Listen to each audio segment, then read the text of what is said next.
Enjoy your Zilla. No applause? You're all fired.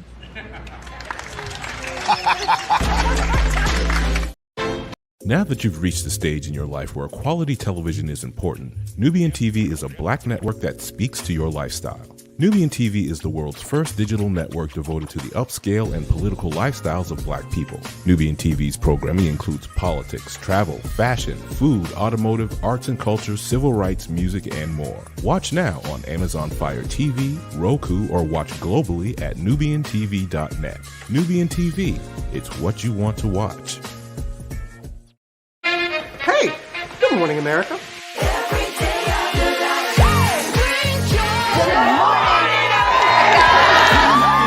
Good morning, America. Good morning, America. Good morning, America. Money. Are you ready? They are ready. Covering the biggest events in the country right now. There's a lot going on here. It's always a good time. That's what the show's about. That's good. Really good. Very good. Coming in hot, Jimmy, coming in hot. It's far from elementary. Oh. Good morning, America. I'm not going to try to strut like Michael or anything. I have known George a long, long time. Have you ever known him to dance? Look at that face. You don't just see it, you feel it. I'm in. I'm in. I'm in too. I'll be there. I am here and so happy. I'm in. I'm in too. I'm in. That tells you something when Snoop Dogg's in. Michael, George, Lara, Ginger. Hey, good morning, America.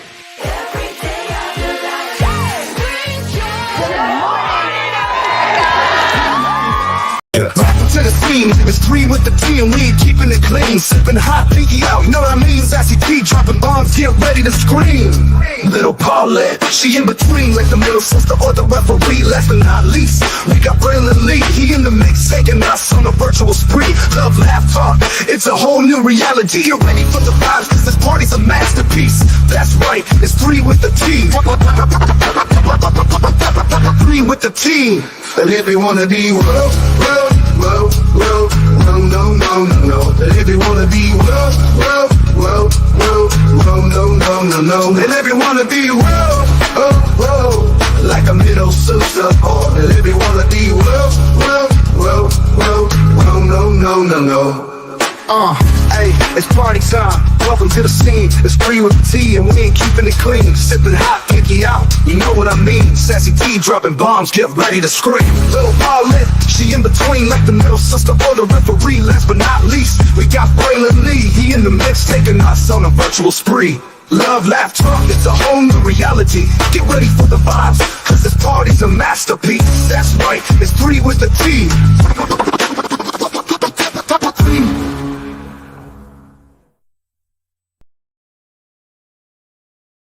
To the scene, it's 3 with the T and we keeping it clean. Sipping hot, pinky out, you know what I mean? Sassy T dropping bombs, get ready to scream.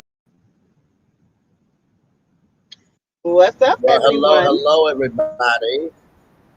How's it going? Hopefully all is well with y'all. Sorry about that. StreamYard was not StreamYarding like it should be. Hello. Hey, everybody. We are here for an election night watch party. Hopefully we'll be making some history tonight. How is everybody? Everybody good? Stress. Everybody ready to strap in? It's gonna be a long one. It's gonna be a long one here. Here. Well, it won't be long for me because I got to work in the morning. But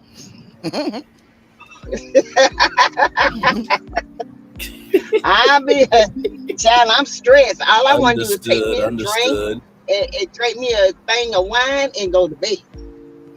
So this is stressing me out. I need to know: do we have a boy or a girl? A boy or a woman?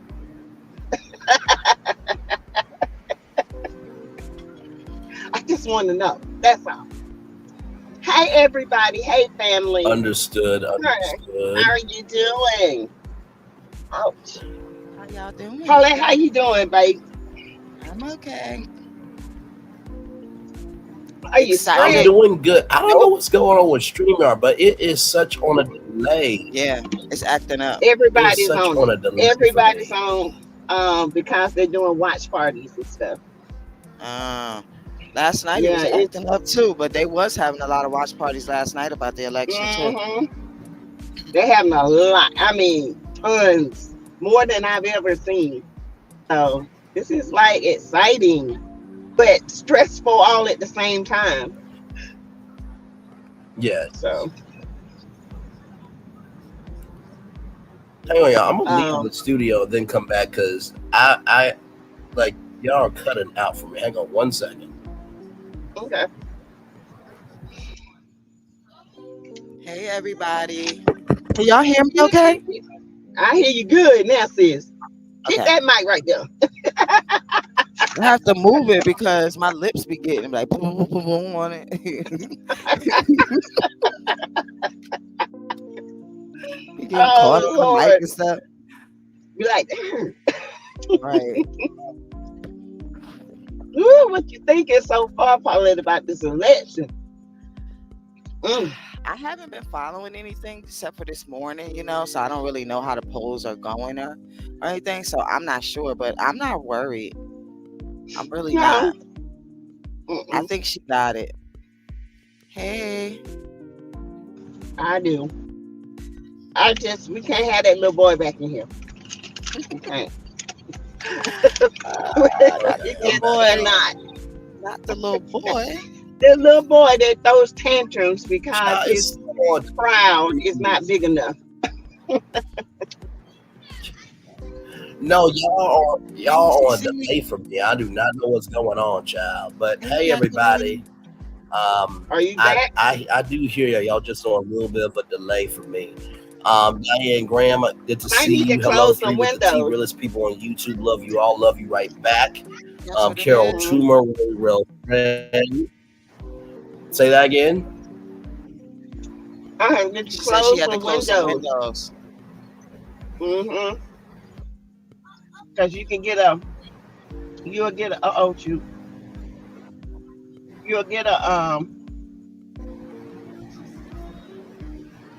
hang on, y'all. Ooh, it said I just clicked on my Can y'all page, hear me? right? And then it said something about giving out 2009 election information. Probably because I can hear you. Wait, what? You can't hear me because Okay. I was like in the middle. And hey, of everybody, talking. welcome into Three with the T. Where does Sassy go? Sassy, she'll be back. Hey, everybody, we are live. Really Real's Canadian best friend said, I'm watching the news in Canada, emotional eating for all of you. Thank you very much. Janelle Speak says it's going to be a long night, child. You ain't never lied. Hey, CC. Erica Fleming is in the building as well. There we go. All right. Can you hear me, Sass? Oh, yeah, I can hear you good. You and that microphone. Okay. I don't know what it is, but it's on a delay, but we'll work through it. Jacqueline P. Williams is in the building. Little boy is right. I pray she wins. 45 needs to jail. Yes, I did. I closed some windows. I did. Thank you, Kish. Oh. Is it better now? I did. Is it better now, Is Braylon? it better? Oh, because he's still behind. You can tell. Yeah. Yeah, I might have to reset my computer, child. I don't know what's going on. Ooh. It's the Trump fears. You can see little Paulette now. Love that Kamala's behind you. With Kamala behind me, yeah, it was kind of washing me out. Yeah, you were just floating like a little ghost. We just left voting. I'm so nervous. OMG. My Dara go vote every election after she gets off work, seemingly 7 p.m. Understood. Yeah. Understood. And hey, everybody, there is something that we do. I'm Braylon Lee. That's me. That's Sassy TV from the AO3 right there. Then right there is Lil Paulette and the gang right there. So we are all live and here and live in color. All of us here.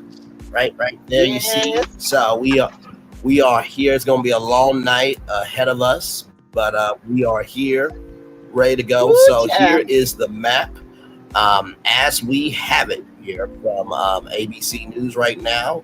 As you can see here, Indiana, Kentucky, and West Virginia are for 45. Vermont we know that. looks like it's going to be for Harris. So right now it's 23. But it's a long night ahead, so we have you locked in all night long here. I was actually watching 23, and then you went out. I don't know if y'all know, but Brian Williams. Paulette was talking. Say that again. Right, you said it's 23, and then it just went out. You said, I don't know if y'all know, it's 23, and then Okay, I said 20. Yeah, 23 for 45, and then 3 for Harris. Oh, okay. Yeah. 23. Wait a minute. Say that again. Can y'all hear me? Yeah, I hear you now. Yeah, but what you? Okay. 23.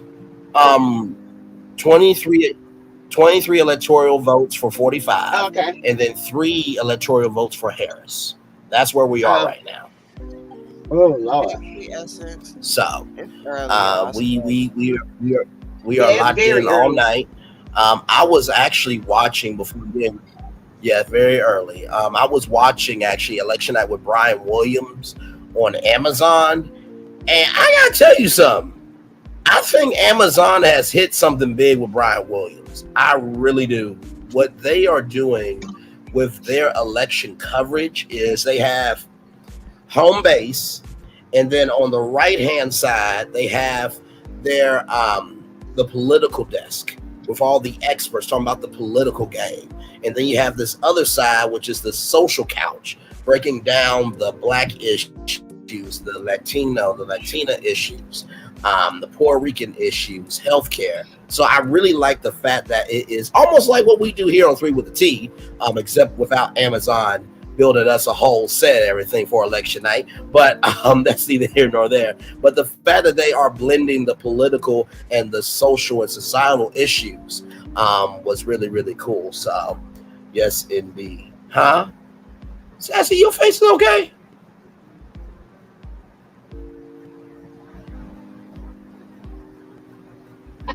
Oh, I'm good. Hey man, some of the stuff you get. Anyway, keep going. I'm sorry, honey. Ooh, child. We're gonna be in for a long night, y'all. I had to make sure I was reading it right. I was like, what the hell? I know she ain't talking, whoever that is ain't talking to me, honey, because I'm a woman. I don't have a ding-a-ling. She might be talking to this. Carry on. Where you reading it at? Huh? Some girl inboxed me to me, I want you to stab me in the neck with your big ding-a-ling. I said, what the hell?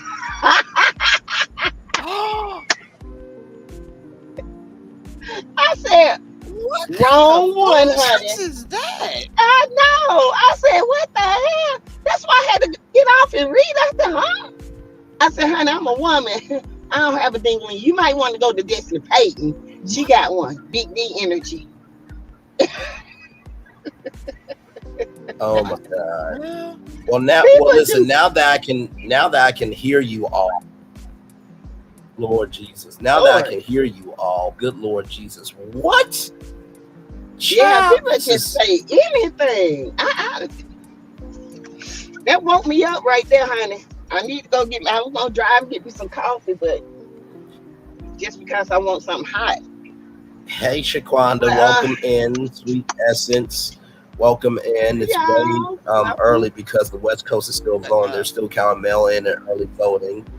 Yes, they are. My thought says I read that America is in labor in 24 hours. We'll know if it's a boy or if it's a girl. I like that. I like that. That is very true. We have been in labor for many, many months, and we're about to give birth. Not labor, honey. We've been pregnant. Don't know. It's time to give birth. It's time to give birth. Right. Pack it up. And hopefully We've it's been not pregnant to for many, many Strachey. months. We don't want no little boy, no little redhead boys. We want all melanated girls. Amen. Praise him. Hallelujah. Erica Fleming said, yes, polls are still open here for another 3 hours. Tina Kirkwood said, hello to everyone. Hello to you. Glad to have you here as well. So we do have some topics. We're going to have some skits. We're going to have a lot of fun leading up to some history. And of course, you know, we'll check in throughout the night. Soon as there is an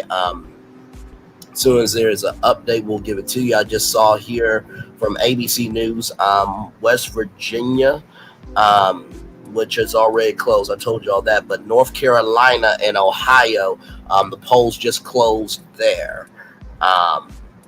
So we're in for a long night, y'all. We are in for a long night. Sassy, are you feeling better? Is Keisha's question to you.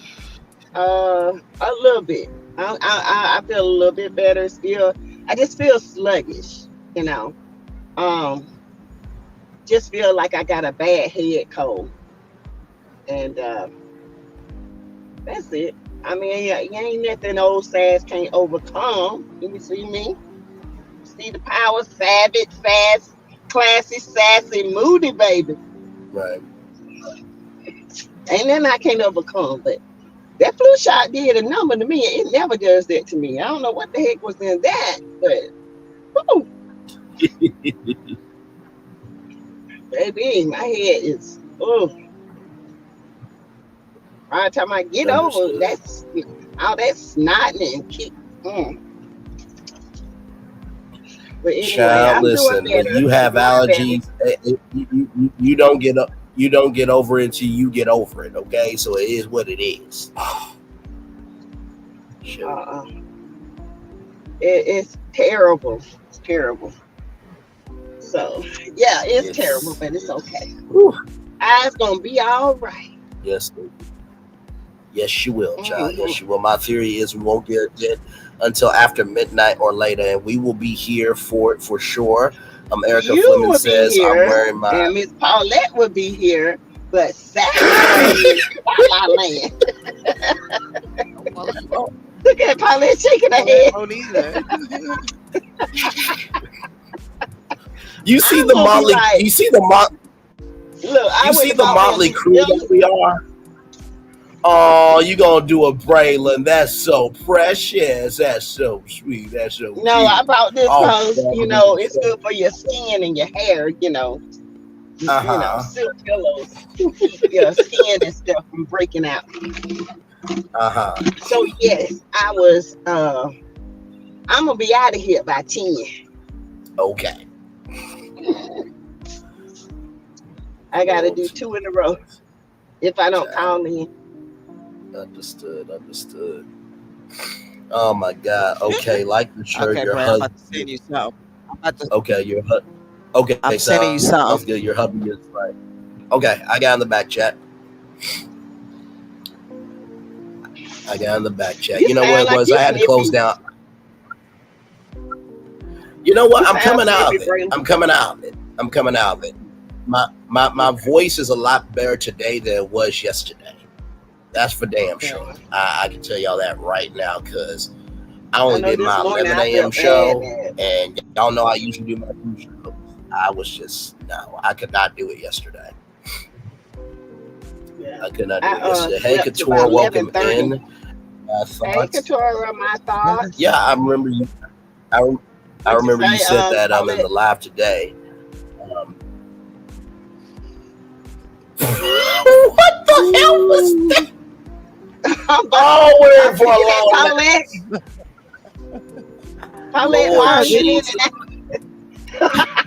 Lord Jesus Christ. Paulette bobbing in and out like the candle on what's that? The Scrooge. That little candle is doing like this. In case you need to know who the 3 of us are, I'm Braylon Lee. That's Sassy TV right there. Then that's Lil Paulette and the gang. So these 2 right here, these 2 hooligans right here. This one And this one right here are the most on this show. Hooligans is a word. You can't talk. Oh, let me shut up. Anyway, we know who's disturbed on this show. The name is Braylon. Now, I will claim being managed from time to time. I'll claim that, but not the most foolish one. Okay, I'll claim my managed tendencies. Sassy, take the win where you can, child. I don't give them often around here. You know that. Play the video Paulette sent you. I got you. Please. I got you. I'm about to do that right now. I want to see this. Okay, here we go. We'll refresh it. Pause it. Ooh. Kamala. Gang. Hey. Damn Tuesday, up. Get up out your sleep. Whoa. This country needs a winner, and you better vote for me. Let's go. I'm about to show my ass. Competition think I'm weak. Who the hell is JD Vance? Them boys ain't scaring me. Turned up with my brother. Hey. Turned up with my sisters. Hey. Turned up at my shows. Yeah, and I got that blicky. Hey. 60,000 fans came to hear me do my laugh. Got 1,001 haters. Tell them please going back. Turned up with my brothers. Hey. Turned up with my sisters. Hey. Tried to hit up Joe. He was feeling dizzy. Hey. All I need to win is you to grab your twin. Gotta vote Kamala, and I'm in the house again. That was Clay. That was clean. Very, very well done. Shout out to Chris Munoz on TikTok for that. Where you get that from, Paulette? Where you get that from, Paulette? Instagram. Oh, okay. Shout out to that. That was really good. That was really, really good. Let's see here. LOL Sassy got her pillow. Yes, child. I have not had the shot yet. Keisha, I was sick. I think it was yesterday? Yeah, I think it was yesterday. It was Monday. And child, I could not do it because we were going to do Queen's Court at 6 p.m. But Aries Girl Podcast said Braylon just rest. And that's exactly what I did. I went into some chats. Didn't go up on no panels yesterday.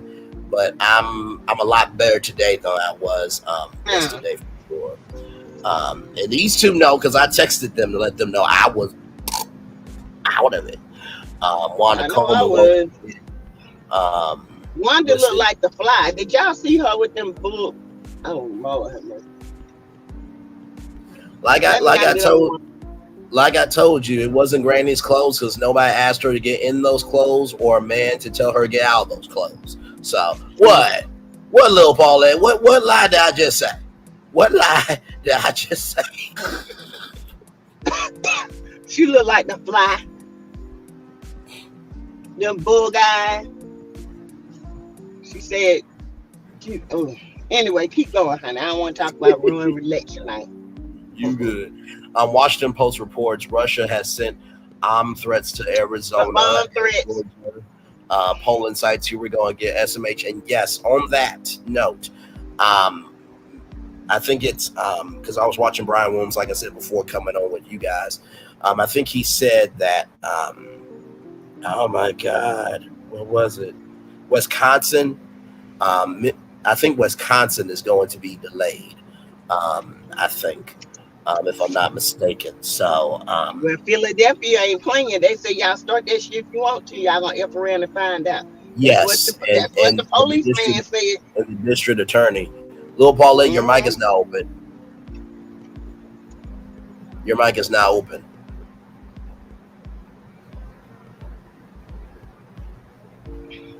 Can't hear you. You gotta mute yourself. We can't hear you. We can't hear you. Okay. But can yes, we can. Yeah. Oh, okay. Yeah, sorry. I don't know what I think I mushed it. Yeah, I saw that there was a district attorney talking about F around and found out because they got some type of threat or something. And they're also planning on, even if she wins, they're gonna, say that it was cheating and stuff, just like they did last time. They already said that. They said whether they win or not, they're gonna act the fool. Yeah. Right. But they're gonna F around and find out. Yeah, And I'm did you ready. hear about the guy that walked in Washington into the Capitol and was gonna set himself on fire? Yes, I did. I saw that as a news notification on my phone earlier today. Yes, it did. I'm just like, even on election day, it's already been a hell of a year. Y'all guys still be this ratchet? Damn. No. This is just craziness. Hey, they crazy. This is craziness. One Yep. man would cause you to kill yourself. Man, you And you crazy. Ain't burning no man. ballot boxes and stuff. That means Yeah, all the burning people ballot lose. boxes. Nick and Nikki News, much love to you. Please be careful in the midst of that storm. We're praying for you for sure. Erica Fleming says, did y'all What hear about storm? What storm? What Where storm? you What at, storm? Nikki? Nikki, where you Yeah. at? I thought you were in Baltimore for some reason. Well, there Like, is what a storm?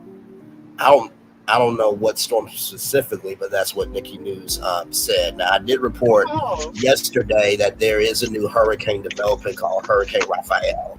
So it's another hurricane that's developing out the Western Caribbean. It's Kingston, Jamaica, and some other places. So it's not letting up at all. Let's see here. Fulton County, Atlanta, Georgia. Also, yes, those polling places are extending their hours because of the threats. They're extending their hours. So please stay in line. Whatever you do, please stay in line. One vote can make or break this whole country. And I know that sounds like an exaggeration, but we not playing for sure. I kept in her cave talking about Uncle Wanda. These people have burnt ballot boxes at all. If they have to do all this, they know that man's not qualified. And that part, if you gotta do all that, just stay at home. Just stay at home. Because burning those, that's a federal that's a crime. Like, he won the first time without being qualified. Why you gotta burn boxes? That's true. Why? I mean, that's crazy to me. Because they all about voter suppression.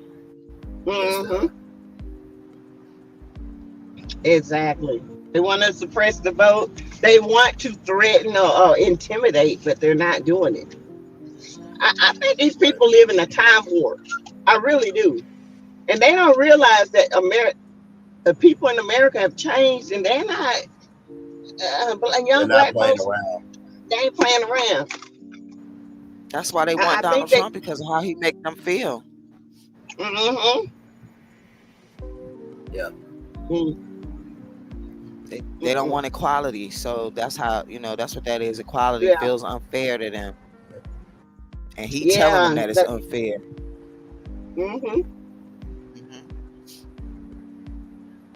But that's what they did with the slaves and the white people back in the day when they was all together. All the poor people was together. That's exactly how they got the white people on their side. They wasn't on their side at first. Yep. So that's all you got to do is tell somebody they better than a ninja, and they'll be like, "Oh yeah, at least I ain't that. I might be this and I might be that, but I ain't no ninja." And you're still broke in country and illiterate as hell. Right. We way smarter. Don't even get me started. Don't even. Right. Right. And by the way, by the way, y'all, as I was watching the Brian Williams coverage, apparently there was a reporter doing their job per usual, saying that the early voting started to come in for 45. It seemed like it was about to be a party. Turns out this reporter said that the early voting is kind of straying, and their credentials got pulled from being at Mar-a-Lago because they did factual reporting. But that report was the only person who reported that. There were other reporters that reported the same thing. So even on election night, he is still terrified of the truth. Of course. Yes. That ninja don't know what the truth is, please. Right. The labor pains have just begun, okay? We don't give medication for labor pains. America's gonna have to push tonight, okay? I'm just saying. Open your legs, America. Yeah. Push. No. Yeah, I gotta give me something to drink. Oh, something hot. Lord Jesus. Speaking of drinks, go to envisionu.com/Mr. Carson 7. Get yourself some Alive, okay? Please do. Jeez. Please get your Alive so you can feel alive. Yes, indeed. Yeah. I have to watch all the Queens Men. Yes, a new season is coming. Ooh, Ooh, yes. So I gotta watch it should be. Yes. Eva Marcel is handling herself very well. She has done a lot since America's Next Top Model. I'm very, very proud of her. She has held her own. Who? Eva Marcel. Oh, Eva. Oh, okay. I was like, who? Yeah, she was. Okay. Yeah, she was on America's. Yeah, it is. Like you said, Marcel. Yeah, right. We all know because it was new then. It was a big thing. So we were all like, do we really think that person will ever even set footsteps into an audition to even have a chance to be a top model? No. You say it. I said Eva Marcel, child. I know exactly what I said. Let's not do it. Don't have me to come through this doggone. That's the food now. Back it up. Slow your roll. Slow your roll, Braylon. Sure. We'll turn you up. No, I ain't gonna turn you over and spank you because you're like this. You know, see. No lies detected. See. No lies. See, she keeps saying that because she wants to do that to me. Okay, you see, I didn't prompt her to say that at all. I don't have the energy to spank nobody. Ooh, what's that? Somebody. Oh, okay. Okay. My granddaughter had the window down. Hey, Sandra. But yeah, it's been a lot of stuff going on. Yes. This election night. I pray that everybody that's out there be careful because you do have these nuts that are out there, and have to be careful. But we can't let people threaten us and try to, sit us down because they got inferiority issues. I'm sorry, ain't gonna happen. Get over it, bro. Get over it. Get over it. Get over it. It's so early. So, yeah, I'm trying to figure out. I don't want to drink no coffee because I don't want to be up all night. So, y'all, I just saw this on the Jasmine brand because, like I said to y'all, like we said to y'all, it's going to be many topics throughout the night. It just won't be the election. We'll give you updates as it's happening here. But I just saw this. Apparently, Diddy can still vote in presidential election despite legal woes. Of course, he will have to request an absentee ballot ahead of time from the state where he declared residency, which is presumed to be California or Florida per TMZ. It is unclear if he actually casted his vote. So, looks like Diddy could. It looks like he can still vote in this election. So. Yeah, he's not convicted. He's just in jail until he's convicted. Okay, numbers have. Say what, Paulette? I was saying he probably don't vote anyway. So just got word from Relly Rail's friend here that the numbers have changed. Everybody, 90 votes, 90 electoral votes for 45, 27 for Harris. But remember the goal right here. Let me see if I can zoom in. No, I can't zoom it in. No, it's not letting me. But right there is 270. So you see here it is Florida. Now, of course, y'all know Ron DeSantis is the governor, so that should be no surprise to anybody. Alabama, we got people down there that are not the most sensible, but what red state you should be surprised about? I'm just saying in general, but Alabama, Tennessee, Missouri, and Oklahoma are 245, and Massachusetts has went over to Kamala Harris there. So, like I said, the goal is 270. Okay, so let's not fret as of yet, because early voting, right? And I think it was I showed my good friend Bishop. It was over 88 million people who early voted. So they got to do that voting, and then the night of the election. So we got a long night ahead of us. But thank you for that, Really Rail's Canadian best friend, for that. And then right here, we're here to stay, and we're not going back. That part, Sweet Brown Sugar. 504, thank you. My thought says, my co-workers asked me why I don't sing the national anthem with them. I told them to Google the whole song, get back to them. I left them there looking crazy.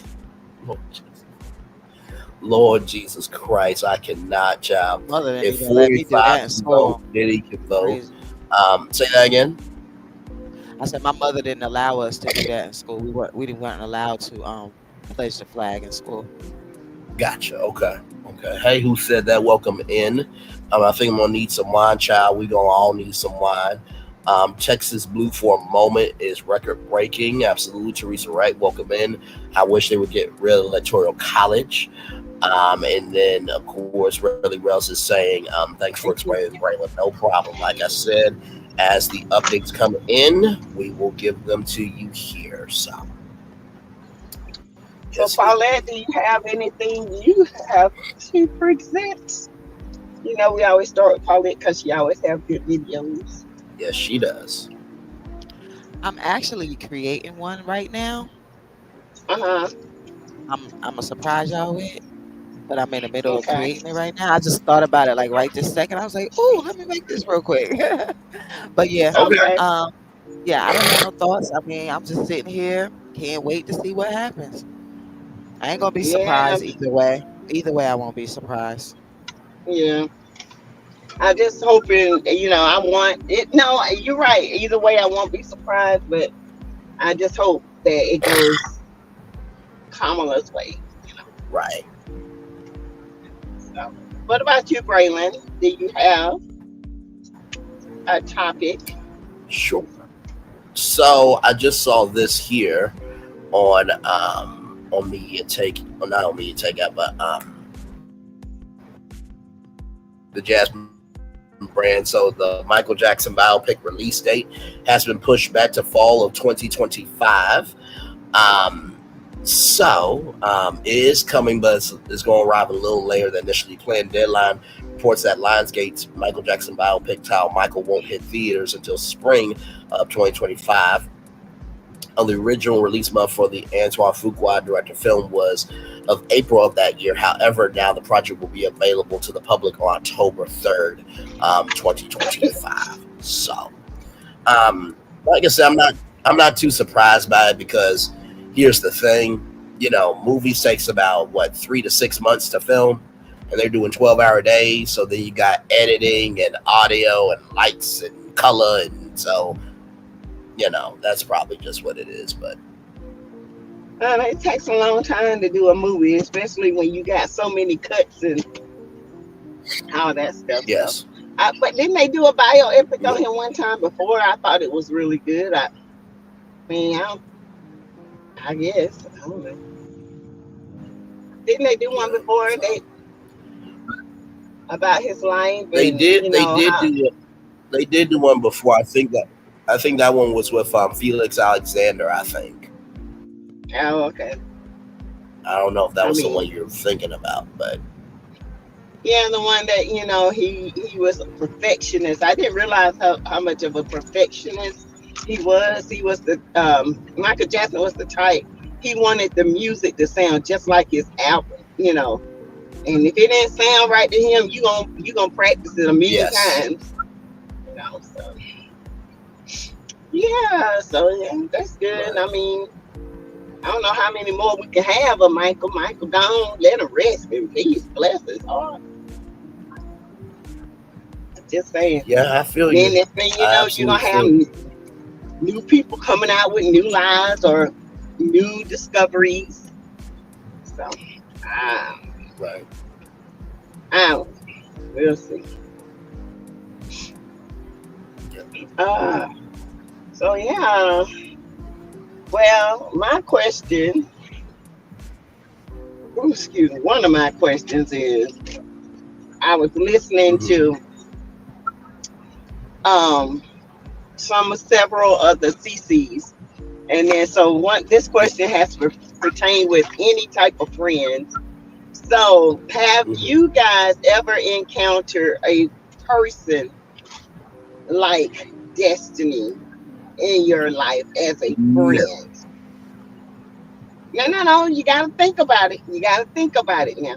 Got to think hard, because have you ever in your life ran across a person who you thought was cool and all that, but they end up being a Destiny? And I'm going to say that just think about it, because whether we admit it or not, we probably have and just didn't know it. Sure. But I know I have. Have you, Paulette? Definitely. Even had one that was lying on me, telling people that she could do it to me and everything, just like Mel. Same shit. Ridiculous. To the point where they would try to I didn't even know the girl was gay. Child. It was gay. Lord. I thought it was a friend. They try to ruin your reputation and all that stuff. That's why, I agree with Queen Sheba when she said, if you are a weak woman, Destiny will play on you. She will manipulate you to thinking that she's this person. But because I've been saying this from day one, I peeped Destiny from day one. I knew who she was, and Kimmy knew who she was. Okay, let's just call her Buck a Buck. We might not like Kimmy, but Kimmy peeped game from day one. And I said that the day I saw Destiny come on that show, I said, "Oh, she a little pimpette. She thinks she the stuff." From the beginning too. Yes, she's been chasing moments all her life, and she's been failing miserably. Okay, so we have friends that I wouldn't even call her a friend. Maybe that's why she was like that towards me, because I was not more of a friend to her than she was me. You know what I'm saying? And I thought you was my friend. You could have called. It's like every time you could have called me. I would have went with you. And I'm like, but I don't even know you like that to be hanging out with you. Every now and then I talk to you, cut up with you when we're in a friend setting. Right. But baby, she was a Destiny. That's why I can peep game when I see them. So have y'all in the comments had a friend or ran into anybody that's like a Destiny? Destiny is very conniving. She's had to be that way all her life. She didn't have that mother. She did not have the mother to nurture her, but she had a mother to pimp her. Okay, let's just be honest, because she said it out her mouth, and I'm gonna say this. She said it on that wifey podcast that her and her brother used to have to save her from the guys that her mama used to bring around her. So it made sense to me that she said that to Miss Van, because she really wanted to say it to her mama. That's what she really wanted. Always is. A couple of comments in the live chat here. Yolanda Cameron says, yes, I have. Yvette Bell said, I did not know. Let's see here. Couture says, my true friend circle is small. I have associates, not a lot of friends. My thought says, yes, I have. I don't need to think hard. That heifer won my life. She said she wanted to have everything I had. I dropped her ass like a hot potato. Really Rail's Canadian friend, and I certainly believe that my thoughts did that. Really Rail's Canadian best friend said yes. Right here, we do not. I don't have a PO box. No, I can make one for sure, but no, I don't have one. I don't know about Little Paulette though. But those are some of the comments. No, I don't have a PO box. Oh, okay. Braylon, where you at? Hey everybody, I missed in the chat.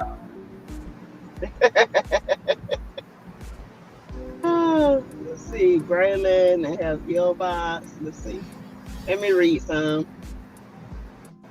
Hey Pat Dyer, Vanessa. My true friend Super is small. Hey, Pat, Pat. Pop, pop.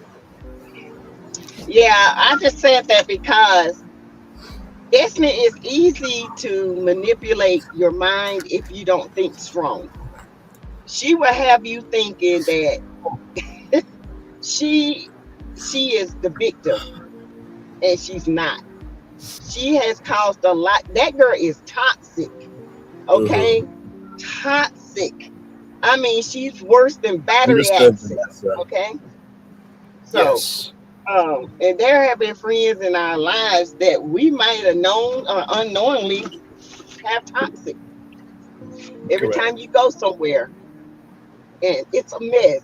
Like, who told you that? I ain't never said that. Who said this? Who did that? And it be that one friend that's always got issues, mommy issues, daddy issues, somebody issues that's starting stuff. Cool. So that's why I look at Destiny as everything. She wants Mel's life in every way she can have it. Any woman that has mommy issues is gonna always have issues with other women because they're always gonna project. They're gonna see and they're gonna be triggered by things that you may not really be doing towards them, but they're gonna see it because that's what they see in their relationship with their mom. Any woman like that, just like the guys. True. No, I agree with that. I think I'll say this. Although I don't think I've had, I did have one person in my life that was a Destiny, but they showcased their ass as the Destiny that they are. But I will say, I think that I've had friends with Destiny tendencies, if that makes sense. You know what I mean? Because sometimes that person may not be that person, but they might have tendencies of that person. So yeah, I can definitely say that for sure. Hey, God is for me. Welcome in. VLS, welcome in. Glad to have you here. I want to send you out some Christmas cards. Me and Canada, I'll have to send them 6 weeks before. Oh, okay. I mean, Oh, that's so sweet. Thank you very much. Yeah. But y'all know my P.O. box is up there. Yes. Somewhere. So. Yes, indeed. But thank you so much for that. Like I said, Keisha was able to send me what she needed to send me, so just DM me on Instagram and I'll make it do what it do. But that's very kind of you to want to do that. Thank you so much, for real. Pat Dyer, welcome in. Hello to everybody. Welcome in. Yes, indeed. Yeah. So we are doing an election watch party. But it's not just the election. We're going to be having different topics, skits for sure. So Sassy will be going to method acting here really soon. I don't know. You don't know? I might. Lord Jesus. But she even, this is the thing that I'm just going to say this because it bothers me, because I see Mel elevating, but she keeps giving Destiny more grace than she deserves. Amen. Bothers me too. More than she deserves. It bothers me because this girl don't like Mel. She just wants Mel's accolades. She wants Mel's life. Okay. And it bothers me because she fooled Mel the first time. She got Mel. She got a lot of them. She got Tisha, even though she was talking about she was friends with Alonda, the girl that was messing around with so-called Marceau, and she still with Tisha. She talked about Stormy like a dog, but now guess who she's linked up is Stormy. She talked about, she linked up with Mel because Mel has a good heart, and she linked up with her, and now she's doing the same thing. She's spinning the block, and I know Mel said I received that, but this girl to me is just as dangerous as Martell. I will agree with you. I just don't like the fact that they're trying to make her look innocent. Destiny is not an innocent person. Destiny got divorced and married in 2019, divorced in 2021, picked up Moses in 2021, been messing around with him all day, off and on, put the man in his house, in her ex-husband's house, you know, just a hot mess. She didn't, and now she want to be a glorified girlfriend. She wants Sonny to acknowledge that she was a glorified side chick, just like Sloth. Girl, you the girl. You wasn't even a girlfriend. You were just messing around. Correct. You wasn't even a girlfriend, and you want somebody to give you that recognition, like you a woman. I was the woman. You hurt me. No, you was never the girlfriend. Right. You was always the side piece. He chose 3 women over you.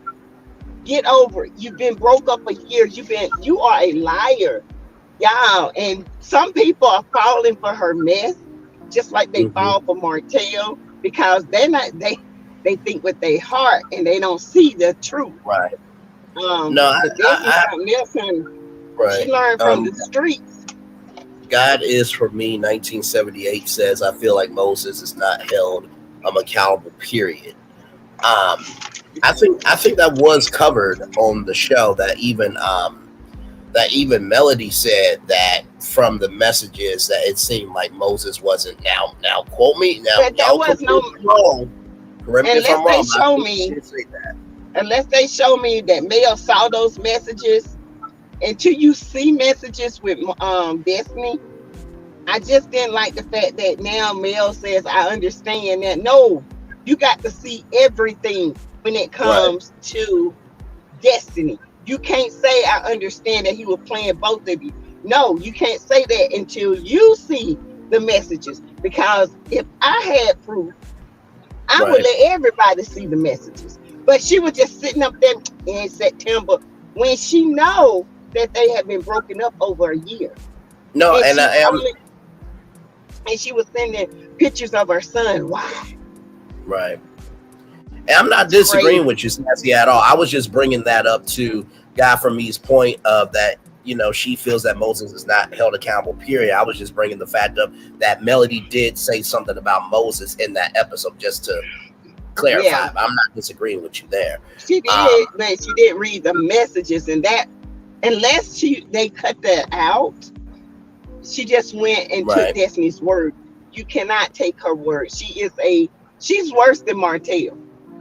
I'm just here to tell you, the female part of her. See, Martell is predictable. She is too. She do the same thing. But because she's a female and she can fake acting really good and throw a tear in there every now and then, I don't believe nothing that girl says. That girl is diabolical. She's a liar. She's manipulative. And she's got some tendencies that's scary. And I'm going to tell you what she did. She touched Mel on the butt. And Kimmy said that just because you like to go on the trip with a bunch of girls don't mean that we all do. Then she touches Mel on the butt. Now, she already said she can have Mel at any time. She is setting a stage. That girl is dangerous. Mel, be careful with her. Be careful. No, that was a smack. Okay, that was like, listen, I want type of smack for sure. Rich Gertie Ray, is that how I pronounce it? Beautiful. Rich Gertie Ray from the ATL says, "Don't panic. Polls are open. Late in Atlanta because of threats." So thank you for that. We did mention that in the show for sure. Facts. Nell even made me mad with Sign with Destiny.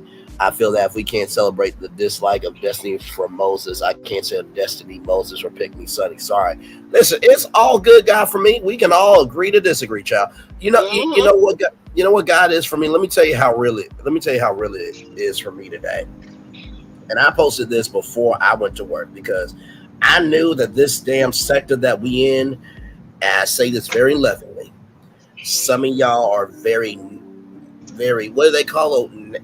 Nat focused when it comes to attention. This is why I said on my community wall today, got it for me just so you can see it right here. 56 likes right there. I'm gonna read it to y'all right there. 56 likes. I said, good morning, everybody. I hope all is well with y'all. Listen, I know that y'all love Marriage Huntsville, but could we please today vote, because that show is going to stay ratchet. I don't want a ratchet 4 years. Okay, focus on something actually important today. That's why I posted. So I feel you. So, but you know, I don't feel Sonny is a pick me. I do know that Destiny is a male identified. Destiny would rather be around men than women at any time. Destiny is what woman that's very feminine, that look at themselves in a feminine way, call themselves Big D. And she has the biggest D of them all. You know what I'm saying? What woman would say that? What woman? Not a woman, not of me. I don't see Sonny being a pick-me. I really don't. The situation wasn't good, but then you gotta think about this. She came out her own mouth and said they were broken up over a year. She came out her own mouth. No, the situation wasn't good, but hey, it is what it is.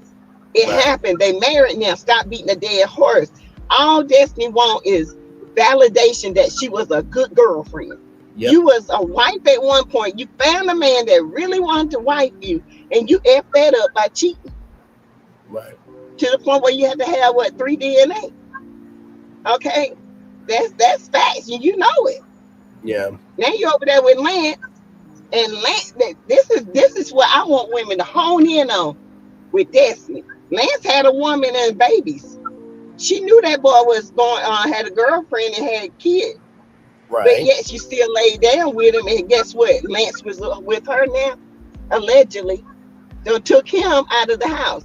So don't tell me that Sonny is a pick-me, because Sonny's not a pick-me. This now had over 5 bodies on that show. Over 5 bodies. Damn. That's what I say. Do you want me to show the video now, Lil Paulette? Or Sure. Head of the house. Okay. And then Sassy, I got your video that you sent to me on Instagram. I haven't forgot about that one. Yes, that's very important. I need everybody, including yourself, to watch that, because it's very important. Child, if the Nelly was running the streets, if Moses could get Prego, he would need a DNA too. Huh? Right. Yeah. Because she a hoe. Yeah. She's a hoe. You know she's a hoe. You know what y'all hoe. Sicko. Okay. Ooh, tell us how you really feel, LLS. DLS. All right, y'all. So no, I'm not disagreeing. No, I was gagged by the line Sicko's line. I'm like, oh my! I thought my mouth was bold. All them brothers want melodies like lines, Sickos. Yeah, listen. All right, so here is Lil Paulette's video right here, y'all. Okay. Here we go.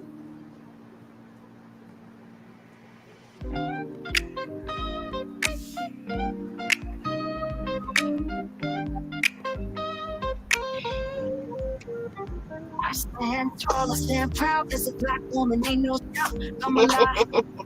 Leading the spout, first black. It's amazing what AI can do.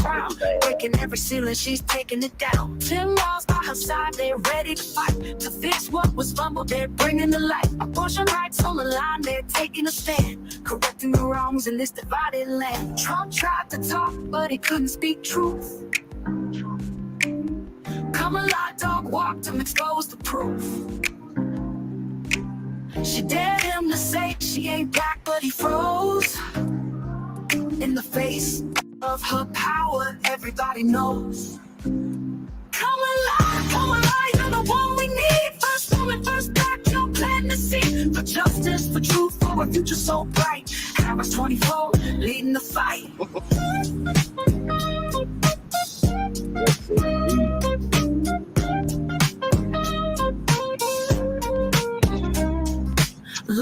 turns human, can't handle the glow. Jealous of black women who rise and show strength and resilience, grace and might. They can't dim our shine, we stay in the light.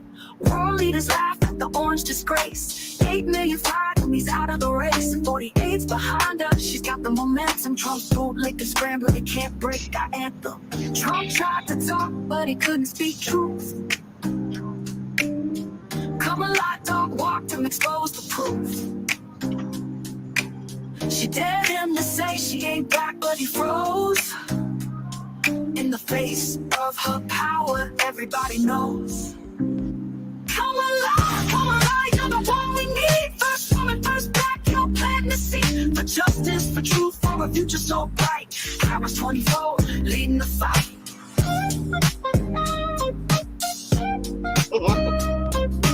Yes, indeed, We're tired of the lies, the hate, the suppression. Kamala's voice brings hope and progression. No more bootlicking ninjas trying to steal the vote. We're rising as one, the truth we promote. We're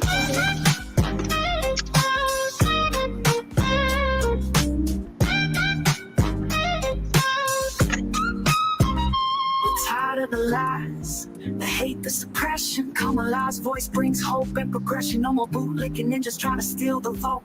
We're rising as one, the truth we promote. You can stop it, Brad. Okay. Okay. So somebody else had put another song on there, so I just took their song off and put my song on there. That's why I sent you the original. So could you just play a snippet of that so they won't like say you just took their stuff? Yeah. I got you. Hang on. Here we go. I don't know who this is in the chat, but this is a Kamala channel, baby. Kamala. Talking about once blacks know. We know her policies. We just don't believe in them lies spread by the mugger nuts. We know what's up. Blacks know. And here's the big thing. I'm gonna just say this right now. You don't know her policies, obviously. I'm gonna just say this right now. Exactly. Evidently, you don't know. Hang on, wait. I'm about to share all this. I'm just about to shut this down, right? Nobody here voted for I was just about to say, I'm about to shut this down right now. Queen Wisdom, are you, Somebody talking about who else voted for Kanye. This is a Kamala channel, baby. Ain't no Kanye going on over here. Well, no, I was just hang on. We don't vote for dusty bootlickers. Ain't no bootlickers over here. Hang on. I got. We got it, Braylon. Queen Wisdom, are you on the ballot? Queen Wisdom, take your ass Are you on the ballot for being president right now, Queen Wisdom? I don't think you are. So unless you have any political experience, you can't say shit. Okay? Right. Let's be real about this. Let's be real about this. Najima, nobody voted for Kanye. Now. You don't come over here. Go ahead and play Paulette's video so she won't get. You don't need to come over here and speak that over somewhere else. This is a Kamala. You know I walk in working my shoulder. So that's the original song. You know I walk in working my shoulder. You know I walk in working my shoulder. You know I walk in working my shoulder. Look, I'll bear the nigga up, wear the nigga up, I'll bear the nigga up, wear the nigga up, I'll bear the nigga up. Okay, yeah, we can stop that with all the N-words. All right. Ciao. I cannot. Yeah, when that Project 25 hit them, they gonna be like, come on. Right. Yeah, well, y'all sit up here looking stupid. Girl, you the one that don't even know what a tariff is. Right. Whoa, yeah, Trump said we gonna make America great by keeping American jobs, but your dumb ass paying for the tariffs. And he got a record of hating us from the 70s doing stuff to black folk. Child. And didn't even rent to black folk. Neither is Trump. Queen Wisdom, why don't you go to another channel where it's a whole bunch of bootlickers at? Because this ain't no bootlicker. Yeah, we ain't about that. We don't do that over here. Ain't no dusties over here, baby. We're just trying to trying to have a good time over here. Right, we trying to have a good time over here. Voted for Kanye. And not to mention too, Queen Wisdom, regardless of the fact of what you believe, this is a historic. I done did my homework. Oh, she went to somebody else's channel and talked about us? Oh, did she? Of course a bootlicker would do that, so I ain't worried about it. Right, but you don't need to come over here and speak your opinion. We don't need it. We don't need it. Nope. We're good. And the G We Mother don't be need no. We don't need. And I'm not black Whoa, either, man. Let me say this. So I'm silly. sick and tired of folks. What she gonna do for blacks? Do for your damn self. Right. Why That y'all part. want No president's somebody done to nothing for always blacks. do something for blacks? Blacks That's need it. to rise up and do for themselves. We ain't gotta. nerves. Y'all up here asking what you gonna do for the black folk? What But you you're want? both Another for little white $600 supremacists. car, a But little you're both for $600 white check. supremacists, right? Yeah. A white supremacist is better. You sound crazy. Yeah, you know how bad that sounds. Man, bootlicker, bye. man. Get out of here with that bull crap. I do not respect Do for bootlickers. I don't care yourself. who they are. Not even if they in my family, I don't respect the bootlicker. I'm sorry. I No, do not. I ain't got no respect for them. Period. And not to mention too, I always like, want. Why and black folks want handouts? that, but also too, it's always our culture that wants greatness, but yet will destroy Hook it. up. Hook up Like, on really? out. Like, I'm Always. sorry. What they gonna do for us? What they gonna do for? What can they do for you that you can't do for yourself? You want $600? You want $1,200? That we be gone. $1,200 won't even pay my In mortgage. 4 years. That In part. 4 years. Child. Najima, These people are ignorant as hell. Guess what? Najima, you have missed a Sassy. lot. We're just getting started. Wait 1 second, Braylon. Sassy, how Wait a minute, come? Braylon. Wait, and here she go with them Queen same Wisdom, I'm cracker sorry. lies. Yeah, but them Yeah, I cracker got lies. Wait a minute. Why I is got it? I'm sorry. Why is? Wait a You got- minute, What you gonna Braylon. do, Bray? What you gonna do? Don't worry about Go it. ahead. Why Go ahead. is Nah, it don't that? do nothing. Leave her. She all right. She want to get attacked. She can. Why is it that people don't seem to understand? People seem to have forgotten that they got stimulus checks before Trump. What about all the stimulus checks we got before? Either Yeah. they're too young or they're ignorant as hell. Because we got them with Obama, we got them with Bush, we got them with the Yes. other Bush. We've been as long as I've been doing taxes, as long as I was old enough That to part, get money, God, is for me. I have been getting stimulus checks. It wasn't for no pandemic; they were just stimulus checks. So why is it that all of a sudden, because somebody waited almost a year and almost let millions of people die, Correct. and then they decided to send you $1,200, that all of a sudden they're a hero? You Hey, got Tamika, to good to be see you, beautiful. They let millions of people die. Millions. I can't. I just can't. Millions.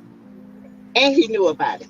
And knew And about my, it. Give it to him. and my thing, and my thing is this, right, Queen Wisdom? I don't know what your gender is. I don't know what your always race have is. Queen There's Wisdom. hang on. I got a little Paulette. I got. Okay. If somebody said that your grandkid or your child was not black or came after your character, you wouldn't feel no type of way.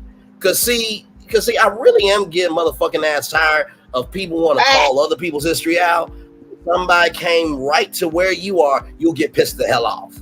Like, seriously, you have never ran for government, and before you get on to me, Sassy Little Paulette, neither did we, but at least we know enough to be where we're at to recognize that it takes a servant to be able to be a servant. Child, you might as well just go back to being a peasant, being clown for the rest of these bootlickers on the other side. Well, let me say this.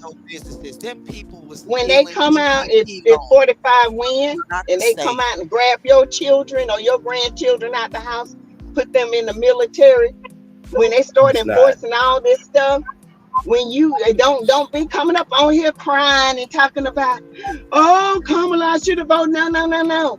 This is what he gonna do for you, black folks. He already told you what he gonna do. You think he lying? No. Ignorant as hell. And not to mention too, he took out a whole page ad for 5 black men to be unalived when they were innocent. So obviously, Queen Wisdom, you really don't have any wisdom because you would have done your research. So he never would. He didn't he didn't want no blacks in his building. No, he wouldn't rent to build blacks in his building. He made sure no blacks came in his building. He didn't do Say what, Paulette? She's He talking about done when Trump was nothing. president, he didn't put us in slavery then. Project 2025 wasn't out, and he didn't have all them people in line to do all his bidding like he will do this time. Exactly. That is very true. But he got them lined up right now, baby. So slow. It's gonna be like another Hitler. It's so embarrassing. It's nothing more embarrassing than to hear a bootlicker. Like nothing more. Please go to somebody else's channel before I block you, please. And yeah, please don't come over here with that. Cause that's ignorant. I agree. I agree, G Mac. I agree, G Mac. We're gonna move on, child. Ignorant. Come over here. First of all, type her name correctly. Secondly, she is what she says she is. She's melanated, baby. Those are not lies. Those are documented things. As a matter of fact, I lived there and I saw it. I'm from there. Yes, he did do those things. I lived there. He sure did. I watched it. So do not tell me nothing about some stuff that's some reimagined history later. I was there. He did do that stuff. He sure did. Okay, well, I can't. Not staying there. She getting ate up. Not staying. Yeah, because when I went to New York, honey, I made sure this black ass went straight up in his building, upstairs and all. Kamala didn't put no hundreds of black men and women in prison. They did the shit. You lying. They did the shit. Stop acting like they not criminals. They did the shit. It wouldn't matter. She put more whites in jail than she did blacks. It wouldn't matter who the district attorney was. If they did the shit, they going to jail. They did the shit. Stop acting broke the damn law. They criminals. They criminals. They criminals. So this is my thing, right? What do you think about all the jail too? What do you think about all the white attorneys that also put innocent black people for just carrying the weed when there's been other people who do worse crimes? Like, let's not do this shit. Let's get to some updates here, ladies and gentlemen, because we do have a watch party. Say this first, though. Wait 1 second. We have to remember that when these black people are committing these crimes, they're mostly against other black people. So at the end of the day, when y'all say that mess, you make no sense. Those same black people are committing the crimes against black people. Black people are the victims. Black men are unaliving black women every 5 hours and black boys. So at the end of the day, we're the victims of it. So that's the reason why they made them laws and they do the things that they do to protect us. Diva, welcome in. Here we go. And yes, we do have an update, G-Mac. And welcome. I think this is my first time seeing you, G-Mac, over here, but welcome in. Glad to have you here. I'm 105 electoral votes for 45 and 27 for Harris. My state of Arkansas, it went red. No surprise. Sarah Trashaby Sanders. Fucking damn governor. Sorry, just she mentally triggers me. Just anyway. Yeah. Right, Teresa. I was there for that. I was there. I lived through all of that. I was a teenager when all that stuff happened.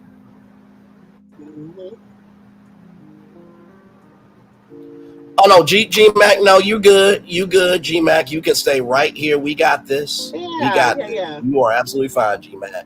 And you know what, G-Mac, we appreciate your energy because guess what? We need people like you to bring peace to the valley sometimes. And sometimes, you know, we have ignorant family members on the other side that, you know, they got rejected, you know, when they got the DNA results. And that's what's going on right now. And we're just handling some family business. But G-Mac, please stay right here. So all good. But didn't it start out like this with Obama? Like, he started out with all the like he was high in electoral votes. Then all of a sudden, I said that, Teresa. Yes. And all of a sudden, he came back and did a landslide on it. Girl, I don't remember. I just remember him winning. Yeah. Oh please, he's trying to give all the cops immunity so they can do whatever they want to black people. They want to. They can kill people. They can come out here and kill us, and they'll never serve a day in jail. He ain't thought nobody was innocent, Queen Wisdom. We watched him. He still to this day is saying that they're guilty. You got problems. Yeah. Okay, yeah. Something ain't right with this chick. He was lying and he was wrong. Just like the cops who did it. And I remember even asking my dad, who's a cop. I said to my dad, how is it that whenever a crime get committed against a white woman, they go out and just find like 4 or 5 black guys so easy? And my dad was like, because they didn't do it. It was so easy. They went out, walked through Central Park, found them boys in Central Park. I can remember it like it was yesterday. And they said it was them. They ain't have nothing on them. And they broke the law by questioning Most of them. the southern states are. Right. Because their parents wasn't there. Talking about what some white supremacist says. You Man. sound crazy. You shouldn't even be around black people. Stay away from us. Please stay away from us. I do not trust bootlickers at all. Yeah, them the kind you have to watch out on the job too. Right. Always snitching and all that stuff, acting like they your friend. Friend and all that. Ain't big more friend than a man in the moon. Same way Trump is with his dumb ass base. Same way. That's why he said I target the illiterate and the low educational I love the people. uneducated, right? Just like him, uneducated, but he knows that they don't know no better, and that's why There when you they go. went to court, every single court document said that no one with a reasonable mind would believe the things that we say. He said You it's are in every court absolutely document. right. Yes. Yes, you're absolutely right. Yep. Yep. So they know y'all dumb. They know y'all dumb. Y'all keep talking. Y'all good? Go ahead. Okay. All right, we're good. Nobody with a reasonable mind will believe what we say. All you gotta do is look it up and read the documents yourself. It says it. That's their response to all the lies. They say y'all dumb. Nobody reasonable believe the shit we say. They know it's a lie. But here we go. All right, y'all. We're good. Yeah. It I'm just with bothers me because he's already at 100 electoral votes. Child, the night is still young, okay? The night Shouldn't is even still be allowed to run with no black person be able to do the things that he did and then He's get to done doing and be them able to run for president. This is a convicted felon. Right. And if a black person did do it, people like that bootlicker would be saying all kind of stuff about how they should Right run. now, They out here cheerleading. he's a felon. Yep. Typical Cheerleading for a slave white mind. supremacist though. Yep. Typical slave mind. Yep. Typical. Girl, you need to get free. Harriet Tubman should have delivered you. Child, if she one of the can't, one, you one of the ones that Harriet Tubman couldn't save because you still a slave. now, wait a minute. Now, since you bring up Harriet Tubman, I guess Queen Wisdom and one other person has a particular mindset.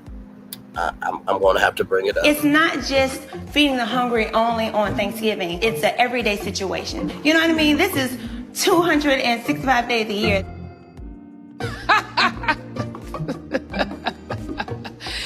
That is funny. 265 days. Where the hell that bitch live at? It's Trump land. Now, Portia did say it. And my thoughts, let me tell you something. I said this to my mom that I'm trying to get to her level, but I'm not there yet. Because y'all know me, I would have done it a long time ago, but I give love, grace, and space to Sassy and little Paulette because those are my people. But sometimes I'm not at their level. Shoot, I get rid of ignorance. Shoot. We'll let her be ignorant for a while after we tear up and chew up and spit out. I clean. That's no. There ain't no wisdom there. I can't. Listen, like I said, that is y'all level. I'm trying to get there. I'm still a work in progress because I was done soon as she started talking ignorant, but y'all wanted her to keep going. I'm like, okay, y'all can have it. I'm no, because listen. Right, slow. And you really think you're gonna get a $1,200 stimulus check or $600? Because he didn't give us $1,200. He gave us $600, and then Biden had to come in office. Wait.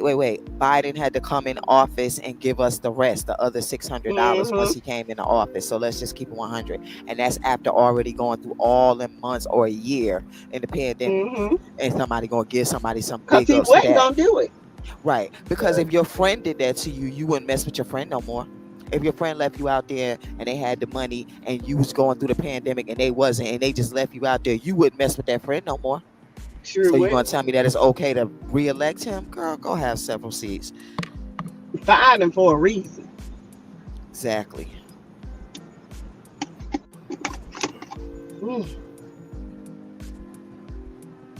So anyway, how's everybody doing? Good to see y'all. Good. Welcome into 3 with the T. It makes no sense how dumb some of these people are. Some thinking they are getting a stimulus check again. Child, baby, some of these slave minds, all they think about is a free handout and more food stamps. They're voting on the possibility of a hope, but not a promise, child. That's basically what it is. One check at that. One check. Right. For 4 years. For 4 years. Yes. Are you kidding me? And Couture, I don't know. Yolanda Karen with the laughing emojis. They call me Corp Diva. Hey, welcome in. Laughing emojis from Who Said That? How are things looking? Well, we can show you right now. And by the way, welcome to 3 with the T. Hang on, let's do this again. Hang on. I'm Braylon Lee. That's Sassy T from the AO3. And then that's Lil Paulette there. We are covering hot topics. We'll be doing a skit here soon. We had some ignorance that lasted a little too long, and I wanted to get rid of it, but these two wanted to chew them out for some odd reason. But we're here. I love it. I love it. Illegal. They did a whole bunch of illegal PPP loans. He didn't help nobody start no damn business, and they going to jail daily. You don't cut it out every day. They coming after people. So some people got away with stealing money from the government, and you gonna act like that's a good thing. It's just ridiculous. By the way, here's the map as it is right now. Let me refresh it just to make sure. 105 votes for 45, but 27 for Kamala Harris. What you're seeing here is the popular vote. So 20 million. Oh, that's the popular. Yeah, 493, and then 17,519,770 votes. So you see, you said that was the electoral. No, these are electoral votes here. Oh, okay. Which one? We can't tell. So it's 270 to win. Yeah. Huh? 270 electoral. Yeah, but what state has the biggest? California. Yes. So California is 54 votes. Polls close at 11 p.m., but you will be gone by then because you told us that. So listen, I'm repeating her words, okay? I'm not shading Sassy. I might stay to live. I might. 11 p.m. their time or our time? 11 p.m. Eastern time. Okay. 11 p.m. Eastern time. Texas is going to be voting. Their polls close in just under 10 minutes. Then we have New York. That closes also in less than 10 minutes. So, and then Georgia here, the polls are closed. So there's still a lot of reported yet. Yeah, they haven't reported yet. So the night is still young, everybody. The night is still young here. So technically, the ones in the black have not reported yet. They have not reported yet, correct. Oh, okay. So and the gray have not reported yet, yes. I'm moving to where Portia lived 265 days a year. Child, what you say? That year come quick. IPV ADDT, I'm feeling a lot better today. Thank you for asking. Yesterday, child, I was completely out of it. Like, I'm gonna show y'all how, because I'm transparent with y'all. This is a bag of 80 drops of Hall's Defense Citrus. Okay, that's how real it's been over here. Okay, so but I am doing a lot better. But thank you so much for asking. I just don't want anyone to feel the need to leave the chat tonight. We are here for a good time. Let her come back Friday. I will have all night. No, I feel it. And to GMAC, where is it? Because I want to make sure. Yeah, GMAC, you are so welcome here. I don't like closed-minded people. And you can tell that they didn't do their homework, because this is the exact same thing people that don't do their homework and do their own study says. This is what they take in and they believe it. And they don't know how to do their own homework. So if you that dumb to believe what somebody tell you, and you that dumb to come over here and get ate up, I'm sorry. No, I agree with you. I agree with you. And GMAC, you are more than welcome, like Sassy said, to come back over here. In this sector, sometimes we have some ignorant family members that need to be knocked the fuck out mentally and otherwise. But then we have not really. We usually get along good over here. This is a channel of positivity over here. Well, it lasted a little too long, but the point is, G-Mac, you are fine to be over here. Okay, we just had to work some things out. You can go ahead and play my video. Okay, John. For half of it anyway, because it's kind of long. So. Okay. And then we'll come back to the other half. And the three of us still love each other, even though I'm more the hot-headed one than these two. I'll at least admit to that. So, you know, yeah, sometimes we have to slap you in the back of the head. I know you like that, but you know. You know what? Anyway. Just play the video. Play the video. You got to step in it. I own in it. Okay.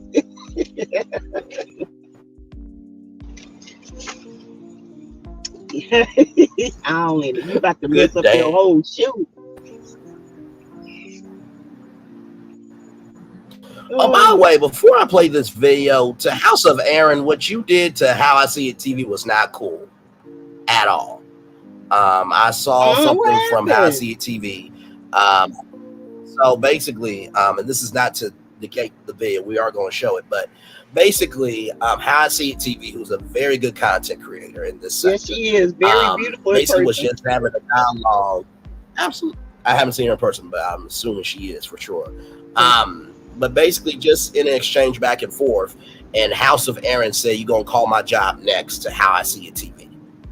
What? And it's just like, exactly. And so, you know, like I said, I thought he was a real good content creator, but dude, here's the thing, right? If you don't cover the show, just say that. Just say that, because if you don't know what's going on, you just don't know. Exactly, because when you do that, and that person has a reputation that is actually good, it just makes you look like the dumbass. So listen, I just wanted to say, House of Aaron, that was not cool on your part. Thought you were better content. House of Aaron. What happened? That's my boy. Yeah, but he went after How I See It TV. And told her, I guess you're gonna call my job next. What? That's not cool. Yes. I used to like House of Aaron. I really do that. You gotta understand, honey, everybody over here, we don't do that. No. That's why I say some of these people's minds are messed up. If you don't see the ones that we can prove that's done, you can't prove nothing with a millimeter. But we can prove everything about the ops, okay? Everything. It's documented. Period. Absolutely. So just wanted to show some support to How I See It TV. And yes, Hall's please come. Thank you. No, she's on she's on live right now. I just saw that and just wanted to bring that up. She's on live, and you knew what her live was about already? Yeah, well, she said she was going to talk about it tonight, so. Oh, okay.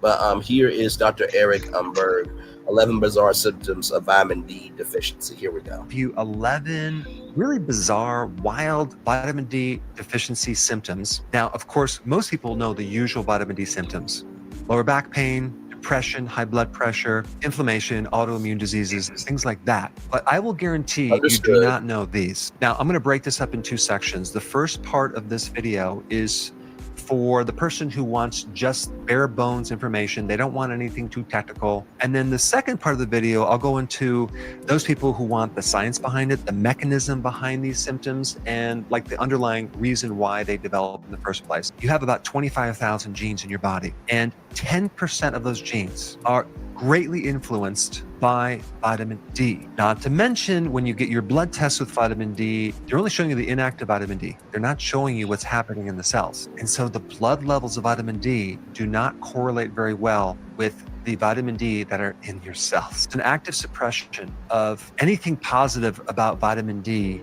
in the news, in medical research, because it directly competes with the top-selling drugs. I got up and presented this data to, these are the top vitamin D researchers in the world, all assembled there.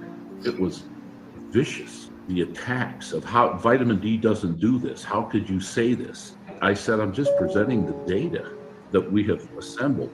You're walking on guys' careers that have spent their whole career doing this stuff. They never conceived that this could be true. So let's dive in. Okay, number one, head sweating. Now, typically you'll see this infants, but you can also see it in teenagers, adults. But if you notice like a child or yourself sweating just more in the head, suspect a vitamin D deficiency. Now, I did Number have two, that today at sweating work. more I will at say night, that. even if your temperature is cool. Now, this can also show up with your pillow being moist in the morning. So excess sweating, especially at night, is a vitamin D deficiency. Number three, mood swings. A person going from a condition or emotion of happiness down to feeling irritable, down to angry, and then they get sad, because vitamin D controls the regulation of your mood and it heavily influences emotions. And this has a lot to do with how vitamin D affects your brain. For a loved one, it's just like roller coastering with these emotions. It could be a vitamin D deficiency. Number four, procrastination, being backlogged, and you just don't feel productive. I mean, it's pretty wild that someone's motivation is connected to a vitamin D deficiency. All right, number five, panic attacks. Now, in other videos, I talk about panic attacks being a vitamin B1 deficiency, and it can be, but you also have a vitamin D connection to this as well. A panic attack is a very severe fear or a very high anxiety condition. And it definitely relates to certain hormones and neurotransmitters like serotonin. But for those people out there that have panic attacks, resort to drugs, they might want to consider trying high doses of vitamin D3. I've done videos on certain breathing techniques that a person can do as well, like breathing through your nose. And I will put that link down below, but don't forget vitamin D. Number six, achiness in your pelvis, in your lower back, in your hips, and your upper legs. Vitamin D is intimately connected with the formation of bone. And one symptom of that is literally pain, but not sharp pain, this achiness that's the inside of the bone, because that's where you're losing the bone, on the inside. It's sad because it's so easy to fix, but you would have to take higher amounts, not lower amounts. I'm talking like 10,000, 20,000 at least. If you have any concern about 20,000 IUs of vitamin D3 being toxic, I just want to let you know that being out in the sun in the summer for 40 minutes will give you 20,000 IUs of vitamin D3. Is that toxic? No. 200,000 IUs of vitamin D3 taken over months. That's when you get into the toxic effect, not 20,000 IUs. So then we have number seven, which is loss of muscle strength. Vitamin D has a direct effect on calcium itself. And without vitamin D, calcium is going to be deficient in the muscle. Calcium allows the muscle to contract, but not only contraction, it's also involved in the production of muscle itself. So without vitamin D and calcium, you cannot create muscles. And we also get this weakness within muscles that control power and strength, primarily your legs and your shoulders. And on top of that, vitamin D also controls and regulates pain. Number eight, stiffness. And the stiffness usually occurs in the knees and in the fingers. And of course, this definitely relates to inflammation, but it also has to do with what vitamin D does to your cartilage and your collagen. So you might find that when you stretch backwards and create tension on the cartilage in your breastbone, you might feel stiffness in that area as well.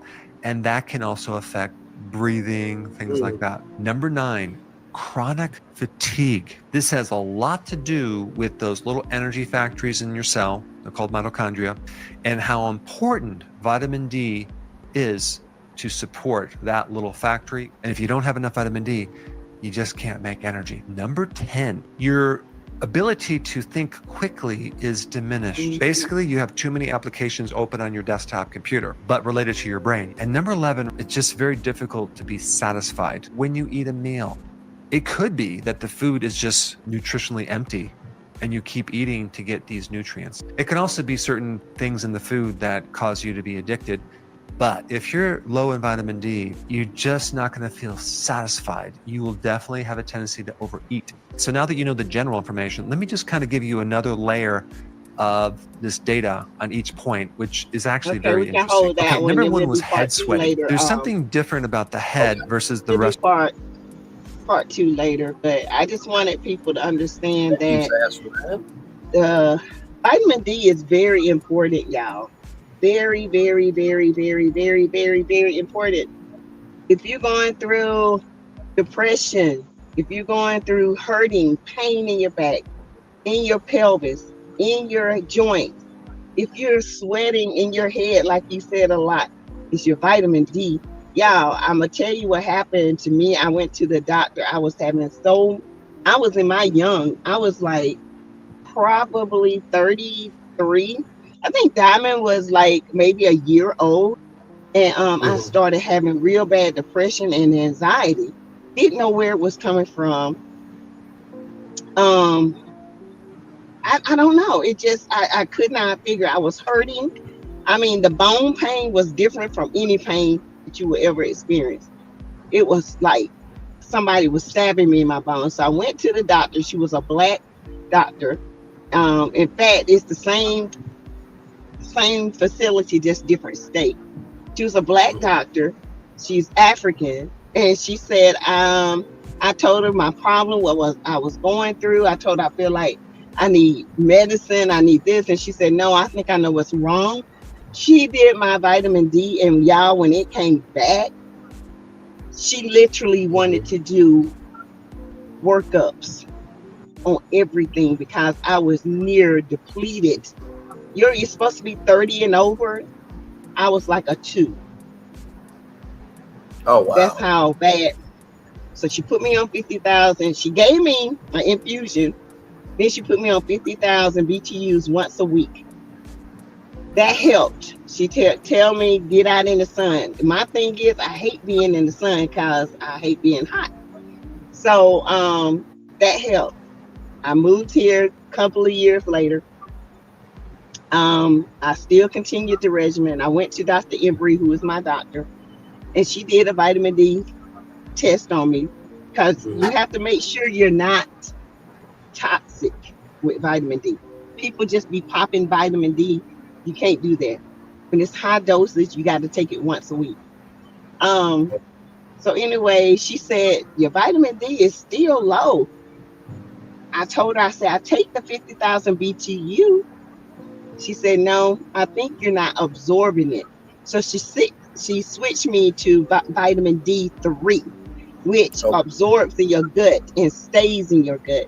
And so now for the first time in years, I'm over 30. I'm over I'm at 30, but I've never even been close to 30 because I'm taking the vitamin D. And I take the Mary Root liquid vitamin with the calcium and iron. I take that, and that's been helping. I know that's what's been helping me. And I take at night Mary Root's nighttime, which has the magnesium. All the nighttime stuff that your body loses, that has it in there. So I say this to women and men because men have low vitamin D2. They have low energy. Your mitochondria is the energy center of your cells. Alive touches those mitochondria, and it produces red cells through your body so you can have energy. And I know I'm talking, but this is important. I want everybody to understand that if your vitamin D don't come up, then they will start testing you for markers, cancer markers. They will start testing you for lupus. They will start testing you for all kinds of stuff because certain things affect your vitamin D that you did not know would affect it. Okay. Right. I just say that because I see a lot of women, black women, white women, they going through the motions of this menopause, and vitamin D is it's barely there. And people think they're going crazy. They've been putting on bipolar medicines. They've been putting on all this. Okay. You need to go have your vitamin D checked because you might be going through mood swings because it controls your mood. So it's very important. Very important. I tell people that all the time. It's very important. Please, please, please, even your teenagers, watch out for your children. If you find your baby sweating in their head, your 4 or 5 year olds just continues to sweating in your head, their vitamin D level is low. You need to get onto that and do tests to see what's going on with them. I sweat in my head all the time. My vitamin D was low. It has stopped a little bit, but I still sweat. So just a little part one of Yes. the vitamin D. So you For your guys, information, because honestly, to tell you the truth, today when I was at work, I didn't realize that I was a vitamin D deficiency, but I was sweating a little bit. I was still coming out of being sick, but my forehead was sweating a little bit. So I do appreciate the intel yeah. for Do sure. you sweat all the time though? Not That's really, the no, thing. no, You not could all have the been time. breaking a fever. But see, Yeah, people I with think vitamin D that's what it was. deficiency, they sweat all the time. And whether No, you not believe all it the or time. not, it affects your heart, your liver, it affects everything. So I just want you guys to be healthy. That's all. Yeah, I'm on my healthy kick, and my daughter, I have to get onto her and make her take her vitamin D because but she has colitis, and so it doesn't stay in her body long. Okay. right. So I have to get on to her. I have to get on to my mom about vitamin D. That's why she hurts so much. Right. So And I will say, that's it.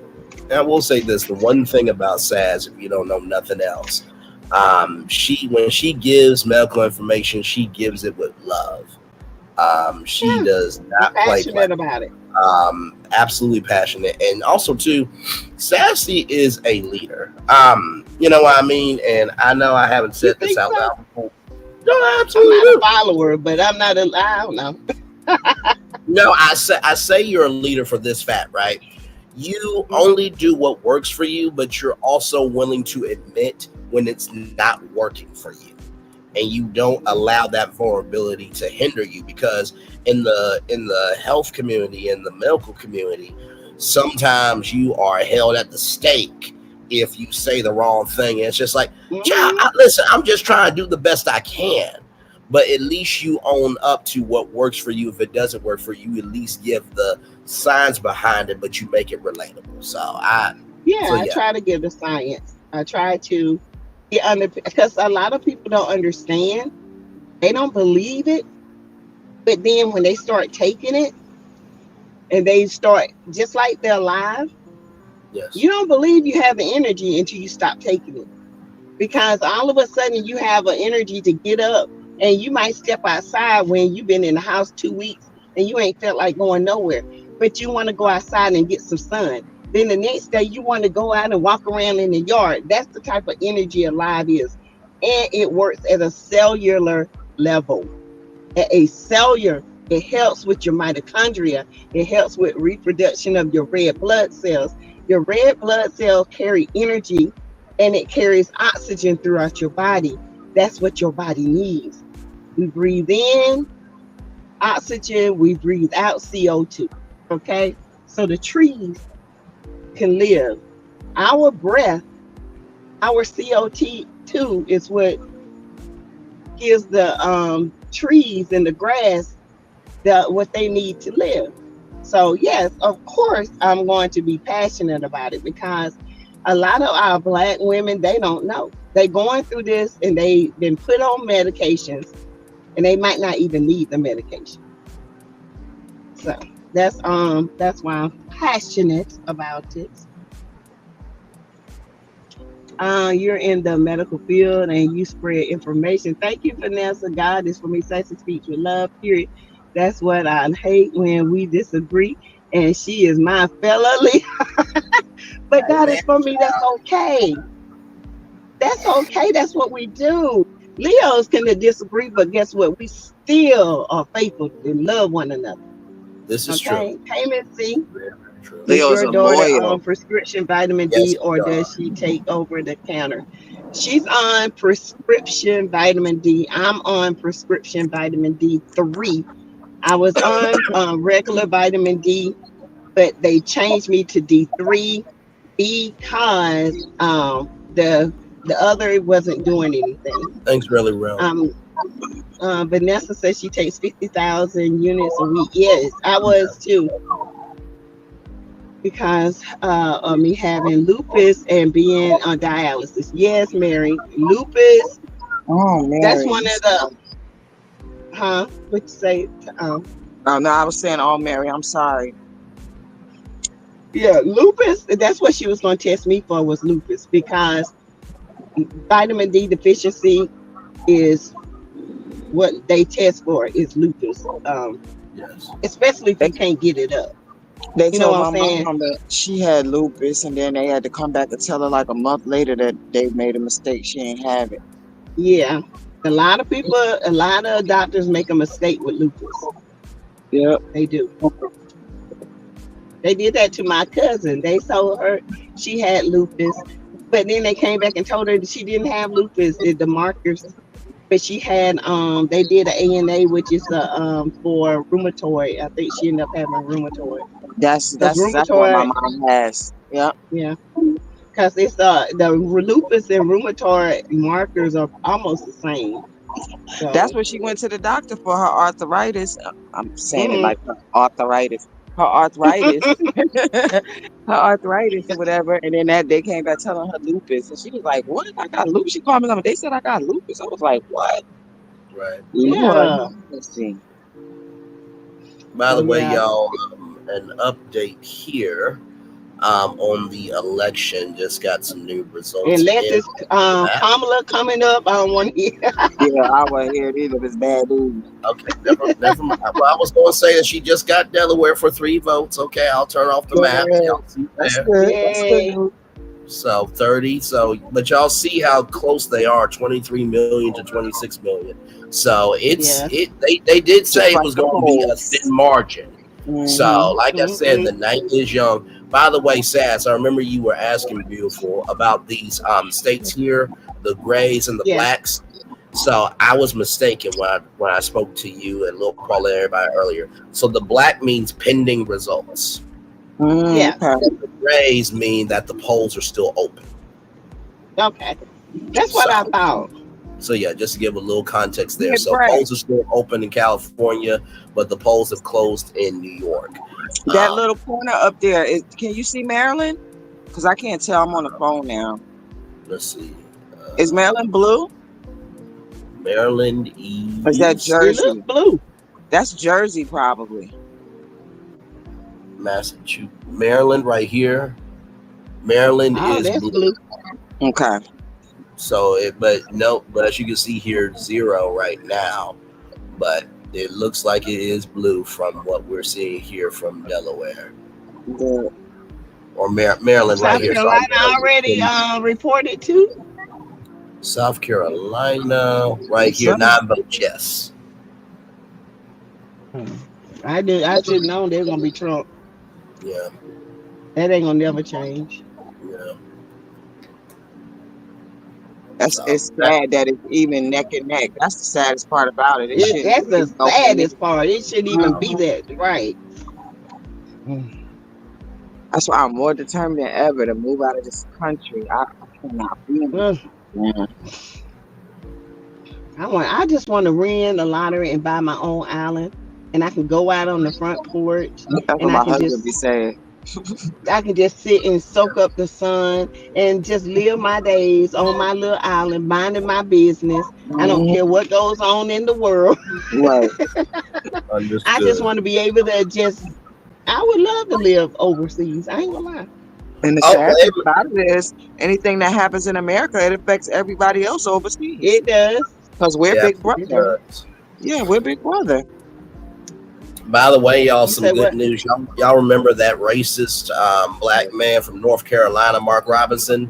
Well, Democrat Josh Stein defeats Mark Robinson in North Carolina gubernatorial race. So there is a win there for the blue there. So Okay. which is a good thing because that bastard there, child. Being on message boards and thank God he lost. Right. No problem, all the tea in China. Maryland is a reliable blue state. Hey, all the tea. Georgia. Hey, all the tea in China. Hey, Tracy Wilson. Wait, say that again. I was just saying, hey, all the tea. I didn't see her on there. Hey, all the tea in China. But you guys know what's even crazier? They know that Donald Trump has dementia. That's why they picked J.D. Vance. See, he's not dumb. He's smart. He's very intelligent. Oh yeah. So you didn't they just say plan no. on sitting him down and letting JD Vance take over. That's what the whole thing is. That's what they want to do. It's all in part. See, because Trump is not the threat because he's not that smart. We got to worry It's about Vance. any Republican that's smart and they're on his side because they can really make things go through that Trump can't. You know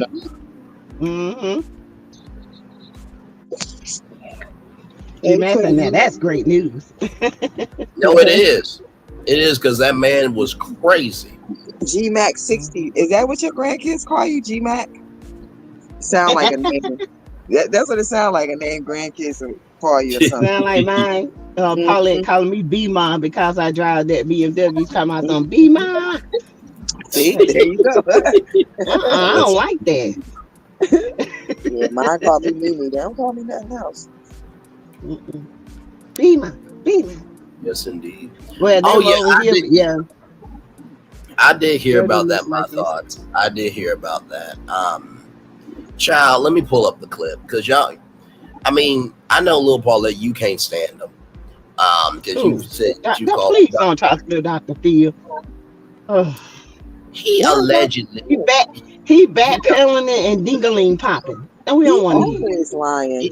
He allegedly said that he got snubbed by the Harris campaign 25 times, so it was a rebellious endorsement. Like, really? Man, bye. They snubbed you because they knew who you was, just like they did Robert Kennedy Jr. They knew who he was. And that's why he over at Trump after he got turned down by Trump.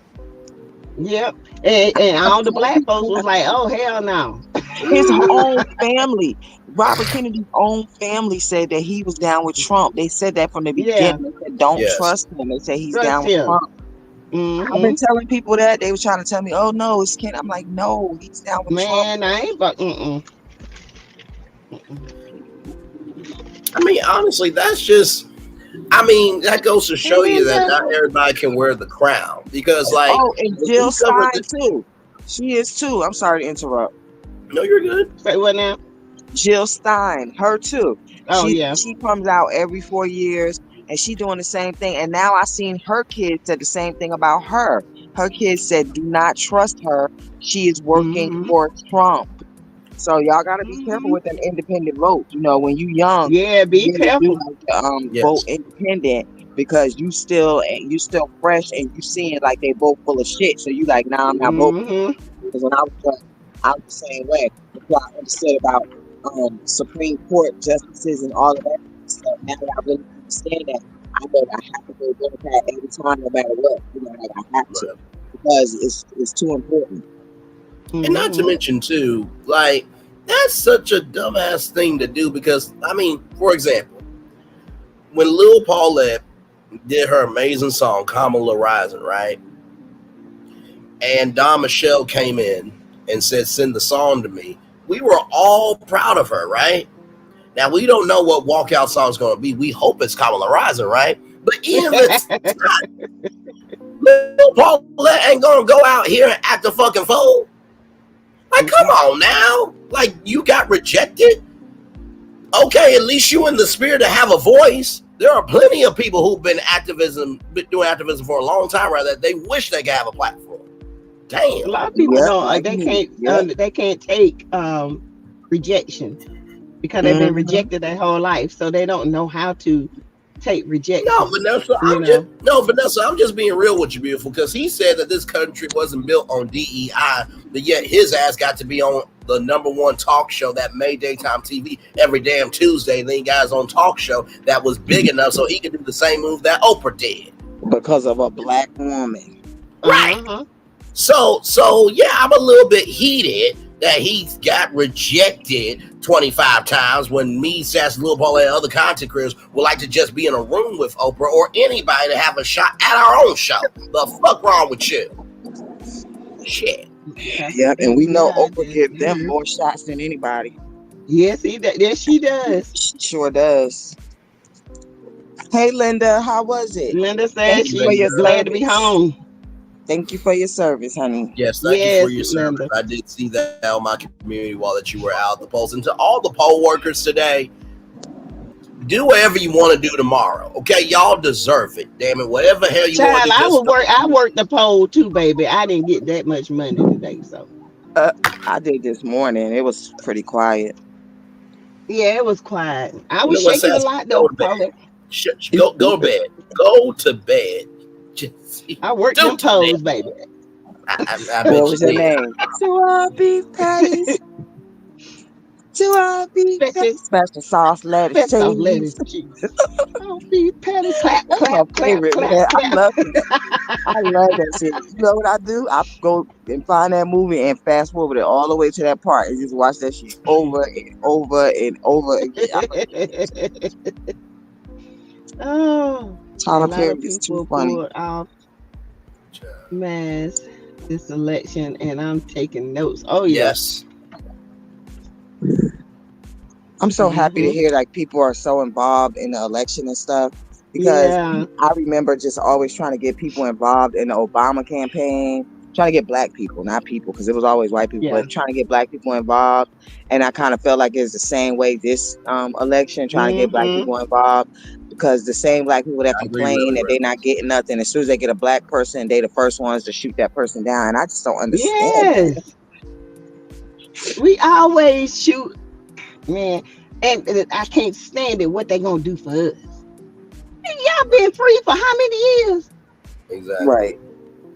And you still looking for government handouts? Right. Everybody go through shit. Like, what the fuck? It ain't just black people who go through shit. I don't understand that.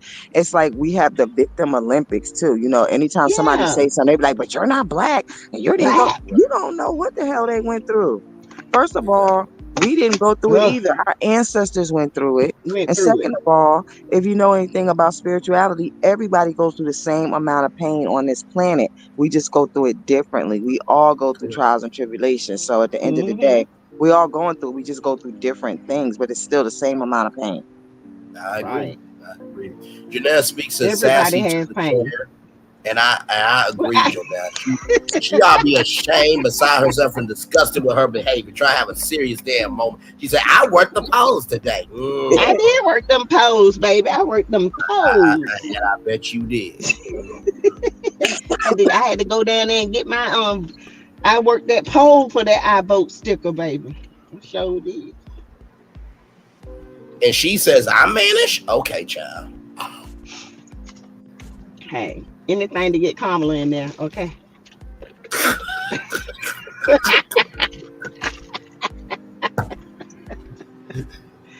Oh boy. I'm not doing this with you. No. Oh, child. Oh Lord. Okay, 52.1%, 45 and 46.8%. Harris is being reported in Canada so far. So see, they did say it was going to be a slim margin. Yeah. They did say that. They were not playing about that. Yeah, Terrell, you have to be crazy as hell to vote for Rump Rosebud. We all suffer together. Hey y'all, I just went on Instagram and Stormy is on the Tamara Hall show, y'all, right? Yeah, she was on the Tamara Hall show this morning. For what? For Canvas?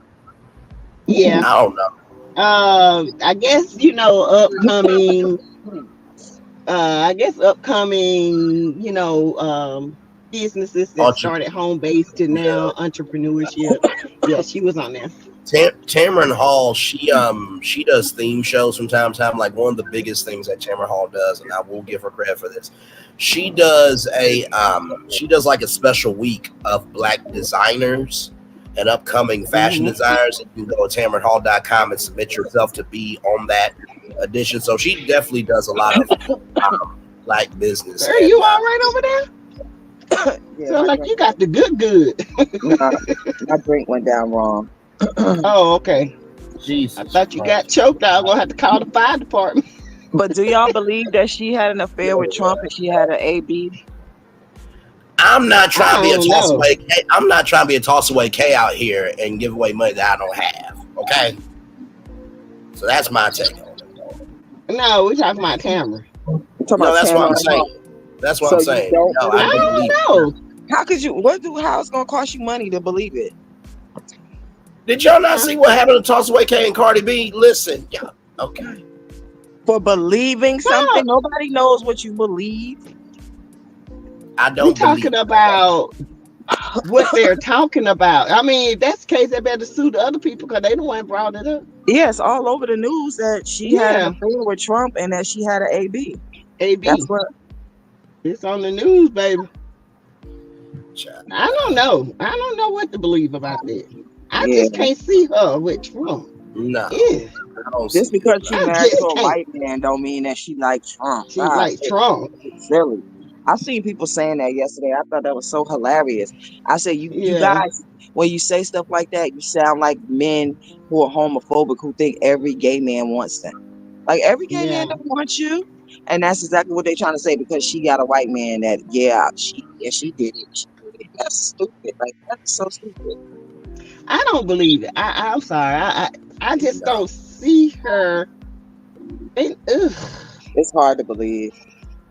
It is hard. They're gonna have to prove that. I'm just sorry. She gonna have to come out. Yeah, she gonna have to come out and say it. Come out. Yeah. Okay.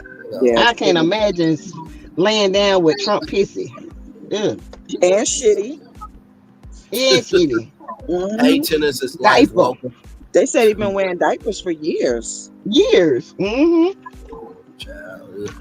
Charmaine, welcome in. Glad to have you here. Tennis is life.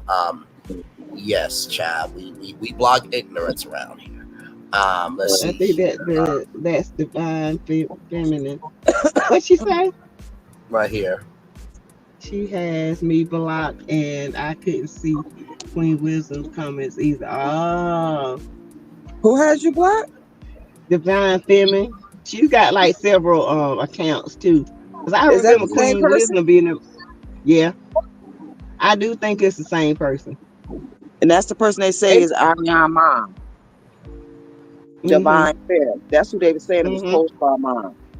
Yeah, that's what they say it was. I see the Queen.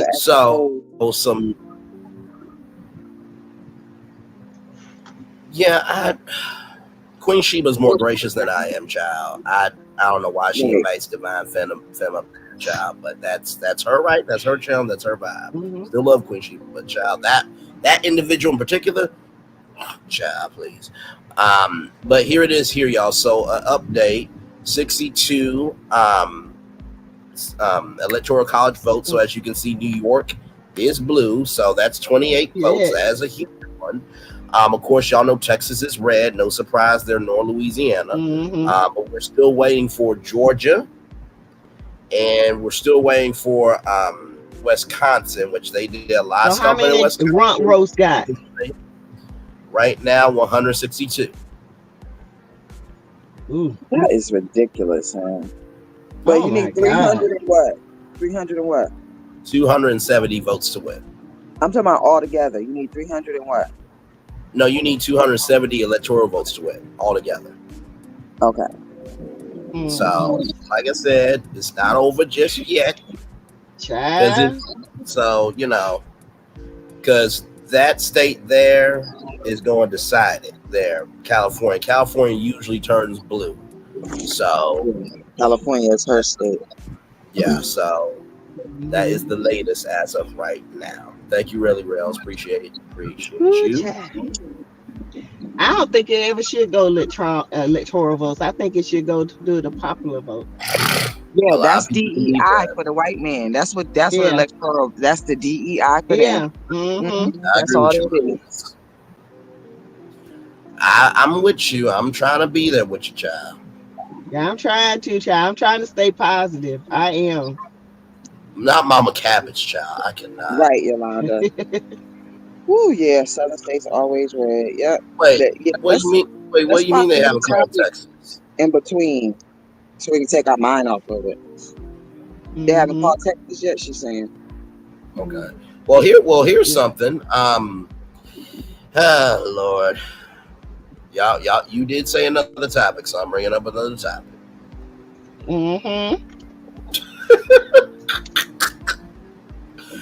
So Tyrese drops a 55-minute Twitter video about his ex-wife Samantha Lee. Lord. In this 55-minute clip, which he recorded from his home, he shared the details about his ex-wife Samantha Lee leaving him in August of 2020. Stairs that I got married on. Good for her. Before my ex-wife left me, August 2020. And this is the same house that I got the news while living in, that not only did she leave me, I got married on these stairs. She packed up all 50 boxes right here in the foyer with 6 or 7 of her friends, and she covered up the Ring camera with a COVID mask at the time. This was August 2020, and she left me. And these are the stairs. Oh, Lord. Tyrese, let it go. Please. He ain't been right since that woman left. He was already fucked up. Remember a couple of years ago? I know. Talk about black women on Twitter, misspelling all the words, just doing all that. He always been fucked up. He's a typical dark-skinned dude that hates himself. Yeah.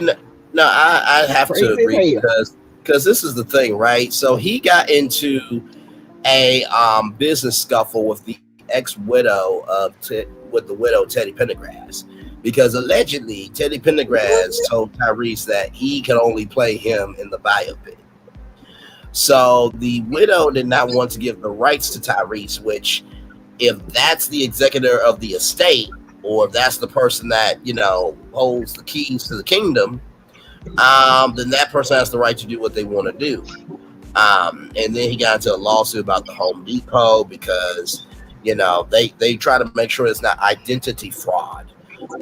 You know what I mean? Because you can get in trouble for that. So he didn't want to pay that, so he sued the Home Depot and called the person racist and stuff. It's just...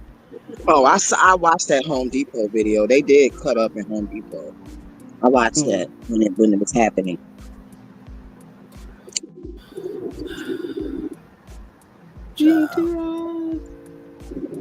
Bipolar, that thing just Looney Tune. So I can't even look. Tyrese is just crazy as hell. I think he got I don't know. Oh, egghead ass. I just can't with him. I'm trying to think, was there anything else? Oh, almost forgot. Also too, he got into with DJ Envy about hitting on his wife and stuff like that too. So it's been a lot with Tyrese. Oh yeah. Now, oh Lord Tyrese Jesus, get on my nerves. Tyrese, really, bro? It's the election. Okay, fine, Tyrese, fine. Go ahead. Just go ahead, man. What you got? Don't take my baby. I told you this was $13,000 a month. What more do you want? What from me? Oh my God. I told you it was election night, bro. Good. What do you want from me? I'm on my knees. I'm begging, baby. Get your pink sweat begging ass. Right. Trey Songz, Keith Sweat begging ass. Shut up. Yes. Oh, Teddy Pendergrass has been a couple of videos around. Okay, he hasn't been around for a long time. And he's an art too. Well, yes, he is. God is for me. Said Tyree was my ninja back in the day until he started speaking his shit. Had to just sing and be cute. Why he gotta act like that? Not you using a song, Tyree. He was at a concert and he can't keep it up. You know, he got one of them big heads and he can't keep it up. Like it. Big bobblehead. Lord Jesus. Remind me if we're in LA to pull y'all both away from the Capitol Records building, okay? Just remind me, chat, okay? If we're ever in LA, please, just please remind me. Let's see here. Crywreek's been doing too much. Oh, okay. Wait a minute. She just won Illinois. Let me What? Let me That's get why it they up. thought she wasn't gonna win. Oh, come on, come alive. Here we go. 81. Okay. I told y'all we're in for a long night. But Rhode Island, right here, Rhode Island. Let me zoom out here. Try to see where Rhode Island is, child. That's the one they didn't think she gonna win. Illinois showed up. It showed up. Okay, Illinois. Rhode Island, 4 votes, and Illinois right there. Well, I mean, sweet home Chicago and Barack Obama, of course, but yes, Illinois for sure. So 81. So it's not over till it's over. She growing. Yes, indeed. So can I be your zodiac freak? Come on. I mean, listen. What sign are you now? I mean, if you're a lioness, I'm a lion. I mean, we can make a pride rock together. You know what? I need to see. Y'all do this. There you go. No. Y'all do this to me. I drink my water, my black-owned business, and do 3 with the T, and then y'all do this ish to me. Okay. Now, don't come out here trying to blame us for your mannishness. Oh, okay, first of all, you're going to get off of me and my man Cameron, okay? Our man tendencies, okay? We like what we like, okay? That's what it is. Whatever. We not playing with Illinois. That's right, baby. He said them Leos drive him crazy. Sassy, you know Tyrese talking about you. Baby, Tyrese when they be, he'll be in catatonic state if I had him. He'll be crazy when I finish with him. Okay. All right, Brad. Catatonic. Start with that first video that I sent you. Okay, I got you. Okay.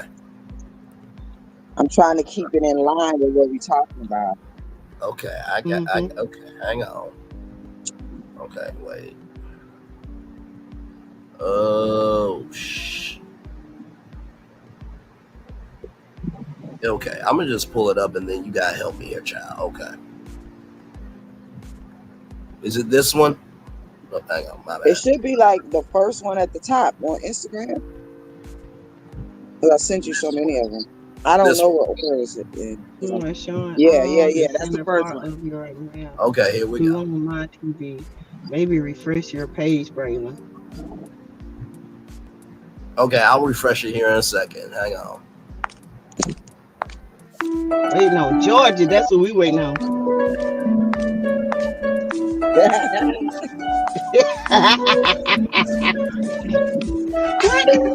This him walking to the White House. He going to vote.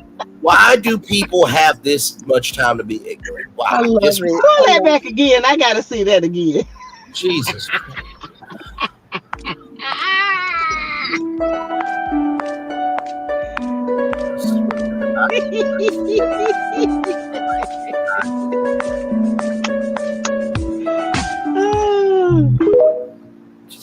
That's too funny. Child. All right, here's the next one, y'all. Here's the next one.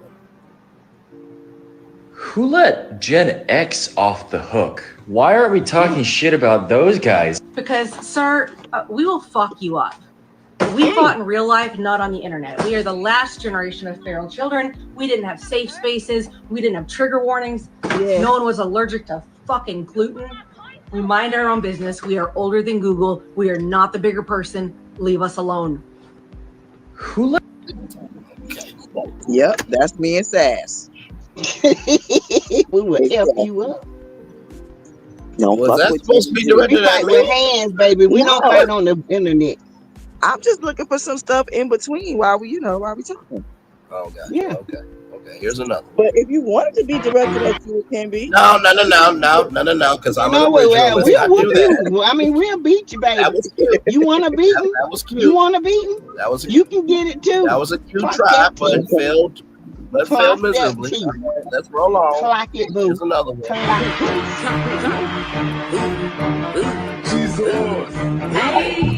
It's 7 p.m. Friday. It's 95 degrees. I ain't got no hitter, and no hitter ain't got. Let's go. I'm about to show my these hitters love them. How to get He right here with me. Hey. Turned up with my sister. Turned up with my show. Jay. Sitting down the band. Can't see me do my thing. Got 1,000,001 haters. Come on. Turned up with my heels. Turned up with my sister. Turned up with my show. Jay. I'm a bit of a head king. With my G. Got a backwood full of time. And a background full of beans. All that Twitter type. They see me and ain't do nothing. Got out with some biker shorts. I'm showing out my. I'm feeling good today. I'm outside with y'all. Got a brown skin hit with. Okay. So I will say this. This post right here, I mean, it's from a verified person. They probably bought the check mark. But listen, there's nothing wrong with recognizing that there are problems in other parts of the world, and that should not be happening in the Congo and the Sudan. But also, too, in the same token, for our culture to be represented on that big of a stage, stop it. I'd rather have, and not to mention Glorilla's story, if you really dig down deep, you actually find out she's got a lot more soul to her than people give her credit for. Yeah. Another clip here. Okay, so wait, pause that. Child, you sent me so much. I'm trying here. I know, but remember, I'm sending the clip, so I'm the person that should be talking about it first. Okay. I was just gonna say that was it at her rally in Tennessee? Glorilla? That was at her rally in Tennessee, and that's all. I can't remember what else I was gonna say now, but yeah. But we gotta have to remember that Glorilla represents a younger generation that likes her, and those they tend to vote for wherever she's gonna vote for. So that's the purpose of her being at her rallies. Okay, and a lot of people, although I feel like that's Glorilla is really a nice, decent person, from a great family. So. Girl, who cares what people say? Black people so damn judgmental. I know they are judgmental. Yeah. But my thing of it is, like she said on Tamla Hall, she said, "This is my job, not my life." Right. And people mix it up. They think this is her life. Like Megan Thee Stallion, this is her job, not her life. And it could be their life if they want it to be, though. Exactly. Strangers to decide what you should do or what they should be doing and should do it. Exactly. It's ridiculous. People kill me. We're so sickening. Let me be a Glorilla, honey. Child, I be hey. Just jealous. Sierra did a really good impression of Glorilla for Halloween, and she did. I saw that. Yeah. Yeah, she did. Okay, you want me to play this one? Yeah. Okay. All right, here we go now. Westmoreland County are coming under fire for their float. Jessica Guay is live in the newsroom with more on that story. Jess? Josh and Erica, photos of the float in last night's parade in Mount Pleasant show a utility vehicle decorated with American flags and Trump campaign signs. People dressed as Secret Service agents with what appears to be a rifle mounted on top, and a person dressed as Vice President Kamala Harris chained up and walking behind the cart. The photos have gone viral on social media, and the response is overwhelmingly negative, with many calling the float racist and offensive. The parade is put on by the Mount Pleasant Volunteer Fire Department. We've reached out to them with questions and have not yet heard back. The president of the NAACP Pittsburgh branch put out a statement in response to that float, saying in part, quote, "This appalling portrayal goes beyond the realm of Halloween satire or free expression. It is a harmful symbol and that invokes a painful history of violence, oppression, and racism that Black and brown communities have long endured here in America." They added, quote, "We urge the event organizers and local leaders to implement clear guidelines to prevent this type of hateful and hurtful display from occurring in the future. We also ask that they offer an apology and make a public commitment to anti-racist values that affirm the dignity and equality of all people," end quote. We spoke with the mayor of Mount Pleasant this afternoon, and she says that the borough will have more to say in a statement tomorrow. We'll keep you updated. Live in the newsroom, Jessica Guay, KDKA News. The goddamn fire department. I'm not surprised by this. I keep telling y'all why y'all surprised by bulls causing destruction when that's what they do. Really? No, I'm not surprised. Yeah, but fire department, that's a profession. That's ridiculous. Yeah, they need to be reprimanded for that. Same fire department that watched this shit on TV on January 6th, like that. It's ridiculous. And they say it was Antifa. Why would Antifa be fighting for Trump? Why would Antifa? Yeah, exactly. Don't even make no sense. They just dumb. No, I got you. Bothers me is Right, how Patricia. black men are not supporting Kamala. Hey, you know what, Patricia T? They ain't gonna support no black woman because they, you know, that's a woman that's got substance. All they want to do is sit in the house and play video games. We got to look at the majority of black men and remember what the majority of black men are: dusty. And no matter how good your man or your dad or your uncle or your brother is, that don't count for all them other dusties that's out here. And I wish people would really take that shit seriously and stop covering and coddling for these damn men, because they are terrible out here. When it's good, when they're good, you don't need to coddle for them because that shit speaks for itself. Like, it's just crazy, man. Plus, good men don't look out for dusties. They always call out their shit. But for some reason, That's why I say a bunch of dusties. Did you upgrade your screen, Braylon? What do you mean? Somebody in the chat said that your screen you need to refresh your screen because, oh my God, this is. Oh, they were talking about the votes. They were talking about the votes. Oh. I did that. It's still 81 votes for Harrison, 162 votes for 45. Okay. So here's the next one. Thank you, Sass. Here we go. Oh Lord, just want to say, you know. What you doing? Mama, get me out of here! How you get out? No.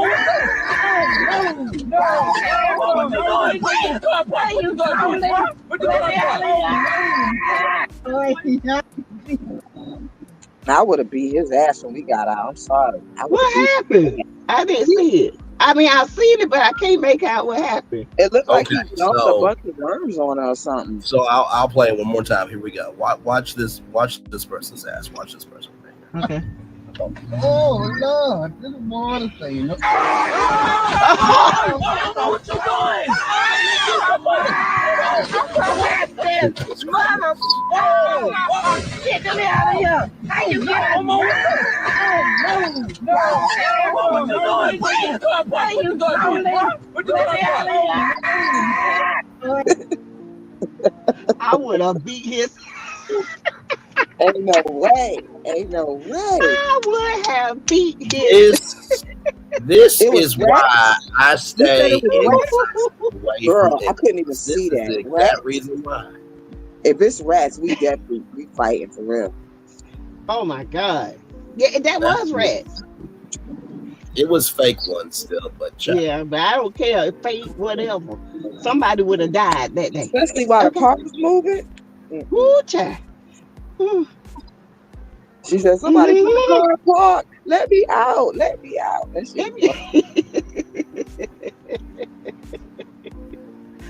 Oh my gosh.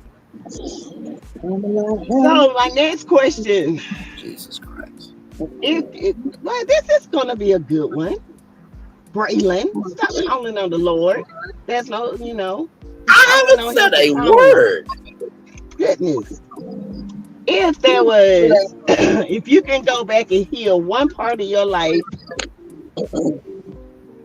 and it was a hurt that, how can I say it? If there was one part of your life that you can go back and heal that part, what would it be? Or change that part, or heal that to make you complete? What is one part of your life that is making you feel incomplete, or you're not moving on? Did that make sense? Yes, it does. I know, Braylon, you young. You probably had a lot of experience, but. Oh, wow. Thanks, Sass, for affirming. Really appreciate it. Well, I mean, it's true. You probably don't have a lot. Like, I mean, I got so much. It's hard for me to even come up with one thing. I know, right? You a baby. You a baby. Oh, Lord. I'm still growing, y'all, apparently. Jesus. Yeah, you still growing, but what would you heal, Braylon? You know, Be vulnerable. Be vulnerable. I would have to say if I could heal any part of me, I feel like I would heal the part of my youth where I felt the most confused in middle school. I think if I could went back to middle school and allow myself to be a little bit more free and not be so boxed in, I think that would be it. Because I told y'all my West Side story before. So I think that's one part I would like to heal. You know, like I said, that brother Shakal, who I call my guardian angel, and I gotta make sure for sure when I make it to get him whatever he got in debt paid off, because he gave me my second chance, and never forgot. So what made you feel so blocked in? Was you verbal at that point in middle school? I was, but I think my shyness, because all I could talk about was Disney. That's all I could talk about. It's very nerdy topics. I wasn't as expressive as I am now.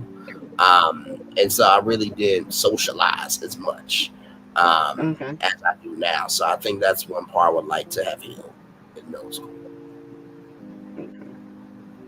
I guess I was just trying. So you said that's the only thing. Why was that the only thing that you could talk about? Was it the only thing that you watched, or that's the only thing that you connected to?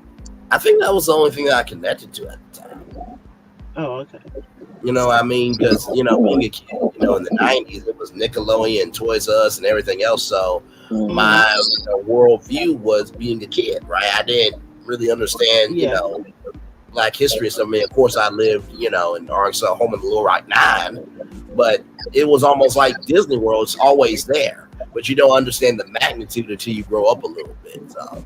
Yeah. Oh, okay. You, Paulette. I'm still thinking myself. Yeah, so many. But I probably start with the very first thing, just being abandoned as a baby, you know. Being abandoned by my mom. And having to go through living with different people and stuff, you know, and not knowing who my mom was until I was about 5, like being reintroduced to her and stuff like that. I feel like that probably like set my life off to a bad start, you know, being abandoned and then having abandonment issues and things. So I think that's what I would do. Wow. Thank you for sure. I had no idea. Wow. Yeah, this is the things with questions. You know, this is things make you think back over your life. And I think my thing would have been oh God. I think mine would have been trying to forgive myself and trying to understand where I was at a point. Well, I think I was like 13 and I was coming out, you know, and you know, I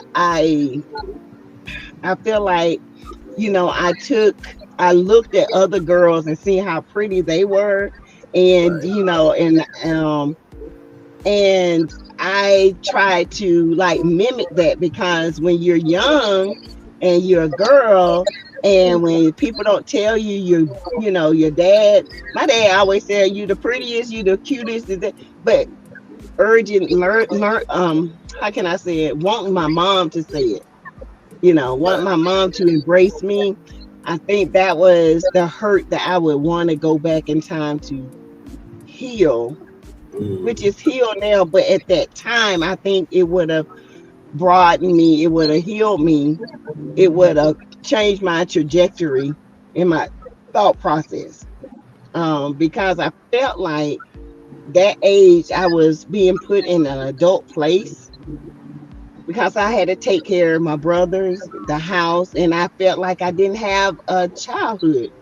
And even though I did go and play, but I had to be home and such. I had to wash clothes. I had to clean up. My brothers just went out and had a good time. You know what I'm saying? So I think it made me think that I was doing grown up things, but I still was a child, and I did not understand the magnitude of being a grown up, but I was still taking the place of a mother, doing things because she worked all the time. So I think at that point, I think if I can go back to my 13-year-old self and kind of heal that, my vision and how I looked at people would have changed. I wouldn't have been reaching out for people to love me or hold on to me, and you know what I'm saying, to fit in, because we all had that thing of fitting in. Yes. Well, first of all, I would say to both of y'all, I think y'all turned out very well. My mom and dad have always said, when you walk out the house, nobody knows that we're your parents. So you're the best representation of you.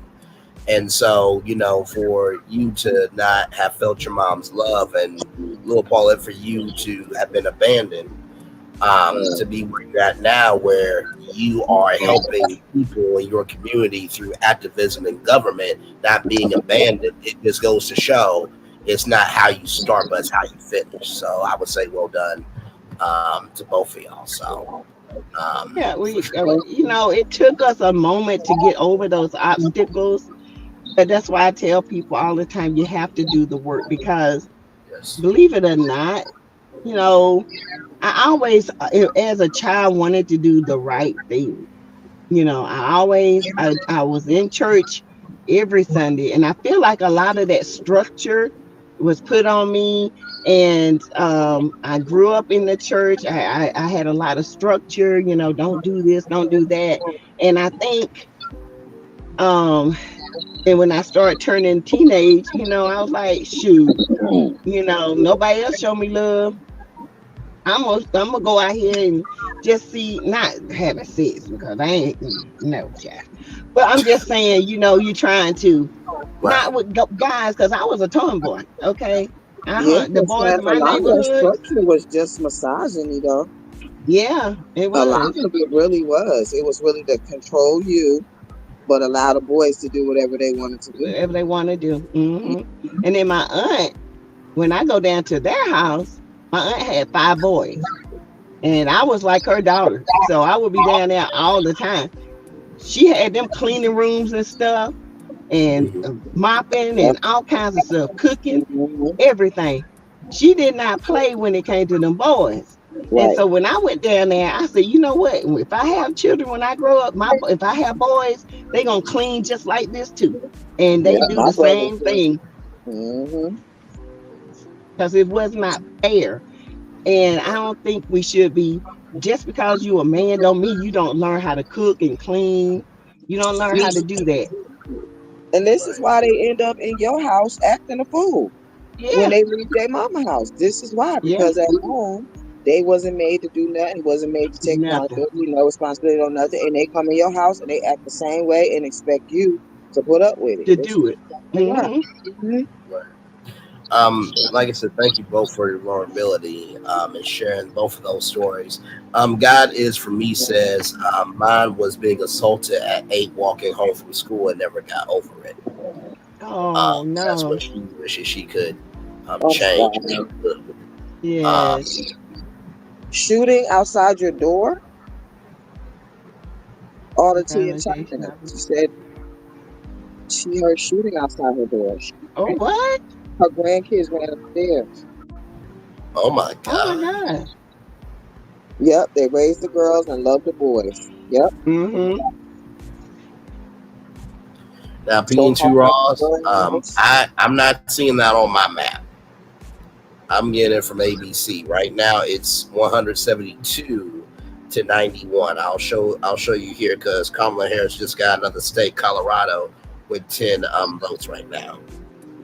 So, like I said, it's early voting, P&2 Ross, because there was like 80 million people that voted. So they got to count the early votes, then the election day votes, and then because There was threats. There are some polling places that are staying open. So it's not over yet.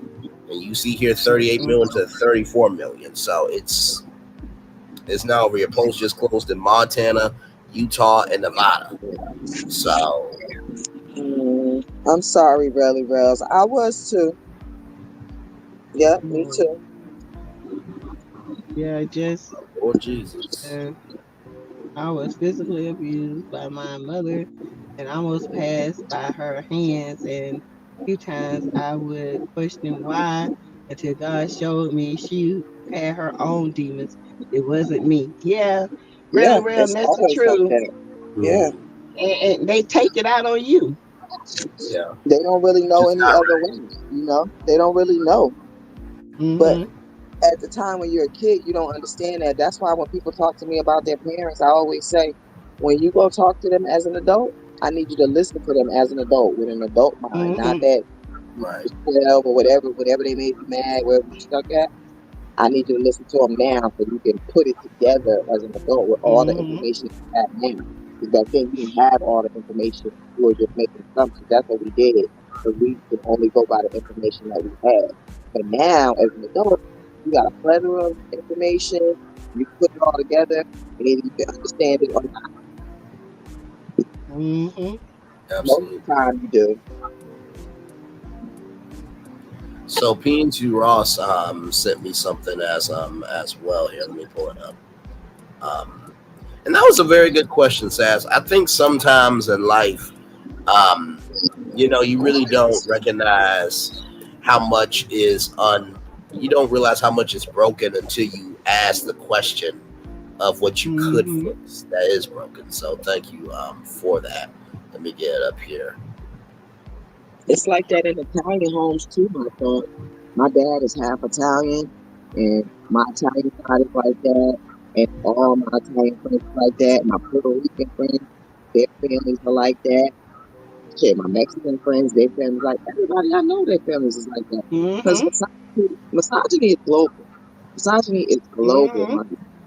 And the women they participate in inner misogyny, So There's always been systems against people. You know what I mean? And that doesn't mean that doesn't mean that it's not right. But the blessing of this is that and like I said, I was watching the Brian Williams thing before I came on. To do what Kamala Harris has done in 100 days alone, that should be celebrated. Okay, that's almost like if Will, Paulette, or Sassy or myself were in our careers, and somebody said, "Okay, listen, so this person quit today, and you're in charge now. You're the CEO." Wait, huh?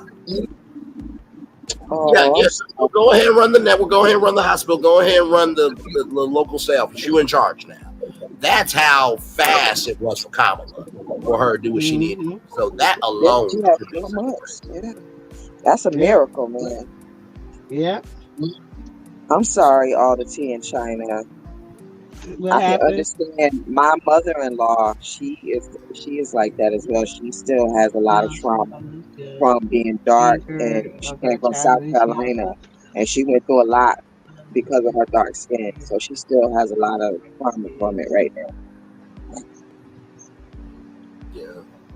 I'm sorry, all the tea in China for sure. You watching NBC? Okay, NBC's good too. NBC is good too. I just got the map up here because it allows us to just check in, because I know that us doing that and the live coverage of the network too. But yes, she is Keisha. All right, here's the video, y'all. To all the Klan members that think they're gonna go out and beat up women, beat up black women. I promise you this much: you're gonna get your ass whooped. I'm coming straight from Washington. I'll get on a plane, and many of us will get on a plane. Y'all heard about the Million Man March? You touch one of these sisters, and you're gonna hear about the Million Man Stomp. You've been Come on. Civil War. You've been wanting this so bad. bad. Touching. Disrespect our sisters out there. Disrespect queens out there. And I promise you, you will receive. You'll receive it all. And that's a promise. That's a promise. That is a real promise. You violate our sisters in 2024. We'll see what happens. Amen, brother. Million Man Stomp. I ain't mad at it. I am not mad at all. After that Raw in Montgomery, they should. They said they should just stay with black down. After that Montgomery Raw, they should stay down. Well, yeah, that's what they said. If Kamala wins, they're gonna attack black women in the street. I think in Washington and Kentucky and one other place. They said. Kamala just got Colorado. Yes. She just got Colorado. Oh, I thought Braylon already said Colorado. Yeah, I showed that. Oh. Yeah. Okay. Pull them out back up because it's like two different reportings. So here it is here. 195 for 45. I knew you were going to get it from for Harris. So the states that she y'all know that y'all do know that when whoever Vermont picks, they usually win, right? Yeah. Yes. Hello. Yes, we're here. Did y'all know that whoever Vermont picks, they usually win? Yeah. And we just got Vermont. That's the biggest. Ooh.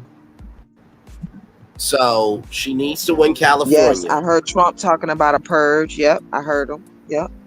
Yeah. He was on stage at a rally talking about a purge. Yep. Purge. I think He's gonna let the California, cops have full immunity, and he's saying something about a purge. Yep. Yeah. But yeah, so she needs to win California, which she will Yeah, that's definitely what win. they said, girl. They're gonna attack Arizona They're gonna has hurt us because they know that we the big voters. Mm-hmm. Because we the Georgia reason that hadn't even Biden reported. We're still mad about that. Georgia has not been reported. Arizona has flipped blue before, so she can get this one, Pennsylvania, Vermont. You get California. She will win without question. That California one will decide that along with Vermont and Pennsylvania. And Georgia has not reported yet because of the threats. So we are still in it for the long haul, y'all. We gotta turn that. We gotta do some type of. Let's do some type of positive meditation because when you do it with a whole bunch of people, it's more productive and it's more powerful. Because if we all worry at the same time, then we create worry. So you gotta do some type of breathing, some type of positive meditation, something to turn our worry around into positive. So that's the gentleman's name there. American 1OG. I'm still being positive.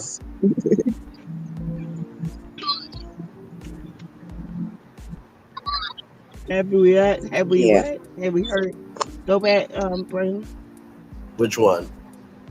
It was something. We heard? Yeah, have y'all heard of it? Tap it out too, guys. You know how to tap. You know how to tap your energy. Tap away your energy. Yeah. Where you tap and then you wipe it off. And you say like, I'm only thinking positively. Kamala's gonna win. Like whatever. Kamala got this. Whatever it is, Kamala got this. Just wipe it away. Ooh, I feel better already. Hey. Indeed. Yes, indeed. Hey, Aries Girl Podcast. Welcome in. Glad to have you here. I do too. Tessie is going to real fast. Real fast. Child, listen.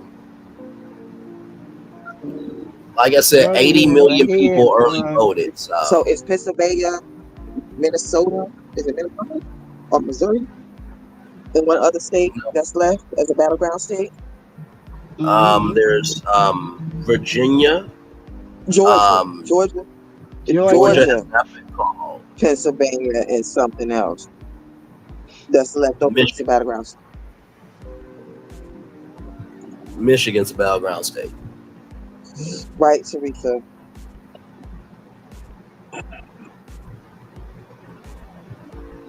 Child, they mess around to get the right black one. If they want to, they get popped. Ooh, child, we carry.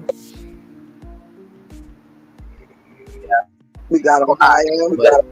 I'm not surprised by that though, Ohio, because people Oh, we are. got Ohio. No, 45 Oh, we got got Ohio. Ohio. But I'm not surprised by that though. I Not ain't surprised even. by that. I'm not. So he's at 190 something. Yeah, he's at 195 right now. Ooh. That's where he is right now. Shit, I gotta go charge my phone.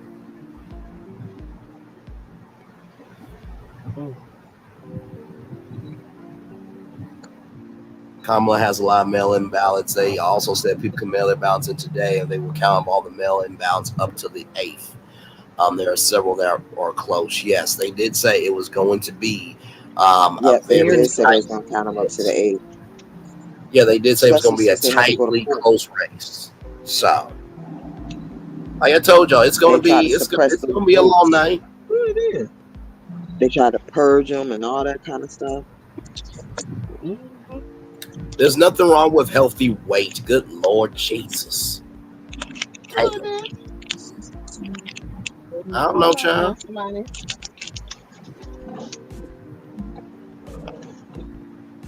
I just pulled up in my drive.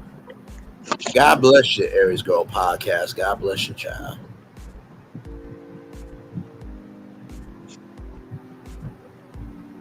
I feel you, Keisha. I know what that is.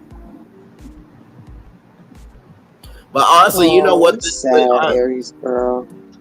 But you know what? Honestly, though, when People Kamala are saying wins, riots in blue cities. when Kamala wins, like I always say, money and resources don't change people. It just amplifies what's already in them. Well, So shit, all you hear whoever is wants to tweet act tweets a out fool, here. This just is blue as mentally hell. take They better come notes. around here with that bullshit. So whoever comes out wants to act a fool, mentally take Be like notes Medea. who that person is, come out your life, and leave on.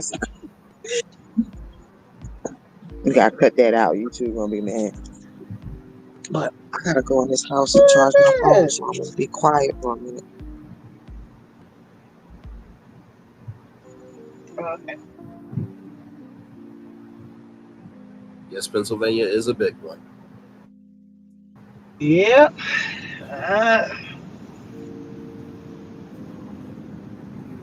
It is.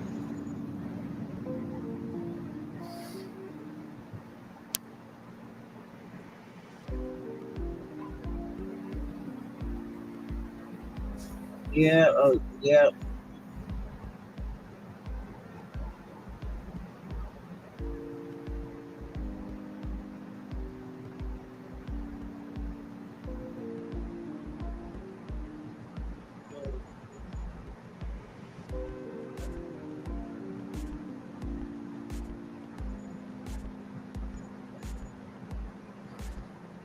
So with the mail-in, is that? I mean, if they mail in the ballots, and they can still change the outcome. I don't know. Well, I got a text that my ballot was received, and then I got another text that my ballot was counted, and that was like a week ago when I did the mail-in thing. So I don't know. Sassy, are you scaring me? Are you okay? Yeah, I'm okay. I was just trying to see who it is outside my door. Sassy locked and loaded, honey. Child, yeah, they come pop open the here if they want to. They'll be walking back with no ankles. They'll be walking on the Walking dust. nowhere. They ain't walking nowhere back.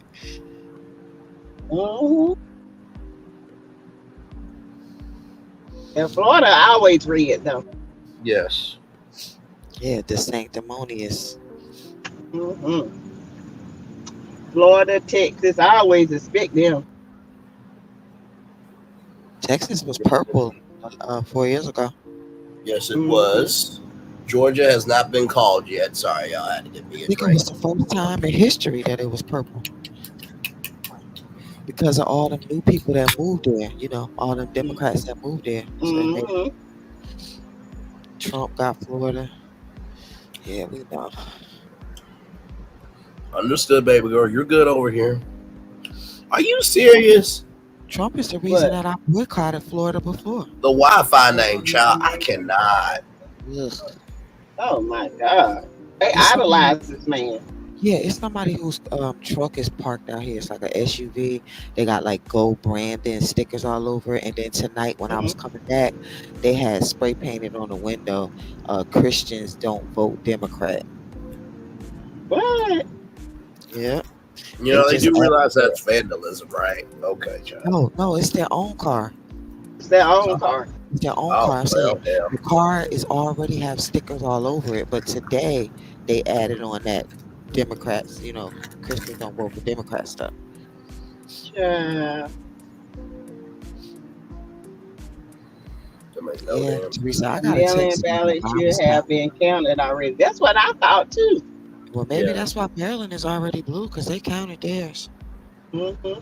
I'm surprised. Yeah, that was fast. Have all that stuff counted. I mean, maybe they just kept calling it based on the how far ahead it Where is. you coming from? Hey, Trump got Iowa. Oh, we need. I came from one place and came to this place. Okay, Michigan, California. I'm sorry. That was me being smart. I'm sorry. Yes, Erica, they consider that fool a Christian. Didn't even know how to hold the Bible. Milwaukee has to do a recount. Yeah, that's why I meant to say Milwaukee, Wisconsin had to do a recount. Brian Williams said that earlier in the broadcast. What you mean the doors wasn't closed? On Amazon. Also, Brooks won. Yay! What? Yay! Everybody in my house was excited. We was voting for Angela. Hey, Teresa, you seen all them ads? They said that she cheated on her taxes and she ain't pay her bills. And we was in the house like cracking up like, so? Okay, Nikki, dude, we'll be here. So what?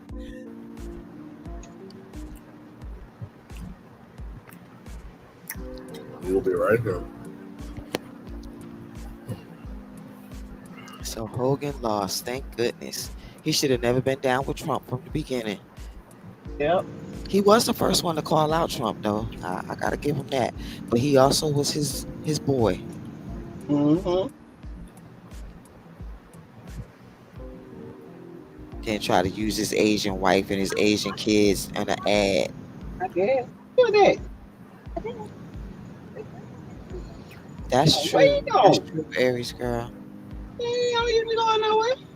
I'm shocked at how fast it is, though, because it's only 10:23. I know, right? Oh, more blue, huh? Remember, in about 30 minutes away, 54 electoral votes will come in from Cali. So, Ooh, child. That's a big one we need. yes, they did. They did have different times, and some early, some after the polls closed. Correct. Yep. Yeah, we ain't gonna know to the 8th. Let's see. What day is the 8th on? What's today? Tuesday? Oh, Friday. We gotta come back Friday. We gotta come back Friday and go live. What? Maybe Saturday. Because maybe they won't call it till late. School tomorrow. Where you going? I don't know by then, huh? Yeah. 2 a.m. He won Ohio. Wisconsin is very close. It's too late. Bye. It's too You late. did? Yeah, they were cracking me up. I don't care if you No, your grandma face, child. They get on my nerve, child. Not a grandma face. It looked like Sassy would say, I don't have time for your ish tonight. I don't.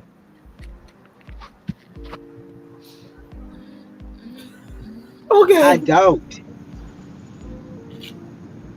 And they need to come on. Come on, California. Come on, Cletus. Military had Ted Cruz won again. Ugh. Oh, I knew he was gonna win. Pathetic. Yeah, I was surprised by that. I like that dude that was running against Ted Cruz, though. Mm-hmm. I Hey, knew he was BDS gonna win. 548, welcome in. Yeah, Florida's red. Hey. I hear Billy's no better than acting. That's so funny. Yep, 35 more minutes. Virginia, she is leading by a hair. Come on, Virginia. Stay with Maryland. Stay with Maryland, Virginia. Stay with Maryland. Got to win Pennsylvania and California. Yeah. Mm-hmm. Because he in Florida. That's how Ted Cruz won again. Mm-hmm. Because it's a red state. Grandpa monster looking ass. Yeah. Yeah, and she got to win Pennsylvania.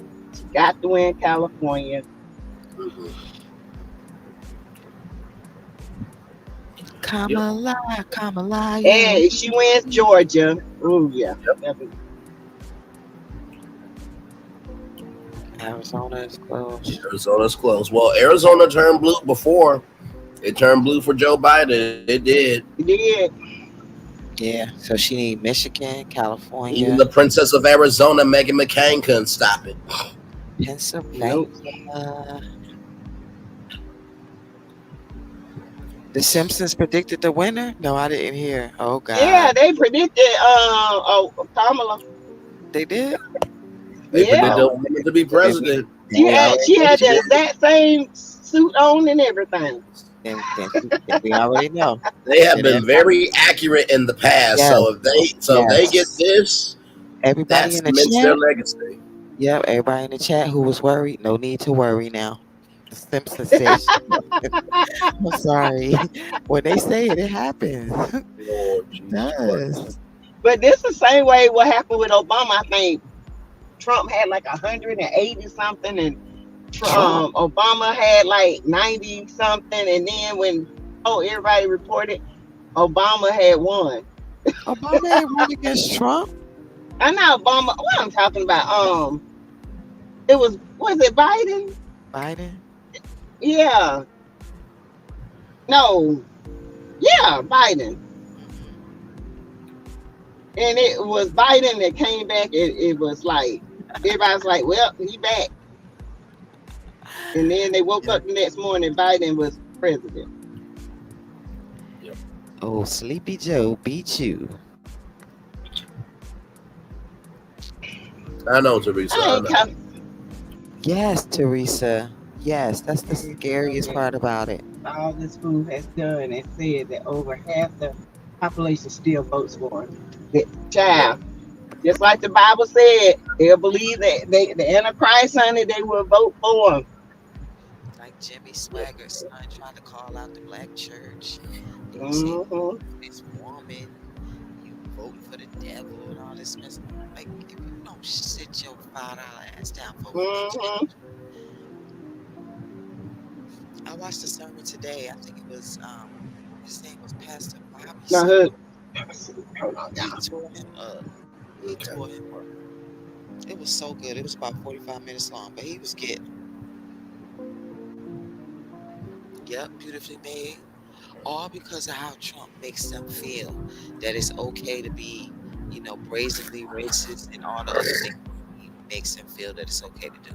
Make fun of people with disabilities, make fun of the LGBTQT, I don't know, all the letters, the alphabet, people, all of that, all the stuff that he embraces people to do. I mean, when he got on stage and made fun of that man with him as that reporter and did that. I know. But see, a lot of people think he's funny and it's a joke. This ain't a joke. But Running the country. Sassy, I ain't gonna lie. Most of my clear friends think stuff like that is funny. Like they don't have no manners or home training unless they like the woke type of, clear people. But if not, if they like co-worker type people, they think that kind of stuff is funny too. Right. They the ones who let their kids cough on you and Read my thoughts. don't tell their kids to cover their mouth. You know what I'm talking about. Get in your face to go do that shit. Like, you don't tell your daughter to get out my face while I pluck her ass. And shout out to Tim Kaine. He was a good VP pick. My grandkids say they ain't going to school tomorrow. They say, You know what? I'm with the kids. I'm with the kids on this one. If she wins, they might be in danger.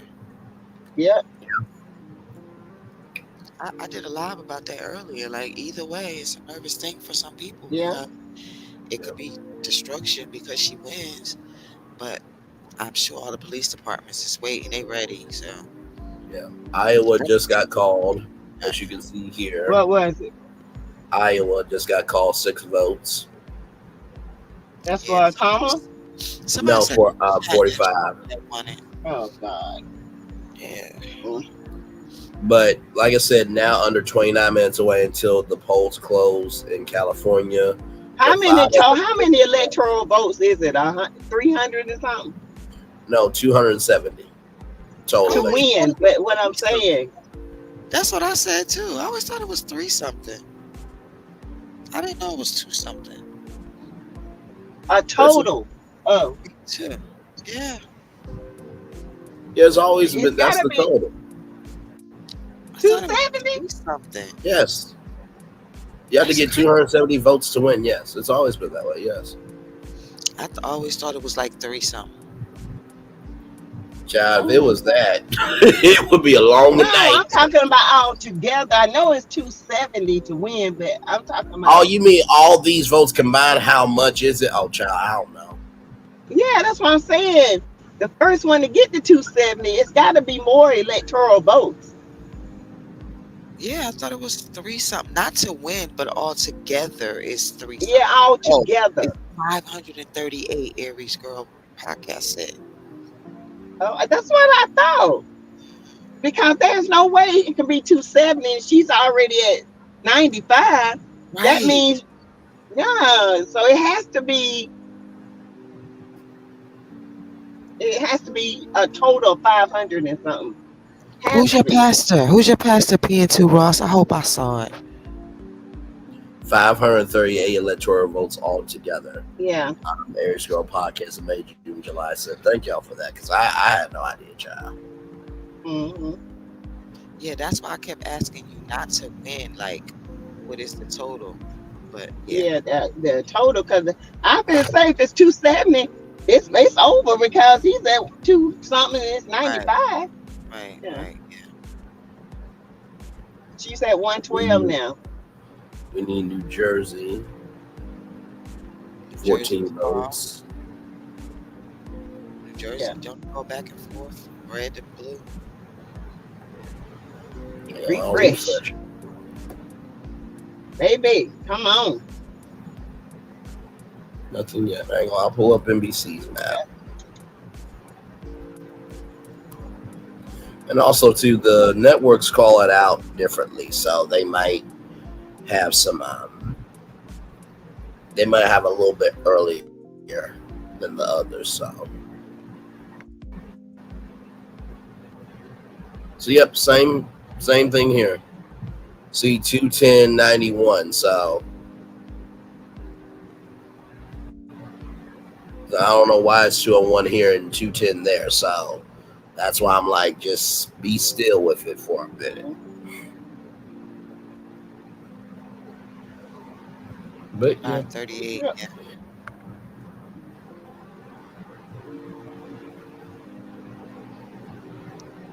She's at 112. You seeing 112 versus 198, child? Listen, I'm not. Don't be scared, I Sierra. don't know why they haven't updated yet. We got this. We got this. Mm-hmm. I mean, unless We you on the got other it. side. The big Unless you on states the are other side. they big states have record. Wait, They are got you the are big you states. on Haven't our been side? reported yet. Who is y'all pastors? Because I want to go watch it. They on YouTube. My I want to pastor. see them. I My think pastor what? Sierra's just being genuine. I saw some pastors on Roland Martin too. That got them, but not like Bobby. That Pastor Bobby I seen earlier. Right. If she gets PA, yeah, for sure. She gets PA I think in Sierra's just California. being, It's over. yeah. That's all we need. I think Georgia, PA, and California. right. I think Sierra's just being completely honest. I mean, you can There are a lot of people afraid. That's what you I'm know, saying. rub and let go, Yeah. but still, that fear is still going to be there. You know what I mean? But I think she's just being honest. Fear is a choice, though. Every emotion Yeah. is. That's why I'm saying we can choose not to be afraid. You can control. And it's it. the unknown. I think that's what people fear. So. Yeah. That's why I was saying. But Let's that's try what to he want us to do. He positive want us to attitude. be afraid. Yeah, to keep the positive out, the win instead of I'm scared. Because I know. Yeah, she need Michigan. She need Wisconsin Pennsylvania. and Pennsylvania. Yeah. And California usually goes blue. No, you're right. Right, Teresa, and still want Ohio. Because Speaking JD of that, Davis is Ohio. That's why he's from there. Speaking of that, Teresa, here it is. A lot of towns don't want to talk about it because they're so embarrassed by it. In Springfield, they're eating the dogs, the people that came in. They're eating the cats. They're eating the pets of the people that. The cats say, no. They said the folks ate the dogs and the cats and one Ohio. That's a. Let's see here. Kansas, Oregon, or Washington will go blue. I believe 45 has Georgia. We will see. Wesley. Kansas just turned red. So 207 to 91. It's not over till it's over, y'all. Please play it again, Bray. Okay, hang on. A lot of towns don't want to talk about it because they're so embarrassed by it. In Springfield, they're eating the dogs, the people that came in. They're eating the cats. They're eating the pets of the people that. Look, the animals even know who he is. That part right there. Pastor Cress Wisley. I've never heard of him, but okay. Yeah, I asked who the pastor was so I can find him on YouTube. California, not Kansas. I don't like this country. Okay. Moving on. Already dealt with ignorance tonight. I'm not doing it again. Just, I can't. I won't. Never will.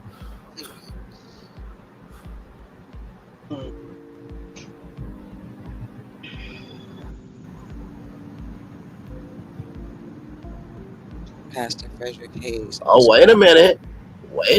Hang on. There's an update here. Y'all see this Nebraska thing here? And the stripes there? So it looks like, okay, so here's the map here. So when you see this, it says it's gaining. So that's Republican gaining votes there, but it's not declared. Where is that at? What city? That's Nebraska. How many electoral votes do they have? It's not a 5. battleground state. It's not a battleground How state. many? 5. 5. Yeah, but it's not a battleground state. So. Nah. Well, child, at this point, everything's up for grabs, okay? So we need to pray for it. No, but battleground states are what matter, I'm telling you. So Yeah. those states don't matter. It's the battleground states. That's why they're saying if she gets PA, she wins. If she gets California, those are the battleground states. So we don't have to worry. California closed at what, 11? Yes, it closes at 11. So in 20 more minutes, I got the pastor up. Don't get sad. Yeah, don't get sad. We still got a chance. We gonna win. Win. Don't get sad. Either way, we good. God got us. And Lil Paulette, I'm not disagreeing with you. I'm just saying at this point, I think everybody's just trying to hold on. So I'm just saying anything is up for grabs is still a win, because sometimes it is that small state with 5 votes that can make or break it. Now listen, I know I ain't got no political science degree, okay? But I do know that battleground states are the ones that matter, regardless of what we think about everything else. It's still facts as far as the presidency goes. But she wasn't sending that to you to play. She was sending that to you to send to me. Oh, okay. Well, thanks for the context now. I appreciate it, child. I sure hope Georgia stay blue. How many they got in Georgia?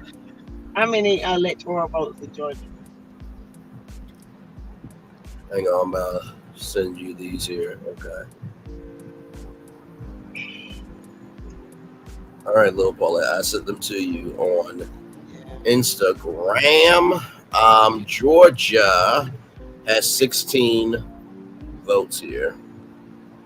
Okay. Georgia, come on, Georgia.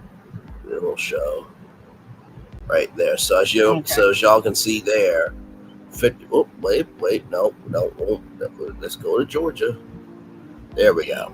So as y'all can see there, that is Atlanta there, and the rest of these are red. But usually Atlanta's black, so that's what we are pulling for there. So y'all see how close it is in Georgia. That's why it has not been called as of yet. Put it in the chat. Let me zoom in on my state real quick. Yep, that's Pulaski County. Yep, usually Pulaski County is usually blue because that's more black people. Okay, I figured as much. Okay. In Ohio, Summit County, Cuyahoga. Yeah, I figured that as much. Okay. All right.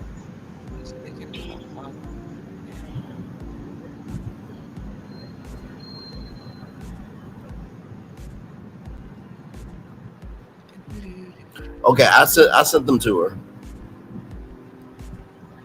If she gets Pennsylvania, she still has to get Michigan or Minnesota. Yeah, if she get Pennsylvania and she get California, I mean, zoom that in. I can't see. You know, I ain't got my glasses. Hang on. Oh my God, Teresa, I said the same thing. Oh, that's how we do it. So there you go. You know what's funny? My aunt was like, "Why you always worried about Georgia?" I said, "Because Georgia is a battleground state. Like, you know this." I said, "I don't have to worry about how black it is in Maryland, because as black as it is as black as we vote. We vote black in Maryland. So 54 votes there. You're in a black state and y'all are voting red. So that's why I'm always on Georgia." So you have 54 votes for California. So yeah, she's got to get to California. She's got to get bigger states.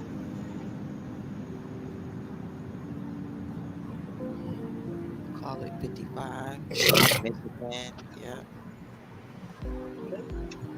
Yep, Michigan is a battleground That's the state. most electoral votes. Yeah, Pennsylvania does.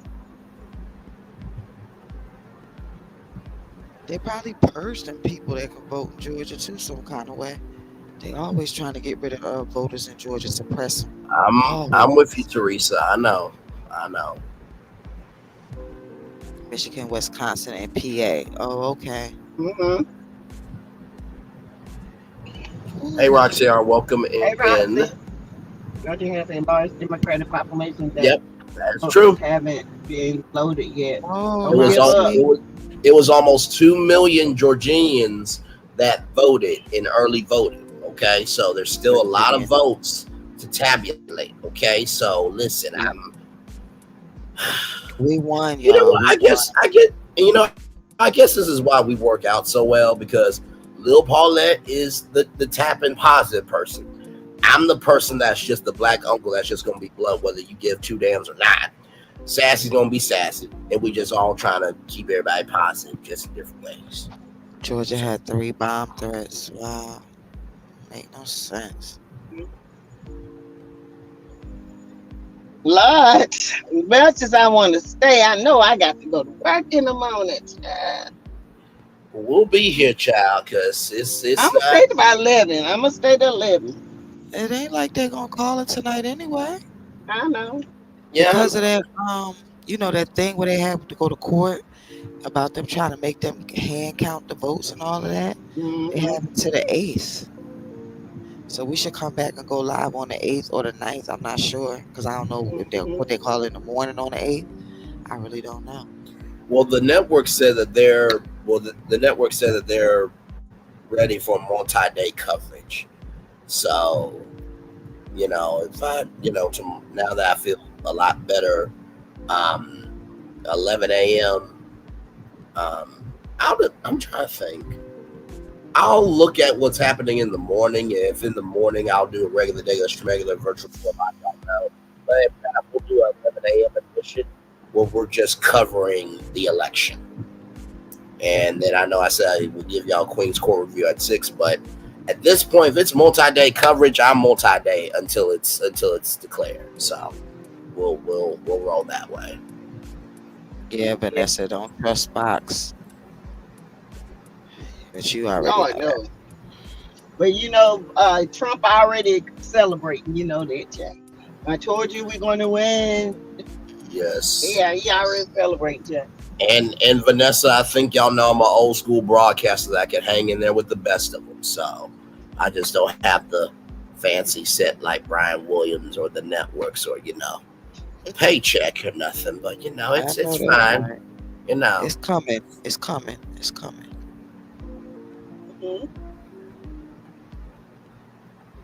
Maryland Senate race, Democrat won. Yep. Yeah, we should. We should. I learned that off of y'all project what you want to happen. So we should celebrate right now. See, you saying that he shouldn't celebrate? Well, I guess he's trying to. We just won California. That's what I say. We won California. We just won all the states we need to win. Okay, how about that? We got it. We got it. We got it. We got it. We got it. He said it was going to be razor thin, y'all. So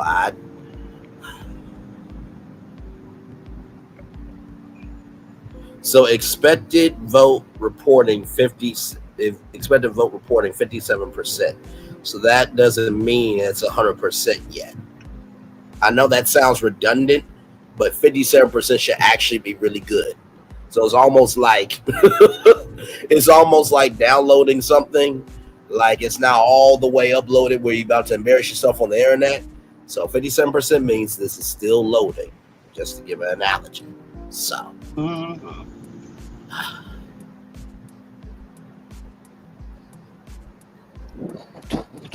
Yep.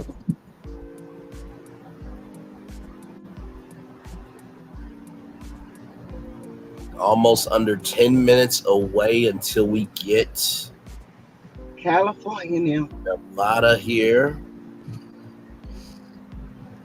California. So Nevada, wait, hang on. But how many Nevada have? I have to read. Nevada has 6. Okay. That's how Trump get ahead with all these little bitty counties and stuff. Yes. Okay. So 6 electoral votes there, and then almost 11 minutes away from the polls closing in California. Then of course we got Oregon, Washington. So all these are closing at the same time.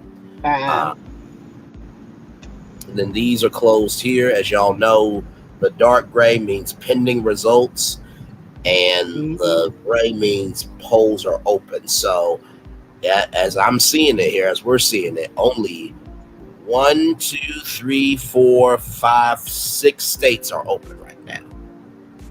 So everything else is pending. But right now we're waiting on Washington, Oregon, Nevada, California, Alaska, and Hawaii. Now, Hawaii will be at 12 a.m. That's when the polls close there. Alaska will close at 1 a.m. And then Hawaii's everything 8 else. hours ahead. Yeah. So that's why I said probably multi-day coverage. So you off tomorrow? Okay, hang on. I'll pull that up. They live now. Also from Associated Press. Yeah. So here it is here. So this is the updated. Hang on, y'all. So like I said, I'm down with y'all. So hang on. Give me a moment, Erica. Give me a moment. Hopefully this gives y'all some hope. So right here now, this is from Google. 113 to 210. So you see 49 million to 43 million.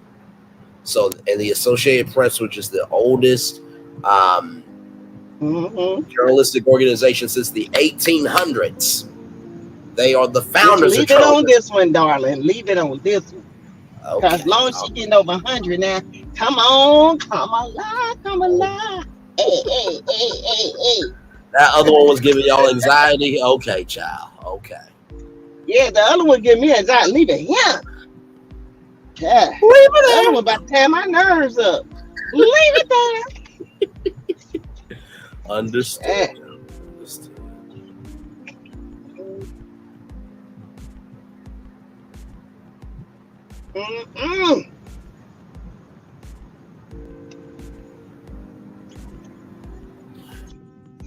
Well, I mean, listen, TikTok is TikTok, child. Listen.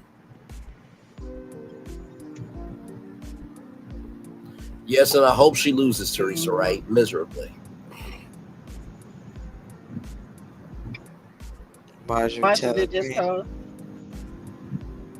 Can't stand her.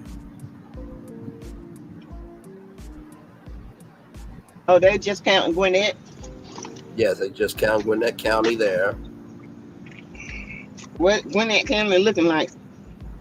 Let me see. It's closing soon. Polls have now closed in 7 swing states: Arizona, Michigan, Georgia, North Carolina, Wisconsin, Nevada, and Pennsylvania.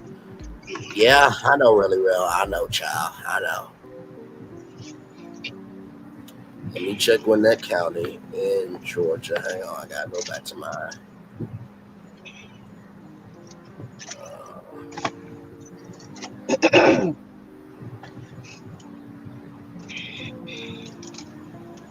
Trying to find Gwinnett County.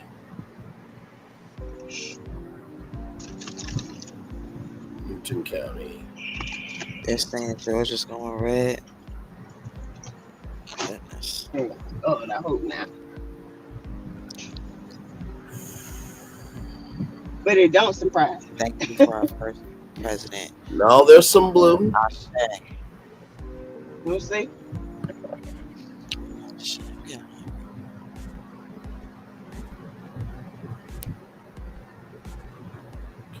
Cobb County. Oh, Gwinnett County results. Okay, so here is this here. So 59%, 188,560 votes. 40%, 128,930 votes. So expected vote reporting 72%. So not all the way done, but she has the lead. So that is usually Atlanta. So all right, I'll get y'all back on this map. That won't cause y'all anxiety, child. Yes, child. Oh, we thank you for our president. Yes. Yes, yes, his trajectory is red, which is why they're saying she needs Pennsylvania, Wisconsin, and Michigan. Oh, okay. Yep. She's leading, though. She's leading in Georgia. I don't know. It is. Oh, you can zoom in on this one, too. Okay, I had no idea. And she got it's got some blue going on. So this says here 90% reported. So they haven't called it yet, but 90% looks like Kamala has that one. So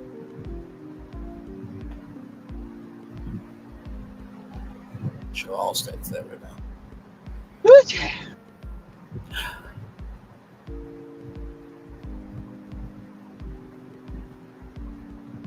Hey, Brenda, welcome in. Glad to have you here. Hi. We are 3 with the T. We are live watching this historic election. Been talking about hot topics. I don't think we've done the skit yet. No, we ain't done skit. My nerve too bad for skitting. Some heated fellowship has happened, to say the least.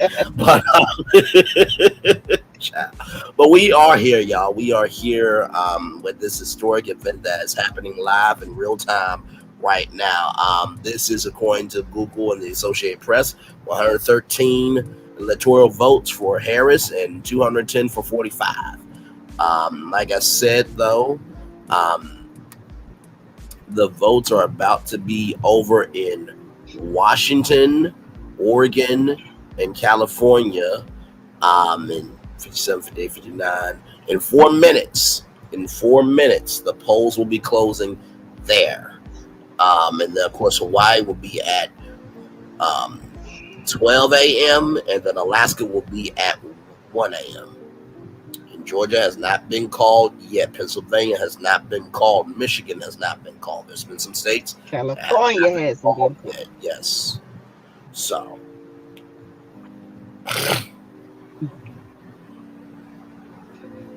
This right here.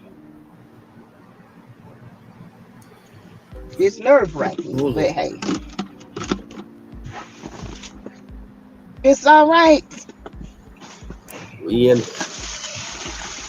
My husband said he wasn't going to watch it because he ain't going to tear his nerves up. I ain't mad. I ain't mad at him. He said they ain't going to tear my nerves up.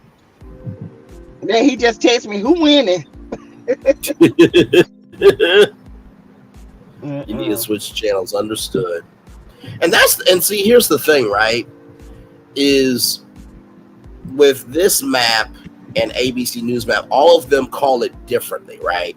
So sometimes they might have some intel from a battleground state or any state that will allow them to call it early when other states haven't called it yet. So that's probably why you see some maps like this one and ABC difference in calculation. So, or they lie like Fox News did and help steal the election from Gore.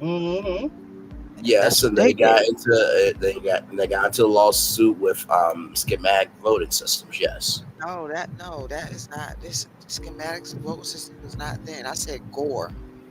They helped Gore. They helped Bush steal the election from Gore. It was Fox News that called it, and he had not won. You were probably a baby then when this happened or not born. I'm not sure, but this. I was born in 1994, so yeah, I was a kid. Al Gore.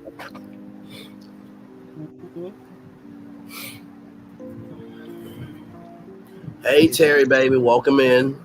Hey Terry. Virginia, you're right. Let me zoom in on that right now. Give y'all some solace. Right there, Virginia is blue. Right there, you see some blue there, and when I show all states, it says right here. Right there, and it's by a thin hair, 49.9% to 48.4%, 1,752,884 votes to 1,700,782 votes. So, but it is blue. So Virginia is blue right now. So, and that would be 13 votes. So. Woo. 126. So 113. Yeah, Virginia didn't turn 13. Blue; it stayed blue. That will be 126 votes if she gets Virginia. So 74% reporting. Virginia. Right here, 67% reporting. But as you can see here, she. It's kind of gaining here, 51% versus 48.1%, but it's only 67% reporting. So it's and as y'all can see here with Michigan, It's only 27%. So, as you can see, it's neck and neck and a lot. Okay, now here is 9% reported. Okay, but you see the significance, but still it's 9%, so it has been called. Yes, honey. You know she's gonna win the whole DMV. DC, Maryland, and Virginia. So, ladies and 'Cause gentlemen, it's black out here, honey. yes. So, ladies and gentlemen, the polls have closed in Washington, Oregon, and also California as well. They just closed at 11 p.m. See what Golly. See what Golly. Yeah.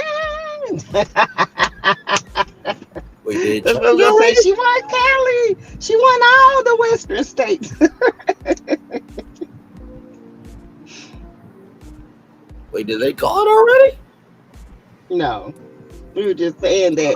We putting it out in the atmosphere. Yes, they did. People in the chat are calling it. They're looking at a different station. Oh, one California. Oh. Yes, indeed. Whoop, whoop, Virginia. Kamala got 54 from Cali. Okay, understood. And congratulations for sure. That is good news. And here it is, y'all. Okay, did it change on here already? Hang on. Yep, it just changed right there. 179 electoral votes. So listen, not over till it's over. It ain't. Woo-wee.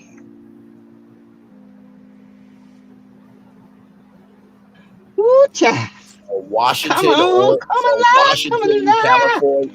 So Washington, California, Oregon, and Idaho just closed their polls. So now we're just waiting on my goodness. them. They did say it was going to be a close one, y'all. She already won an Aries, girl. Yep, she finna get the others weak. Did Jimmy ever settle that hotel? Lord Jesus. I cannot with y'all. Come on, y'all. I'm with you, G-Mac. What about Michigan? What Michigan looking like? Okay, let's check in on Michigan, y'all. Let's check in on Michigan. So right here, 27% reporting. Kamala Harris, 47.1%. 45, 51.2% there. So total vote count, 824,912 votes. And Kamala Harris, 758,295 votes. But only 27% of the vote has been tallied. As we look here, Grand Rapids, Detroit, Lansing, Flint. I'm surprised it's not blue after everything that happened. But hey, it is what it is. So, but it's only 27% reported of the vote. And ladies and gentlemen, wait a minute. Let me zoom in for y'all. Look at that. Look at that. Oregon is starting to be blue. Purple right now. Washington, 0% reporting, but y'all see that's a solid blue. So yes. North Dakota? Was that North Dakota? Which one? I thought something red when you highlighted something that said North Dakota. No. This is Washington here. Oregon. And the mouse went over something and it said North Dakota. I was just wondering, was it red Nevada? There's Nevada. You talking about Nevada? It said North Dakota. The mouse just went over it real quick. Oh, okay. I was on this side here. You know, man, it just went over. I was just wondering if it was red or blue. No, I'm good. Ooh, child, look at them numbers. She said Kamala's at 193 now, y'all. Wait a minute, refresh it. Okay, I'm not seeing anything here. Oh, it's coming. They said all votes will be in Georgia at midnight. So basically an hour and 5 minutes away, y'all, we will know Georgia. She has to win Arizona and Pennsylvania. Kamala leading in New Mexico. Listen, I'm trying to breathe too, Really, Braylon. I can't breathe. Listen, let me tell you something. When we first, because I was going to do this election thing. I was going to do because I talked with y'all. I was going to do this election thing already by myself, but then when Sassy, Lil Paulette, and we were all talking, we were like, let's go ahead and do a 3 with a T. And so it's interesting because I'm coming from my media commentator, social commentary point of view. Sassy and Lil Paulette are coming from their points of view. So I'm trying to balance out my media perspective of being factual, but also too recognizing the culture in the same breath. So it's a lot, child. It's a lot, but baby, that's all. When she hit that 200, that's all we need. We need Pennsylvania. Yes, we do. Glory to God, amen. I feel you, really well. I feel you, child. I feel you, Keisha. We are live, giving y'all the tea, child. Just trying to get it out here. Someone said in the chat that it was 193. Vanessa said Kamala's at 193. I'm trying to think. Was that from NBC News or where was that? Like I said, y'all, the maps do change. It takes a minute for this one. Yeah. Charlene said her stomach turning. She about to cry. Yeah. Anxiety is real, y'all. It really is. It's 1:45, 2:14. My nerves are bad. They never have been. I'm going to drink me some pickle juice. Take that with a grain of salt, Vanessa. Take that with a grain of salt. Pickle juice and get you some Jameson with it, and get you a pickleback, baby. You'll be just all right. You'll be just fine. Yes, Lord. That pickle juice will have you not having a hangover in the morning. Cause baby, I'm about ready to go drink me some pickle juice and something. And I don't even drink. Okay. Michigan has 15. Now, whatever happens, Teresa, it will be okay. I think yes, May, June, July. Yes, for sure, May, June, July. I think Vanessa was just trying to be a part of the conversation. It is all good. It is all good. Kamala told us to have hope and joy, so that's why I'm feeling light and full of joy. Understood. We've been made endure for a night, but joy comes in the morning. Joy comes in the morning, baby. Yes. Yes, child, not the pickle juice. The pickle juice, G-Man. Yes. Let's see. Hello, Brandon. There's always a red mirage. First, keep the faith. Thank you for that. The news said Los Angeles County had a record-breaking turnout that I had seen in a long time. I bet it did for sure. Shout out to LA for coming through as it does. Thank you so much. I need another swig of Jack. Child. Keeps my anxiety in check.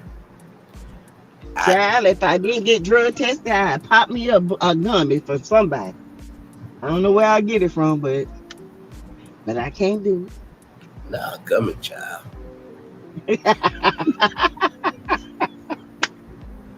I ain't gonna lie to you, baby. This is stressful, but it's good. It's good stress.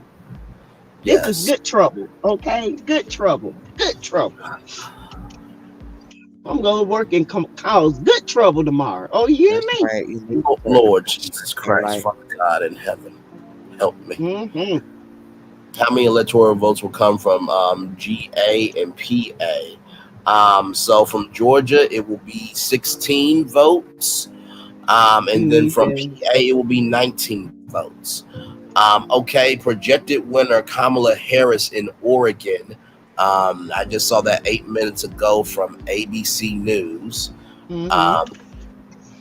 Just saw that 4 minutes ago, rather, from ABC News. One thing that I thought was very interesting is I saw a big, I don't even know how to explain it, but a big rush of older white men talking about how they was voting for Kamala and making all kind of videos and just putting it out there how, you know, they are old white men, and if you think they voting for Kamala, you would be right. And they just it's a lot of videos like that. I thought that was so cool. Mm-hmm. She won. Yeah, she won Illinois as well. We see that for Mhm. sure. Oh my lord. Like someone said in the chat, by midnight we will know about Georgia. By midnight we will know about Georgia. Oh, what's that purple state right there? Not the one on top, but the bottom. So this purple state right here is New Mexico. 67% reporting, 5 electoral votes, 52.5% Kamala Harris, which is a vote count of 330,325 votes. 45, which is wow. Okay, that's not surprising. 45.5%, 45. 286,500. Oh, just changed here. 286,667 votes there. So she gets Georgia. Let me do 179. Where's she speaking at, Teresa? Because maybe we can go to it. Howard University. Oh, If she gets Georgia, pick me up and let's go up to Howard. If she gets Georgia, that is 195 votes. She gets Georgia. Yeah, we do, Brenda. We need to be making our way up to Howard. You closer to Why are those burgundy? What do you mean? I can't read it. Which one? You got Georgia, looks like it's burgundy. You got a couple of them. Yeah, Are they counting the votes? You see all the ones on top of it? Yeah, so let's see here. Right here, so 13% reporting. So that's still being tabulated. Wisconsin is 63%, so not done yet, but that's still tabulating. Michigan is 30%, so that's still tabulating. Pennsylvania, 72%. So not done yet. Close. Arizona, 50%. But as you can see how close it is. 49.7% versus 49.5%. North Carolina, right here, 88%, but it's not official yet. And then Georgia, 88% as well. So we are. Yeah. That's so close. We are in crunch time. Down with the Patriots. They are neck to neck. You hear me? Yes, indeed. Refresh it, Bray. Okay, hang on. Okay, so 179 votes still. Yeah, CC. Yep, you're right. Hey, girl. Hey. Pennsylvania is counting the second batch right now. Thank you, PN2 Ross. I can tell you the networks right now, they are on pins and needles right now because this is the 11th hour before the flood comes of all the Connect 4 pieces dropping and who's going to win this Connect 4. So it is crunch time at all the networks right now.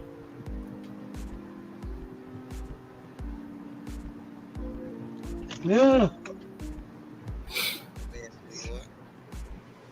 It was funny because I was talking with a friend of mine today. I'm like, some of these networks have been reporting since 4 a.m. this morning on different shows, like Good Morning America and America This Morning, and they've been reporting since 4 a.m. this morning. So now for the primetime crew, I think Brian Williams on at 5 p.m. So Brian Williams said he's going to at least do a 10-hour broadcast. Can you zoom in on the New York, New Jersey area? People in the chat are asking. All right, so Connecticut, tri-state area. So here's New York. Jersey and Connecticut is considered the tri-state area. So there's New York there. So 82% reporting there. There's Connecticut, 28%. And then what was the other state that y'all asked about? Jersey. Okay, hang on. And then 86% reporting right there. So that is where we are. Okay. right now. So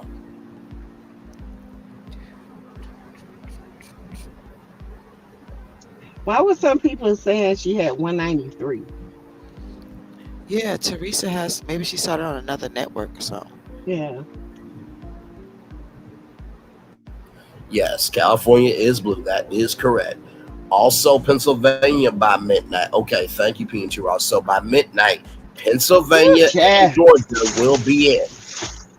Now, Oh, I don't know if I can do it. I'm gonna do some math here. I might have to go in there and take my sleeping medicine. That way, when I get sleepy, I go straight to bed. Plus 19. All right. I did that last time and woke up and Trump was president, girl. So, Child, I don't want to do that. Oh, Lord. There it is. I There. would be. So I added Georgia and Pennsylvania. That would take her to 214 votes if she gets both of those states. Oh God. Virginia went completely blue, no red. From Teresa Wright. That's amazing. Virginia. Oh my refresh gosh, it that here. is amazing. I think it was blue the last 4 years though, because it stayed blue. It didn't turn blue. Mm. Yeah, it's still doing mail-in. Yeah, we did mail-in. I voted mail-in myself, actually.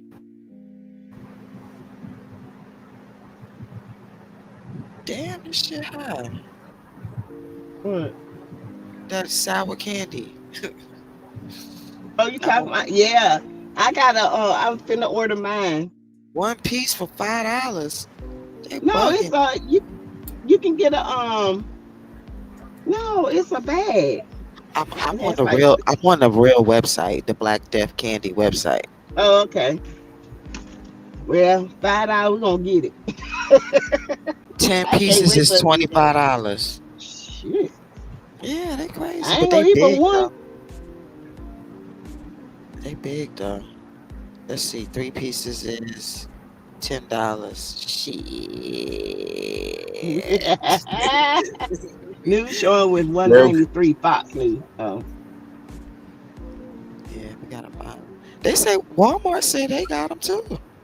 It ain't that brand though, but they. We didn't want him on the ballot. Understood, Power Patricia. of Welcome in. This electoral map looks very similar to the 2020 map. Yeah, they did say that it's usually the same states that play out. Usually, just takes a minute. So. Mm-hmm. Ooh, Lord. Oh Lord Jesus. I'm glad I slept kind of late today.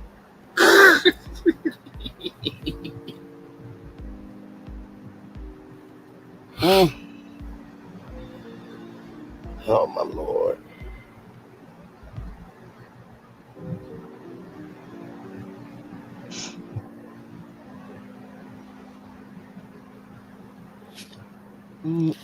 We just sit here like, Lord. I mean, I'm focused. I'm at time. I have no choice but to stop. Oregon to Kamala. I took my nap today. 2, I feel good. That is good. Hey, y'all, my nerves are done. I have to do another shift a rapper on some green stuff. Yeah, they idolize rappers more than they do anything else. Hey, rappers Peaches and can Green, go out there and welcome shoot in, up my a whole friend. country. Yes, indeed. Let's see here, y'all. I'm on the edge of my seat. Sherrod Brown lost. Oh, wow. Oh, Sherrod Brown lost. Sherrod Brown lost. Oh, man. It's Sherrod? Sherrod Okay. Brown, yeah. Oh, I be getting all them emails from him. I thought it was Sherrod. Much love to him. He definitely does work in Ohio for sure. Yeah. Taking a lead in Michigan.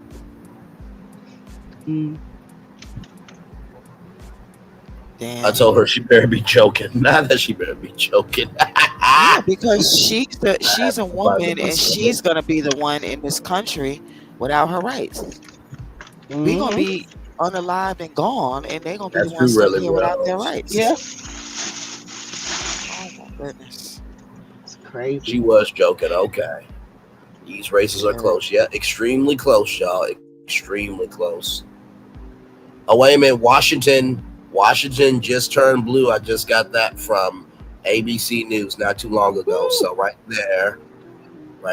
So that should be 179. So Washington has how many votes here? Let me see. Washington has 12 votes. So let's see. 179 plus 12 votes. That takes her to 191. 191. 45 is at 230 right now. To what?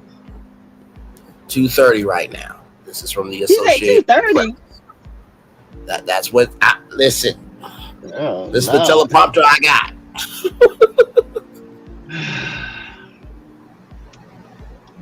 Let me go back to the other teleprompter I had. No, keep it there, Chad. Keep it there. Dude, this at Howard looks so worried. Oh, let me find him. Let me find my peeps. My brother gonna be mad at me because he went to Morgan. Let's see.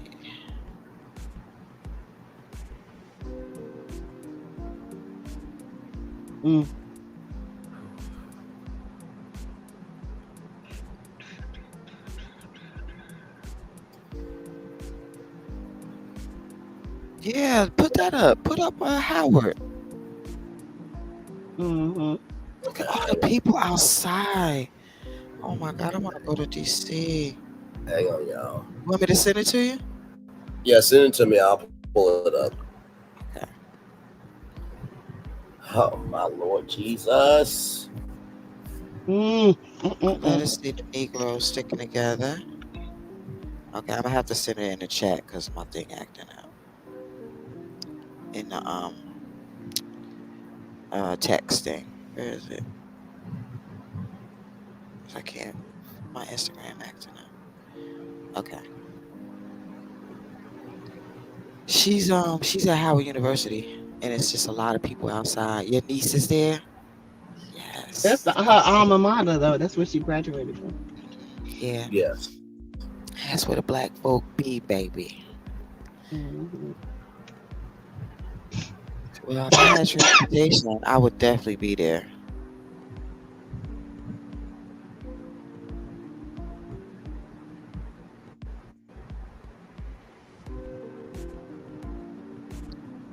All right, y'all. Hang on. I'm about to pull it up.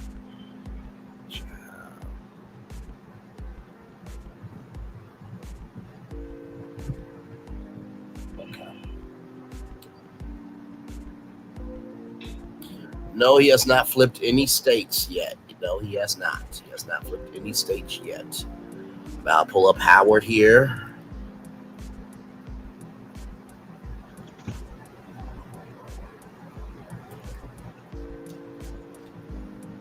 Oh, they do look worried. They do. They do, Dorsey.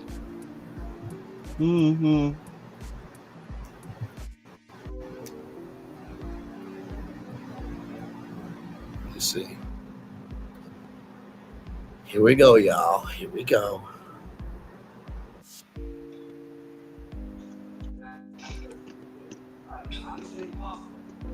No.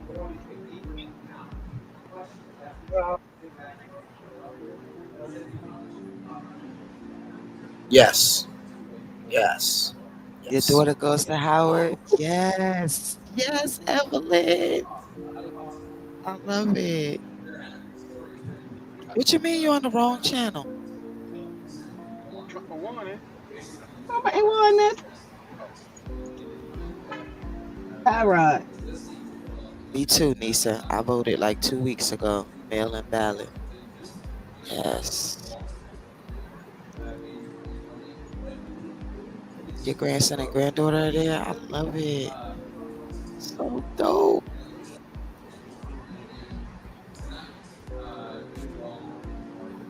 Yeah, these people better be worried. Thank you, Nisa. Oh, Jesus. All right, y'all. Here's an update for y'all. 187. Wow. 230.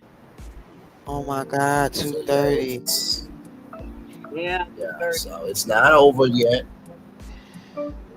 It's not over yet.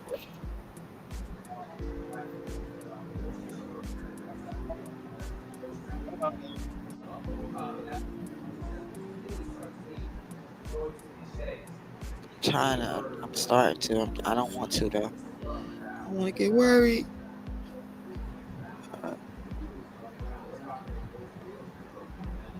Hey, Nora Chapman, welcome in. I haven't called VA yet. Kamala wins Washington. Yes, we know that. And y'all, it's anxiety is real, y'all. It's okay. Like, it's But I'm only talking about the energy. When everybody worries, that does send that out. That is not good. It is better to think positive all in a big collective than to think negative in a big collective. When it's in a collective, that's just doing the opposite of what you wanted to do. That's like being religious and worrying instead of putting your faith in God.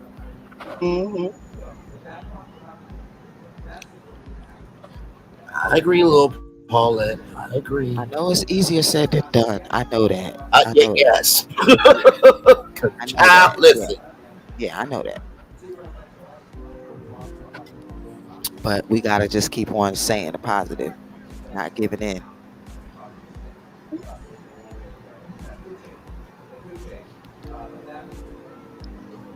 We go back to the map now, child. All right.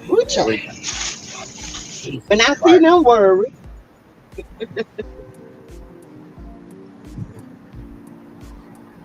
187. Yes, good, G Mac. I got that feeling in my stomach, It's gonna be so close. He needs to stay right there and let us win what we need to win, Lord. I'll go outside and dance in a minute to get this nervous energy off of me.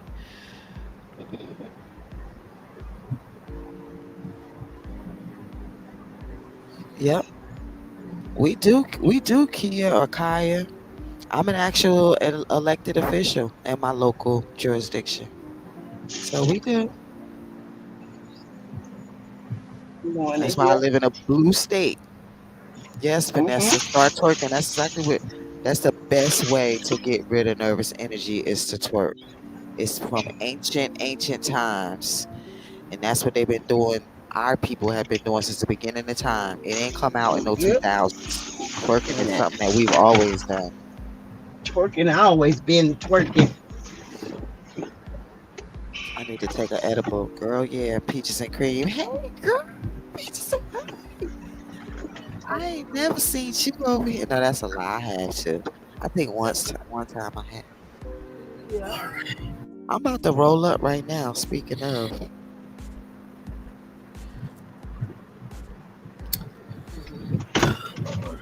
All right, y'all.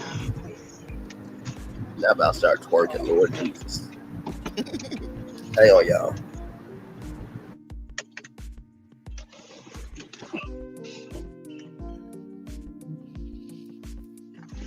Hold on, y'all.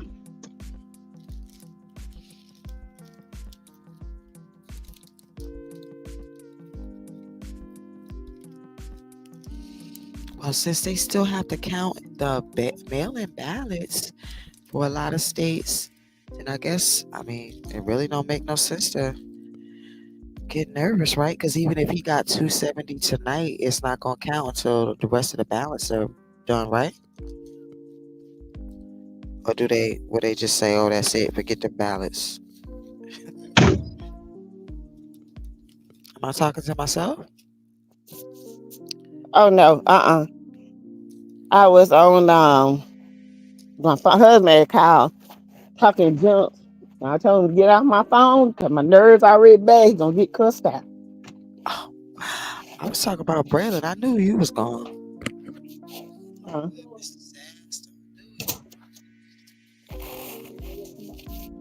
Even go twerking.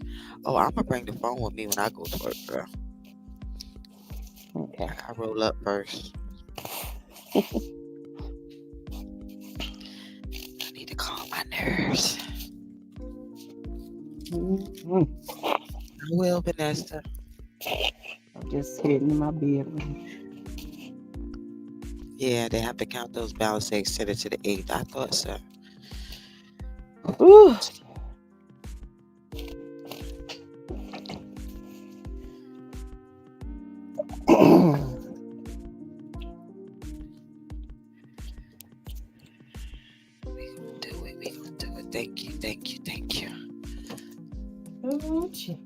Oh, it depends on the percentage of mail-in ballots. Yes, registered votes, they can predict. Yeah, they can predict. Yeah, it's true.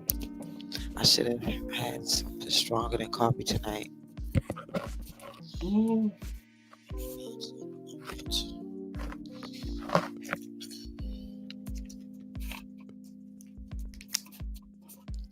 after me. She shall be the president of the United States. I know that's right. Kamala wins. I'll be at the inauguration. Oh my God, I want to go. We gotta get dressed up, right? I want to go. I remember I was supposed to go to Obama's, and then at the last minute, I chickened out. I actually moved here that weekend of his inauguration. That's when I moved to Maryland. I was just too tired from that long move from Jersey, you know? I was like, I'm tired. They was like, you don't want to get nice? You don't want to get dressed up? You don't want... I was like, I'm tired, y'all. I can't do it.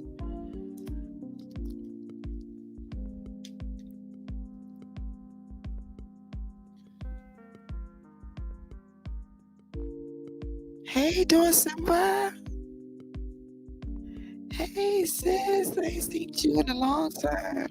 How you doing? Hope you're doing okay.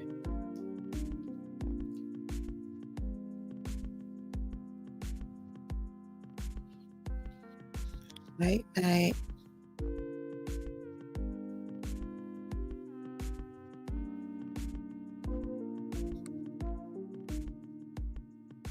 I need to see more blue. Yeah.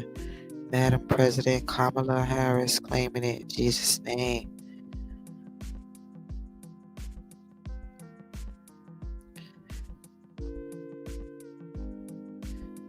Yeah, good. Being to Ross. I'm back. I was trying to look for some, but it kept cutting me off StreamYard, so I was trying to look for something to play.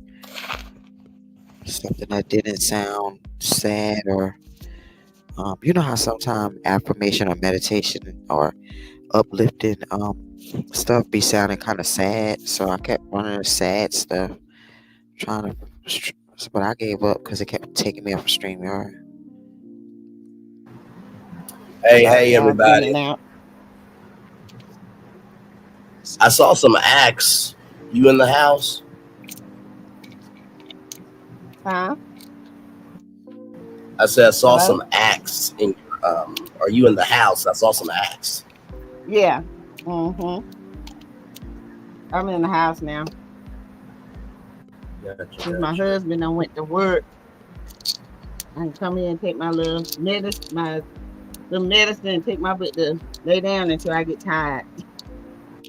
Right. Yeah, I almost took off my clothes and I forgot I was on camera. Y'all would have got some. Oh, hey. He won North Carolina. Carolina. Trump won North Carolina. Oh God. This damn show that we did not you saying. But you almost forgot you were on camera.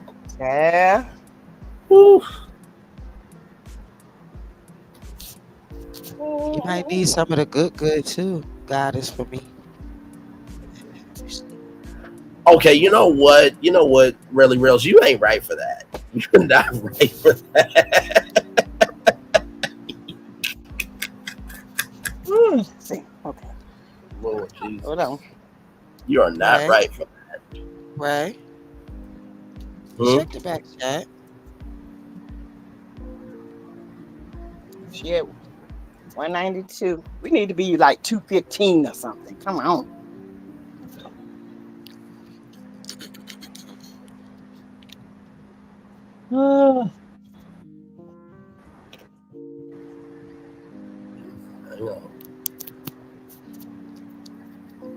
I'm just gonna go to sleep. Wake up. I'm looking at energy right now. Oh me.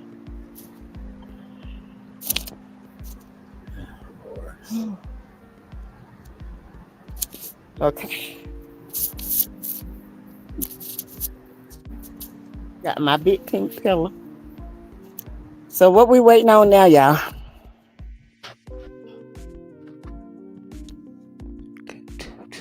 Oh Lord.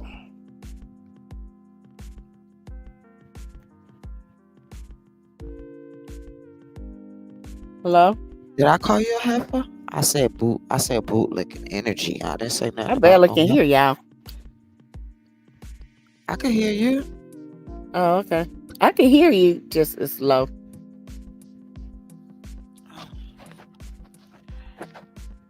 I was just talking in my normal voice, but yeah. See the kids. I will, really real. Thank you. North Carolina was red. Who got New Mexico?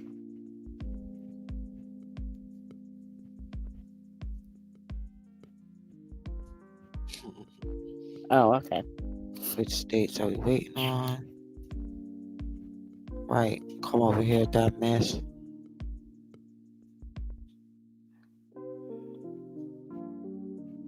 Hey, MJS. I was talking to Queen Wisdom. Come on, la. Come on, la. Come on, la. Yes, yum yum.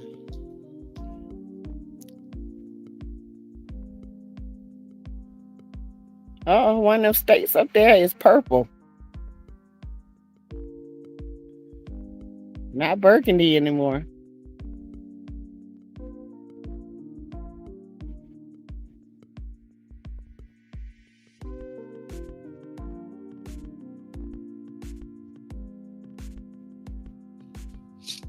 So what's Pennsylvania looking like?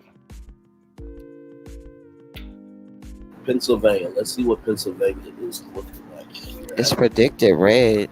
I can see Yeah. that. So Pennsylvania, if I zoom in there, Kamala won New Mexico. Yeah. We got Hey, Erie, Angelita. we got Allentown, we got the home of Jill Scott, Philadelphia, blue, 79% reporting. So it's not done yet. It's not done Comments yet. reported. I can't hear you. I said it's 79% reporting. So it's not done yet. So that one gray county right there, it has not been reported yet. But Pennsylvania and Georgia will be showcased at midnight, allegedly, with those votes. So we're just waiting on them. Nevada. Where's Arizona? Arizona. Arizona right now is 50% right now. So it's still neck and neck. Kamala Harris, 49.5%, 49.7%. So it's literally. Ooh, they neck and neck. Yeah. Yeah. So it's going up, y'all. Can you hover over Georgia?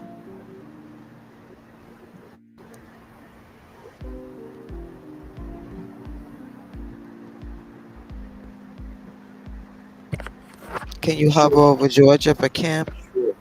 Kia. I can hover over Georgia for you there.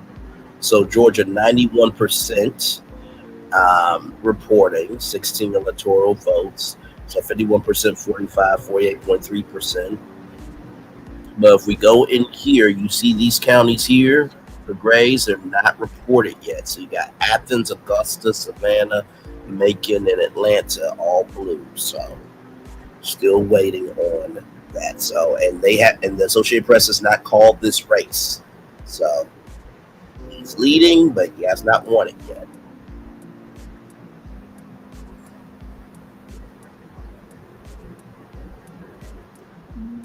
I rebuke him. And then these right here, 68% Wisconsin, 37% Michigan, Arizona 50%. We just talked about that. I So these ones right here are him still. in the name of Jesus. And Michigan is what again? You hovered so fast I couldn't see. Sorry. Michigan is 37% reporting right now. So 51.5%, 51.5%, 45, 46.8% Kamala Harris. So my bad for scrolling so fast, y'all. My bad. Sorry. You know, these eyes don't roll that fast, okay?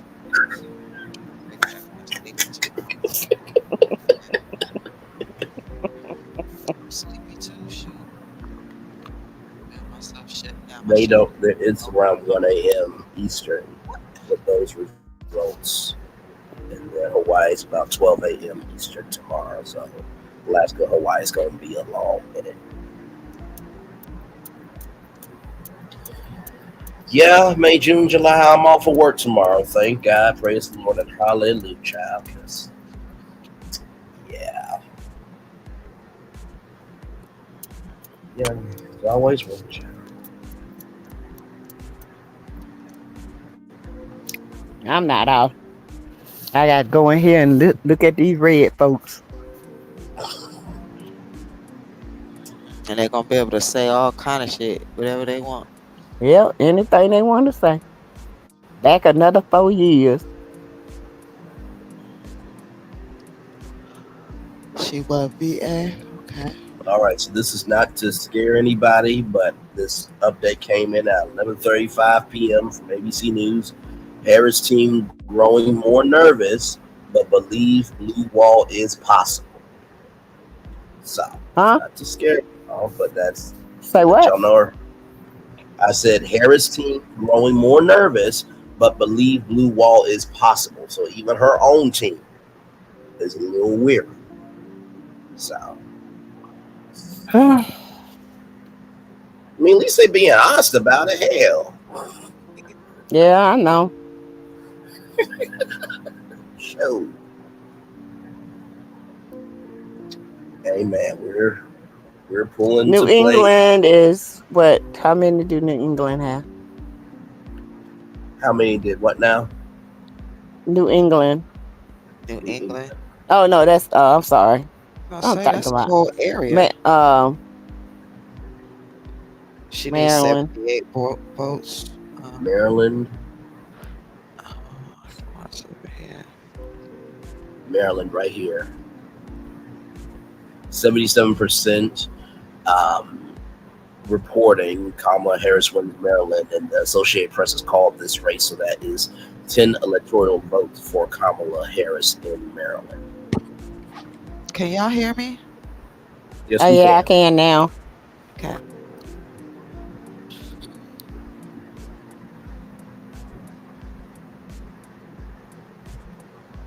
Blue wall, blue wall, blue wall.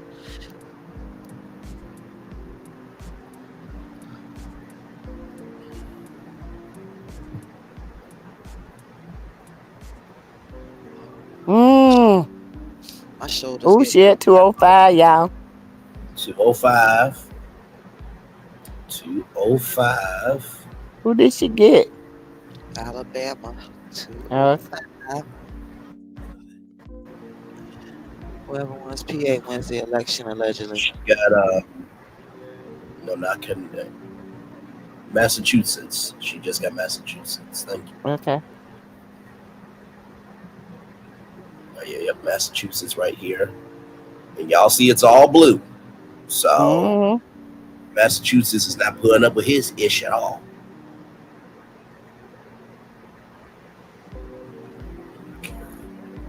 New Hampshire is 75% reporting for electoral votes, but those 4 votes can make or break this election. No. New Hampshire.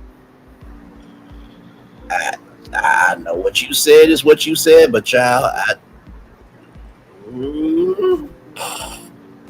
Those votes only make or break after the battleground states have come in. You know what I'm saying? It's the battleground states that have that's the whole reason why they're called battleground states. It doesn't have anything to do with me. Like other people in the chat that know about politics, they can tell you as well. It's not my opinion. It's just what it is. She just got Virginia. I thought she had Virginia before. She got Virginia. Yeah, she got Virginia. Yeah, now but then Teresa had said that they hadn't really called Virginia, so now they're really calling it. Yeah, so now it's 205 to 230. It's not over until God says it's over. God says it's over, child. Listen. And don't forget about the fat lady singing. I don't hear no fat lady singing, baby.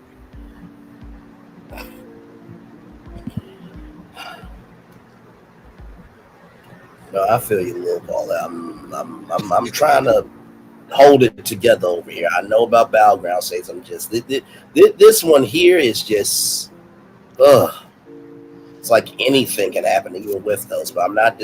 You are very look. You know way more about politics than I do. I will give you that for sure. Positive. That's all. No matter what, if everything you were saying was right, I'm still gonna say this to keep it on the positive side. You know what I'm saying? Because that's what you gotta do. You gotta think positive.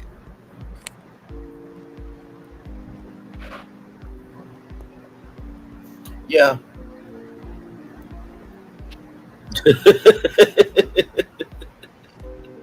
Yes, indeed, really Rose. Yep, all things are possible. Yes, to those who believe. Amen. Yeah, you believe with her and for her. I agree with you. I agree. Shoot, if we don't do it, who gonna do it? Yeah, no, you're right about that. I'm with you when you're right.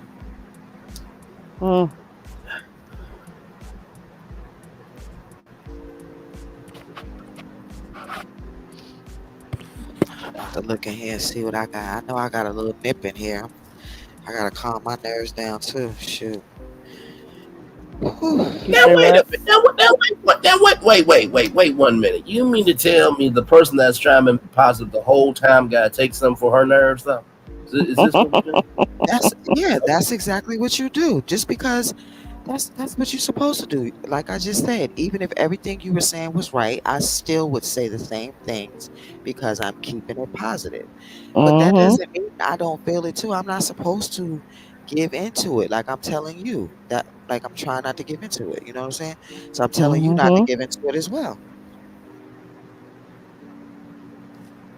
I'm not being Teresa. Nobody is being negative up here. Stop it. Teresa will Nope, ain't no negative. No. If being realistic is negative, then hell, that's just my media journalism point of view. It actually is. Reality is negative. Yeah, because you have to stop looking at your 3D reality and project the reality that you want. And most of the time, 3D reality is negative. So it is negative. It actually is. And trust me, I used to tell people that too when they used to try to explain it to me. I used to be like, what?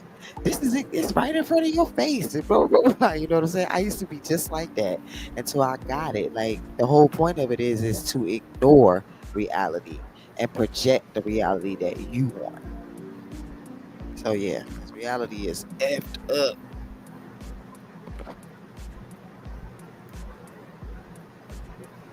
You gotta be delusional. That's the best way to say it. You gotta be delusional. Yeah, with your dreams, with your hopes, with everything. You gotta be delusional. You gotta think big. You gotta be delusional. You really do. This is factual. We got Delaware. Huh? Bean Ross said we got Delaware. Ooh, tough. Delaware 90% reporting 3 electoral votes.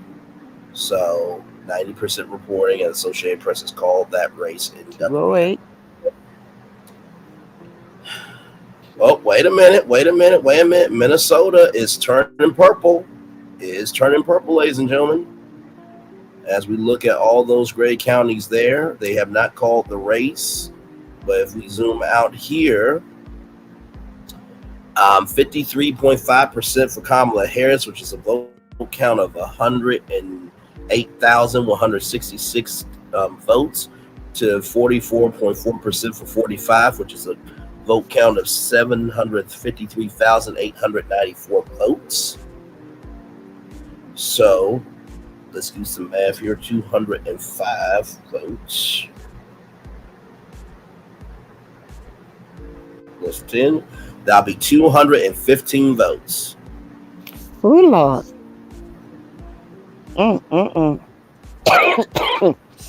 Oh, boy.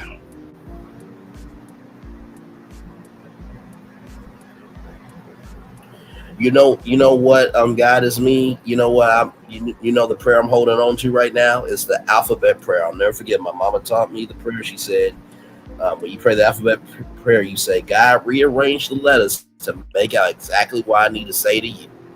And that's where I'm at with it right now.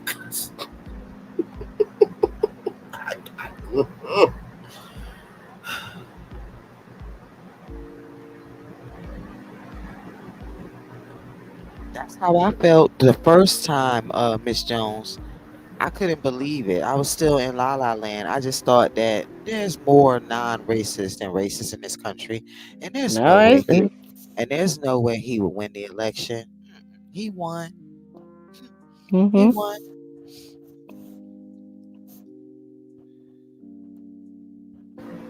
Yes, and let me tell you something. That it really is a great prayer, GMAT, because you can use that at any time. At any time. So PA and GA, Pennsylvania. Pennsylvania is 19 electoral votes, and then Georgia is 16 electoral votes.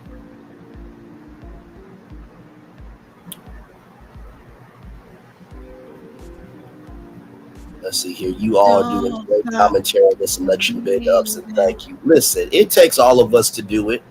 You know what I mean? I think that's why, we have 104 people here because, of course, we're not the networks, right? We're not other YouTubers, but I do think with all of our perspectives, I think you have every emotion on the panel. You have Lil Paulette, who is positive. You have, Sassy, who's being the support of Auntie.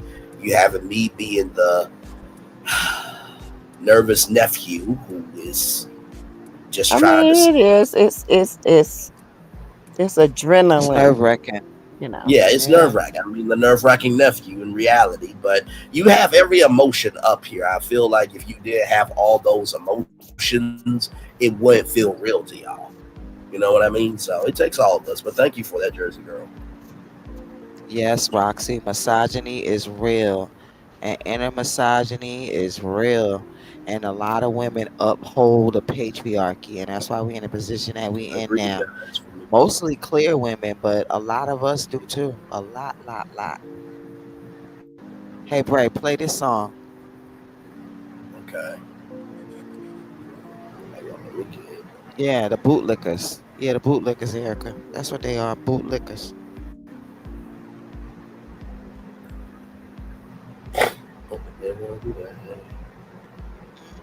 Yeah, Teresa.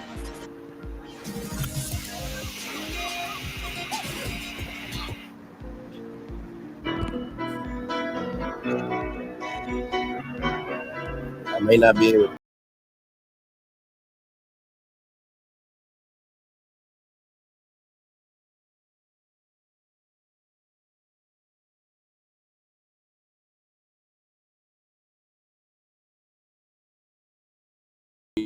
Play because I just wanted to go to the what the bridge that says the lyrics "Don't Stop Believing." The whole point of playing it.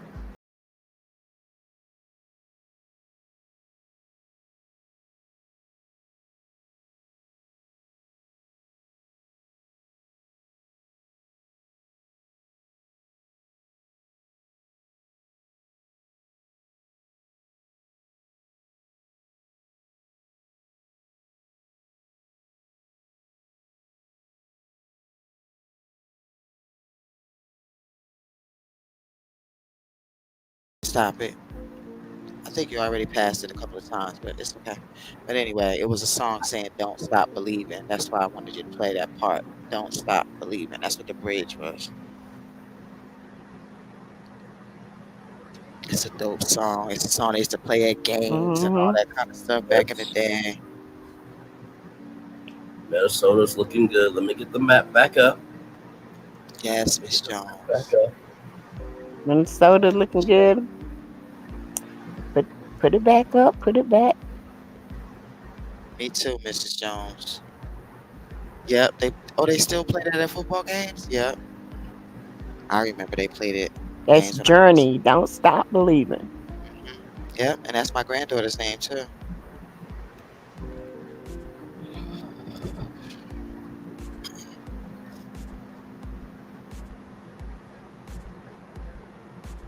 Yeah, it's a winter song, fight song. But Braylon is right. YouTube will flag us, but it's only a couple of minutes. I'll take that shit out. I don't care.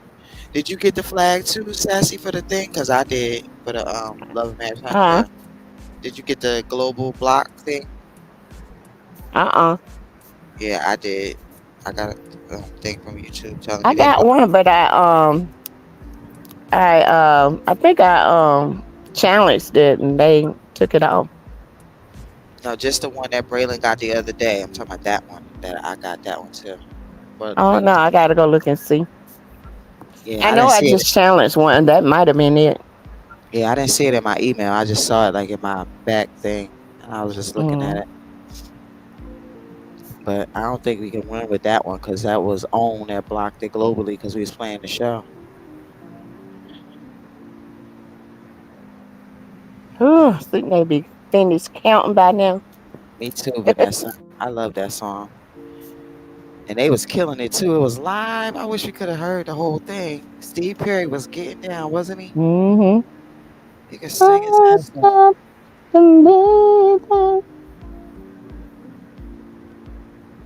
Yep. Linda was at the polls Here it working is. all day, and she's Here we still go. here. And she's still here in the chat working. This is for y'all. Here we go.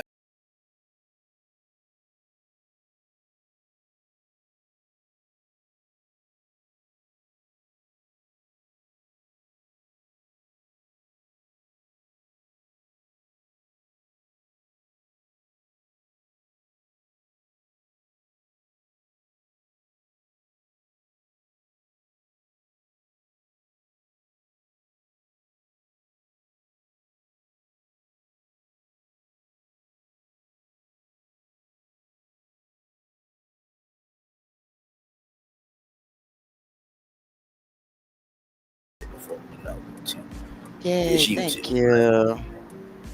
See, that's how you really know we love each other. You know what I mean? Because it's been a night tonight with these two, but we're here in unity. So got it. That's why I be saying it's harder when it's live to like edit off stuff and make it the way you want, you know.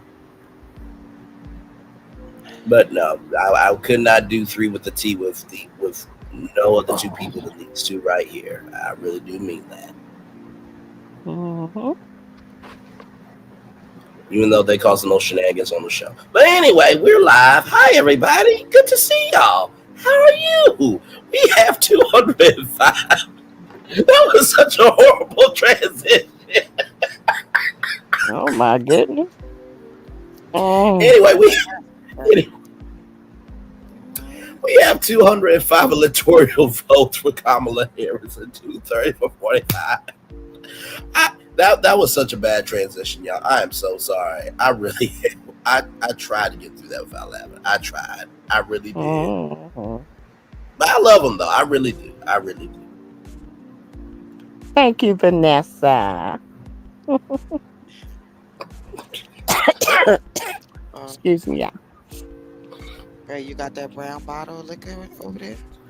Oh yeah, you got that Taylor Pope? No, I ain't got no Taylor Pope. But I got 99. Taylor Pope will mess you up. I'm gonna need some Taylor Pope. I'm scared. I tasted it. It was all right. Huh? I tasted it. It was okay. It's not Okay. It didn't taste It bad. tastes good, but it have you acting crazy. So North Carolina, 91% reported. So North Carolina, 91% reporting right now, 50.9% to 48%, but it's 91% reported. So if I Taylor Boy. click on that, the Vanessa, Associated wait. Press has called that race. Aren't you the one who said you used to drink Taylor Port back in the day? Which one? Was it Pat? I think it might have been Pat that said she used to drink it. Pat died. Yeah, teleport will port you somewhere you ain't never want to go back to. I see my sister-in-law act crazy after drinking. Her husband or her boyfriend drinks it. Her boyfriend is my brother-in-law. And Hawaii is closing. That's right. I Okay, seen that's true. I seen her. We was on our at our family reunion, and she just started acting crazy. And I was like, "What happened?" They was like, "Chip gave her that Taylor Port." Wait, we got Hawaii. Okay, we got Hawaii. Yay! To Ross, we got Hawaii. It's Alaska closing at 1 a.m. That's 4 votes. That's 4 votes, y'all. Kamala, you're the one we need. Too bad Marlene probably already cleared the shelves of Mad Dog. Wait, what? Did I put Mad Dog 2020 in her picture? What liquor did I give Marlene? I know it was, I think I gave her Hennessy. I know it was dark liquor that I put. Hey, El Capitan, welcome in. Oh, you know what? Let me do this. Oh my God. Wait, the picture, did y'all see the picture that I made for 3 here for the hot tea? Of Marlboro Marlene? Anybody see it? Because I haven't seen it in a long time, and I'm trying to remember what liquor did I put in her hand. Does anybody remember? Anybody been on here for the hot tea channel and seen it? I think it was him. I can't remember. You didn't see it before, Braylon? Not that I know of, no. It's the only picture that she has of her, and I made it. She's like the first person to buy my art, like months ago. Well, that's what's up. Sometime I come in on her live and she's like talking about me about it. But y'all don't get along, right? No, I mean, listen, me and her are good. I don't go by her channel. I don't know our stats or nothing by what you know. Okay. Yeah, because I'm thinking that's probably why you don't know. She don't really be on her But no, channel. I have no ill intent towards her. I think she's a great content creator. She definitely puts in the work, and she definitely stumps them out. You know what I mean? I think we just have 2 different styles of doing it. But I don't think that's a bad thing either. You know what? But no, I think she's a great content creator. So I got no ill feelings for her, and I think she's great. Okay. Oh, I don't know if she'll say that about me, but Yeah, you know, I brush my teeth. Hey Terry, baby, did you like the Taylor Port? We got Connecticut. I was asking Terry if she liked Taylor Port. She said she tried it before. By the way, y'all, this is Captain Venus' new channel here, so I'm gonna drop it in the chat for y'all. Hey, Yeah. Captain Venus. And like I said, Lil Paulette, if you get the chance to talk to her, you can ask her yourself. But I don't know how she feels about me, but I have nothing but love for her. I'm good. Who? I'm here for hot tea.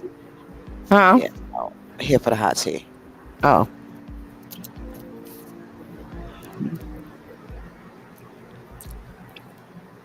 Hola. Oh, it is no problem at all. That's what we do around here. Let's know that I think me and her do 2 different works too. Like I cover a lot more news than she does. So she covers more reality TV. White Russian with absolute. Does that have milk in it? What? White Russian. Does it have milk in it? Mm-hmm. Yeah, I can't drink no milk. That's the only thing. Okay, we have Connecticut. Hang on, let me get back to the map. You can give me that absolute though. I'll take that. I love absolute. So here's Connecticut. 7 electoral votes. Yamaya, Yamoja, I need you, Yamaya. Blue is your color, mama. We gonna need you, mama. Yes, need you to come through, baby. I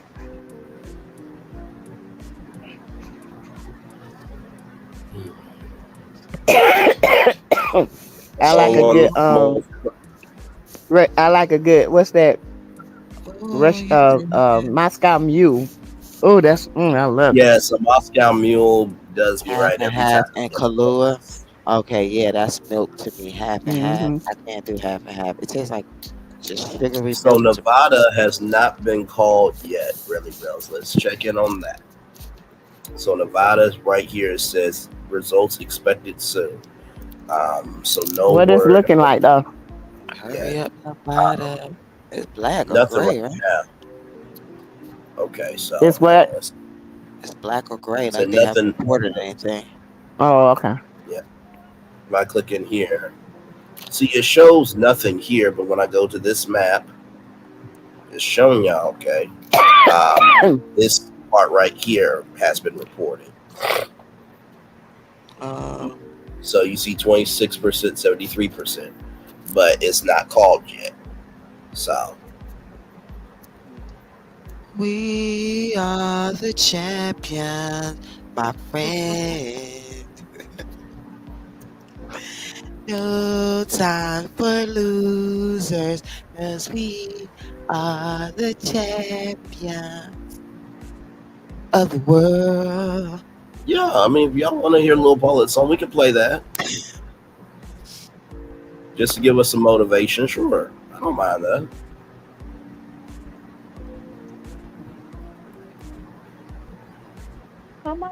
One second, John. Yes, Mary Faith. Did you see that movie? How good it was? It was so good. Which movie? The movie with Queen, the ones who sing that song, "We Are the Champions." What was the movie called? "We Are the Champions"? Mm-hmm. No, it was called something else. It was called. Damn, what was that song called? That is not the Breakfast Club. But, No, the movie. I mean, the song is called "Eye of the Tiger," right? No, that's a different song. "We Are the Champions" is by Queen. Mm-hmm. Bohemian Rhapsody. Yes, Bohemian Rhapsody. Yes, it was so damn good. Y'all don't That's listen. one of the older ones. That's why it's so good. It's not that old. It came out a few years ago. I mean, you know. Revenge of the Nerds. From Shirley. It was All right, about y'all. Queen. Here is the. No, but Queen is old. Love it too. Yeah. So. Here's the song, y'all. Here we go. Okay. Real motivation.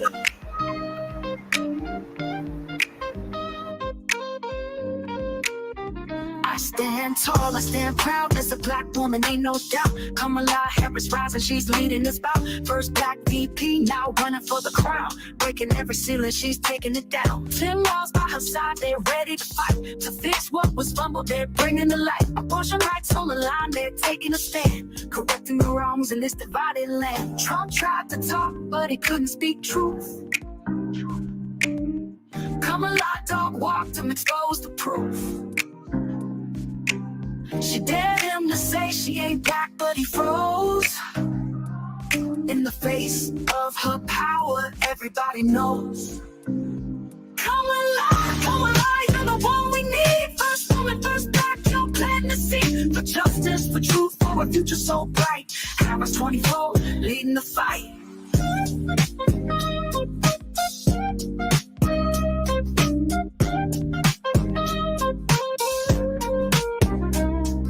Laura Karen's human, can't handle the glow. Jealous of black women who rise and show strength and resilience, grace and might. They can't dim our shine, we stay in the light. World leaders laugh at the orange disgrace. 8 million fired and he's out of the race. 48's behind her, she's got the momentum. Trump's bootleg and scrambler, he can't break our anthem. Trump tried to talk, but he couldn't speak truth. Kamala dog walked him, exposed the proof. She dared him to say she ain't black, but he froze. In the face of her power, everybody knows. Come alive, you're the one we need. First woman, first black, you're planting the seed. For justice, for truth, for a future so bright. Harris 24, leading the fight.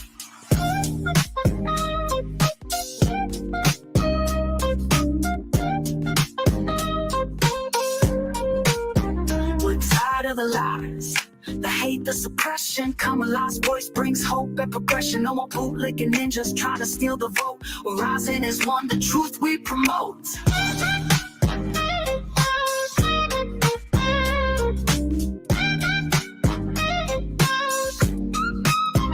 We're tired of the lies, the hate, the suppression. Kamala's voice brings hope and progression. No more bootlicking ninjas trying to steal the vote.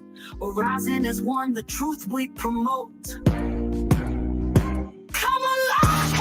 you're the one we need. First woman, first black, you're planting the seed. For justice, for truth, for a future so bright. Kairos 24, leading the fight. Kamala's out there, the future is clear. The White House, the white she's drawing near. From VP to president, breaking every chain. Kamala Harris is bringing the change.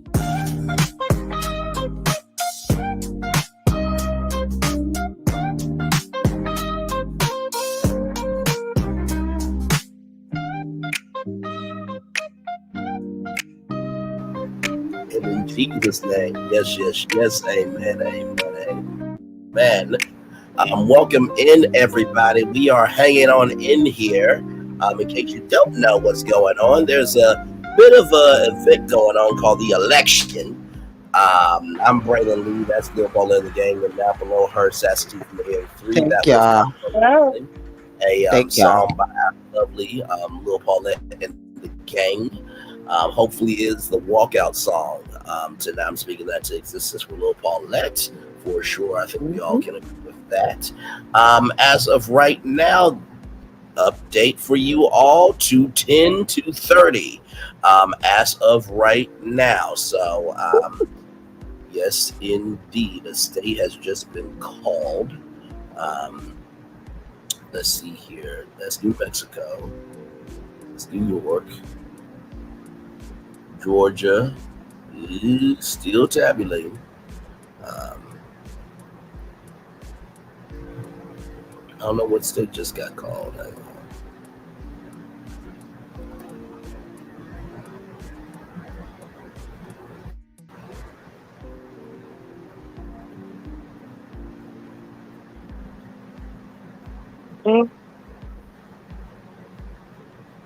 me go back to the studio. It really is uplifting. It really, really is. Lil Paulette did her good damn job on that one. As they say, she put her foot up in that one. Yes, she did. For sure. It up. Yes, she did. I'm trying to think what state just got called. I can't see.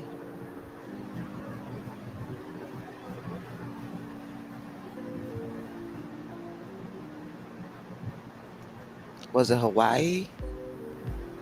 No, it's not Area Hawaii. Hawaii just got called not too long ago.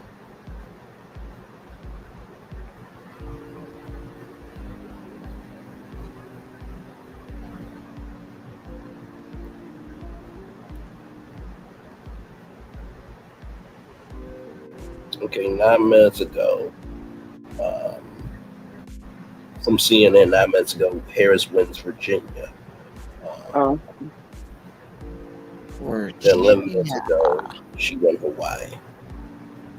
I don't care if she wins by 1 point, just as long as she wins. God can't fail us now, right?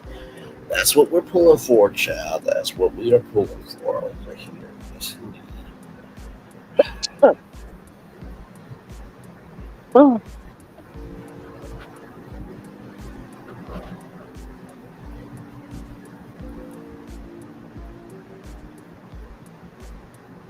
Yes, Hawaii did just get called 230 to 210 to 10 to 230. Excuse me, y'all.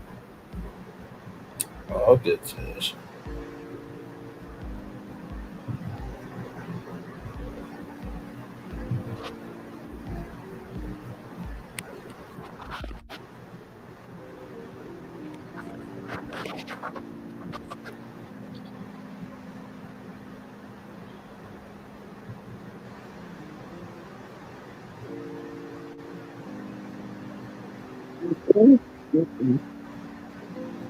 All right.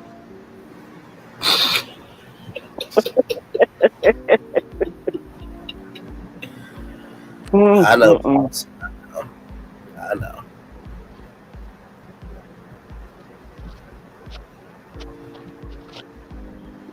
Okay. Let's see.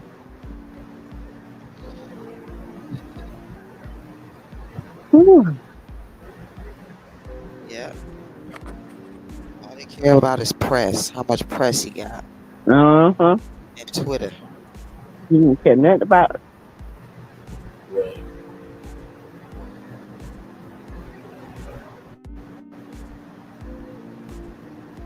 Seven battleground states to watch. Yep, that is very true. The race is not given to the swift nor the strong, but to those who endure. To the end, sir. And to the end, we got this. If I'm not mistaken, the winner has to have 270 electoral votes. So it has to be 270. Whether that's 270, 271, wherever the hell, it has to be 270.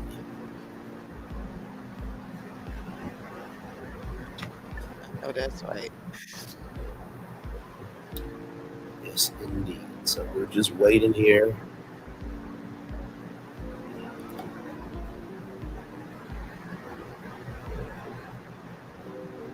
New Mexico winner.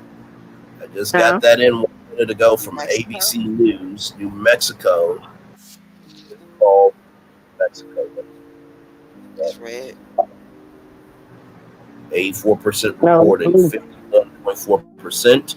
For Kamala Harris, 402,971 votes to 46.4%. For 45, that's 363,807 votes there. So they just called New Mexico for Kamala Harris there. Kamala.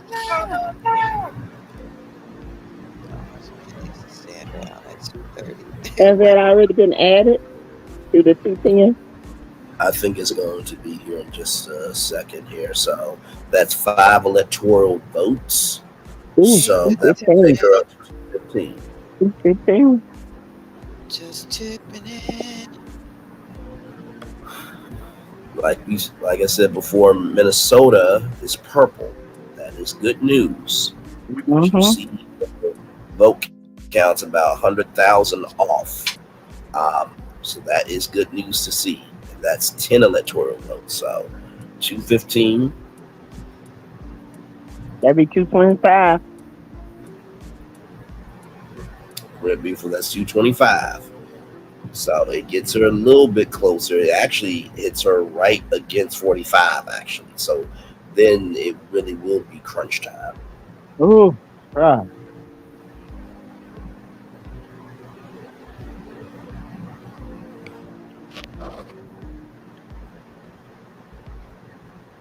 Teresa says she just don't believe God will put us through this with this man again.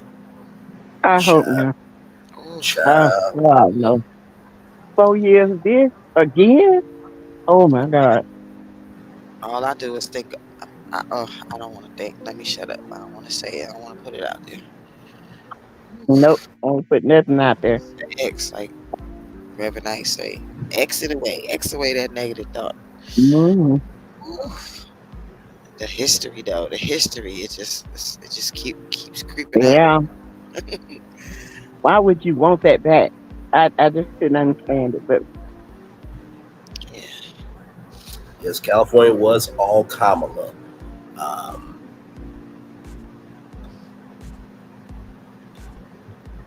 Yeah, this fool told me, I've spoken to other black people from California and they all hate her. And they talk about all the people she put in jail. I said, well, did they talk about all the crimes they committed to be put in jail? Thank you. You know she ain't have nothing to say after that, right? Not a word. Not a word. So she's supposed to let all the black people out to terrorize us other black people. Because she black. So she melanated. Oh, I know, just tipping. My brother live in California. I got one whole giant side of my family. It's like 50,000 petaffords just in the United States alone. That's my last name. It's like 50,000 of us. We did our DNA and found our records back to like the 1400s. Like I did it myself, as a matter of fact, like 30 years ago. It's so many of us. Like I already know it. Like part of my family live on the West Coast, and the other half of my family live on the East Coast.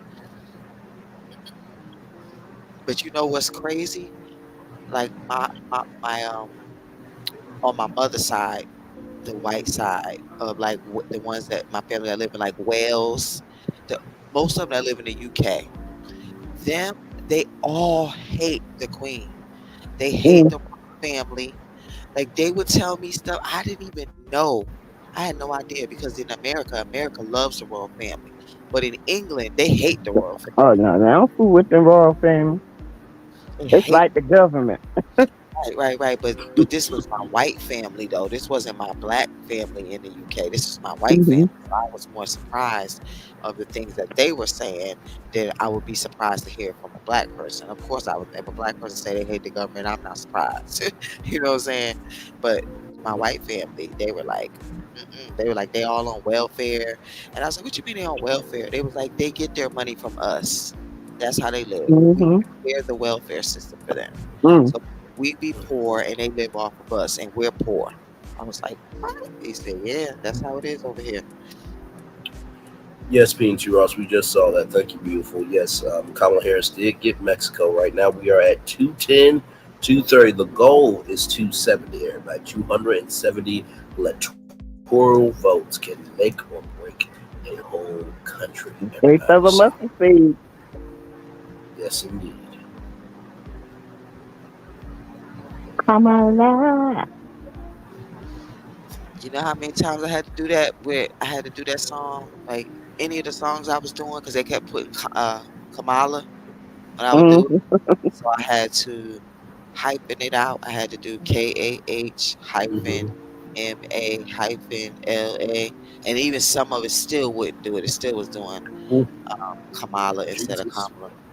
It took me so long to get the songs right. Well, it Yeah, is a beautiful anthem for sure. Thank you.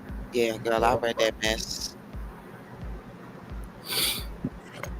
Not all of it, but I read some important parts of it. Yep. Secrets they keep. But Trump don't keep no secrets. He do stuff right all out in the open. Yeah, let you know. All out and say, I ain't do nothing wrong. I didn't say that. They lying on me again.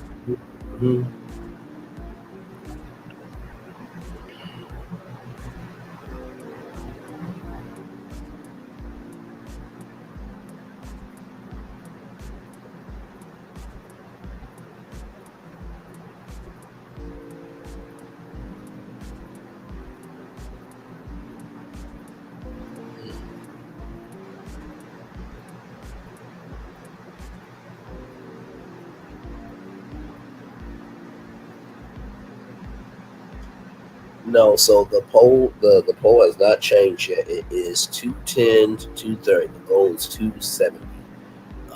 So yes, you any negativity? Yes, we do. Yes, we do. Yes, we do. Yes, we do.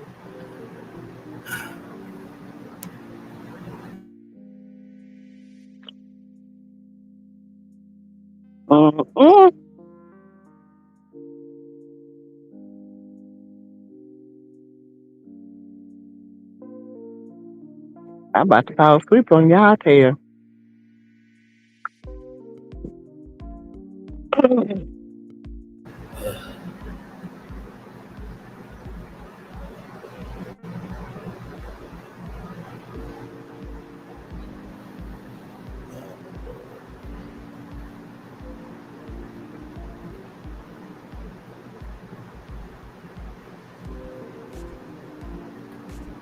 That's awesome. 189 likes, 75 in the chat. Thank you so much, Linda Gamble. I think that's on Sassy's channel. That's awesome.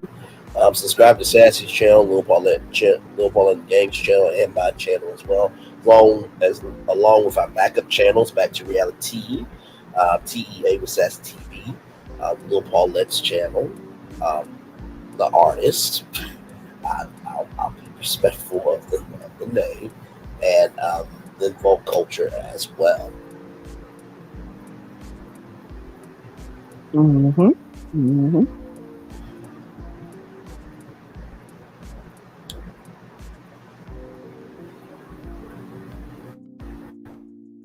Y'all see, I'm trying to hang in there. We are hanging in there. there, child.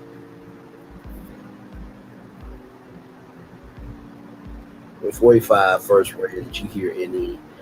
Did you if you hear that man say he wanted to be president for Democrats and pick Republicans because he would get him in? Yeah, I remember that clip. I wasn't allowed to see it, but it was. He said that on the Oprah Winfrey show. We block ignorance, child. That's what we block. We don't mind a difference of opinion. Just come with facts.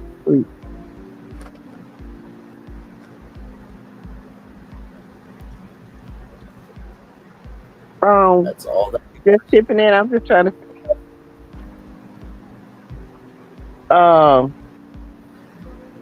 I'm not. I don't know. I have to go back and look at it. Just chipping in.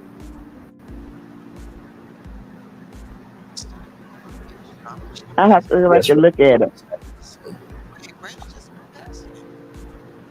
Huh? Sassy, can you tell me who was that minister that preached on Jesus and the cross? We can't hear you, child. She said, Sassy, can you tell me who was that minister that preached on Jesus and the cross? Oh, I thought all ministers did. It must have been a particular one I showed or something. Yeah. Oh no, I have to go back and look. Understood. Thank you. But Republicans did hear that's my thing. Understood. Oh yes, they heard it. They just dumb. Yeah, that part. I'm gonna have to be up at 5:30. Me too. To Preston Harris, much love. We're hanging in here, child, because this point it is crunch time. Okay, whenever it was so good. I'm Cherry G. Lil Paulette, what's your song? Good to be sent to the campaign, to the campaign headquarters for motivation. I saw that somebody had tagged they had tagged Kamala headquarters on TikTok. I saw it in my comments. So I don't know. And of course, what's her name? Dawn said she was sending it too.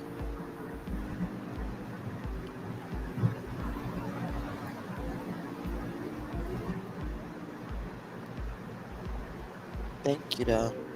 No, the one you showed in your chat last week, some minister do, but not like he broke it down.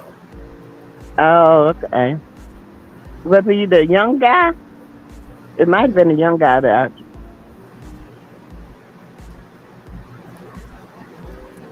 Oh, I know who she's talking about. I got to go back and get the name.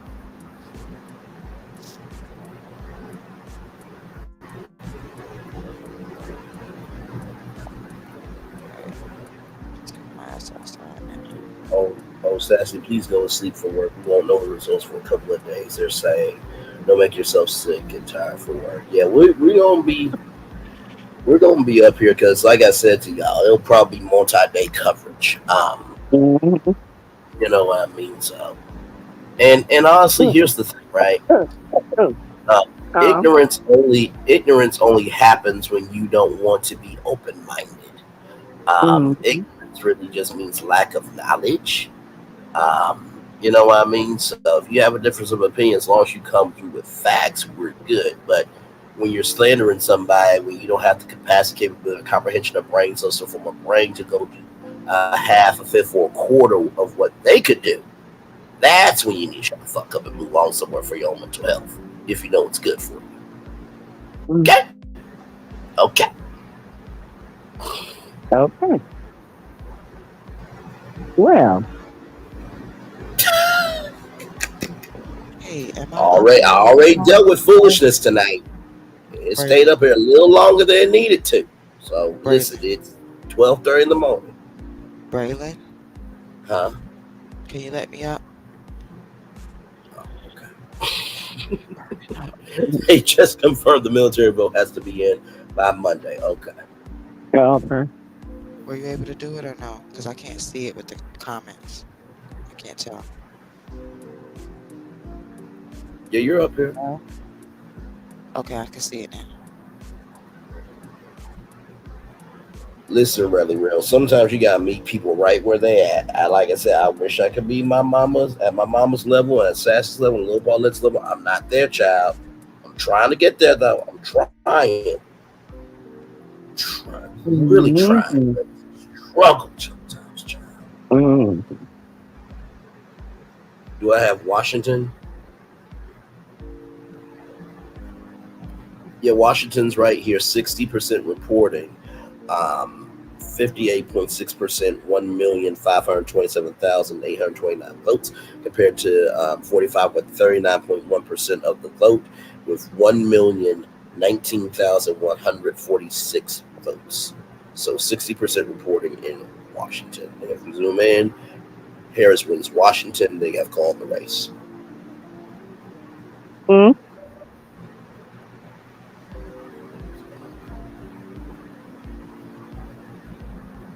It really reals. I know that you're looking out for me, child. I know that most of you are. You know what I mean? So please understand. If I go there, it's because listen, I have a line, I have a limit, I have a button. Okay. Daddy, my bedtime is at 9, no later than 10. I understand.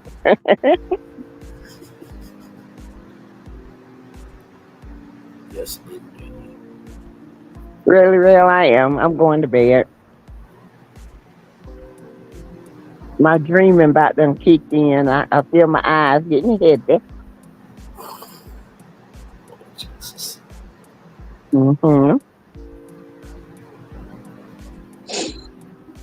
Jesus. Not surprised. Honestly, I believe that looking at all that red on the screen is like really what's messing with everybody's anxiety. To be honest, that's part of the problem. Just looking at that like the whole time, it's not helping people to be positive. Wait a minute, not you doomed off for me. That's funny. You doomed off for me. He has stalled. They are trying to figure out how to get him in, but God. Amen. Well, the American people trying to help, so yeah.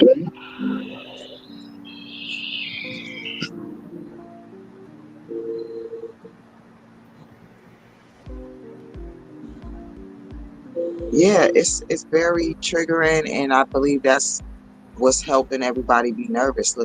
Keep looking at that map. That is me. Well, listen, I can turn the map off for a minute. Y'all just want to reduce your anxiety for me. I actually didn't even feel nervous until I looked at that map. Huh? I don't. I didn't feel any nervousness until I looked at that map. Damn red map. Good night, just tipping.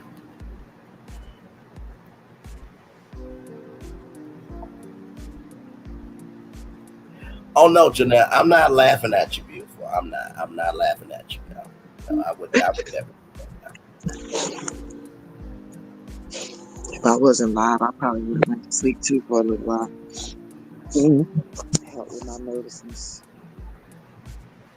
That's why we're all in podcast mode right now. Good night, just sitting there. I'm about to join you, huh? I'm about to join you. Yeah, I don't think I can sleep either. But I think that I could fall asleep like while I'm live though, but I won't stay asleep, you know. I either fell asleep, but I'll be keep waking back up. I'm good to do it.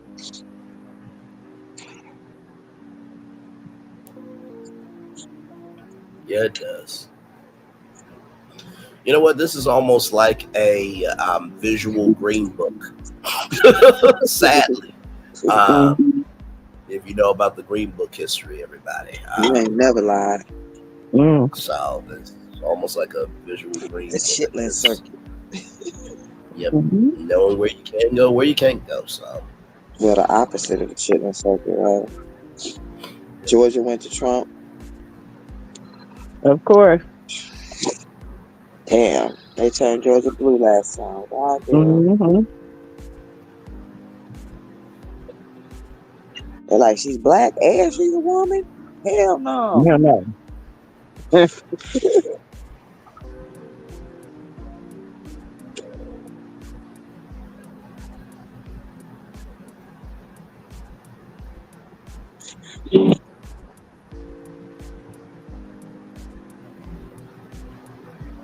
He got served? Ooh.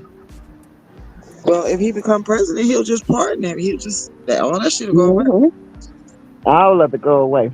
Everybody. Good night, Pat Dyer. Good night. Night, Pat. My head is pounding now, too.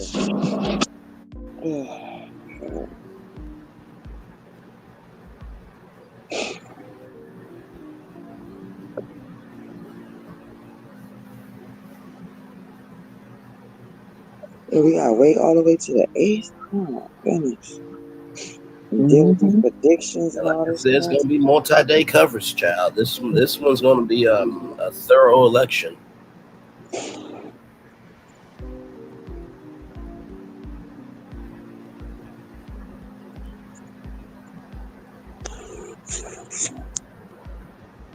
Yes, the Associated Press has not called Georgia yet. You are correct. Until they call it, they will call it.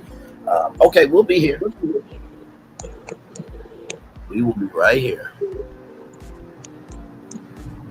All right, now, guess I'm gonna try to go to bed. All right, Sass. Love you as always. Talk soon. Thank y'all. Good night, chat. Hopefully we'll have a girl in the morning. Now, I wonder who is going to be mad at the at the baby father. If it's like, no, let's not speak that. I'm just messing with y'all. Who is the father? I don't know. The Lord.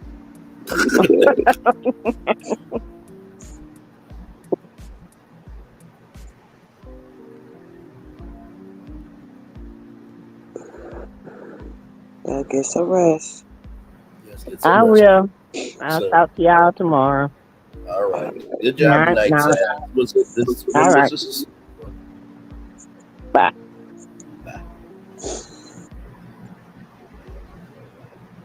Military boats coming in. I've lost respect for you, Braden. Who the hell is Braden? Child. Why, you wanted him to be a bootlicker like you? He ain't no bootlicker. We don't need no bootlickers around here. I don't know if you know me that well, but I've always stood 10 toes down. He don't need your he don't need your respect. If you're a bootlicker.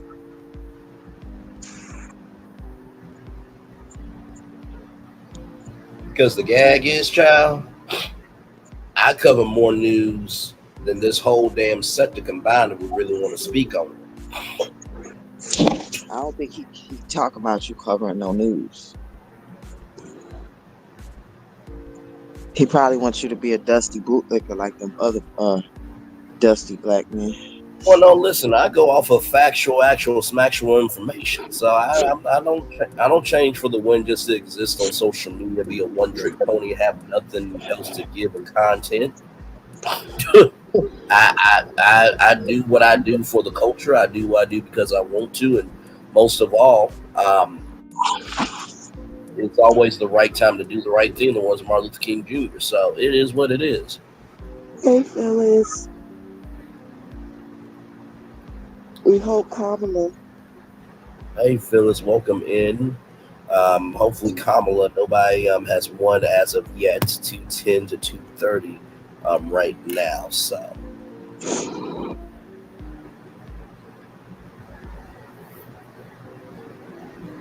So, yep, we are still here. Lil Paulette, Braylon Lee are still here. And Sassy just went to sleep, child. She's like, I will see y'all in the morning. Hopefully we'll have a girl in the morning. So that's what we're pulling for over here, y'all. I That's ain't what gonna we're lie. I'm scared of the military vote because they seem to be down with Trump, which don't make no sense because he hate them. It's Well, no, just he crazy. hasn't won, Phyllis. He has not won.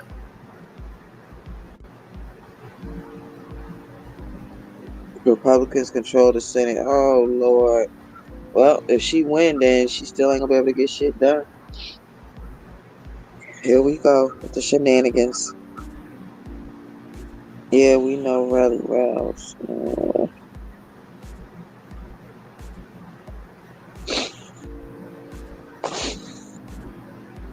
Yeah, my head is pounding, man. Wasn't even hurting, nothing before. Yep, I So just that got was the news stress 4 today. minutes ago. Just got the news 4 minutes ago from Georgia. For 45 from the ABC News. Just got it 4 minutes ago. So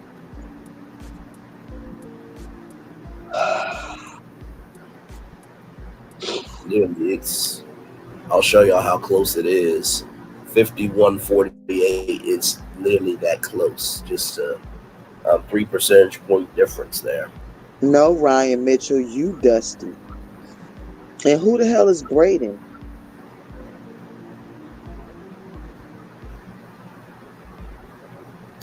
Child. Y'all are really trying to come through, aren't you? Do you even know these people? No, I don't. Just probably some haters, child. Dusties.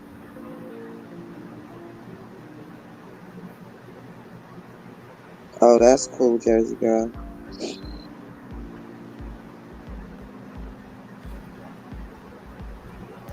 Oh wow, God is for me. Smart.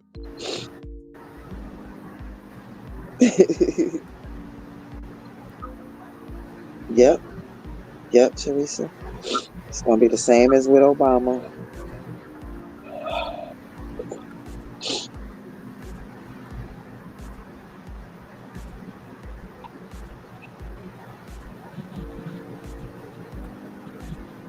Don't worry, I got him. I'm like, y'all are really that damn stupid, aren't you? I noticed that he spelled Braden like the other person did a few minutes ago. Probably the same Right. mug, or they in on it together. The first person that was in there, it was a different name. They was in there talking junk when they said Braden in the chat. And then this person come back with that Braden stuff. Don't even know his name. I can't stand when people try to say something about somebody and cannot pronounce their name, but you can't even spell it. Like when I be hearing people say Tisha instead of Tisha, it be burning me up. I be like, as much as y'all hear Wanda say that woman name, say Tisha, Tisha, Tisha, and y'all keep calling her Tisha. You can't read a person if you can't pronounce their name. You can't like comfort them if you can't pronounce their name. I'm sorry, you just can't. Like you already lost. Who the hell voted? Black people are such a letdown.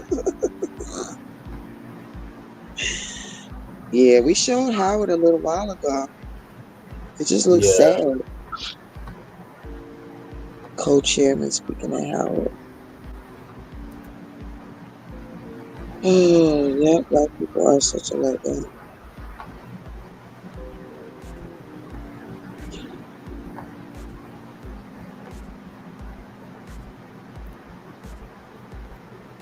The same people that be talking about immigrants and stuff, about they get the welfare, they get the food stamps, they get this and they get that.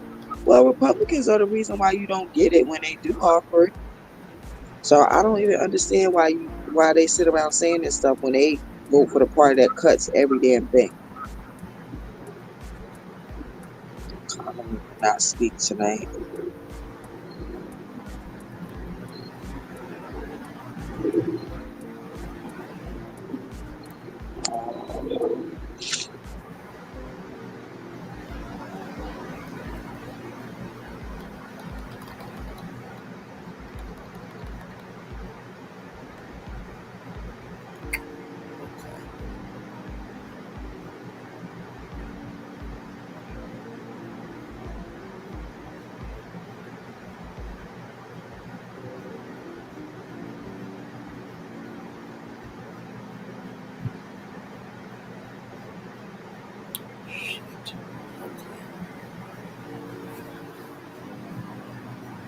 Kamala Harris will not speak tonight. Okay.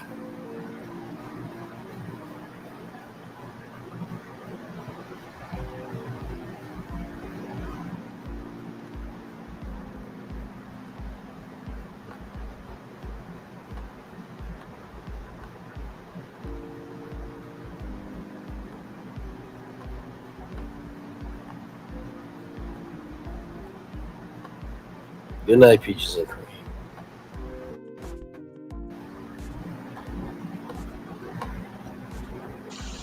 Man, I'm steady talking to you with the damn shit on mute. Didn't they call Florida already? Yeah, they called Florida already. Okay. I've been talking to y'all in the chat the whole time. Didn't know the damn shit was on mute. Harris, she could still win Pennsylvania. She could. You know what I mean? So it's not over just yet. Arizona hasn't flipped yet. So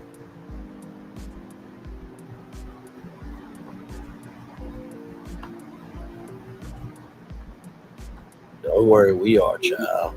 Yeah, we know that it's the white and Hispanic vote as well, but we should only focus on us.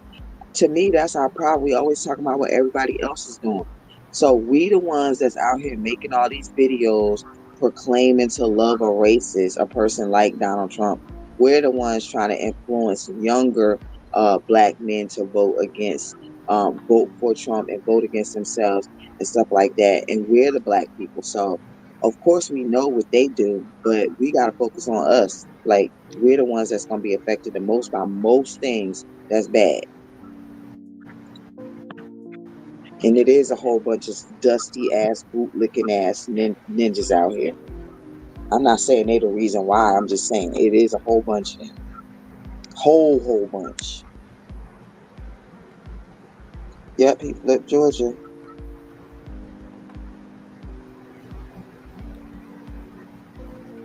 But I blame clear women and Hispanic people too. I talk about them too all the time, but I'm not them. Yep.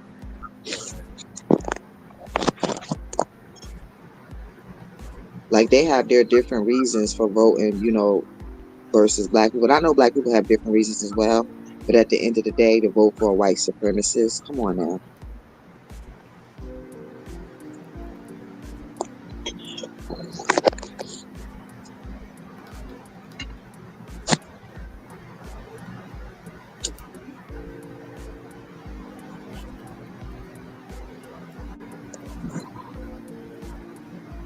That's why I put them lyrics in that song.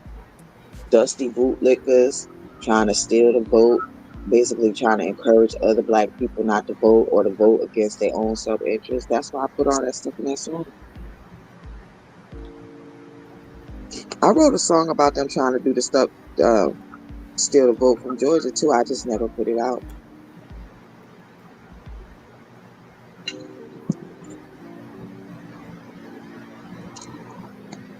But yeah, I definitely blame clear women and Hispanics. I don't believe that black people are the reason why if he wins. I'm just talking about the fact that they still did it, period. And they shouldn't have. Unless you some type of billionaire and you can't be touched and stuff, then I understand because you probably ain't gonna never deal with the problems of other black people and you probably just don't give a damn because you're so far removed. But the rest of us ain't no 1%. Right. Mm-hmm. Yeah.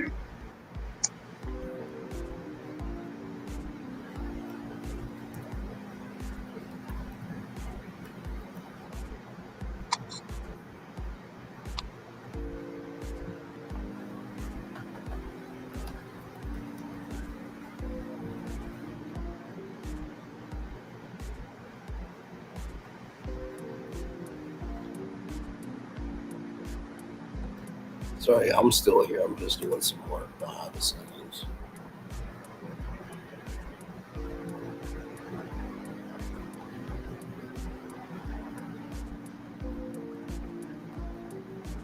So when y'all first heard that Kamala was running, did y'all think she was gonna win? Because when I first heard that Joe Biden was dropping out and Kamala was running, I was actually at the election office here And I got really upset, not because I didn't want her to run, but because it was only 4 months left. And I was thinking, well, they must want Trump to win because she don't even have enough time, to campaign and all that stuff. And the first thing they're going to say is they don't know her. They don't know what she's about and all that kind of stuff, just like they did. You know what I'm saying? So I was really upset about it. I really wanted her to win, but I just thought that it was probably going to be such a low chance because of her starting off so late.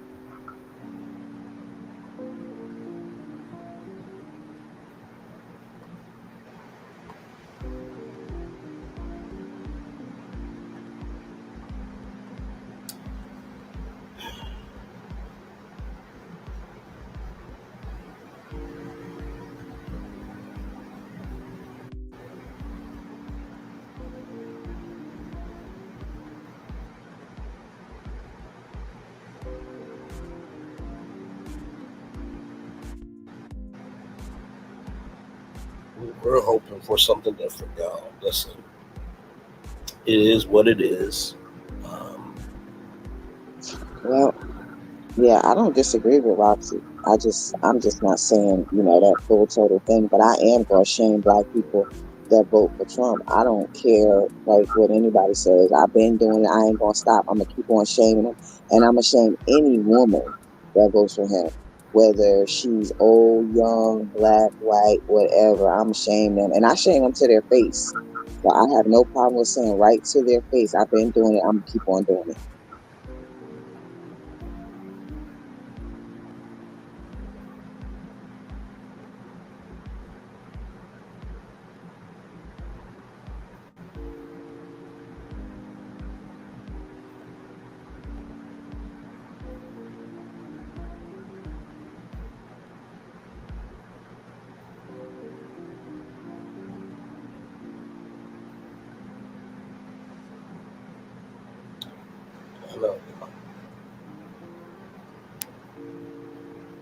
Yeah, the people in the red states, they're the ones who suffer the most. They are the ones who suffer the most, and they continue to vote against themselves and always crying socialism.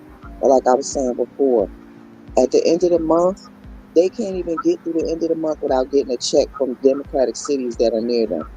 So the people in the Democratic cities, like California or like Baltimore, shit like that, New York, all them things, they take care of all them red states. Like, we all take care of all them red states. So why everybody crying about what the immigrants get? Why don't you cry about what them red states get? Why they sit around voting all these red presidents in, taking away everything, but then they still get the help from us, from our taxes. Here's some good news, y'all. It is literally neck and neck right now. Only 52% of the vote has been reported. So that's 11. That's 11 votes. So if we hang on 1 second now. So we add that to the 210, right? They don't in red states. They don't fare better. In blue states, that's they fare better. 221. In red states, white women suffer. I'm only talking about the poor people, not the people that are, well-to-do or whatever, that can just fly and go wherever they want and stuff like that. That ain't most people in them red states. Look at how much money they made.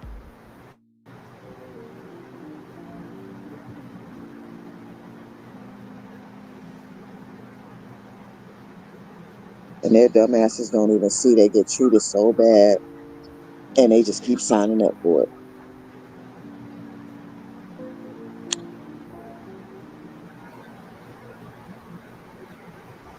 Good idea, Teresa.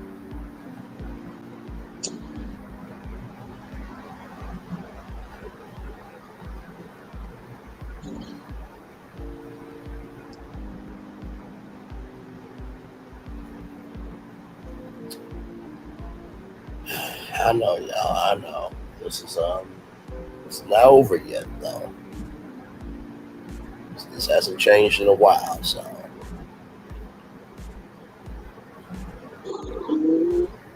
People across the street are like, I would never understand why they vote for him. Yeah. And be talking about socialism, and they get all the socialism. They get all the benefits. They get everything free, every discount, every social program. They get all of that. While they crying about no socialism. The biggest socialism getters in the world. Them $1,700 food stamps, they be getting them up. Get them, man, don't get me started.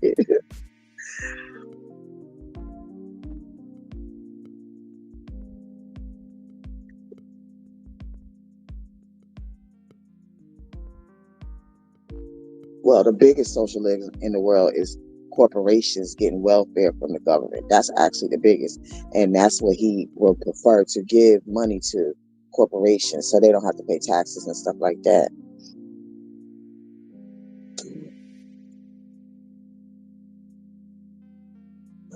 But we'll be paying those taxes that they don't have to pay, so they ain't got to worry about it.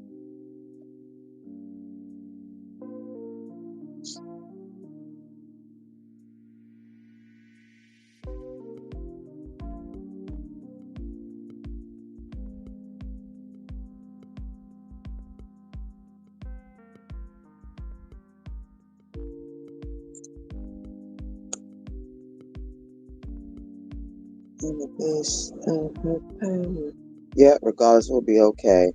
And the idiots will suffer with us. God is in control. Yeah. Black guys I know aren't men. They can't even pay bills. Yep. Thinking Trump gave them $1,200. Yep. Dusty as fuck. I'm trying to convince all these other black people, man, I can't. But misogyny, like they pick white supremacy over women every day. Like if you just sit and think about it, talking about the Dusties, not all men, because Dusties come in all colors, but the Dusties in all colors, they will pick misogyny, the patriarchy, and white supremacy over women every day, no matter what. They will always pick that first because they want that power and stuff over us. They prefer that than safe. So I went to the Amazon Prime coverage, and the headline reads, "Still too close to call Pennsylvania, Michigan, Wisconsin, Arizona, and Nevada."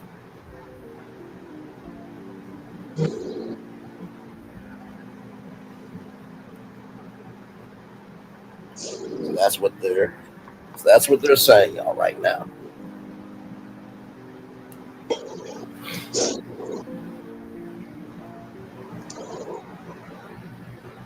We just wait and die.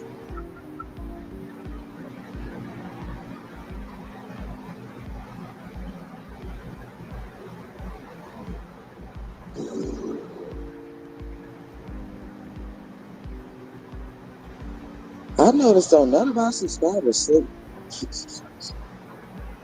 No, they don't. I did not sleep, bro. Y'all just take naps and be back.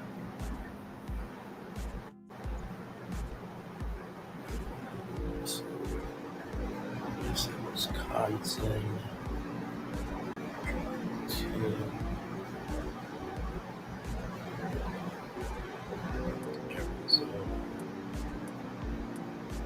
Yep. That's what every Republican does when they come into office. This is what they do.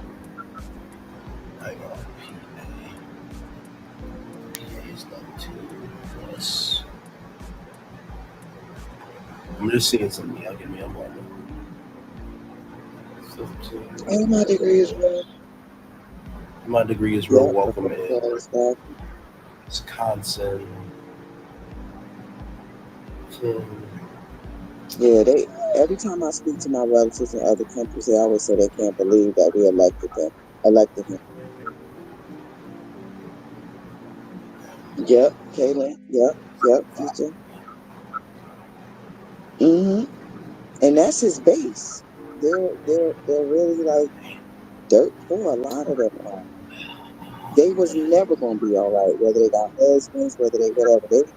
Them motherfuckers only be having shoes half the time. No teeth, no shoes. You see him on them shows, how they be talking and stuff? Sound like they were the slaves and they just ran away. I don't know, but I know the Republicans got the Senate.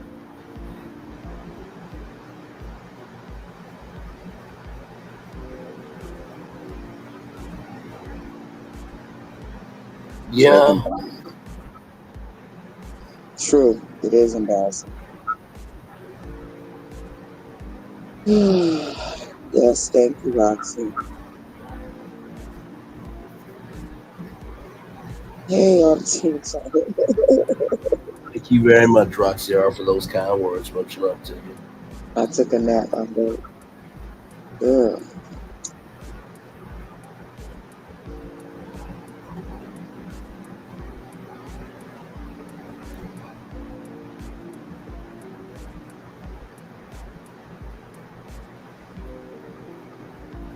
I want to be let down. I don't do well with them. Let downs.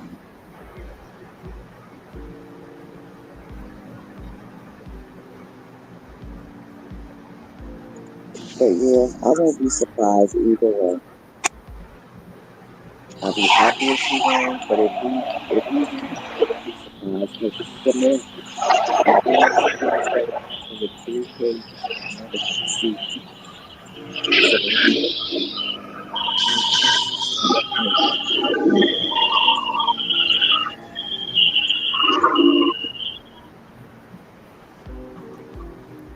Right. I love Canada. I always said I'm gonna move there. I got a lot of stuff. They migrated quick. That's just so North Carolina.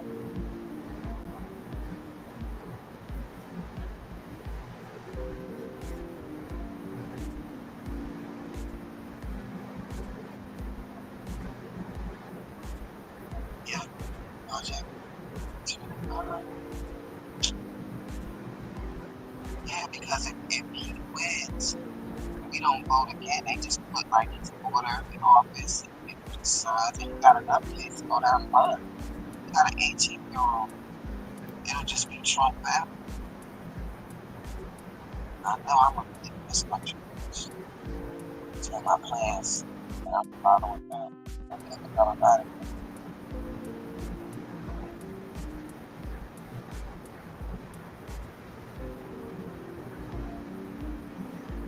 Yep, we should.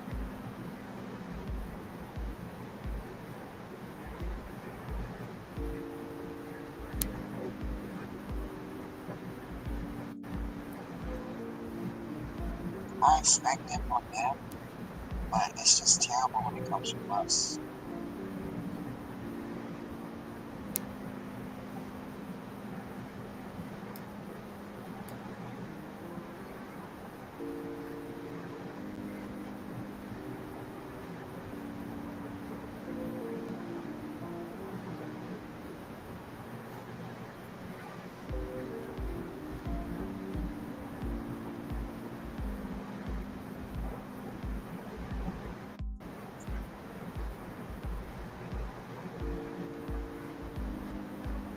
Especially after what he did, after all those millions of people ended up expired because of how he handled COVID. That alone he should not be president for.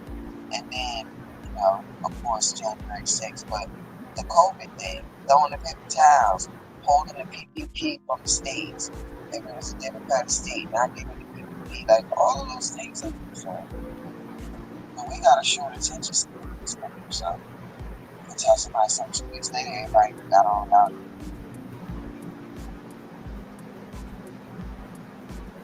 Yeah, that's what I said to my individual. They want to put Jake Benson.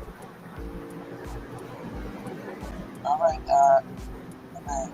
All right, Doc. Much love. Yeah.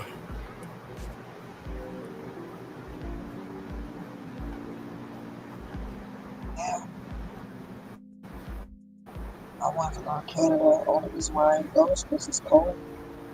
I'm tired of the cold.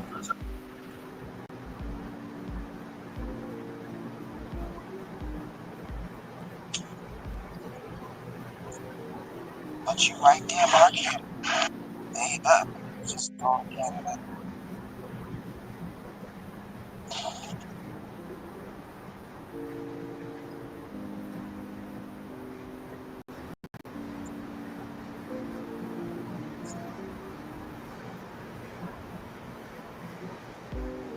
I don't know about that power thing because he don't follow rules.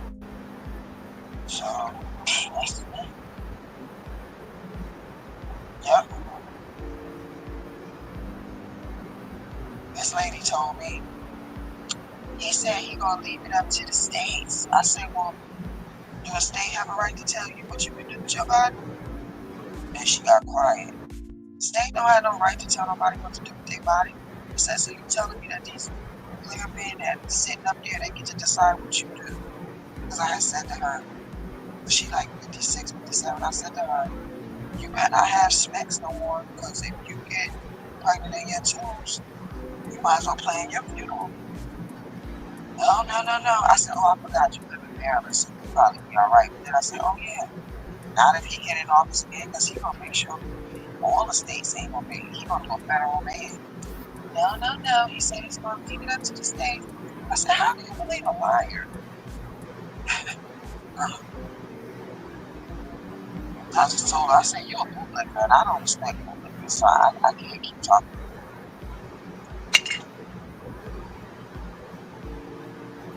No, I'm still right here with y'all. I'm watching Amazon here to see what they're saying. I think he can make them go away. He can pardon himself.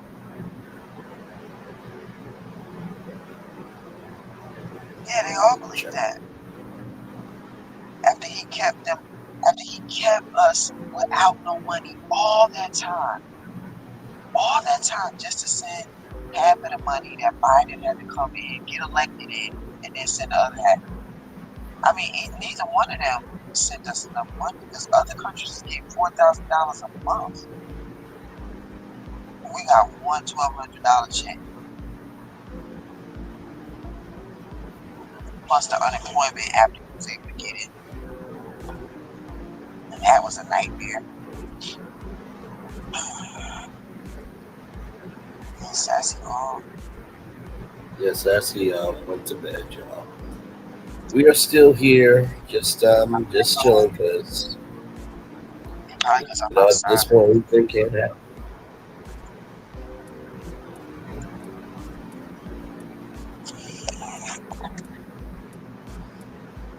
Yeah, he's gonna be way worse because now he know what to do. Now he gonna have, you see the Project 2025 said only Trump loyalists can work there. They're gonna fire everybody in the federal government and only people who are loyal to him can work there.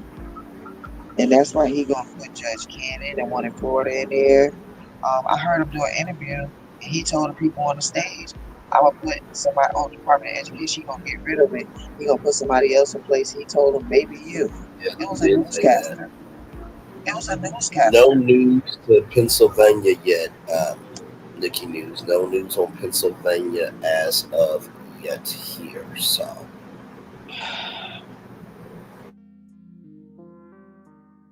Yep.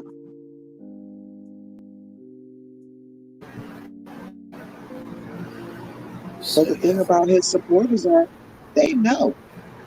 That's why when people say, oh, well, if Mike Pence was supposed to do that, can Kamala do that now since she's the vice president now? Oh, no, that wouldn't be right. Oh, but it's only right for him. Yeah. Okay.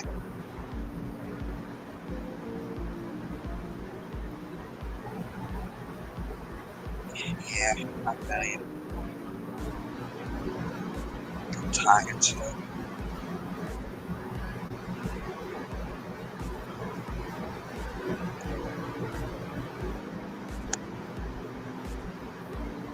Yeah, I feel you, Keisha. I feel you, beautiful. Yes, we can hear it one more time, y'all. Get it on here.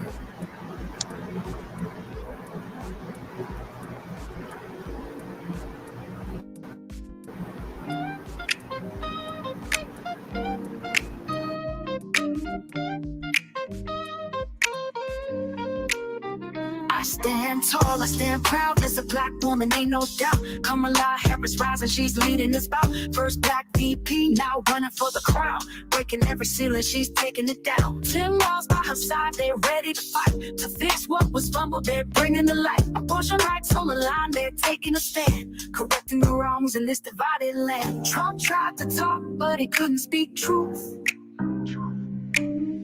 Kamala dog walked him, exposed the proof. She dared him to say she ain't black, but he froze. In the face of her power, everybody knows. Kamala,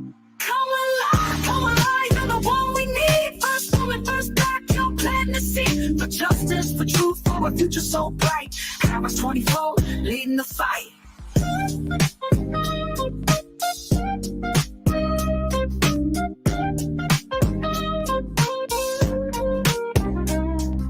Laura Karen's human, can't handle the glow. Jealous of black women who rise and show strength and resilience, grace and might. They can't dim our shine, we stay in the light. World leaders laugh at the orange disgrace. 8 million fired and he's out of the race. 48's behind her, she's got the momentum. Trump's bootlickers scrambling, they can't break our anthem. Trump tried to talk, but he couldn't speak truth. Kamala dog walked him, exposed the proof. She dared him to say she ain't black, but he froze. In the face of her power, everybody knows. Kamala, you're the one we need. First woman, first black, you're planting the seed. For justice, for truth, for a future so bright. Harris 24, leading the fight.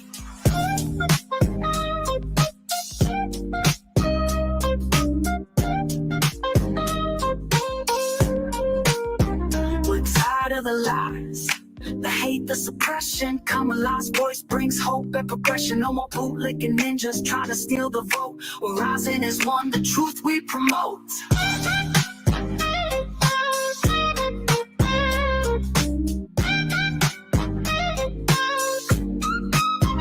We're tired of the lies, the hate, the suppression. Kamala's voice brings hope and progression. No more bootlicking ninjas trying to steal the vote.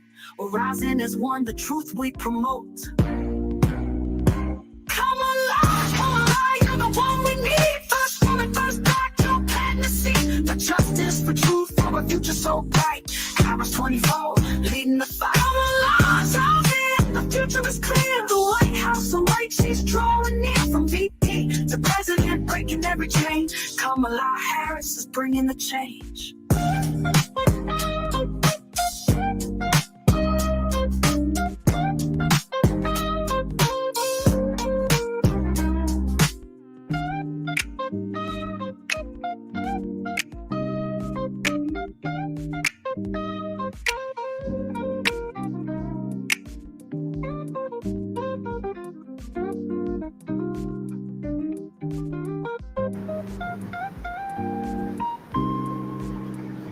Amen.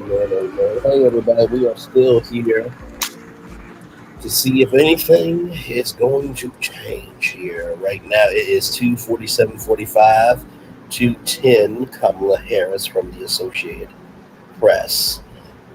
Milwaukee has not been called. Not Milwaukee, but Minnesota has not been called. Kamala Harris has a huge lead there. Not by a lot, but she does have something. Wisconsin, 86% is coming in. 62% Michigan. So not all the votes have not been tabulated just as of yet. Pennsylvania is too close to call in Pennsylvania. Nevada right now, too close to call as well. Arizona is 51% still. So like Kamala Harris has the vote of 49.2%, 45 has 50%, and then Alaska right now is only 15%, but Kamala Harris 39.6% to 55.7%. So there are some states that have not been called as of yet. So yes, yeah, So yeah, we're still live. Good night, PTOS. Yeah, I know. I know.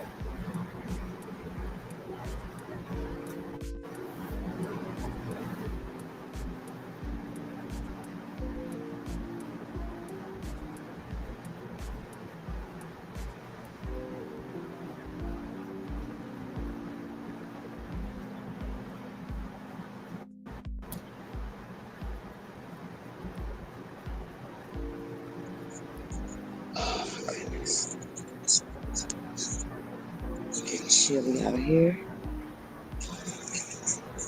Say that again. So I'm about to go inside the house. It's getting chilly out here. Gotcha. We still got people hanging on here with us. 64 people. We are still live for this watch party.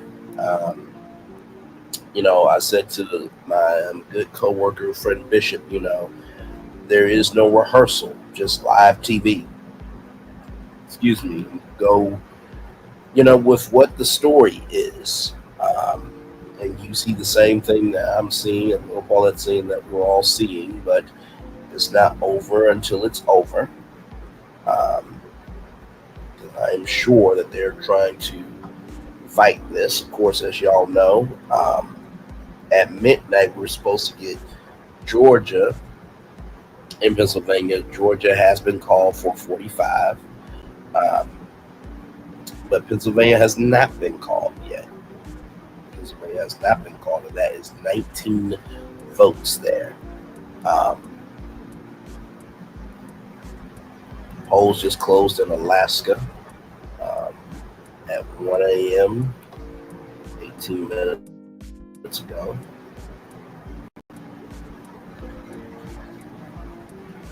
The Republicans will gain control of the Senate. That's been reported already, though, but we're doing it here.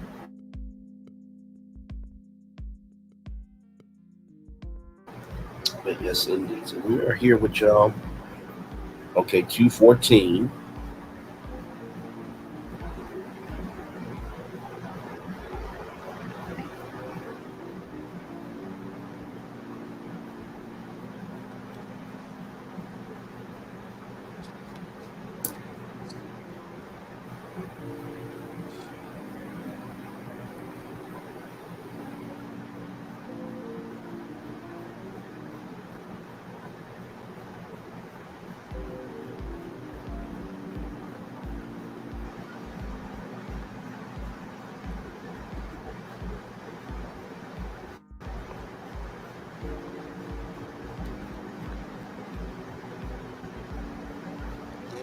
Yeah, women gonna have to be way more careful now. Everything that they made you Oh, do, listen, they child. can't do no more. Listen, child. I think what you've seen tonight, God, is for me, is you've seen a little bit of everybody. You've seen the troll over here for no reason at all. Um, and listen, people have the right to feel the way that they want to feel. I just deal with facts. I deal with history, and I deal with culture. And that's not an easy combination to maneuver, navigate, and also to guide people through. Because even though we're not with any network, this is still a cultural experience we're all going through live in real time. So, like I said, you have, Sassy, the support of Auntie, you have Paulette, who believes that this is going to happen. And then you have me who, radio broadcasting is my first love. That will always be that. But since I've gone on YouTube, I'm a social cultural commentator with a journalist soul. And so, tonight you have seen me trying to balance out the emotions of you guys in the chat, um, but also still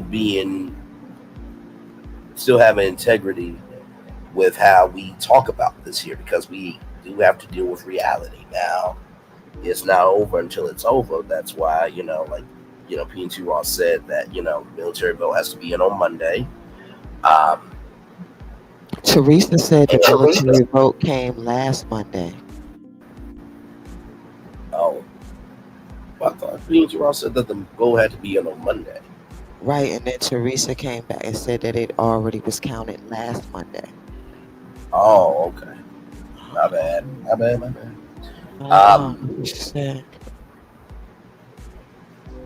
But either way, I do appreciate the context. Recognize that just because we may not agree doesn't mean I don't still have love for you. And this is not, an easy experience for anybody right now. By the time whoever gets elected, people are going to feel one way or the other. And of course, it's not going to be easy to navigate. Listen, at this point with my name on YouTube, you can believe what you want to believe.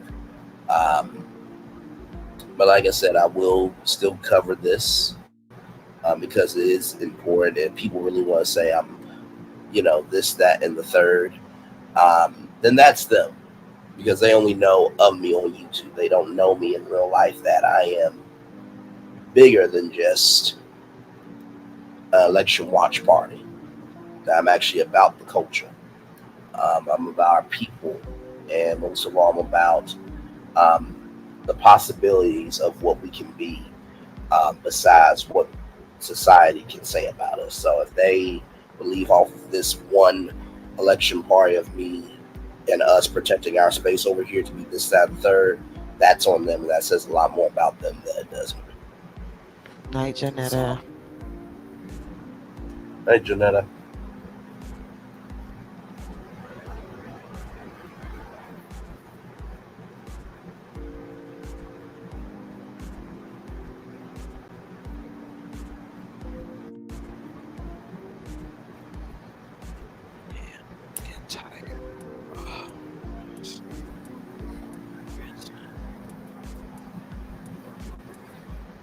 Yeah, if you voted, thank you for voting. If you didn't vote, you can't say shit.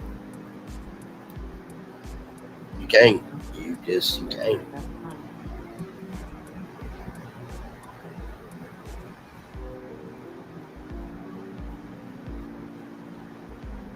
Nice.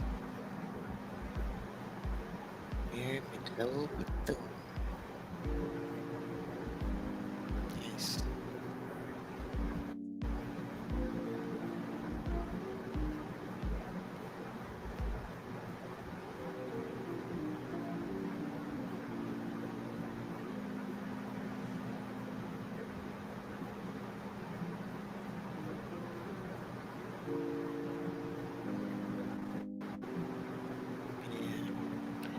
But the fat lady ain't seen yet, y'all.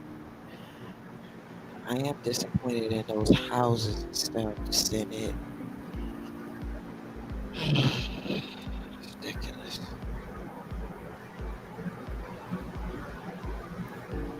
But Kamala could still win.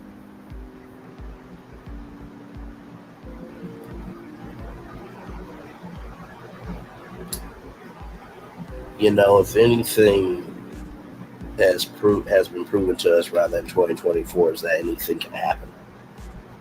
And so I'm going to hold out hope on that. And all the tea in China is okay to feel disappointed right now. Because I am sure that the students right now at Howard University, they are probably feeling it right now. So, That's so embarrassing. Every time I see a black person and I hear them say that, I'm so embarrassed.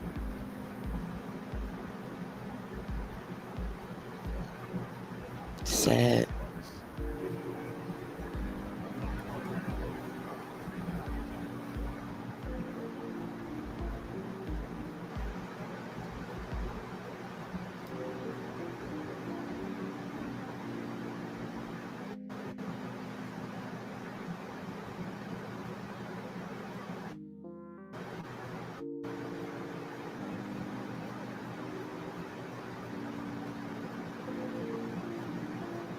$1,200 I think check. that's the big. I think. Say that again. No, I just seeing a $1,200 check is amazing. It's amazing. Yeah. And honestly, too, it is absolutely okay to still have hope and still be human, right? Um, and I have to agree. For people to vote for a one-time check is fucking stupid. It is. It is. So it is what it is. He only said 6. He only said 6. He didn't even say the 12. He Well, no, said I'm 6. just saying for the fact of just they I'm not voted talking for a about you, hope. Braylon. Yeah, I'm not talking about you. I'm talking about the people. The other 6 came from Biden. It's so silly. Biden and Trump could have gave us more money. The government, period, they could have gave us more money. They didn't want to do nothing for us. That's why I thought it was some type of population control. It's crazy. Terry, we all are. And that's true, child. If God pulls this one, there has to be a God. I know there is a God, but y'all know exactly what I'm saying by that statement.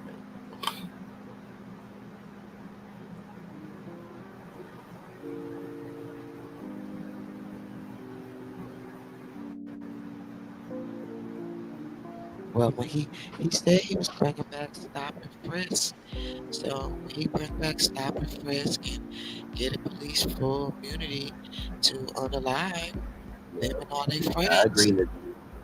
Yeah, we'll see. We'll see how it happens. And not one black woman better be out in the streets marching for him. Not one. Because they don't march for each other, if you notice. It's black women that be out there marching for them. It'd be like 10 black guys and 350 black women.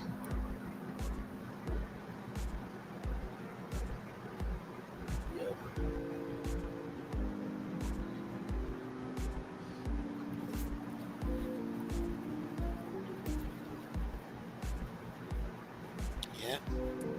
And that was what they wanted. There you go.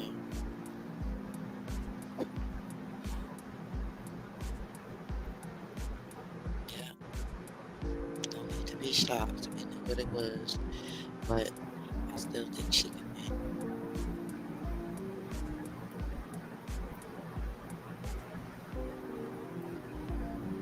If we are just riding it out with all of you, that's what we are doing together. And listen, all we can do is what we can do, right? So.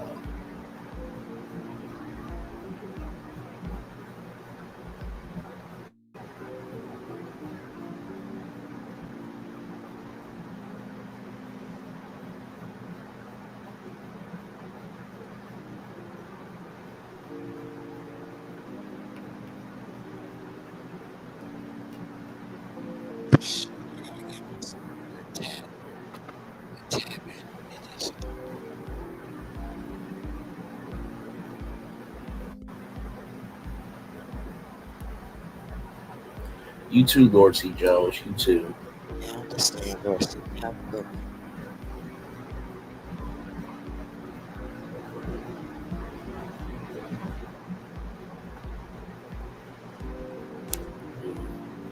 Right, and that's because of Trump, because he told them to vote against the border bill that they all worked together to make. He wanted to run on a problem. He could have fixed the border. He was the president already. I don't see how everybody keep missing that. He was already the president and didn't do nothing that he said he was going to do, except for, the tax thing for the rich people. Didn't even You do know, I truly do believe that if running for being president was like an actual job, I think this would not have happened. I really believe that. If you had to submit your resume, your cover letter, your references, and you had to do many interviews in order to even be a candidate, this would not have happened. I truly believe that. Making fun of his typos on his tweet one day, and one of my clear Facebook friends was like, "Oh, there's nothing wrong with a few typos." I said, "Girl, he could not get a job working customer service somewhere with the stuff that he tweets. Not the words, just the way that he tweets it. He can't talk. He can't pronounce things." I said, "Girl, no, it's not okay. He the damn president. Why is every damn tweet filled with typos, run-on sentences, no punctuation? Girl, go sit down somewhere." Make no sense. He's supposed to be a scholar that went to, where did he go? Harvard? Where his cousin did his homework? I forgot where he Like, went. seriously. But his niece said that his cousin did his homework. Yeah, I think if it was that in place, that would exempt everybody, and you have had to be in government for at least 5 years. Yep, put a cap on it. Yep, You want to run for president your first year? Nope, can't do it. Wow, now you know That that's needs to crazy. be in place. That's ridiculous. That is so ghetto. That fake assassination attempt. What is wrong with people? Are they slow? They thought that was real? He didn't even have a mark. You know how light that man is? Do you know how light complected that man is? And he didn't have one mark on his ear? You can't. I don't know what's wrong with people. What is wrong with them, Naima? Yeah, got it.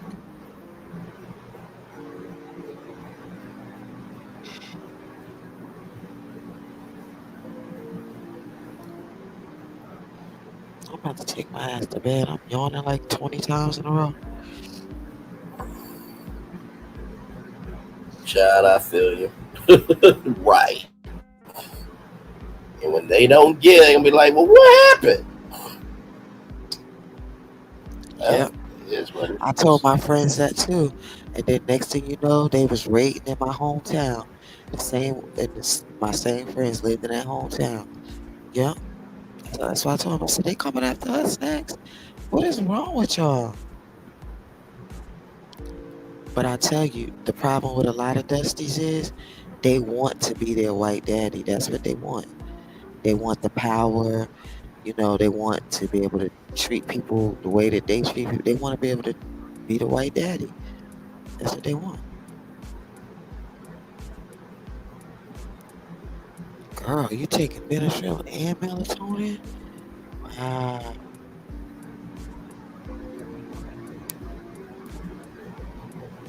Yeah, we're in trouble. Yeah. All levels of government. This country is going to hell, back to hell in a handbasket.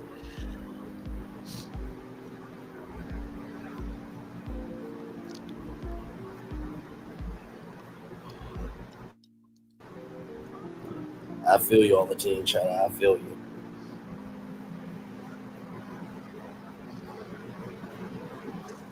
You been on here for 6 hours, Missy? You been on here for 6 hours with us? Yep, 6 hours, 4 minutes, and 19 seconds. And I did say what I said today on my community wall of could y'all please give a fuck about something actually important today? Because Love and Marriage Huntsville is still gonna be ratchet. And I still mean that shit. Now, does that mean that because they did cover the election that they're ignorant? No, they're not. That's not it at all. However, I do believe that we are the cause of our own rise and demise when we don't unite.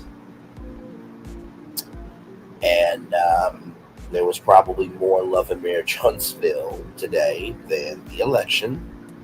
I did see some people go live about the election, so I won't say the whole second, but Yeah, I saw it's them at the really same amazing it's really amazing to me how we are asking for the world, but yet we don't invest the energy for what we asking for. And it's fucking sad. And child, if I ain't talking about you, don't pick up this fucking bullet and respond to me. Damn. Some of y'all fucking one-trick ponies. All y'all talk about is reality TV. But oh, God forbid somebody tries to cover something realistic, something that actually matters, something that really can impact the fact of you even being seen in a light that could be decent enough for you to walk outside and not be handled by police. It's funny, all the tea in China. But then you don't want to be. Okay, cool. No, I just gotta say what needs to be said sometimes. No, I was laughing. I was laughing at all the tea in China. She heard our voices in a dream. It was my TV. Understood. Thank you, Miss Z. We trying, child. We trying. We trying, so.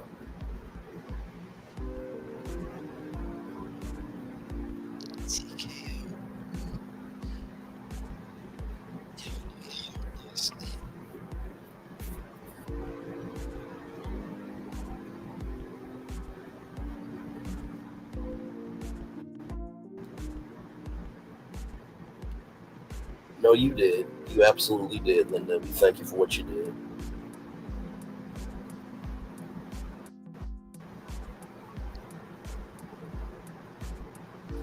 I think that's why I stopped watching 3 seasons ago. I just listened to you on the patriarchy. It's real. Yeah, it is. Yeah. Patriarchy, misogyny, and white supremacy all go hand in hand.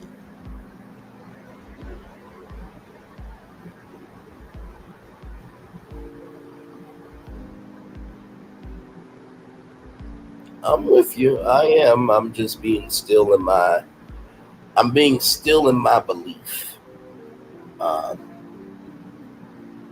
that doesn't mean that the faith is not there.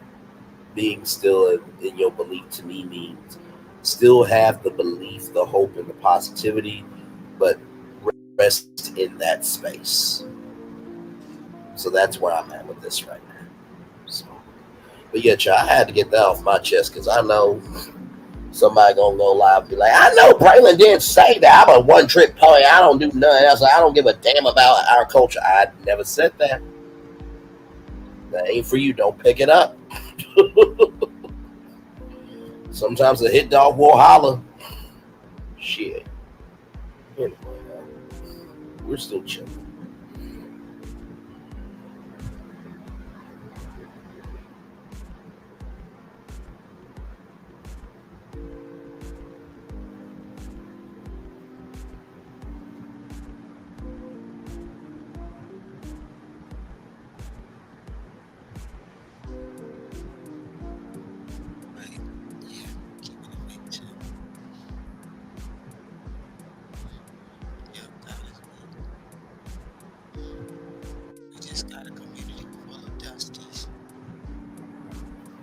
Most of the good men are either taken, unalive, jail, or not straight.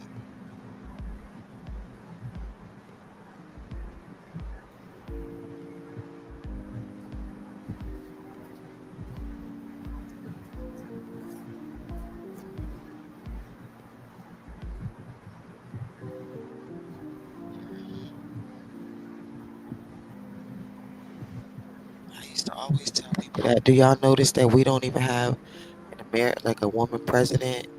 They be looking at me like I'm crazy. I'm like, you don't see how patriotic that is? That like now in the 2000s, we don't have a woman president, and in other countries, women are like the prime minister or whatever, like whatever their highest thing is. Like, y'all don't see that? Like that's crazy. Yeah,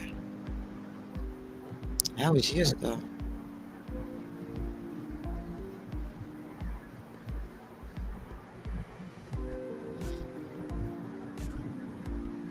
Yeah, but don't want to pay no child support. Can't.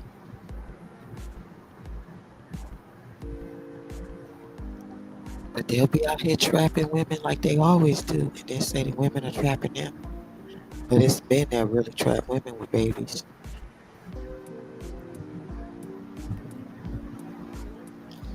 Yeah, I agree with you.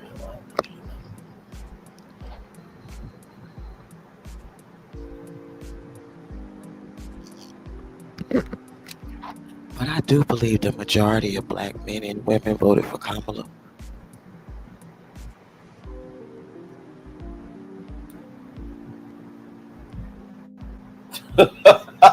Sweet Missy. Oh, thank you, Miss C. You're very, very kind. America don't want to see what they did with Hillary, where they rather had seen a black man as president before they put a woman. Something happened now, nutcase over a woman. That's very true. And thank you, Miss C, for doing that. That's very kind. Thank you very much. She said, "Listen, while I'm here, I might as well spend some. Might as well do a little something."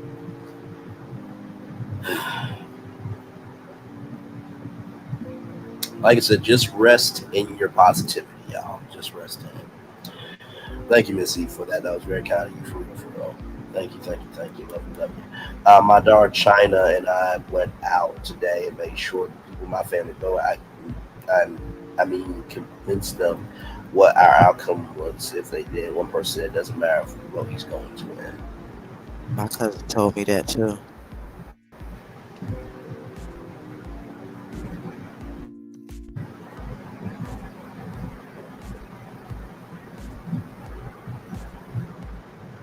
It's America's history.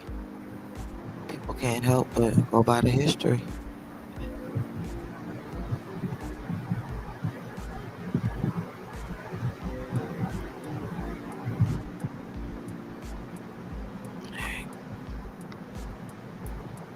Oh, yeah.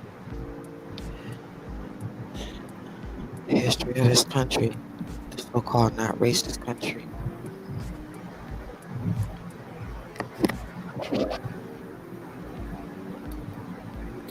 55 people still rocking out with us here. We have 39 people from Sassy's channel rocking out with us. One person through the YouTube channel, and 15 people 16 people now from my channel there. So yeah, we are still here, still rocking and rolling and kicking. There was a point in time where, country was before party. There was a point in time where decency, respected, and a sense of care mattered. And truly, to me, it's mind-boggling that people would vote for idiocy when they teach their kids and grandchildren not to be idiots. And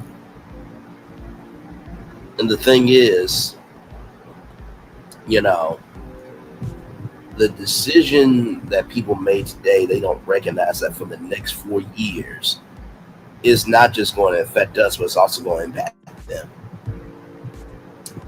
And, listen, I'm not saying that, I'm holier than thou, no Paulette or Sassy, any of us are here holier than thou. But we also have to understand as well, when do we care about who is wearing the crown? Or do we just want to pick who looks best? Because when we pick who looks best, they understand the look of what it is to have the crown, but they don't understand the magnitude of what it is to have the crown on. So this is real. You know what I mean? And it was funny because I talked with my good friend Bishop today. I said to him, even though I'm not with ABC, NBC, CBS, Fox,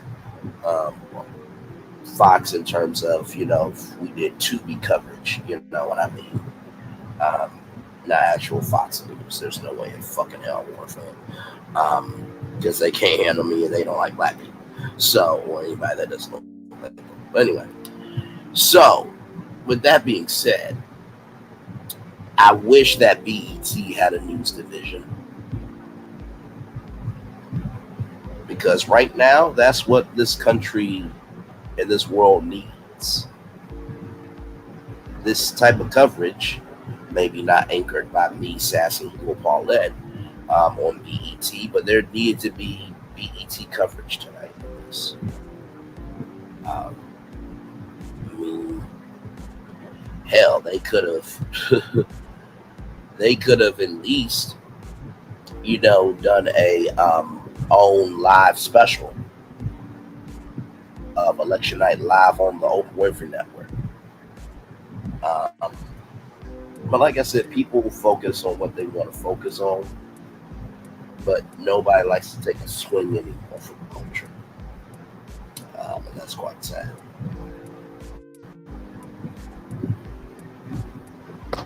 But a large percentage of Hispanics always vote Republican. They always have. Sadly.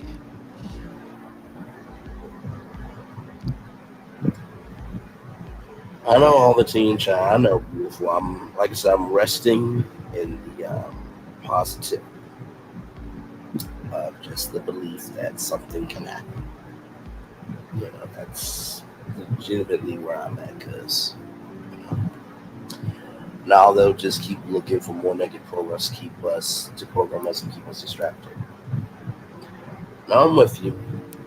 Because if they cared, they would have showed it. I do agree with that. It was funny before I came on with y'all tonight. I'm like, how cool would it be for Braylon's virtual tour election night live on a network? Now, I never, really thought of me doing this in this capacity before, but like I told y'all, how Brian Williams is still live right now on Amazon Prime Video, and it's free. You don't have to have a subscription. You just gotta log into your Amazon account that you have, and then click it. It's free. The way that he's covering it from the political aspect and also the social aspect, I do hope that one day I'll be able to do a Braylon's virtual tour live. Braylon's virtual tour election night live. I think that would be amazing to be able to cover the election from a cultural and societal standpoint, because I think on election night, when it comes to election night coverage, I think we're so focused on the states and the votes of the delegates that we forget the constituents that that have to deal with the impact of these decisions. So to bring on viewers like yourselves and to bring you into the conversation, I feel like that type of election night is needed. That type of election coverage is needed. But in the meantime, between time, you can only do what you can. So how much does the standing 538 votes total?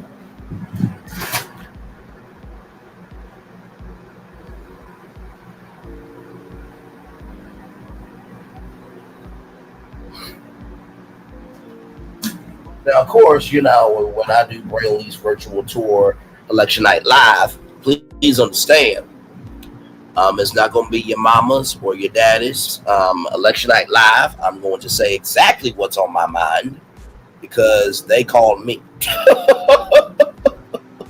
So I am going to give it to you raw, real, and black. And that's what's needed sometimes. For every Barack Obama, you need a Braylon Lee. And I know that that's kind of a high pedestal to compare myself to, but seriously, sometimes you need a Braylon Lee to say what needs to be said. And then other times you need a Barack Obama to bring peace to the valley. Not saying that I can't bring peace to the valley, but sometimes I think you do have to I do think you have to reverberate a new sound in order to get to that piece. Or how shall I put it? If I'm bringing trouble to the valley, Braylon's bringing trouble to the valley of curiosity and research and culture. If I'm bringing trouble to the valley through those platforms to be able to gain the context, understanding, and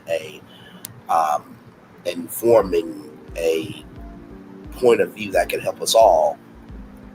After that, you gotta have peace in the valley, right? So I can bring trouble to the valley. Barack Obama can bring peace to the valley. You know what I mean? So you need a little bit of everybody to make the world go around. Even the idiots. Because the idiots show you what not to become. Yes, indeed. We are still live here. 2:14 to 2:47 as of right now. Nothing has changed. Past couple of hours, I'm Braylon Lee here, and Little Paulette and the gang is here. This is a 3 with the T election party, and we are watching live in real time here. So, some states have not been called as of yet. Refreshing the map here. Still has not been called.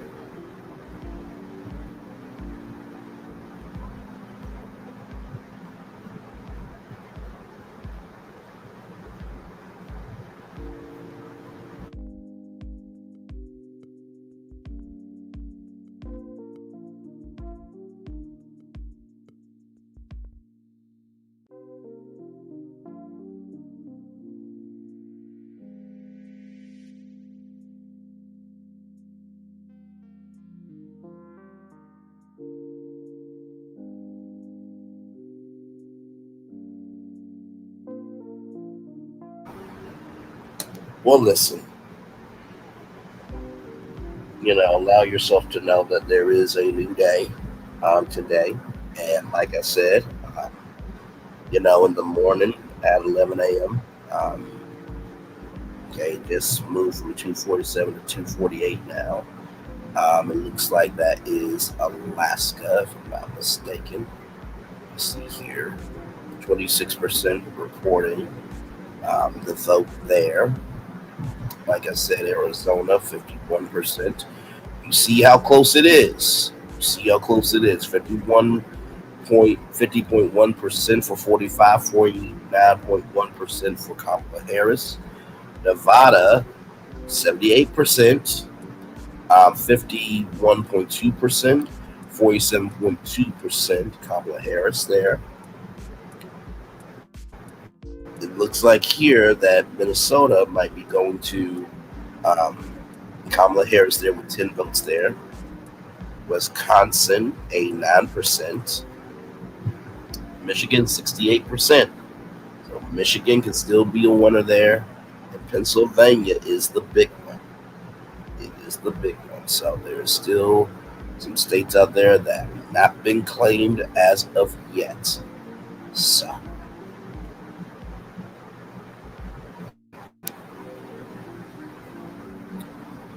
Yeah. Some people care about image more than responsibility, Monty. It's real. I think that's what it is.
Yes, indeed. So we are.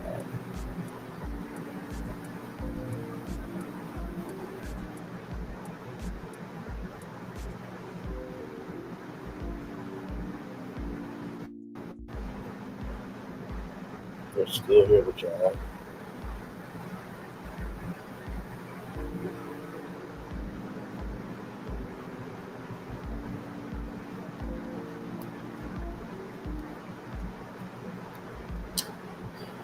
It irks me to the core. We good enough to have your children, but not good enough to be the president. Just wow, yeah.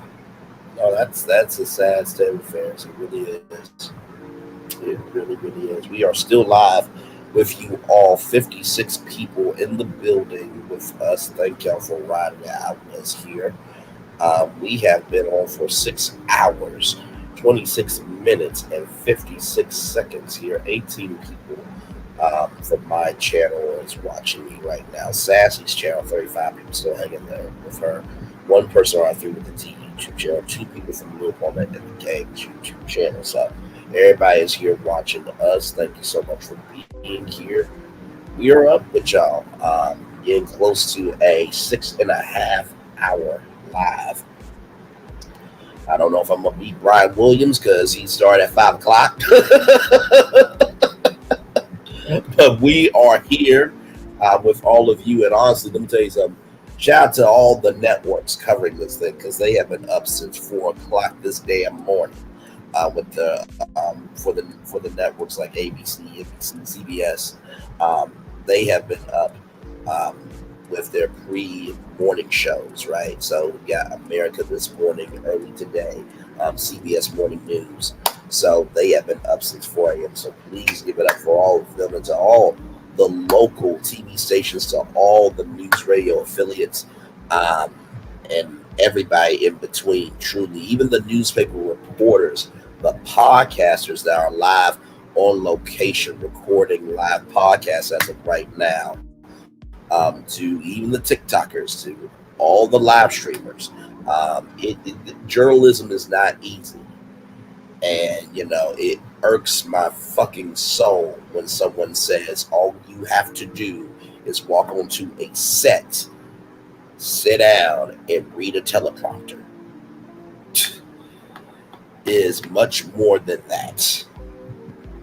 And obviously, if you cannot tell from tonight and early this morning, that is much more than that. I don't have anything else to say. Because whenever you are dealing with a magnitude of an experience like this, you are balancing out the decision desk.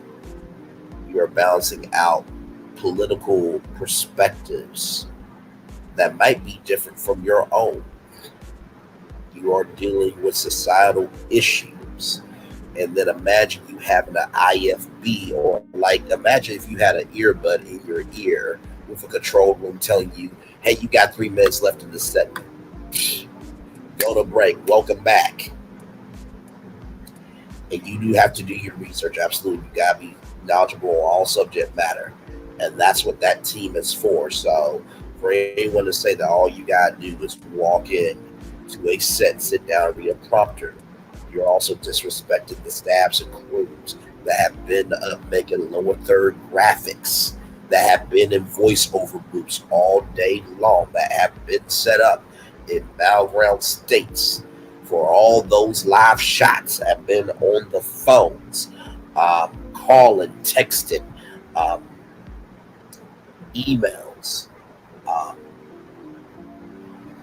and not to mention too the stamina that you have to be able to guide people through a moment like this. That is not just something you can just wake up and do one day. You know, it's like I often say, you know, Anderson Cooper, when he was 19 years old, he got a press pass, hopped onto a plane, and reported in the middle of a ditch in the middle of a war at 19 years old. There are people who have lost their lives in Gaza. There are journalists who've been kidnapped. We're just getting information out to you.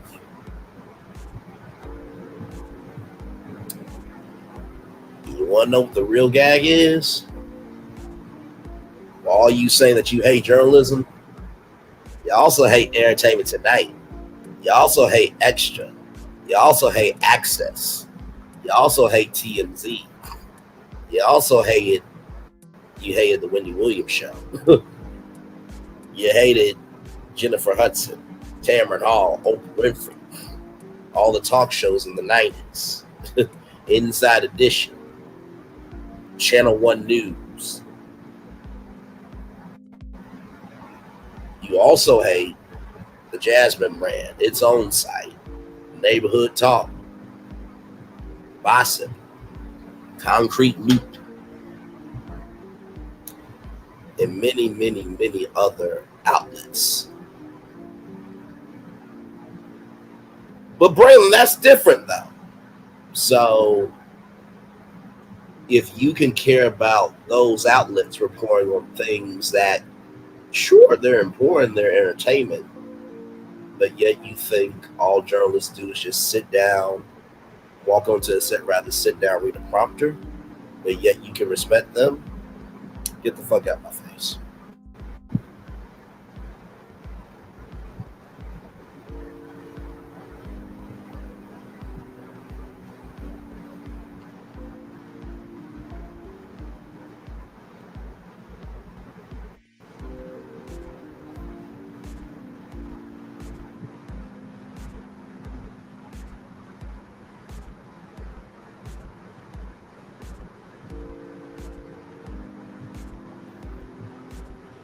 And the gag is, to be real, there's some of y'all that care about more YouTube channels and social media platforms that cover pop culture and everything else besides what is real. But yet they're legends out here.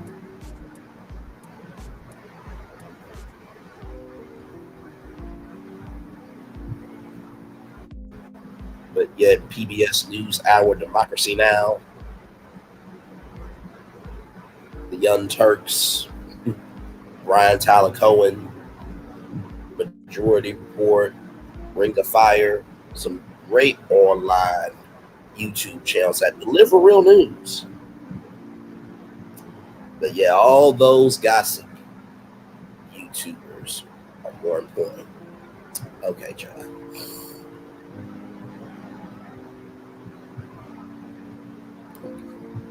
Okay.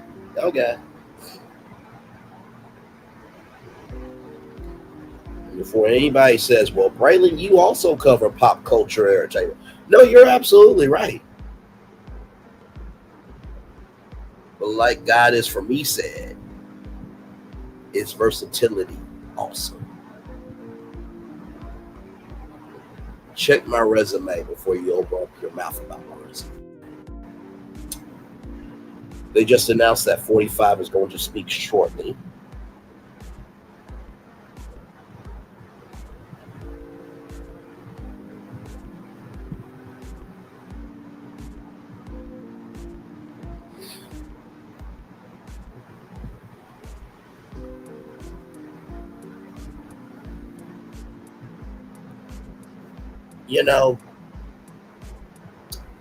I'll say this, my degree is real. I think he is speaking for many reasons. For one, he has to, how can I put this? He has gone so far that he has to do it, right? It's almost like,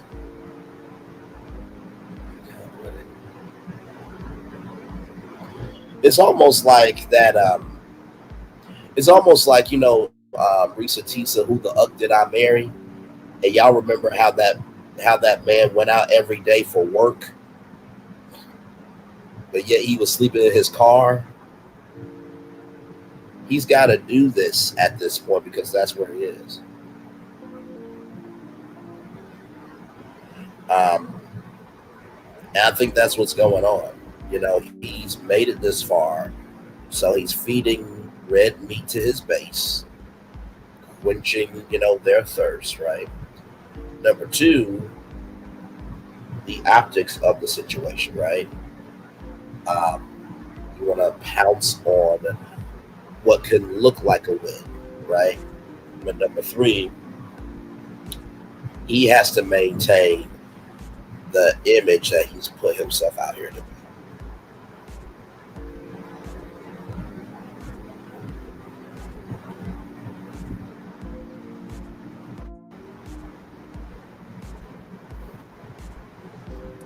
I'm back. I'll stay until you kick me out. I'm just so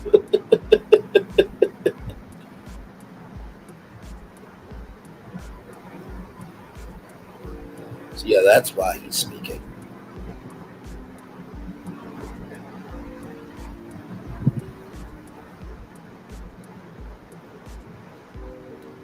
If he wanted to be a real president, he would wait until everything's been called.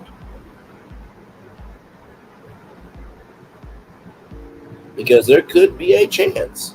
It could be a chance. I don't know how, by the will of God, but there is a chance that Kamala Harris could win. And if she wins, then guess what? Now you look like the fool. But to use the words of a song, everybody plays the fool sometimes, no exception to the rule. Everybody plays the fool.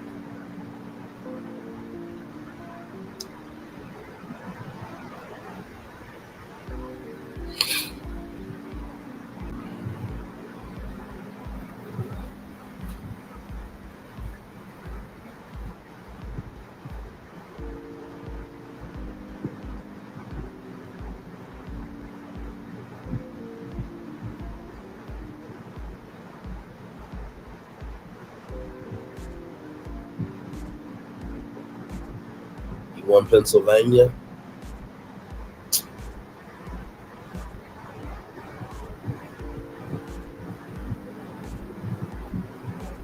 Let me see. Projected winner, 266, y'all. 266 right now.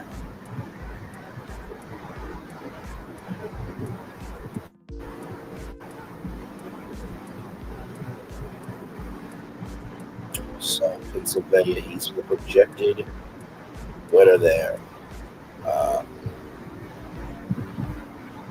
95%. So, but it's 48% from what I'm seeing here. I'll show y'all here. Right there, as y'all can see, 3,381,485 votes to 3,192,548 votes. So that is Pennsylvania. Now, of course, Michigan has not been called. Wisconsin has not been called, right? Minnesota has not been called. For some odd reason, I don't know why that still is, gaining when that should be red. But what happened? And then you got Arizona that has not been called, Nevada that has not been called. So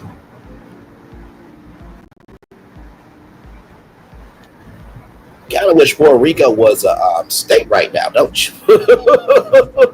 Because we had 51 states. I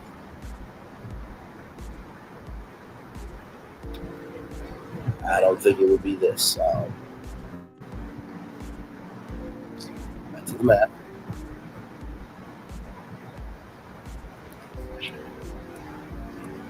Okay, it's still 248 for some odd reason here, even though they called it here. So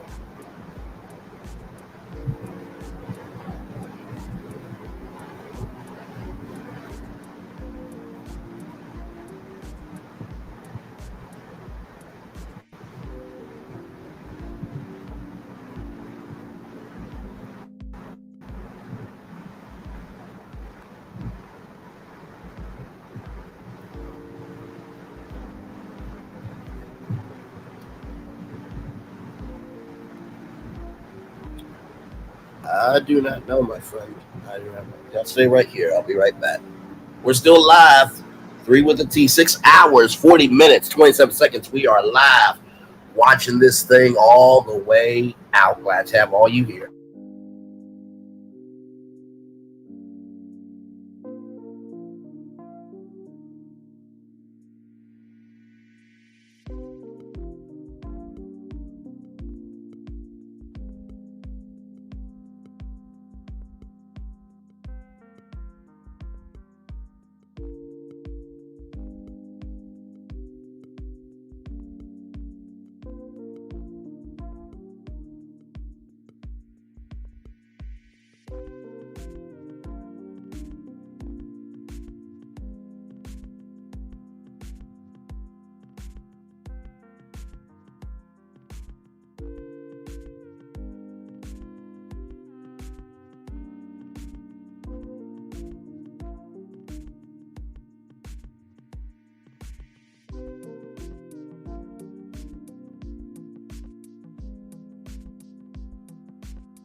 My lord, my lord.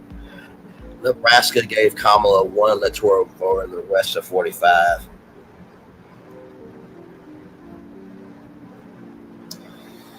Oh, my lord.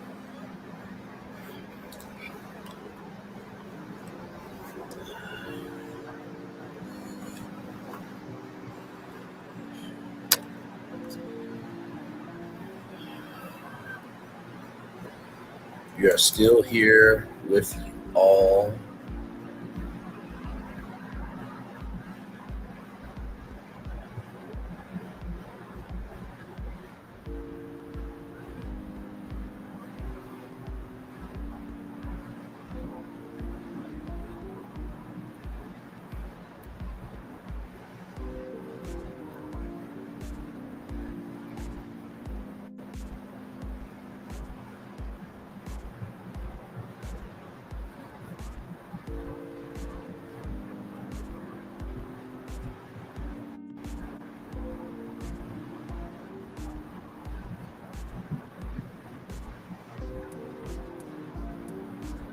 Hang on, y'all. I'm listening to Amazon.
Okay, Lil Paulette is still here with us.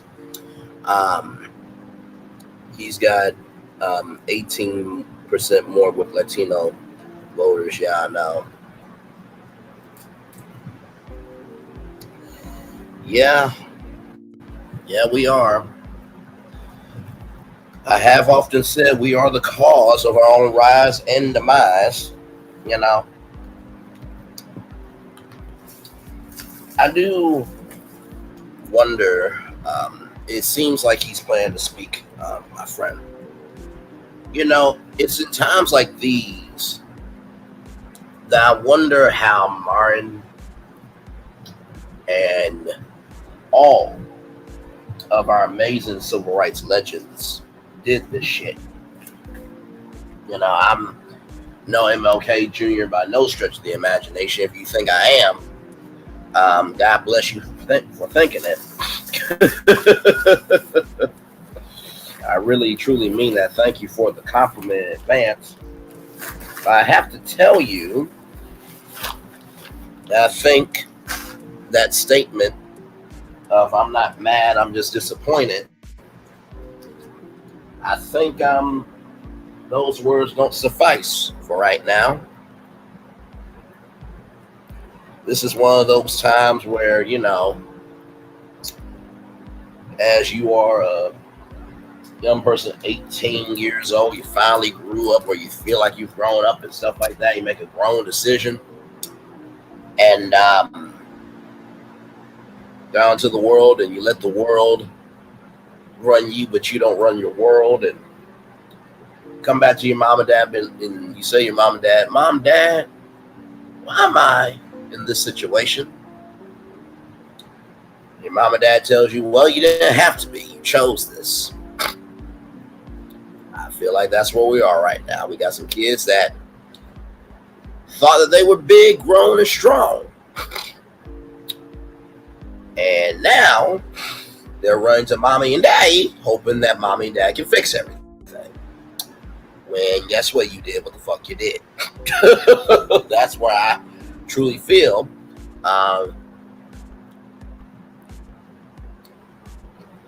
the energy is right now. You know, so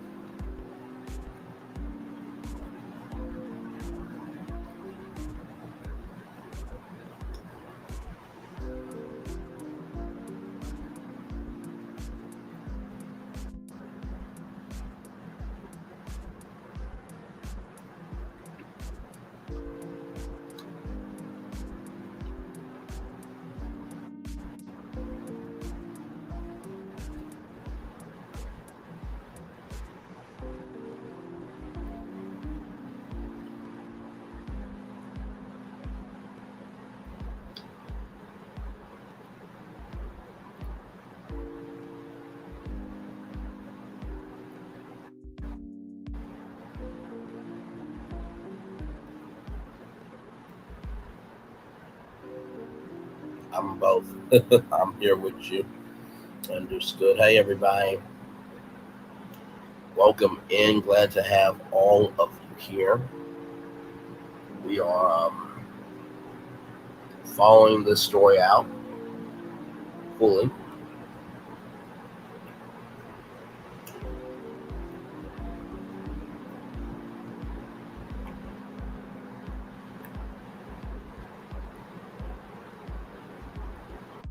All the way to the wheels fall off, y'all. So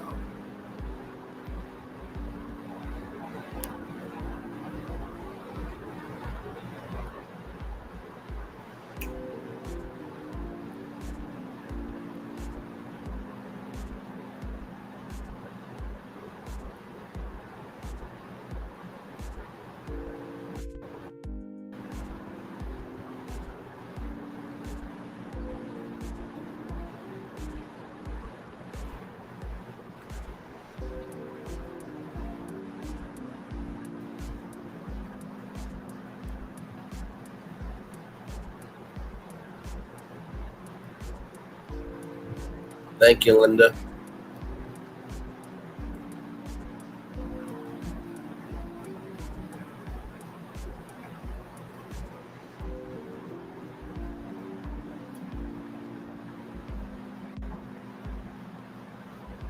Let me refresh the screen here. Is still, as of right now, 248 electoral votes for 45 compared to 214 votes for Kamala Harris. So that's the latest as of right now. That has not moved. That has not changed.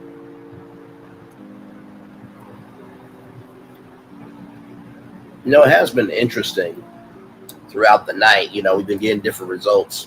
You know, Fox News said 193, and then NBC said this, and CNN said that. That's why I'm saying we have to wait this thing out and see what the end is going to be, because until it is finalized, we do not know what the end is going to be.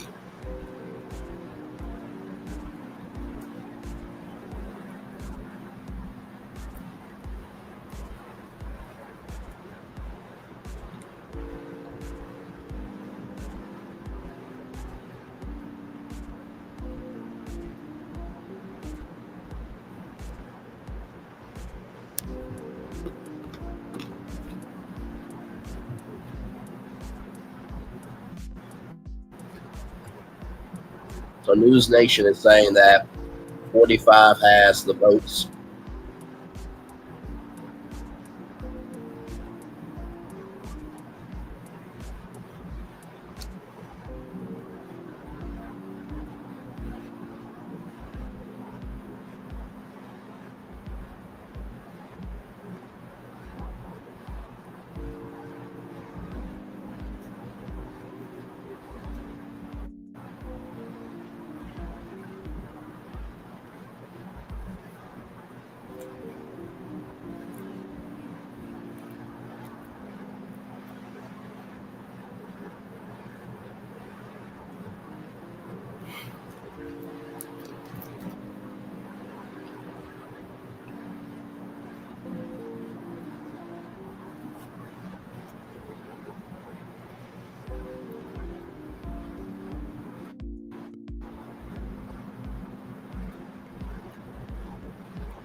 Sorry, I'm just tuning in.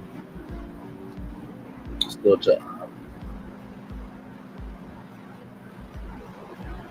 tuning into Amazon.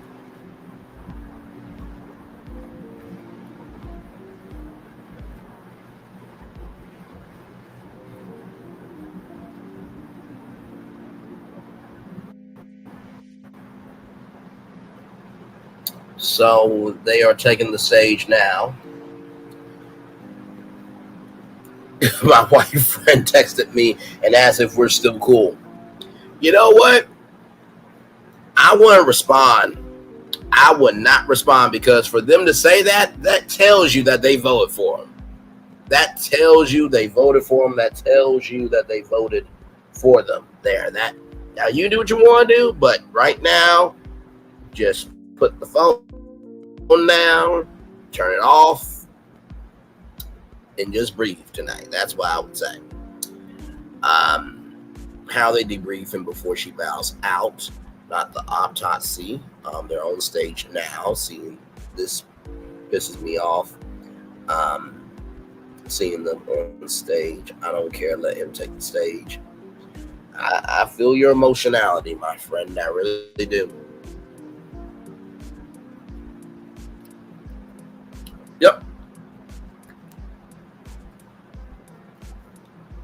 That is it.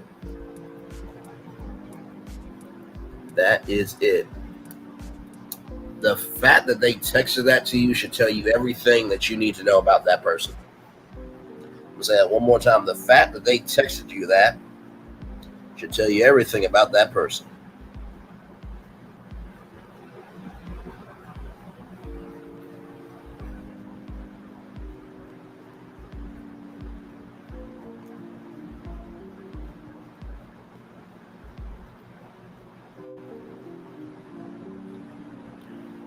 So somebody texted Alty and China. Here it is.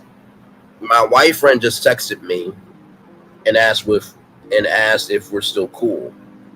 I don't know if I'm cool with anybody right now.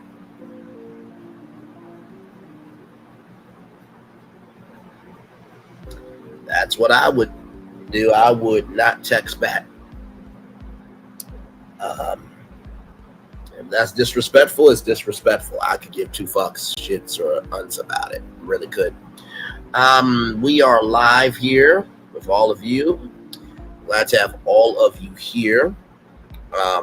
Pennsylvania has went to 45. They have called that.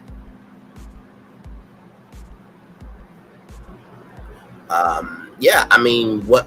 Why text me that? Right.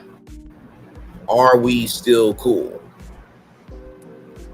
Like, what else do you need? Yvette, right now, we are still live here. Been live for 6 hours, 58 minutes, and 4 seconds. It is 28 minutes after 2 o'clock in the morning. And even though other states have not been called yet,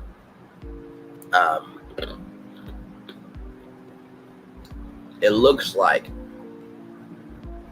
45 is going to win being president once again.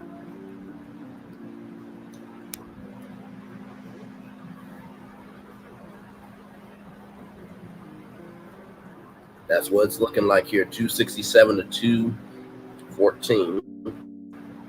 1:30 a.m. in Texas. Thank you, Linda Gamble, for that perspective there. I know, my friend, I know.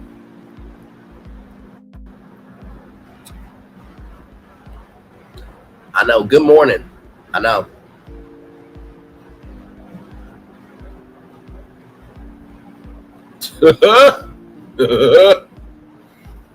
Yes.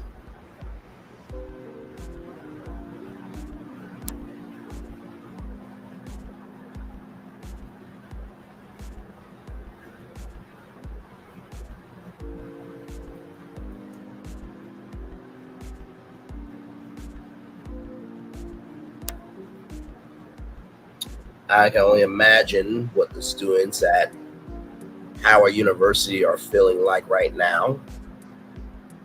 I can only imagine. I'm not expecting 45 to say anything kind about Kamala, nor just anything kind at all, because he's not a kind person. I think we all know that. Arizona and Nevada have not been cast. They have not been casted yet. He is saying that that is a damn lie.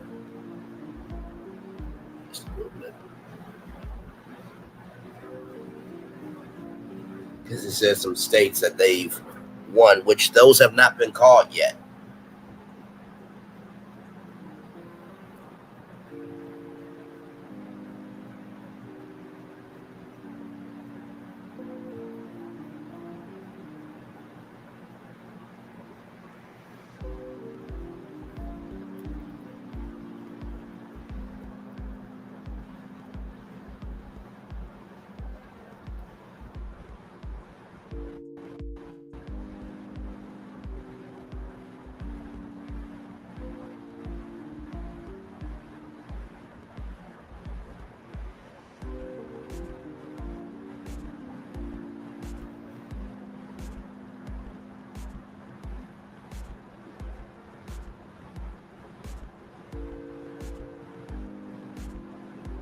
Georgia, Pennsylvania, Wisconsin. Hang on. He said Wisconsin. And if I go back to the map, Wisconsin has not been called yet. As you can see here, the Associated Press has not called that. So that is a lie. Wisconsin has not been called. He also said that they are now winning in Michigan, which has not been called. 73% of the reporting has not been factored in yet. So the Associated Press has not called Michigan yet. Another fucking damn lie. And let's keep going. Nevada, let's check in on Nevada here. Nevada, 80% has not been called yet.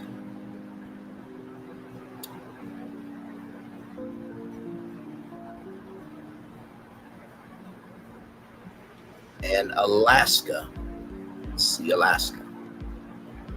Alaska, 51% has not been called yet. 51% reporting. So, most of the states that he said that most of the states that he said rather that he is winning in have not been called.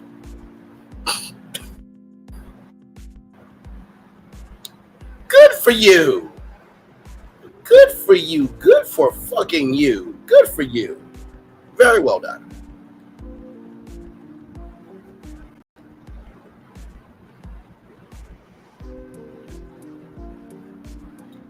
Like I said, those states that he called, Wisconsin, Michigan, Arizona, Nevada, and Alaska, have not been called yet. They have said it is too close to call in those states.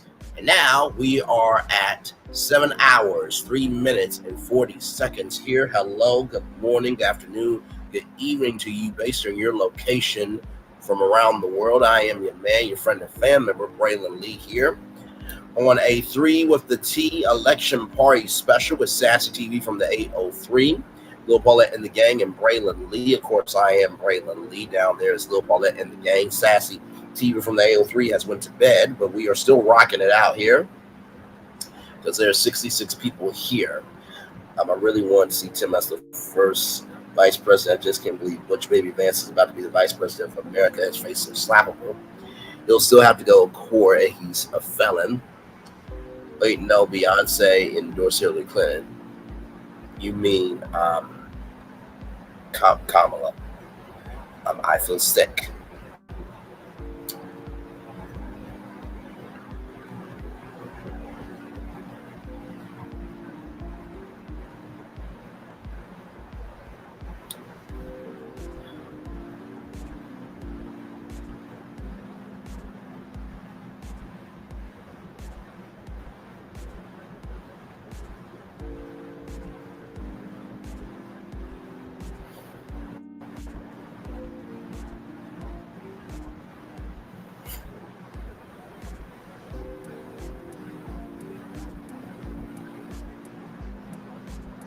London, I do see your point, but crime has no color. Okay, so if you do the crime, you do pay the time. So how do you win all those states right there? All the team in China, all of those states there. We are still here with all of you. Glad to have you all here.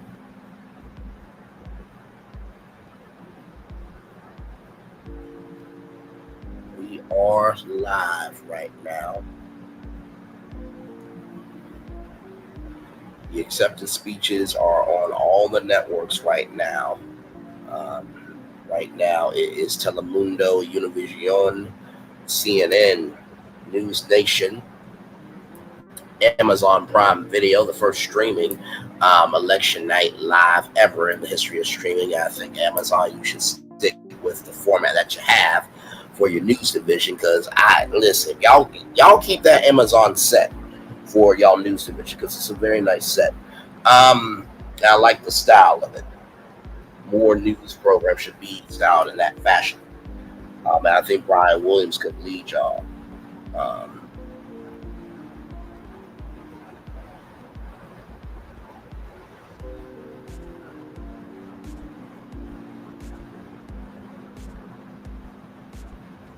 Oh, okay. Gotcha. Okay.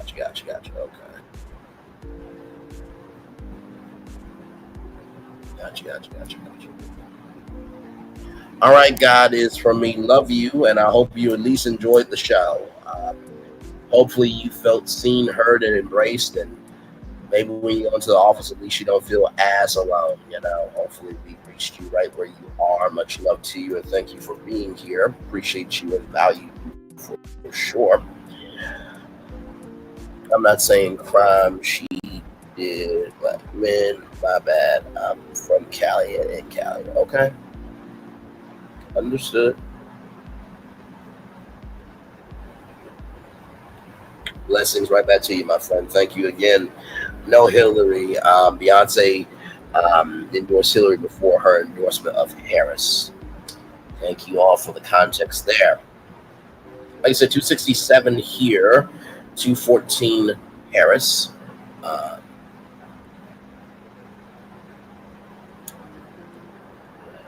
I think we tend to forget, London, that heaviest that wears the crown. I don't know if you are a mother, or what your role in society is, but I am sure that there have been decisions in your life that you have not always been the best at making, right? And how do you try to comfort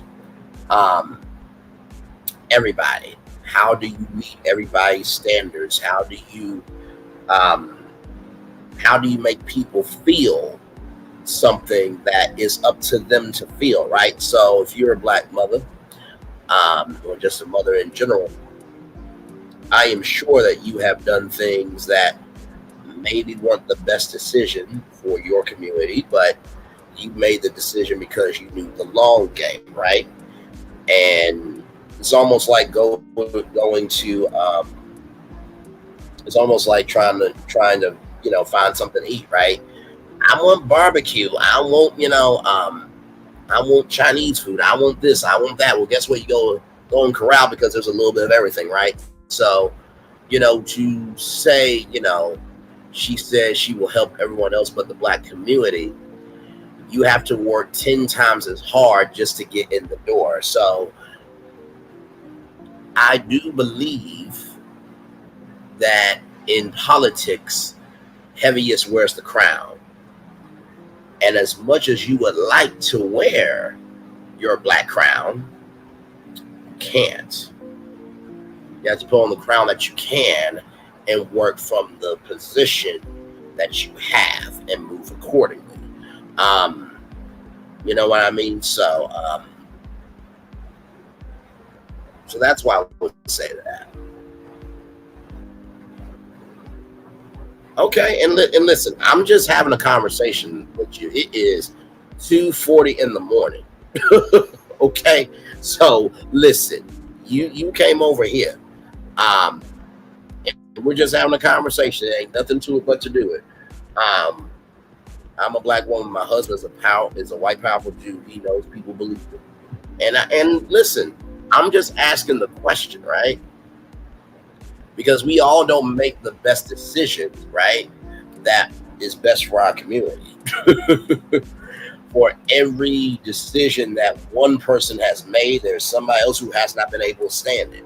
So all I was just, doing was throwing the ball into your court of, have you ever did something in terms of you making a decision that did impact your community well, your family members well? Maybe you made a decision that embarrassed your family members, but you still lived for you, right? And you still tried to give back the best way you could. So that's all I'm asking. You know what I mean? So how can y'all But can you imagine people's workplaces tomorrow? Can you say uncomfortable? Yeah, I know. I can't speak for all black men.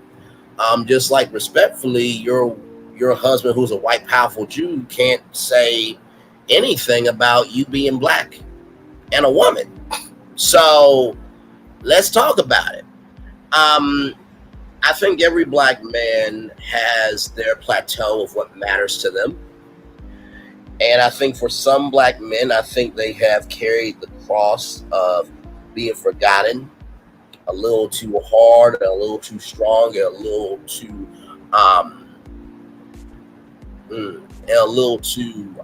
dug down to understand that the only way to be free is to allow yourself to have a new opportunity. So maybe there were some black men that felt that, okay, I'm tired of empty promises. I want to see something concrete, but or have anything concrete, you have to give somebody a chance to get in the house to make something concrete. So that's my opinion. Since you asked the question, now I'm giving an answer. Okay, so he is still going to court. I was talking about 45. Winning nephew Braylon understood. At this point, I don't even know. Well, I must have to get up at 6 a.m. This was a good stream. Thank you, my friend. Love you as always. I'll see you real soon. Like I said, I'm gonna be here with y'all as long as we can ride this thing out. And of course at 11 a.m. I can already sense that whatever destinations I had, I'm gonna be out the window.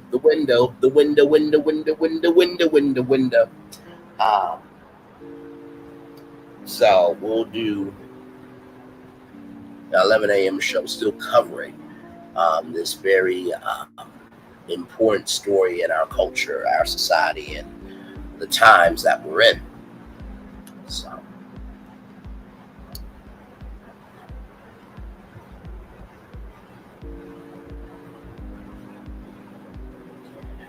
I don't know. I truly do not know. Like I said, I feel like there should be systems in place that, you know, if you have been a felon, you can't run, but also too, they don't want to do that because it might block out the Democrats who also been felons, right? But I do believe standards and requirements and practices should be in place. Braylon, I love you. My husband loves you. Just give my opinion. Understood. Listen, listen. See, this is. I know my commentary is how can I put this? Sometimes my commentary is vinegar to people, and sometimes my commentary is honey to others. You know what I mean? So I do know that you know, there's a reason why I haven't made it yet, because guys still refining my commentary skills. Because child, listen, if I was on Pluto TV, if I was on Tubi, if I was on Peacock, well, Peacock is streaming, you know, the NBC, you know, news live election special. But if I was on a platform, believe me, the way I would be anchoring, oh, buddy, be a little bit different than most. But welcome in. Glad to have all you here, and thank you for being here. We are 7 hours, 15 minutes, and 14 seconds in here. And glad to have all of you here. As you see there, 267 for 45, 214 for Kamala Harris. There's some states that have not been called as of yet. 45 lied and said that Wisconsin, Michigan, Arizona, Nevada, Alaska, which is factually false, that he has not won those states and it has not been declared. Now, he did get Pennsylvania. That has been declared. It is not over till it's over.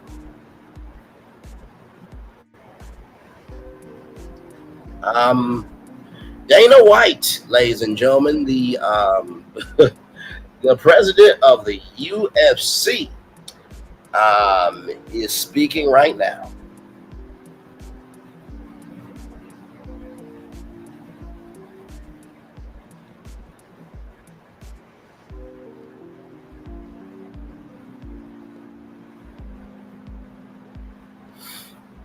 Like I said, money, circumstances, and opportunities don't change people. It just amplifies what's already in them. So yeah, Dana White just spoke.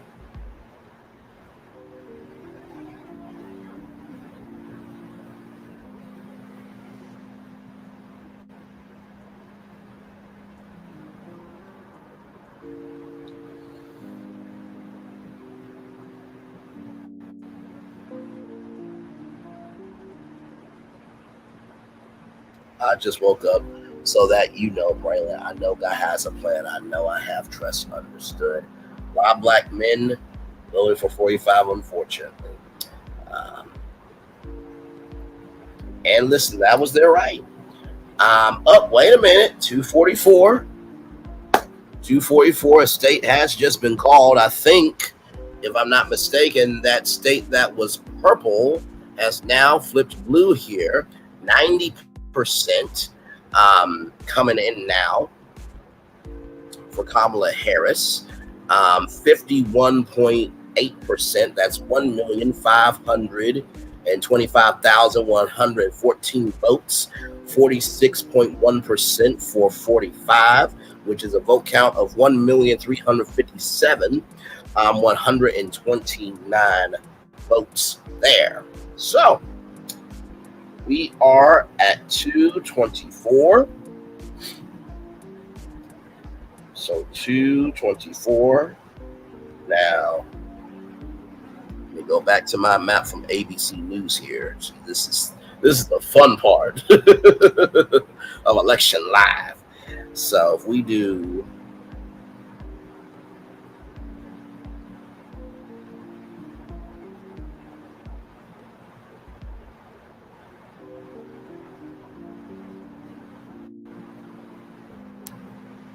y'all, what if I told you that Kamala Harris could win? What if I told you Kamala Harris could win? What if I told you that Kamala Harris can win? Now, I'm not saying that this is what's going to happen,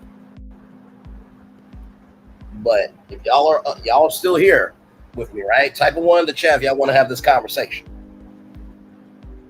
Type of 1 in the chat if y'all want to have this conversation. Otherwise, I'll be quiet.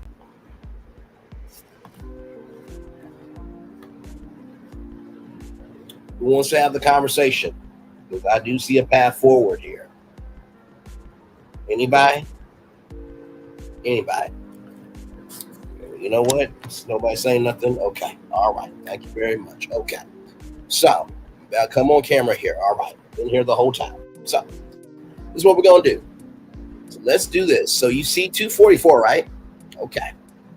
Follow me here. Okay. We'll go back to the ABC News map. So that state has been declared. Okay. Now, if we add 10 from Wisconsin, because why, everybody? Wisconsin has not been declared. Go back to the map. Michigan has not been declared. Right, that's 15. Let's go back to the map. Michigan has not been declared. I want you to keep up with this, right? So we got 224 plus 10 plus 15. Nevada has not been declared. That's 6, right? Let's go back to the map. Nevada has not been claimed. Arizona has not been declared. 11 votes, right? If we take 1, 2, 3, 4, there is a path. That is 266 votes.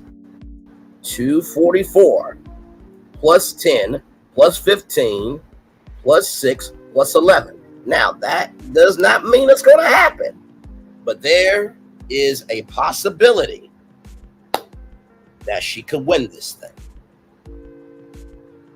Did everybody catch what I just said? Let me put the math equation in the chat for y'all. Let me do that real quick. plus 15 plus 6 plus 11 equals 266.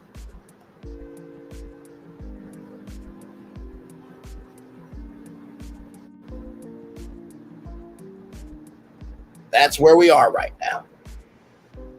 That's where we are right now. And we go back to the map.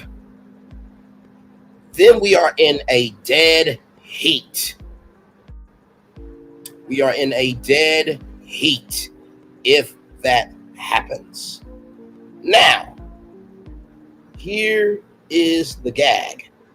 Okay? Everybody want to know what the gag is, right? I want to know what the gag is. Okay, here we go. Let's look at Maine. We look at Maine. The Associated Press has not called this vote yet. 68% reporting. But we pull back 53% to 44.3%. If we hold out, that is 4 votes plus 4.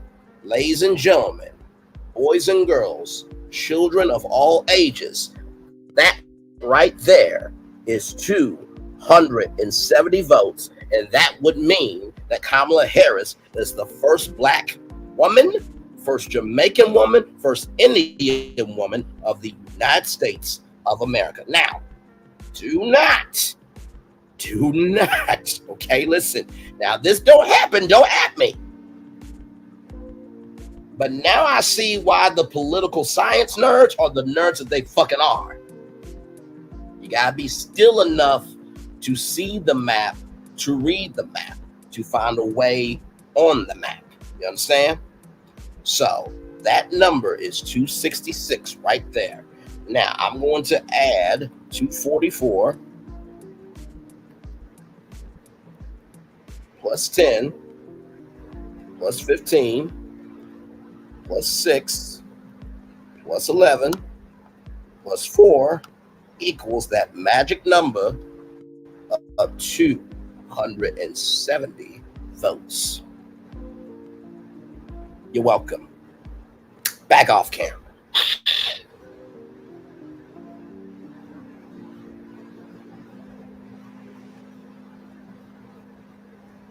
There is a shot.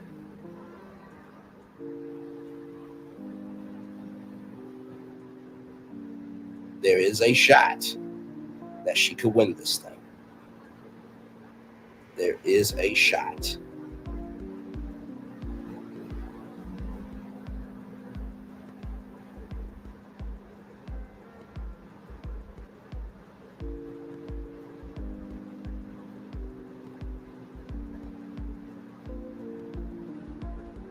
There is a shot here, ladies and gentlemen.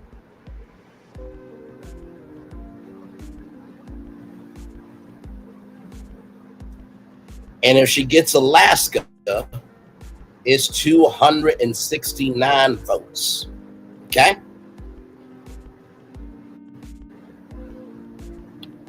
Now, what happens if the election is a tie?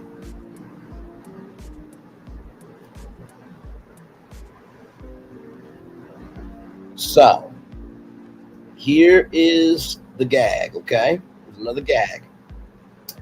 If no one gets the 270 votes, the House of Representatives decides who wins the presidency, with each state delegation getting 1 vote. So the contingent election of the president and vice president would happen if no one can secure the 270 electoral votes. So that means everybody who is asleep right the fuck now, right the now, right the mother ucking ass right now, sleep, would get their ass up and go to Washington, to the Capitol, and make this vote happen now to decide who is going to win the presidency. Now, they say that the Senate is going to be ran by Republicans. Okay. Who controls the House? So the House remains up for grabs right now. So if the House of Representatives, because they're getting elected, if the House of Representatives are Democrats and the Senate is Republicans,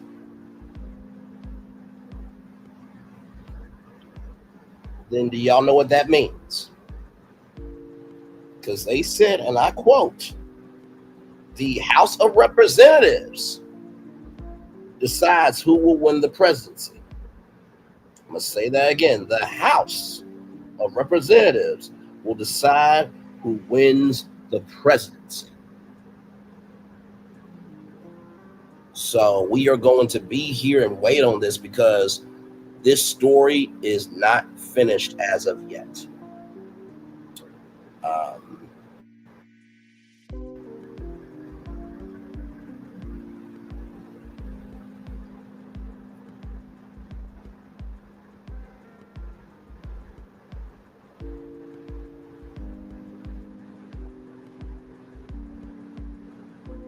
Okay, I'm looking at CBS News right now.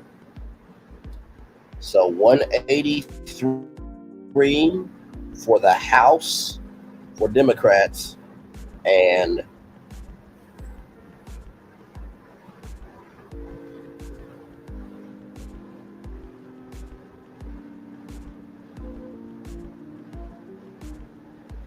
I think it'll show it again. Hang on, y'all. I think Brian Williams just went off the air. Congratulations to Brian and his team. Did an amazing job tonight, brother. Keep going with that Amazon thing. I think you got something there. 194 for the House of Representatives. So we need 218 to control the House. So let's also pray that the House of Representatives is Democrat, because if it's Democrat, then there could be a shot.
So we are still right here, y'all. Still with y'all. Now just waiting for these other states to make it do what it do. And if it makes it do what it do, ladies and gentlemen, we will have a president.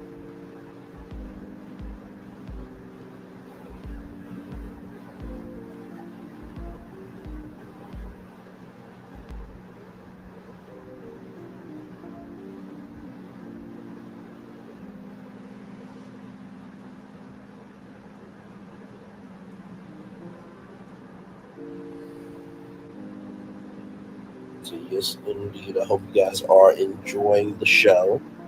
We are 7 hours and 31 minutes into this thing here. 49 people still rocking out with us here.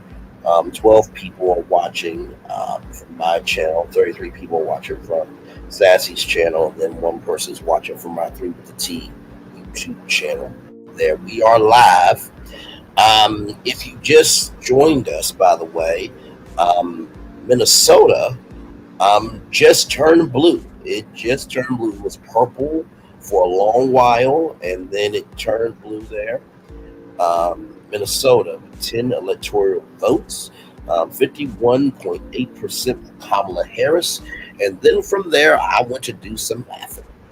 So, right here, as you can see right there, that is Wisconsin, Michigan, Nevada, and Arizona. That would be 266 electoral votes. Then you have Maine with 4 votes. Wait a minute. What do you mean?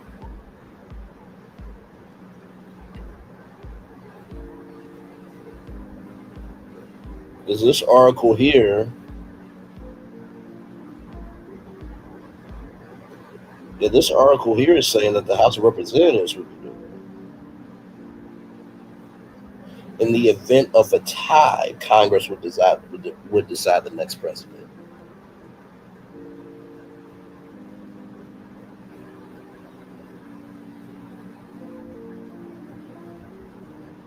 Thank you, Linda Beautiful. Appreciate you for being here.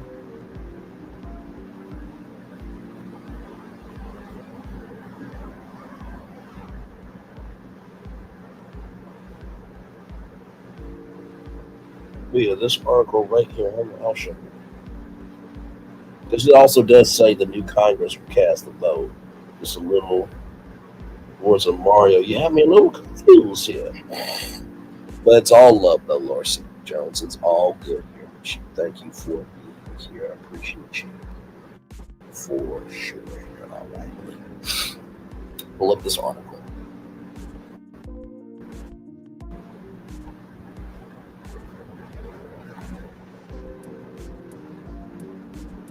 Right here.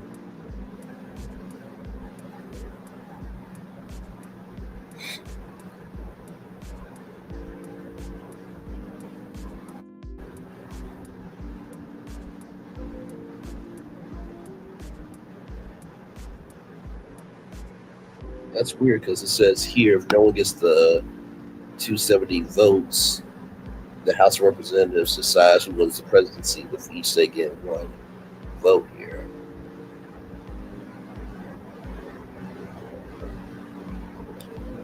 Okay. I was just reading it from here, but all good. See, sometimes it's good to learn things, ladies and gentlemen. So here's how. Here's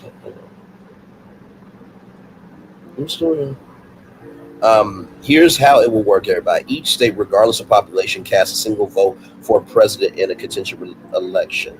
According to the Congressional Research Service, that means the group of House members from each state will choose among 3 candidates with the most electoral votes.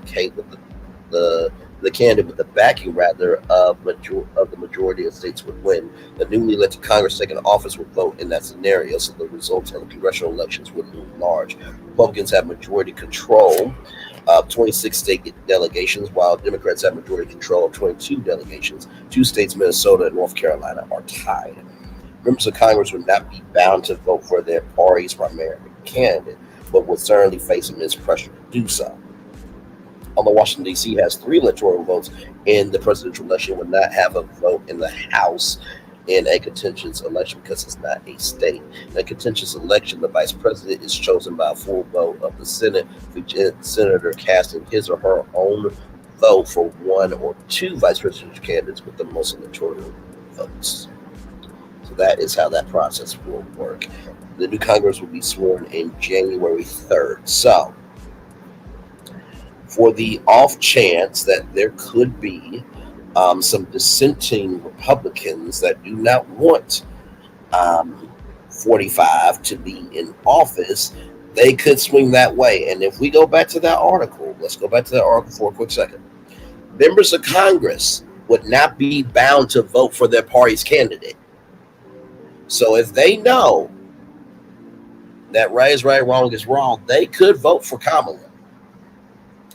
And honestly, tell you the truth, I can see that as a huge possibility. Because what people don't recognize is 45 has done a lot. You know what I mean? He has done a lot to sow discord in his own party.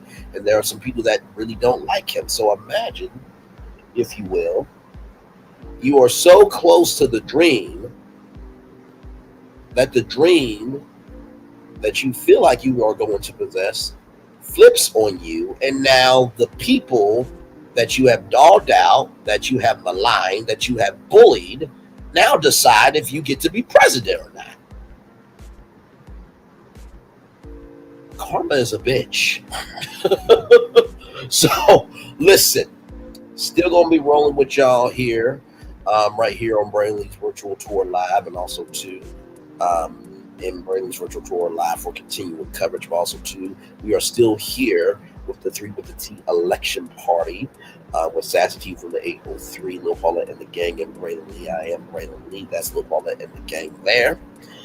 We are live. We are live. We are live. We are live.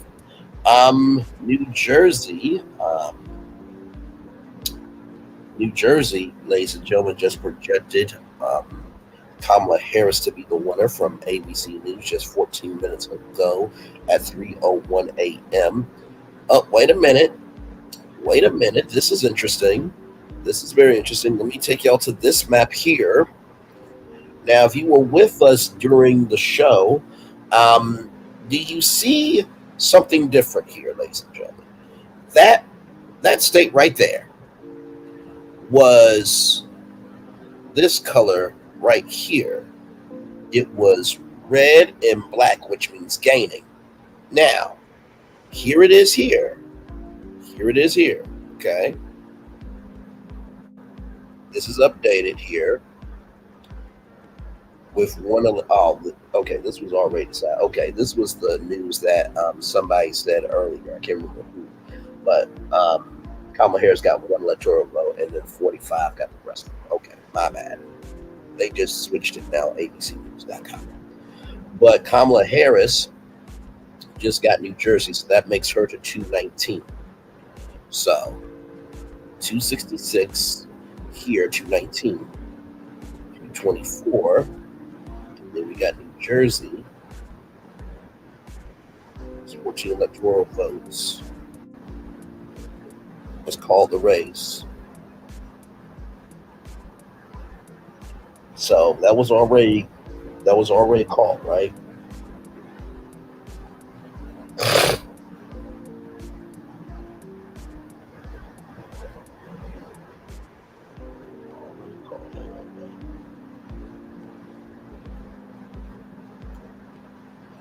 They call New Jersey, so let's do 224.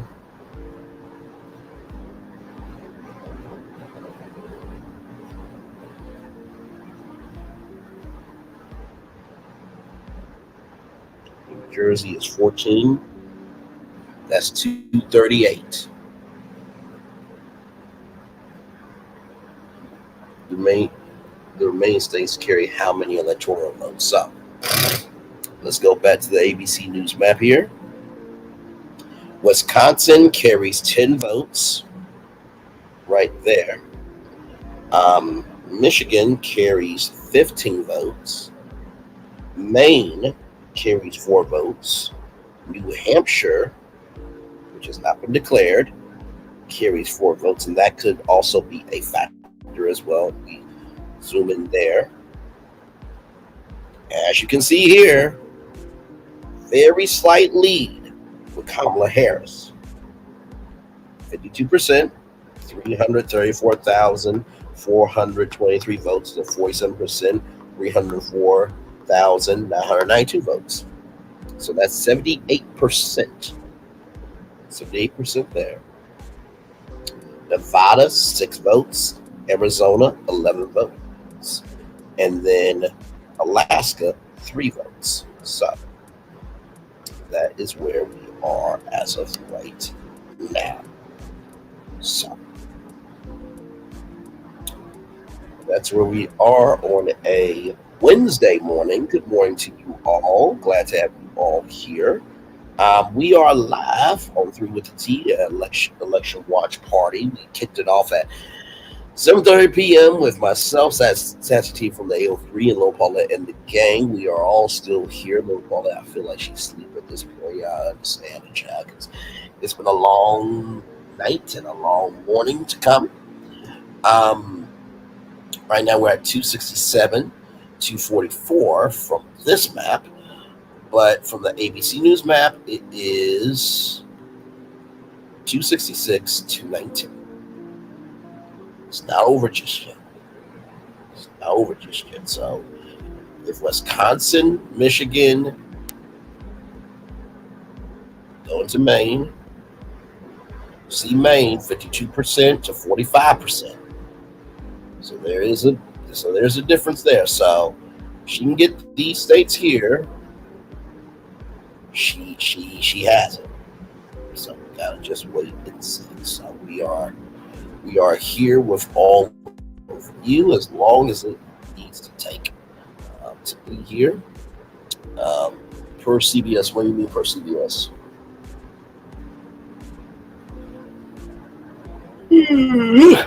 Child.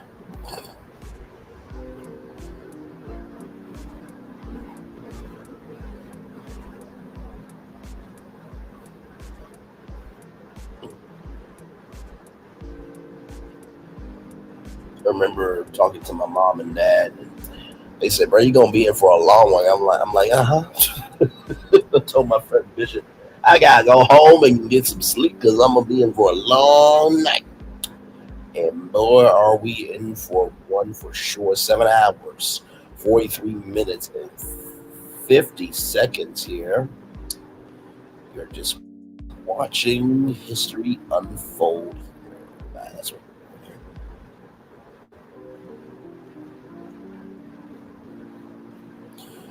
Soon as it is called, you guys will know.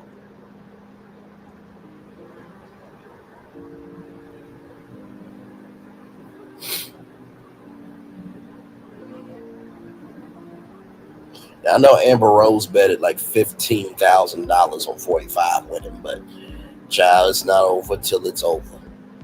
So.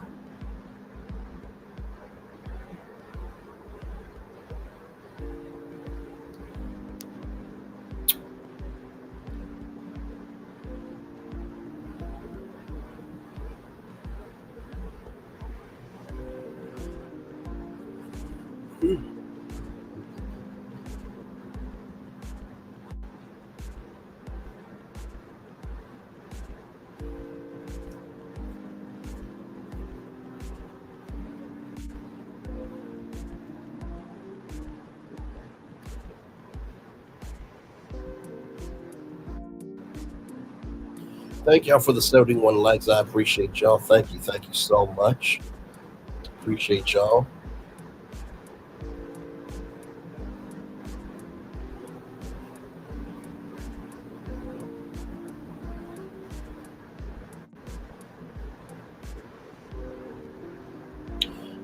And I will tell you what is going on at those networks right now. It's quite funny because, like I said, we tune into ABC News Live right now. Let's see here.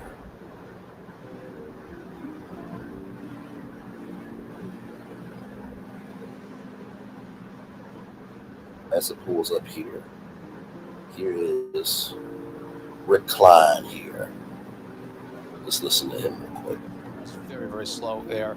And the other one out there is the second congressional district in Maine, which Trump has carried before. He's leading by about 18,000 votes. So there's still possibilities to get him to the magic number of 270 electoral votes tonight. Take us through some of the other states. New Hampshire hasn't been called yet, right? New Hampshire has not been called, and this is similar to Illinois, as Terry just referenced, a place that is a lot closer than anyone ever anticipated it to be, a 3-4 point race. And just looking inside of it, it's got a story that is very similar to what we've seen in other places, where Joe Biden getting 3/4 of the vote in places like Durham. Doesn't matter in a night like today, because he blows it away in the southern part of the state.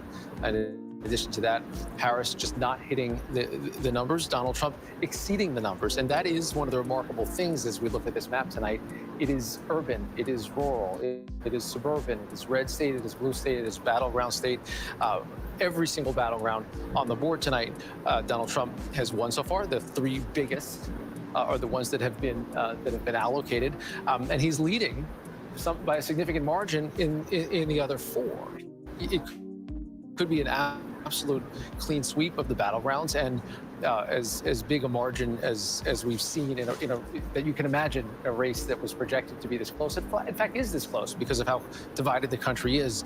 But to see things tip so consistently in the same direction, to me, is quite striking, and that's an unexpected thing. We've been talking about the popular vote, tracking it now. It's north of a 5 million vote advantage, which is quite significant. And yeah, it looks likely that he's going to be above 50%. ATA, welcome in the popular vote. Glad to have you What's here. still outstanding as far as popular vote? I mean, a bunch of California, Nevada, Arizona. Yeah, I mean, California, because it's the biggest state, is going to be the biggest piece of it. Only about half the vote is in there, so that's another 8 million votes or so. But it's hard to imagine that it comes in a way at this stage, even if it takes another couple of weeks. That changes the margin there. We do have, as we talked about, some significant vote still in those upper Midwestern states. Arizona still has a pretty fair amount, only about half of the vote in, but it's not going to add up in a way that I think that changes the math in a big way. It seems like Donald Trump will have a majority, which is something that he didn't get the time he won. Certainly didn't get the time he lost. Joe Biden didn't get when he won the presidency 4 years ago, to get an outright majority of voters.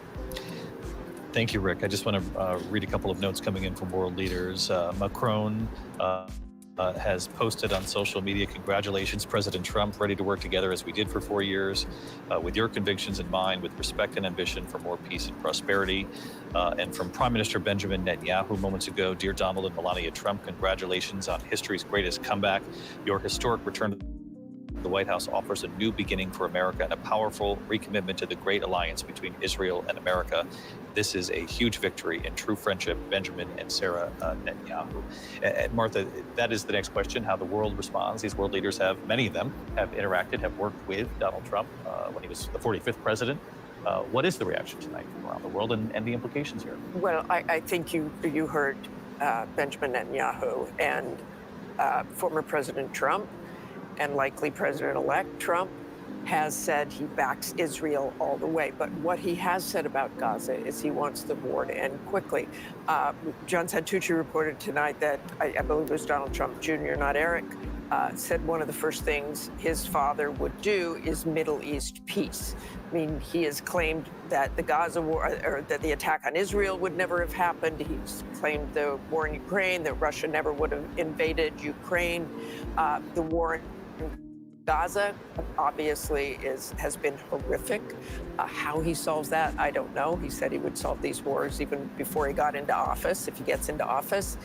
Ukraine, I think, I have talked to people very close to President Zelensky over the last couple of weeks about the possibility of a Donald Trump presidency. And surprisingly, I think there's a debate going on that they are not really happy with what the Biden administration has done. It has been a slow, painful death for a lot of Ukrainian soldiers. And they have wanted more aid. They have wanted long-range missiles and have not gotten that. So there was, with one advisor in particular, he said, I don't know, maybe Trump can help us out more than anything. Maybe Putin will be afraid of him. Interesting. John Carl, what do you make of some of the other global impact of Donald Trump returning to the White House? The dynamics at play, NATO, the relationship with NATO, the Biden administration, and President Joe Biden very proud of what he believed were strengthening relationships with NATO, particularly in defense of Ukraine. Where does that go from here? Well, look, Donald Trump didn't have a lot of policy specifics in this campaign. Frankly, in his White House, he didn't have a lot of consistent policy specifics. But one that he was entirely consistent on was pressuring our NATO allies, demanding that they pay more of our collective self-defense, and even doing things like coming very close, stepping up to the line of taking back Article 5, the idea that an attack on one is an attack on all, that we would come to the defense of any NATO So ally. I'm going to turn down the volume to give y'all a sense of what has been happening. Like I said, David Muir start anchoring primetime coverage at 7 p.m. Of course, you guys know he is the anchor of ABC World News Tonight. So he's been there from 6:30 all the way up to 3 a.m. So 6 to 7, 7 to 8, 8 to 9, 9 to 10, 10, 11, 11 to 12, 12 to 1, 1 to 2, 2 to 3. He's been on 9 hours. That is Lindsay Davis. She's the anchor of ABC News Primetime. So they have been there from 7 p.m. all the way up to now. I am sure that as quickly as the story is evolving, they have correspondents that they bring in and out through the night. So like from 8 to 9, you might see this panel. From 9 to 10, you might see this panel. From 10 to 11, you might see this panel. And so producers, what you're not seeing is you don't see the control room that's going to John Carl and Lindsay Davis and David Muir and Martha Rash. You don't see the director calling those shots. And you also have producers and Mary Bruce, of course. Let me not forget Mary Bruce. These are the people at hand at ABC. So you have all these key players in play, right? So you have these producers in the background. They are on the phones with their sources. Of course, you have all the Washington bureaus, getting feeds in real time. If you have any correspondents or any contributors that are still up, if there is a significant update, then of course you're going to want to call them in. So usually if you are a part of a night like this, they will usually tell you, hey, have some time, please stand by, don't have anything else to do for the night. So that's just a little bit of the behind the scenes of it all. And yes, that is a curved screen that you are seeing in front of you. I will show you guys the ABC News 2020 election headquarters here. I don't know if this is the same one, but it looks a little more subdued than this one. This one was a lot more bright, if you can tell from the LED screen. Now, of course, as you guys know, or may not know, that is a virtual floor. They can bring up graphics and things of that energy, right? So this is the studio at its fullest height. Quite a spectacular display of technology for sure. And by the way, this is Newscast Studio, a trade publication for broadcast production. So if you know anything about me, I am a nerd over a set. That is what we call a steady cam. It looks like he's holding it, but also too, there are people that have the cameras on their chest, and they, walk around and move around and the crane shots, and it's a lot. And then of course you have your traditional TV camera setups as well. And then of course, you have the main anchors sit here, then you have the correspondents sit here. Now you're probably wondering,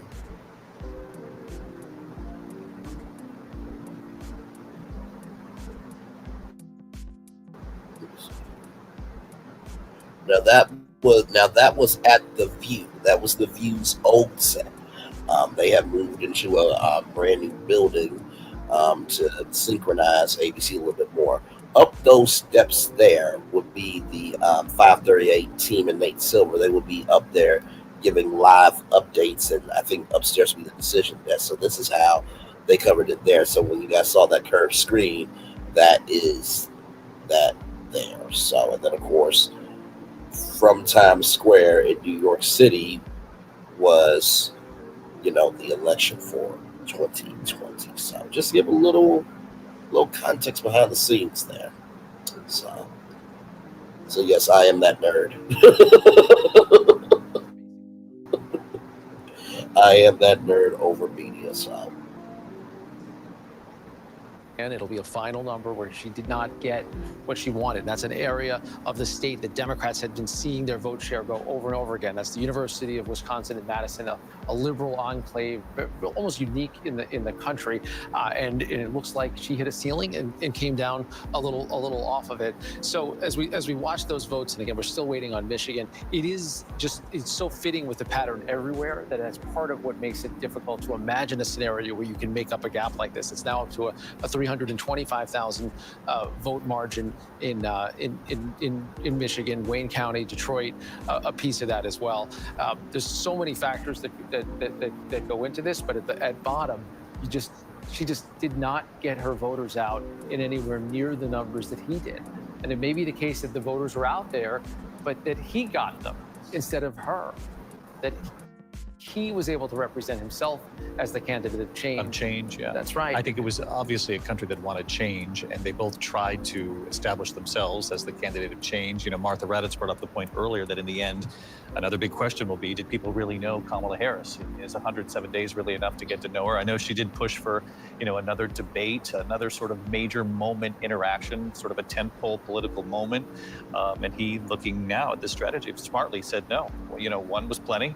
And I'm going to barrel toward the election, and so will you, and try to introduce yourself in 107 days. It's a very difficult, in looking back at it, and we knew it in real time too, but we had never witnessed that as well. There have been so many moments in this campaign, obviously the attempts on Donald Trump's life, President Biden's performance in the first debate, President Biden then stepping aside, endorsing Kamala Harris within moments in a tweet, and people will look back at all of the timing, all of the decisions that were made, and had they been made at different moments along the way, would the outcome have been any different? And those moments, as we've said earlier this evening, those moments when she had a chance to define herself on The View, unable to really say what she would do differently than Joe Biden.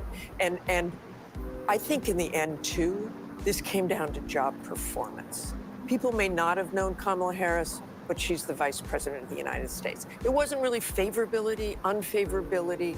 You had job performance. And when it came down to it, voters said, I like what Donald Trump did better than what Kamala Harris and Joe Biden were doing. And not only that, the most recent numbers going into this election, I think it went from Gary Langer's polling, other polling right in the late days, Americans look back with more favorability on Donald Trump's previous presidency, than they did at the end of his presidency coming out of it. So the revisionist sort of history. Governor Christie, I see over there. Look, I think that you're going to look back on what happened in those 107 days for her and recognize that. Oh, they all still there. Wow. Right? The candidates have to be able to Brian execute. Previs, Chris Christie, Donald Brazil, Terry Moran. But in the end, it came down to the candidates. And for this campaign, the American people decided that they saw in him more of what they wanted than what they saw in her. And so she's got to evaluate for herself too. How did she perform and all the rest of it. And to show you that candidates matter, we've been talking all night about how Donald Trump, people have ridden in on his coattails here. I just want to point out what happened in Maryland to show that voters are still, they discern. Harris won Maryland by 23 points, and Larry Hogan only lost by 6. That means 17% of the electorate who voted for Harris turned around and voted for Hogan. Now, it wasn't enough to get Hogan over the finish line, but it tells me again that voters do make discerning choices, David. And in Maryland, a lot of people said, I want Harris, but I want Hogan, and didn't just go along with straight line Democrat or straight line Republican. But by the way, the age also. I just hear Are we Rick, over to Rick Rick? Klein's We'll mic. definitely hearing want to your- go over to Rick. Yeah, no, we just hear you chatting with your team over Yeah, there. we're just trying to see what's new in there, and just the margin in Michigan is so large. The margin in Wisconsin is so large. It is just hard to see this, and we have just been straining ourselves to try to find it, and just making sure that the math works out. Again, to say nothing of that district in Maine and in Alaska, in addition to the results in Arizona and Nevada. There's not much to suggest in the data, and what we've seen almost in every state in the country to suggest that this is anything but a clean sweep of the battleground states when we are done counting, which we're not at this hour done. Rachel Scott, let's look at some of these Senate races again. You know, Governor Chris Christie talked about this, and the Arizona Senate race might be the best example of what Governor Christie's talking about, which is that the voter can discern and make decisions.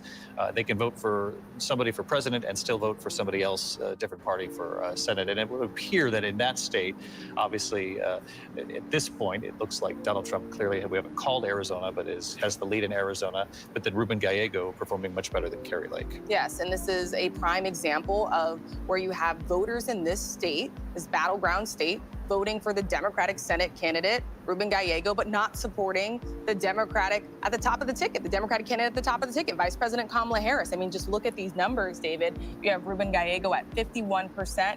He's leading by about 96,000 votes compared to Kari Lake. And then you have former President Donald Trump at 50%, leading by 37,000 votes. It's fascinating here in Arizona because it's amazing to me just how closely aligned Kari Lake is to former President Donald Trump. Both never conceded their elections that they lost. She's been riding around the state with a campaign bus with his face on it next to her. She's really been trying to paint herself as a sort of on the shoulder of former President Donald Trump. Clearly, the voters in this state, and it's interesting just to hear from voters in this state too, that were thinking about voting for former President Donald Trump and voting for Ruben Gallego. One thing that they pointed to was that Kari Lake just didn't really have enough of the policy to back it up. Maybe she had some of the baggage of some of the rhetoric, but she didn't have the record that Donald Trump had. And they liked the record that Donald Trump had 4 years ago. Now, on the flip side, some of these other Senate races seem to not only did the top of the ticket seem to affect them, but also this incumbency, this anti-incumbency moment in the country, and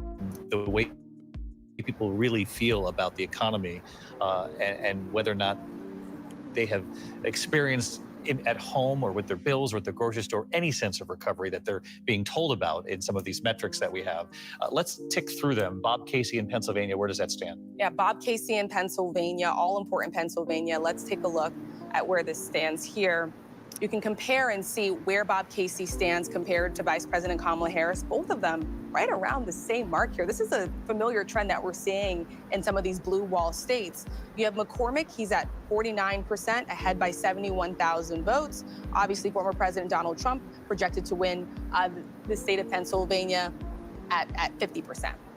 Let's move on to a couple of the other races. When do you want me to pause here, Mark? I'm asking to confirm. Morning, Ms. 10 seconds, we're just going to pause here so that the rest of the network can sync up with us here for our election, early morning election coverage here on NBC. For all those who are awake. Yeah, that's right. We'll take a moment. Hey, listen, I got my start at ABC on World News Now, the overnight show. So we're back. We're back, folks. Back for more. And this from President Zelensky in Ukraine. Congratulations to the real Donald Trump at Real Donald Trump on his impressive election victory. I recall our great meeting with President Trump back in September where we discussed in detail the Ukraine-U.S. strategic partnership, the victory plan, and ways to put an end to the Russian aggression against Ukraine. So Martha, that is Zelensky reaching out to say, we talked, we spoke, we talked about our alliance, let's keep it going. He doesn't have much of a choice there at this point. He has to work with Donald Trump and he has to see what he can get out of that. I think his biggest worry is clearly It's looking that what way. kind of bargain It's that looking Donald that Trump way. might try to push him into with Russia. There are states that and that has been a concern all along. yet. I mean, you've interviewed him, I've interviewed him. He has been very firm on not. And by the way, David Muir is a very humble guy. The World News Now is the overnight show. Then it's America This Morning. So to go from World News Now to ABC World News Tonight anchor, leading manager or managing editor of 2020 and co-anchor of 2020, and also the anchor for big news events like this. He has risen through the ranks. So much love to David Muir. I always say it's not official until David Muir does his head tilt and says it starts right now. Back to the map here. There's a couple of states that have not been called. Minnesota has been called here, but Wisconsin has not been called. As you can see, 47.3% Kamala Harris, 51.2% for 45. Minnesota here, not Minnesota, Michigan. Sorry, Michigan. 45.8% to 52.5% here. Of course, Nevada, 81%. 51.6%, 46.7% for Kamala Harris. And then Alaska, the votes starting to come in a little bit more here. 40.1% for Kamala Harris and 56.1% for 45. Of course, we have New Hampshire here. New Hampshire has called the race for Kamala Harris there. And then, of course, Maine. Of course, Maine right here, 72% reporting is not official yet. So Wisconsin, Michigan, Nevada, Arizona, and Alaska have not been called as of yet.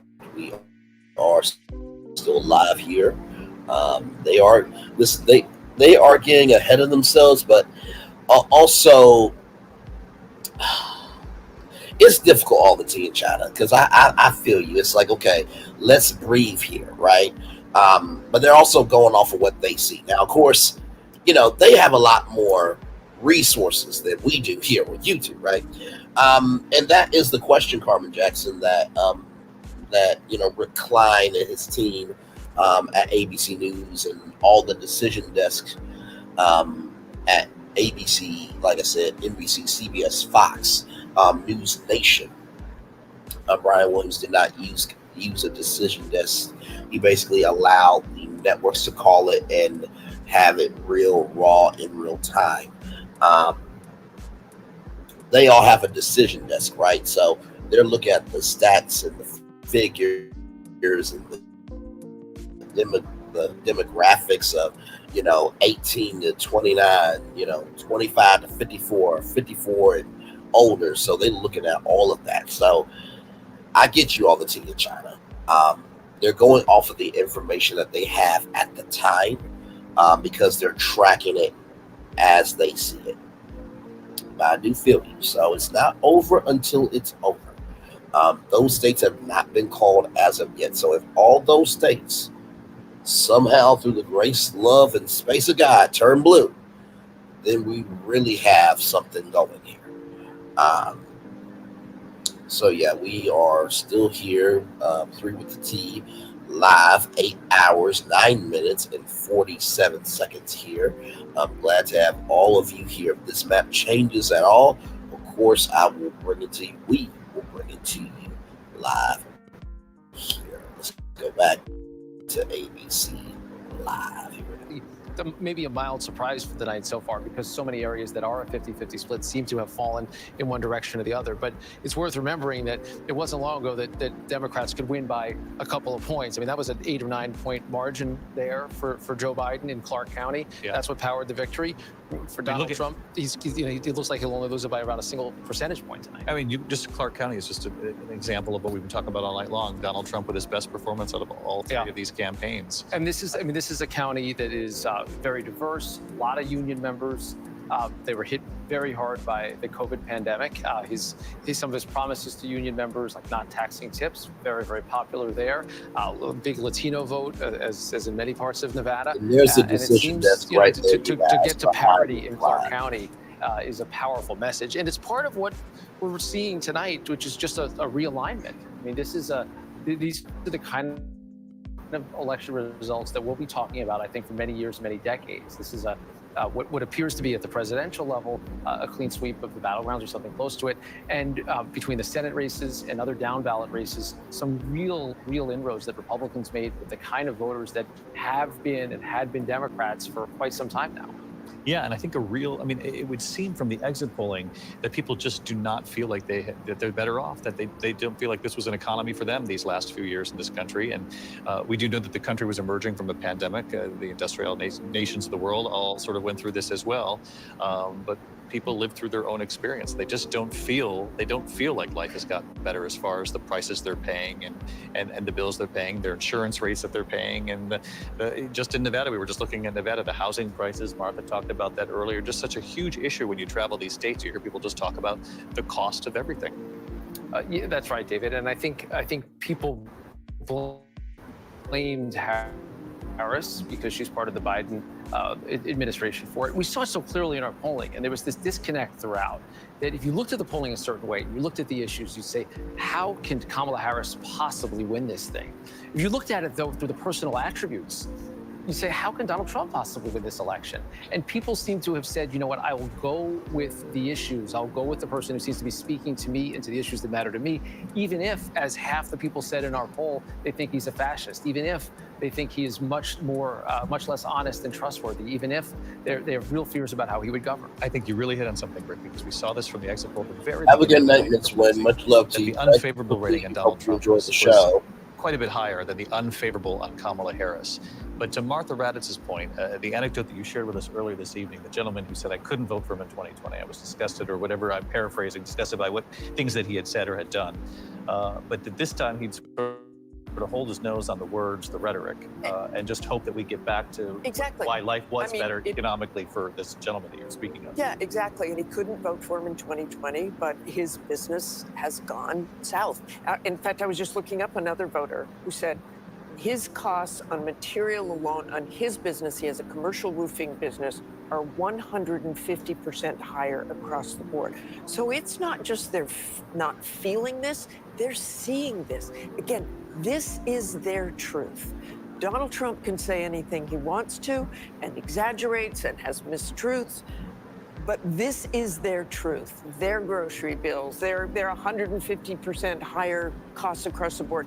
This family was doing really well when I met them in 2020. Their business was thriving. It is no longer. He said they're basically living paycheck to paycheck. It's the most challenging time they've ever had. So. Really interesting. And it makes you wonder, again, this is a change moment in the country. We witness these often. Even if it was another candidate that late in the game, had the Democrats gone with somebody else, if the anti-incumbency, anti-Democrat, the economy, the feelings from the economy would have swept Donald Trump back into office. Or would you have had a candidate who didn't have to be in so many ways so loyal? She's the vice president of the United States. She can't really say we really messed up. No, and when you that question on The View, and that played over and over again in the swing states as a campaign ad, Sonny Hostin asking, is there anything, and just the pause and saying, well, I can't think of anything. Again, to Governor Chris Christie's point earlier, that a candidate has to perform in those moments. But we all know as human beings, she's probably trying to navigate that in that moment. How do I critique my boss on national television and keep moving? But that's part of it. And that's the hard part, obviously. But the challenging part, it goes back forever, of a vice president running after serving a president in an administration. David, that's why this stuff is hard. But if you want to be president, that's what you got to do. I mean, the bottom line is you've got to know that there were differences between Kamala Harris and Joe Biden. There had to be times that she disagreed with what he did or did not do. And at that moment, you've got to be willing to be honest with the American people. And it's an obvious question. Yes, and I think, the problem is, it's not, I think it's just as much that they felt like she wasn't being honest as it was that she didn't have a delineated difference. Like, they looked at her and said, come on. You've got to be kidding me. You did nothing? Nothing you would do differently? I mean, I've been married to my wife for 39 years.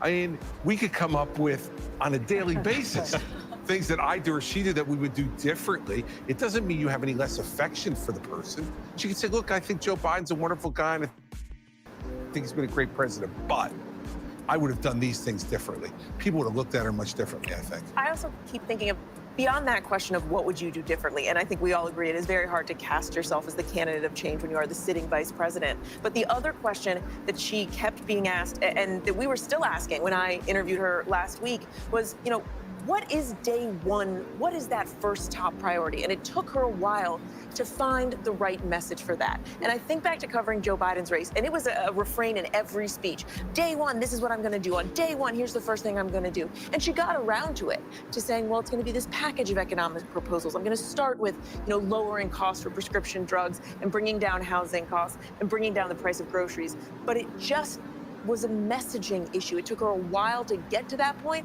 and it wasn't breaking through. And so I think you combine that with not being able to articulate those clear-cut differences from Joe Biden, especially on the economy, when people just aren't feeling what you are saying.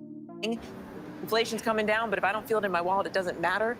That combination is a really hard one to overcome. And you know, David, history has shown, history. A 108-day campaign. Look, I worked for a sitting vice president. And let me just tell you, we had 2 years, and it was 537 votes. This was 107 days. I mean, Al Gore. For the audience at home, you're talking about Al Gore. Yeah, Al Gore and the year 2000. And thank you for not talking about Florida, because I get PTSD. But you know, 3 days, 2 weeks into a campaign, you still had a piece of paper. It took another month. This is basic stuff that you put together for a candidate. There's no polling, no focus groups, no way to project how this candidate is going to actually come on the national stage from vice president to president. Look, we still have a lot of analysis to do. We know where she's fallen short. We know where the Democrats underperform, especially in so-called blue states. But at the end of the day, I still believe that the Democratic Party only has one or two paths. And Joe Biden, when he decided to step back, it was to allow the vice president to step forward or to go through a really chaotic process. And the party decided, because there were delegates, to go ahead and step forward, and that's what she did. So I'm not going to sit here and say, well, she couldn't answer this question. She couldn't do it this way. She didn't go to North Carolina enough. There will be plenty of time to analyze all of that. But tonight, I think the conversation is Donald Trump, because I was there in 2016, and here I am again in 2024. What did he find, 3 or 4% more voters in these rural areas? Why didn't Democrats detect that Donald Trump was making incremental gains the way he did in 2016 when the wall was broken? So there are a lot of questions that the Democrats have to answer about their coalition, but the fundamentals of having a 107-day campaign and candidate, that's something that the Democrats will also have to discuss, but the country is already making up their minds. Well, I think that one of the biggest problems with the View answer is that she started at the convention as this candidate of change. I mean, she found this niche, and it was going well. And it started wearing off, and she decided to go on The View, and we all know the answer was that she couldn't think of anything new that she would do. At the same time, Donald Trump was talking about deporting criminals that were here illegally. He was talking about ending these wars within 24 hours, walk into the White House. He talked about drill, baby drill, cheap gas, cheap groceries. And when the two biggest issues are the border and immigration, and people don't like where we're at today on those two big issues. And Donald Trump is the guy that's going to break where we're at on those two big issues. He becomes the change candidate. And when she went on The View and said she would do nothing different than Joe Biden, she reestablished herself as just the Biden administration going on and on and on. And it never really, she couldn't catch on after that. I think that's the bigger reason why this thing, it stalled for her. Let's see what he's saying. Well, one thing that has changed a little bit since we did this preliminary poll early on, the unfavorability rating, and we talked about how there was a little bit of a revisionist history when Donald Trump first left office, and he had the lowest approval rating of any American president at 34%. Tonight, we see his favorability. 54% of those on the exit poll nationwide, 54%. So more than half of the country said that they don't view him favorably. But Well, of if you course, don't view him as we favorably, discussed, then the why vote economy for him? looms large. I think that for the Democrats, abortion maybe didn't play the role that they thought and perhaps hoped. But this is really a question for perhaps days and weeks later. But I do have to wonder what, if any, role race and gender played. I mean, we're talking about, we have one thing that stands out, a less diverse electorate. When you think about even just at large with the world, of the 193 UN member nations, only 13 have a woman who leads them. Black women are often the last of the table when it comes to even pay disparity in this country. You're getting 67 cents on the dollar when it comes to white men. You know, Barbara Jordan, when she was asked in 1976, do you think that this country is ready to have a black woman on the national ticket? She said no. And so I don't know that we have the answers tonight, but I think that that is kind of the elephant in the room that we're not talking about, because we're not just talking about having a woman. We're talking about having a woman of color.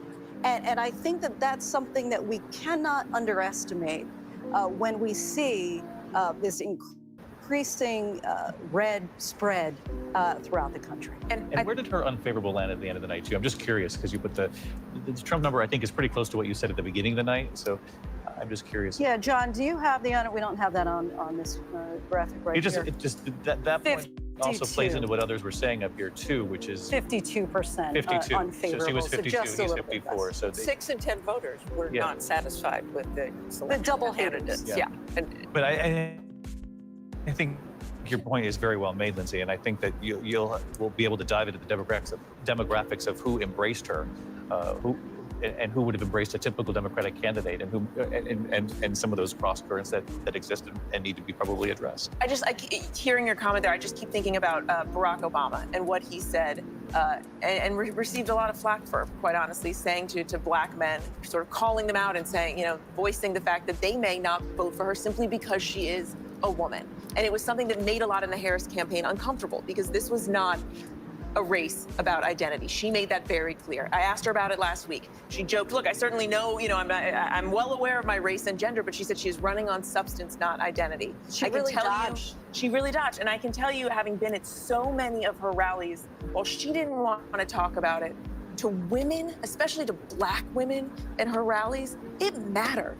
And this is now the second time that Donald Trump has blocked Democrats' hopes of electing the first woman president. And think about how differently she ran compared to Hillary Clinton, who was always talking about, this is the highest, hardest ceiling, the glass cracks in the ceiling. She was planning her whole victory speech at the Javits Center to have that big glass ceiling. And with Kamala Harris, and I noticed it in her interview with you, when you asked her about kind of like the historic nature of this, and she made a joke about it and said, I'm well aware of my race and gender. And again, made it about substance, maybe thinking, but perhaps it didn't work so well for Hillary Clinton. I'm going to kind of shy away from that as to potentially not alienate votes. And I could never tell if it was lessons learned from Hillary Clinton's campaign or a sign of progress in this country, that a woman could run for president and not have it be about being a woman, to just lean into substance. But the fact that she never talked about it, she went out of her way, but that doesn't mean that it wasn't at the top of the mind for so many of her supporters. And voters I've talked to, they would bring that up. Very rarely, but one man in Pennsylvania, as a matter of fact, said, I thought I couldn't really consider voting for a woman. I mean, he kind of came over to that opinion that he wanted to vote for Kamala Harris, but it's out there, and anybody who doesn't think it's out there. And women too. There are women who don't want a female president, so. I want to go over to Rachel Scott. All reproductive rights were on the ballot. That came up as part of this conversation earlier, too. And it went down in Florida, but a number of other states, including Arizona and Nevada, they passed, didn't necessarily lift the presidential candidate. They did think at the Democratic side that reproductive rights was a key issue. Yeah, on the ballot in 10 different states this election, protecting access to abortion. And we have our eyes on these two critical battleground states of Nevada and Arizona, where protecting access to abortion, to viability, which is considered to be around 21 weeks, did pass in both of these states. In Well, Nevada, it's a two-step congratulations on that. process. It has to pass in 2 consecutive elections. And so this is going to be on the ballot once again for voters in that state in 2026. Arizona, very interesting, though, because we've talked about former President Donald Trump ahead here. Donald Trump, again, appointed 3 of the Supreme Court justices who supported overturning Roe versus Wade. And here you have, in this state, voters deciding that they want to support him, but also at the same time wanting to protect access to abortion. Of course, we have reported a lot about Arizona. It was just a few months ago where you had that near centuries-old ban almost go into effect, near total ban on abortion. There was a bunch of uproar in the state. They ultimately had to go through the state legislature to make sure that it did not go into effect. Right now, abortion is currently legal up to 15 weeks. This initiative adds the right to the Constitution to protect it up to viability. And then, David, I just wanted to point out also in Florida, I know this was also on the ballot here, and yes, it was ultimately defeated, but I do want to show you just the number here. It needed 60% support to pass. You still had 57% of voters wanting to protect access to abortion in a state that has a 6-week abortion ban. So no, this is not what Democrats, abortion rights groups wanted to see, but I think this is still sending a pretty powerful message about where the country believes they need to be on this critical issue of access to abortion. That's really interesting. Thank you, Rachel. Let's go over to Rick. Rick, you're studying the board here. Anything new from Wisconsin, Pennsylvania? No, nothing. Well, Pennsylvania, Pennsylvania, we're I'm just so used to asking about Pennsylvania. Exactly. I just wanted to check in on a Keystone state. Michigan and Wisconsin, we don't have any new vote again, and I think one of the concerns that our team has, and just to do it the way that we do it with about 3/4 of the vote in, there's still a chance that margin gets shot down significantly. Very hard to imagine a scenario where she catches up, but that's the standards that we apply, and they're the same for anything and under any circumstance in any race. The other kind of quirky thing I'd be keeping an eye on is that we've got a good chunk of the Alaska vote in here. It's not close in Alaska, but Alaska, just like Maine, and election dorks can rejoice, I'm going to say this on the air, uses ranked choice voting, which means if no one gets 50%, then they go to the second option, the third option, et cetera. So actually the number to watch is not 55 versus 40, it's 55.8 versus 40.4. Similarly in Maine too, that's the issue that we're making sure gets sorted out, that it wouldn't go to ranked choice voting. But again, these are real kind of bank shot scenarios that would imagine a world where Donald Trump doesn't get those electoral votes in addition to probably the electoral votes in the other battleground states. So what do you think plays out tomorrow, Mary, as far as Kamala Harris and this speech? Do we have any indication as to what time she's going to talk? Who would be her closest advisors helping to work on this message that she'll now have to deliver to her supporters and to the country, because she still is the acting vice president, obviously? I can only imagine what is going through her head as she has to switch gears and go from writing what I imagine she had hoped was a victory speech to now coming out and somehow, thanking her supporters, trying to offer perhaps some kind of explanation as to how we got here. And given the optimistic, positive tone that she tried to finish her campaign on, give supporters and her voters some hope. Because she did outline a very stark contrast in this race and made very clear that she thought Donald Trump was a danger to America, a threat to democracy. And yet she also wanted to end on a note of unity. How does she merge those two messages now and transfer some of that optimism to the large portion of the population that is outraged and upset by what appears to be very much the results in another Donald Trump presidency? She's got a lot of work to do, and it will be interesting to see what kind of tone she strikes. As for the logistics of this, we don't know yet what time she's going to be speaking. I believe it's going to be at Howard University, which obviously is a deeply symbolic site for her, and one that they were hoping to lean into to convey a very different message. Well, you remember 2016 too, and you hate to compare campaigns because they're all different, but we remember Hillary Clinton coming out the next morning in Midtown Manhattan to give that concession. Donna, what kind of advice would you give to somebody who has to now do that? Oh God, well, this will be my 3rd time, so maybe it's a good way of saying, you thank your staff, you thank the country, you thank the president of the United States. I know we all have different views, but Joe Biden has been a tremendous president. He has helped to rebuild this economy. We're not collapsing. We're not where we were when he walked into the White House along with the vice president. But she doesn't really have to talk about the past. She has to talk about the future going forward, working with the new president if he is the president-elect. And again, demonstrating that, as vice president of the United States, the administration will work with the new administration. So there's a lot that she has to say, but she starts off with thanking the American people and her staff and her supporters, because they work pretty doggone hard. Yeah, they did. And the vice president did too. There are going to be all the questions that we've been talking about, and there'll be plenty of people who ask them. But there's no question that it was a 107-day sprint to a finish line that didn't end the way she was hoping. Where are we headed next? Mark Burstein in the control room? You want to talk us through?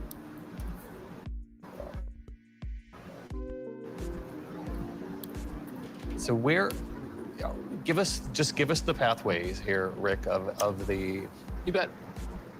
Yeah. So look, we're sitting here at 266 electoral votes. 270 is the magic number. The most straightforward way to do it would be to win one of the battleground states, Michigan and Wisconsin. We know Trump is leading in both of them, 230,000 vote margin and 100,000 vote margin. We still, though, at this stubborn late hour, have a significant amount of vote that is out in the Detroit area. We're still only up to about half, and that's 400,000 votes that are still there to be counted. And in Wisconsin, we're waiting on some extra parts of Milwaukee. We're up to 3/4 of the total vote, but that's still 100,000 plus votes. It is in a race that right now only has them. Look at that. This is kind of wild. So it's almost the exact same number. She's up by 108,000 in Milwaukee, down by 108,000 statewide. So double that up. It's hard. It's very, very hard to catch up, but that's the reality. And then we have a couple of other things. New Hampshire has not been allocated yet. That is a Democratic-leaning state. Show us in New Hampshire the sort of. With the circles that shows us where the outstanding vote is and why we wouldn't be able to call that. Yeah, I mean, what we have here is some Republican leading parts of the state that have no vote whatsoever yet. And for whatever the reason that is, sometimes there's a quirk at an individual place. We have these blank spots on the map.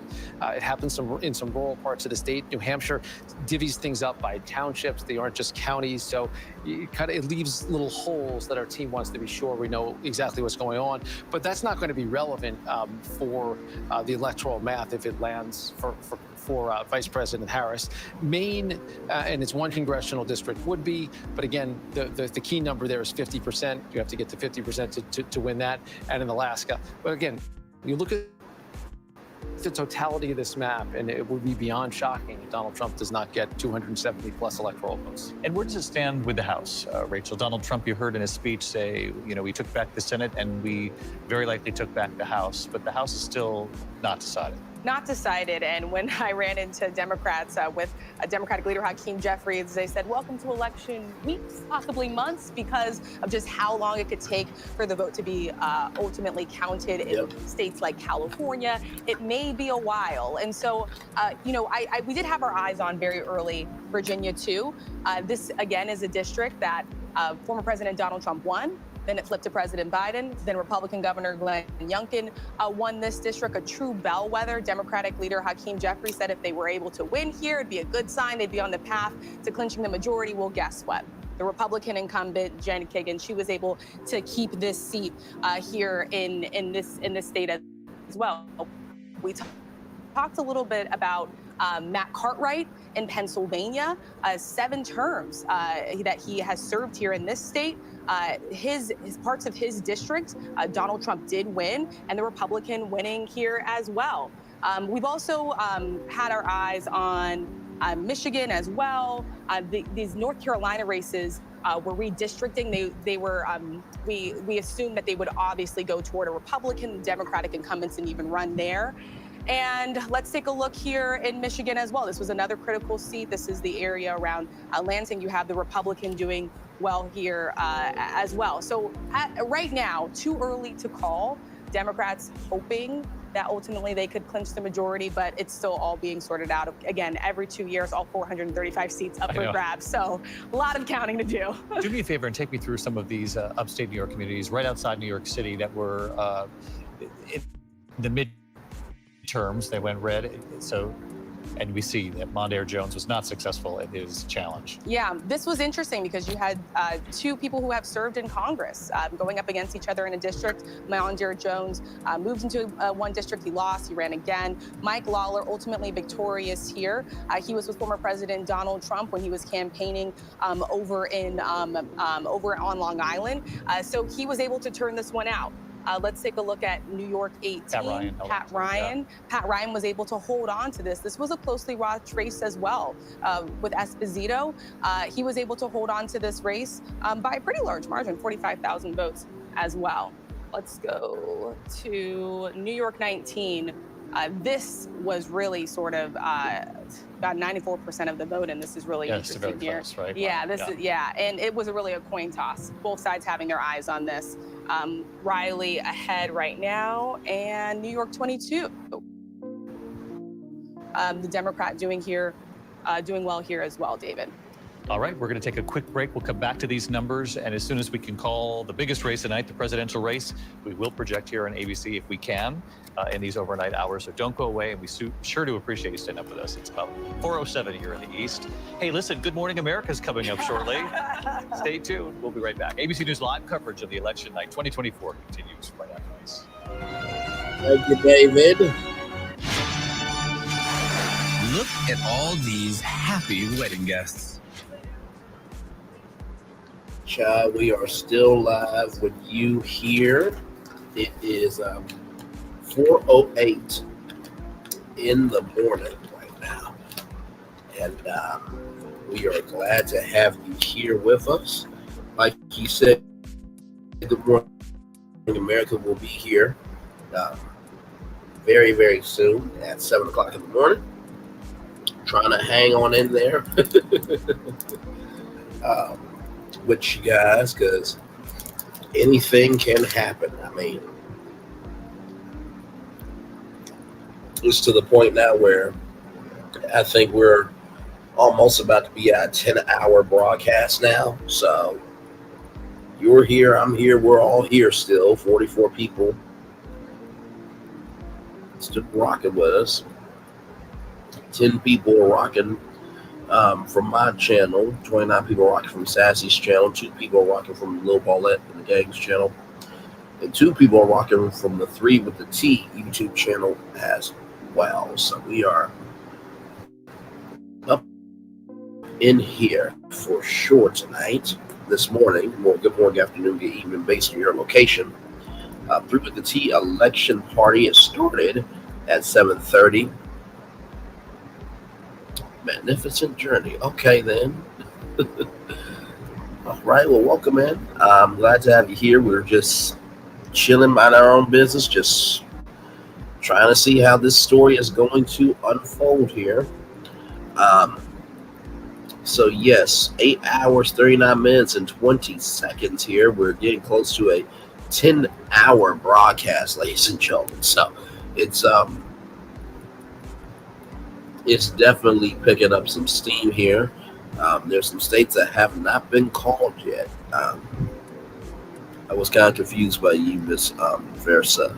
I didn't know what you meant by who cares or what. I didn't understand what you meant. But let me show you the states that have not been called as of yet.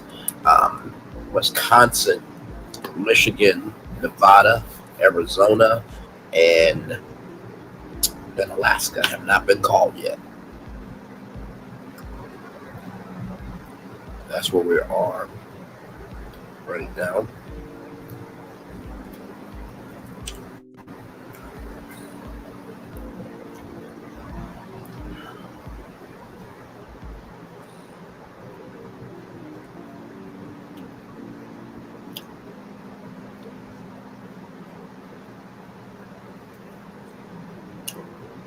Here we go.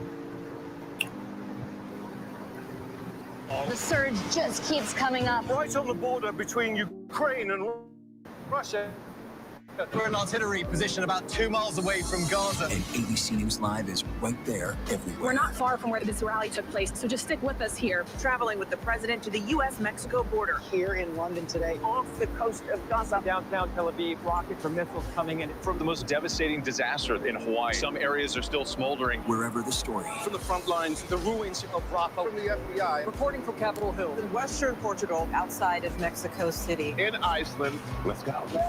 Here in France. The eclipse across America. Just stunning. Unbelievable. Streaming live to you. Wherever the story is. Wherever the story is. We're going to take you there. You're streaming ABC News Live. ABC News Live. You're streaming ABC News Live. ABC News Live. Streaming free everywhere because the news never stops. The news never stops. From Tampa, we are here tonight as Hurricane Milton has just made landfall. The surge just keeps coming up. Right on the border between Ukraine and Russia. We're in artillery position about 2 miles away from Gaza. And ABC News Live is right there everywhere. We're not far from where this rally took place, so just stick with us here. Traveling with the president to the U.S.-Mexico border. Here in Hey, London today, good morning, off the Michael. coast of Gaza. Downtown Tel Aviv, rockets or missiles coming in. From the most devastating disaster in Hawaii. Some areas are still And it smoldering. is. Wherever the story. From the And front it's lines, the travel. ruins of Rafah. From the FBI. We've been on for 8 hours, 42 minutes, and Outside 6 of Mexico seconds. City. In Iceland. Let's go. Getting close to a Here in 10-hour France, the eclipse broadcast across here America. on Just YouTube. Unbelievable. Streaming live to you. Wherever the story is. Wherever the story is. We're going to take you there. You're streaming ABC News Live. ABC News Live. You're streaming ABC News Live.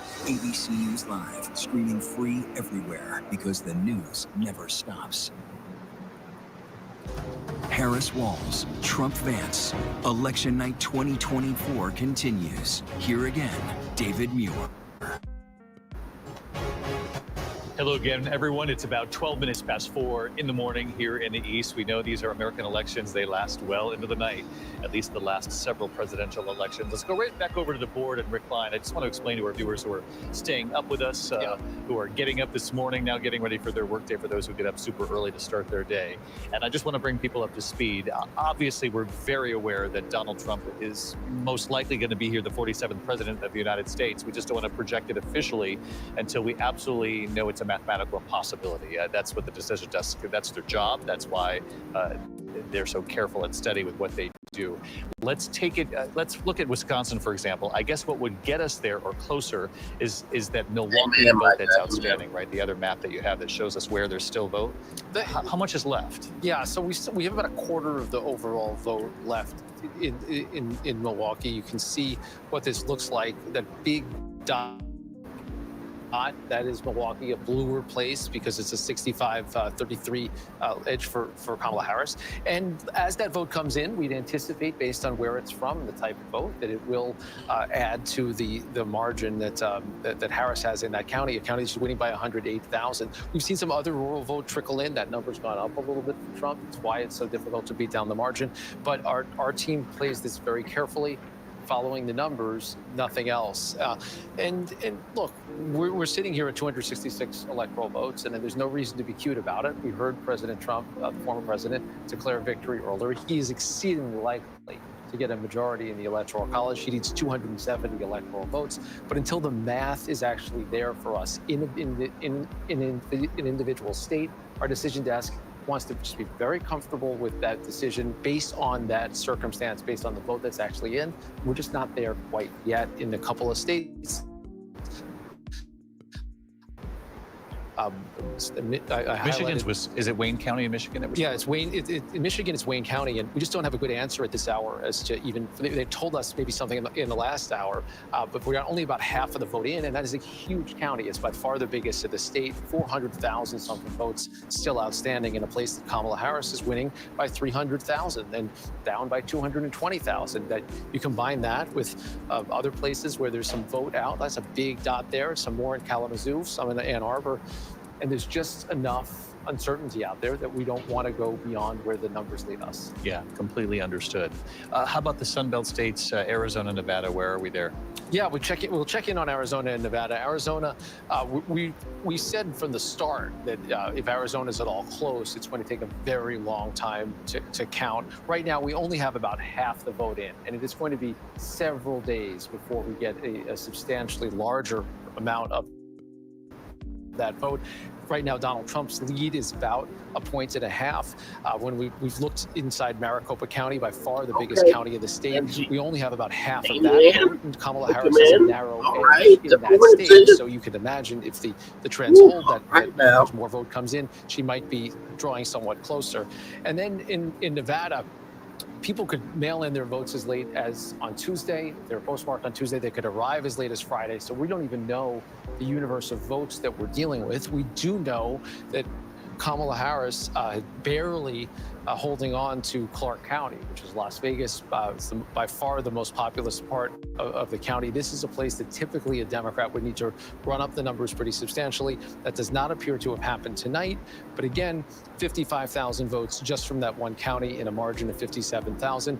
And we still have some dark spots. We had some issues with reporting out of Nye County, not an enormous county, but right now there's only a couple hundred votes in that county coming in at all. And in Washoe County out in Reno, which is more of another classic kind of swing county, Donald Trump is up there, but in there, only about 3/4 of the vote. So again, we're not sitting here trying to explain something away or make something happen that would seem to be a mathematical impossibility. When you take all of this evidence together, we all know what it looks like, and it's Hey, the is in the building this morning, it just isn't there quite yet when it gets down to the math. Yeah, which is just it's our duty to follow the math, and that's why we have a decision desk that we don't interact with here. Go back to Pennsylvania, if you could, some of the rural counties. I'm curious. We've looked at Donald Trump meeting or exceeding the threshold. Can you look in some of those rural red counties and just see how Kamala Harris did compared to, say, Joe Biden 4 years ago, Hillary Clinton 4 years before that? I'm just curious. Yeah, I mean, this isn't even that rural. Luzerne County, which is Wilkes-Barre. Wilkes-Barre, right? Yeah. Is a really interesting one to look at, because Hillary Clinton hit a low water mark for Democrats back in 2016. It looked like Joe Biden was on the move a bit and getting some of those votes back, and we saw a real backslide in an area state. Maybe Joe Biden did better than a typical Democrat because he's from nearby Scranton, but in any event, that's what happened. Looking at some of these big counties out in the western part of the state, Kamala Harris, getting only 35% of the votes. Pretty close to Joe Biden. Yeah, it is. About where Hillary Clinton was. Yeah. That's right. There's no growth there. There's no area there where you see any kind of... Which is interesting. And listen, this is just a couple of counties you showed us, but it gets a little to Lindsay's question earlier. Because I was curious in some of the rural counties here, the red counties, Kamala Harris, how she performed in comparison to Joe Biden 4 years ago, Hillary Clinton 8 years ago. And she's coming pretty close to where Joe Biden was, if not, matching him and outperforming Hillary Clinton in a few of these counties. So some of this might be Donald Trump beating his performances in the rural counties and just adding to his rural vote across America. Terry Moran, you wanted to weigh in on this? Well, I think that the rural Democrats were a hope of some of the people I talked with out on the campaign trail. They felt that as I said, the rural Democrats had found each other. They were disheartened and demoralized after 2016. And almost afraid to identify themselves to their neighbors as Democrats. And it felt like they'd gotten their spirits up, and they were putting their lawn signs out, and people were shooting at them. That did happen sometimes, but they wouldn't give up, and they felt that they had something. Party chairman in some of these counties thought, you know what, they're gonna up their totals and make a difference. And I do think some of that happened, but they were just overwhelmed. Once again, Donald Trump in rural America found voters every single election cycle that he's run in. People who'd given up on the system, who'd stopped voting. And he kept bringing them out. And that's good news, right? That's a good thing for democracy. And it's amazing that he does it. And I do think the encouragement of participation in the early vote, which he didn't do 4 years ago, we might be watching something tonight too, where they got the early vote out and they kept encouraging and then just added to the margins on election day in a way that they didn't do 4 years ago. And I wonder, in looking back for the Democrats, if they're going to, in counting so much on these urban centers that Donna was talking about, that it's saying she's really going to have to overperform in Philadelphia, for example, tonight, or she really has to be doing better than that in Madison. If they put themselves in a position knowing that the Republicans are really going to work on the early vote this time too, that their effort needed to be somehow well, the effort to reach these red states is a bigger issue that Terry has been talking about all night here. But I just think that maybe the Republicans were onto something with pushing for their early vote and then adding to it on election day. And it feels as though the Democrats were actually put on the defensive come election day, Ryan's. Yeah. And that was something that we've been talking about for the last couple of weeks, which is in these two buckets of votes that we talk about a lot. We have the early vote bucket and we've got the election day bucket. What happened to the Democrats is that they always beat us in the early vote, and we always win. In the recent times, the Republicans win on election day. So when the Democrats started in a place like Pennsylvania with 800,000 fewer votes in the box going into the day, they had to beat us not only on election day today, but they had to beat us with 800,000 fewer votes. The same in Wisconsin and Michigan and all over the country, which is why I didn't think Joe Biden or Kamala Harris would win any of the 7 battleground states today. And I don't think she will, but obviously we've got to wait and see. Once again, Barack Obama in 2008 had time to enlarge the electorate. That's one of the reasons why he was able to get over 1.2 million votes over John McCain. This was not an opportunity to expand the electorate. Look, Donald Trump, let's put everything on the table. Donald Trump expanded the rural electorate. I mean, when you grow the electorate, when you grow it, and there's no other forces to counter it, Democrats are not going into these rural areas and looking for votes, maybe suburban areas. But look, there's a lot to digest. I'm still trying to figure out where the path is in Michigan and Wisconsin, of course. Clark County is another disappointment. Look, these are areas of the country I know very well. The last time, Jonathan Call and I were in Las Vegas a couple of months ago. I mean, that's an area where Democrats normally overwhelm on not just the early vote, but the day of. And look at the results. The Latino vote. I think it's significant. I Right? think Clark County is the Latino vote. Yeah. Donald Trump very successful on this election day, peeling back the Latino advantage that Democrats had, particularly in Clark County. And to have an even score, really, between the Democrat and the Republican in Clark County should be eye-opening for the Democratic Party. I don't know if I'll ever close my mouth or gamble there again. That's just a lot. You will. You will. I know. But they have that ground game too. I mean, the Latino vote, and the culinary workers. That's a huge, powerful union there, and it's majority Latino. They were going door to door to door. I think it's 900,000. And you know, the door-to-door is always interesting to me. It's like, how many did you actually talk to? How many answered the door? Because we've been out with them before, and you know, you knock on the door and they move on.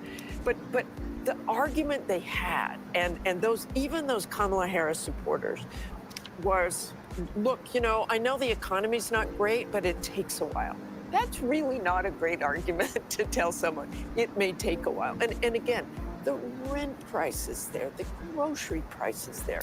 It is huge, and you talk to Latino voters, they wanted to talk about issues. They didn't want to talk about, you know, what Donald Trump was saying. It was issues.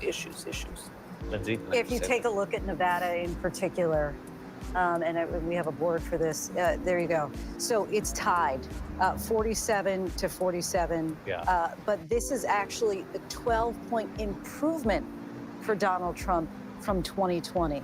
And in particular, again, he's winning even more with Latino men over 2020. It's going to be a big storyline for the night, is the Latino and the border too. I mean, we talked about this a little bit before, but sitting down with a Latino voter who said he really likes Donald Trump's border policy, I said, you know, he's going to deport millions and millions of people coming into this country. And he said, oh, no, he's only going to deport the criminals. Like, he's not going to deport the other people? No, it'll just be the criminals. So whatever message he was sending out, received. By the way, the person you're speaking of might be right.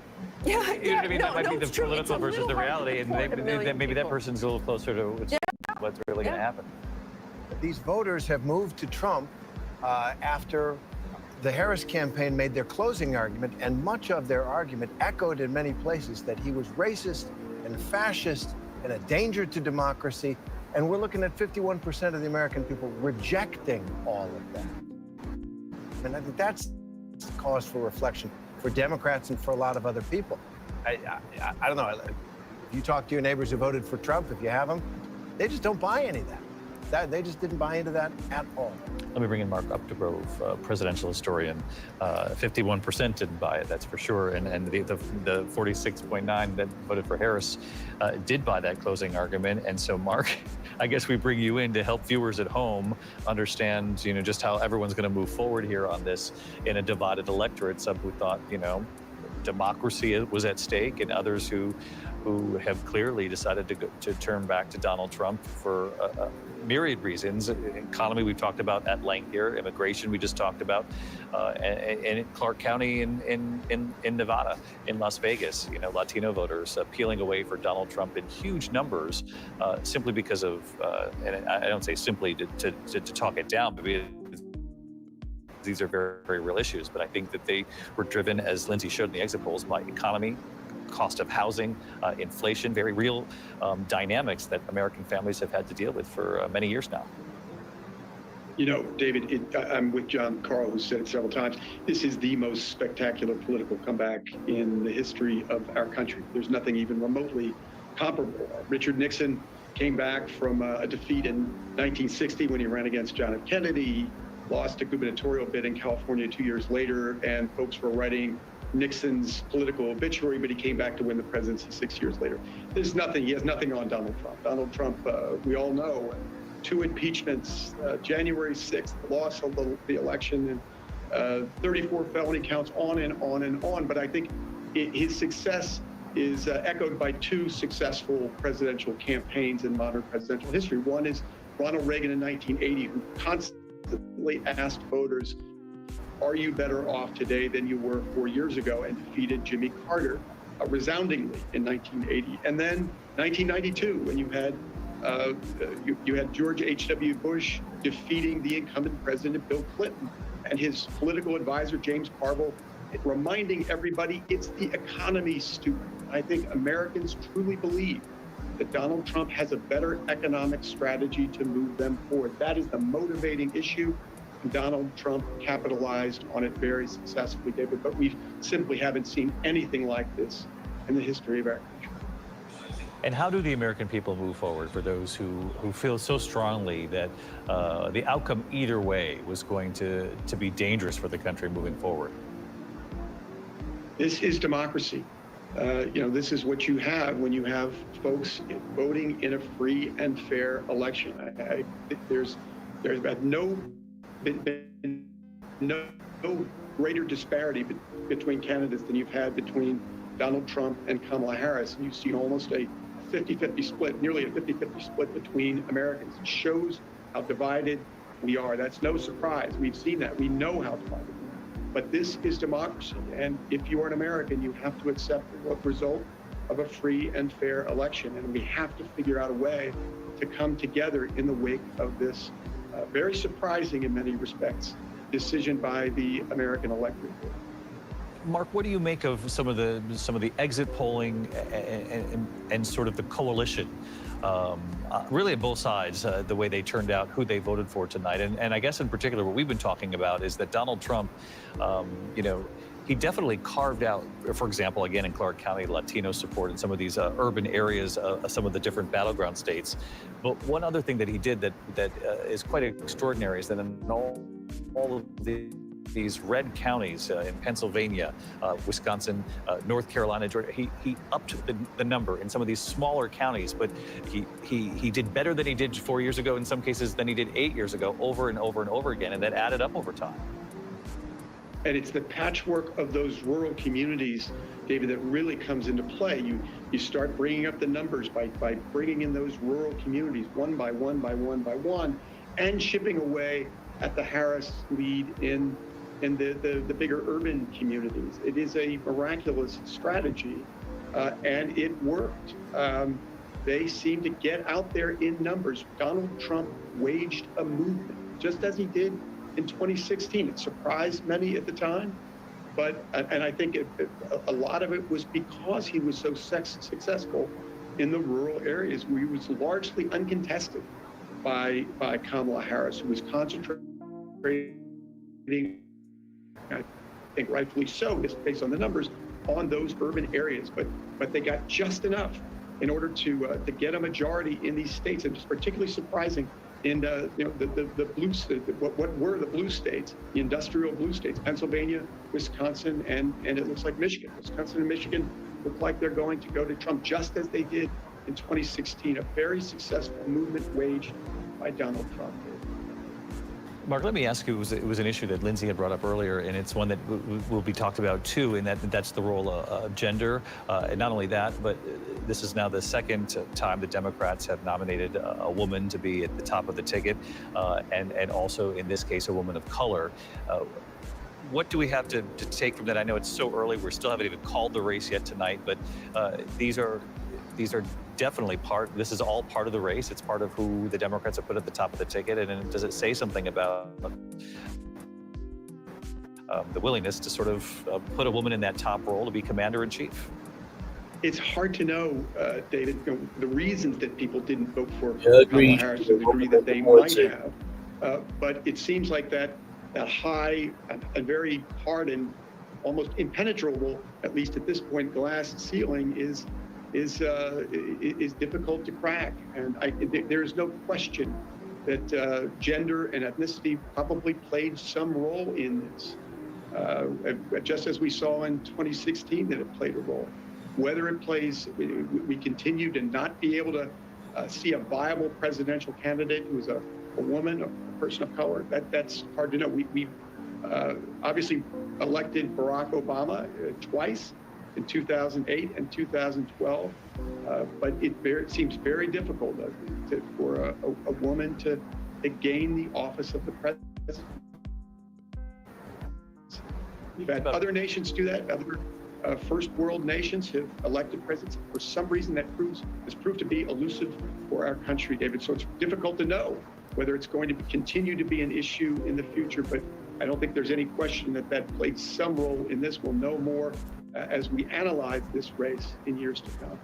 Mark, one of the other things that you had said earlier, waged a movement like you did in 2016. And in looking at this campaign, the Trump campaign also found ways to reach voters that were, not unorthodox, but new ways to get to them, podcasts. And I know Kamala Harris did this too, but we really saw it, from Joe Rogan in those final days, and then the Joe Rogan endorsement, and having voices out there, part of the political ecosystem that aren't sort of the traditional ways of reaching voters and finding them where they are and in what they consume, the sports that they like, the personalities they listen to during the day. And that seems to have been a very successful strategy for the Trump campaign. And you're absolutely right, David. We have to remember Donald Trump is an entertainer. And I think he was very happy to go into these different mediums where he would find an audience, particularly I think in the end among white males, finding podcasts they listen to. You mentioned Joe Rogan. There were others that he went to as well. But Donald Trump, wherever he can find an audience, he is happy to show up. And I think that was a winning strategy as well, not going to just the traditional media, but going to other things that we may not know about, but that draw a very sizable audience, not mainstream properties, but that got to the right audience for Donald Trump to get people to show up at the polls. I think you're absolutely right. I think those podcasts played an enormous role in Donald Trump's victories. Again, just working away at the edges, getting a few here, a few there. That's a sort of patchwork strategy. Seems to have worked so well in ostensibly getting Donald Trump over the top and getting to that 270 plus electoral votes. Taking away the edges and building it over time and performing perhaps in so many ways better in this election than he did in two previous campaigns. Mark Updegrove, his presidential historian, we really appreciate your insight always. Thank you for joining us this early in the morning. Appreciate it, Mark. We're going to take a quick break. We'll be back with much more of our live coverage here now, 4:35 in the morning. We knew we'd be here into the wee hours of the morning, and we'll see if we can make a call anytime soon. We'll see you right back here after the break.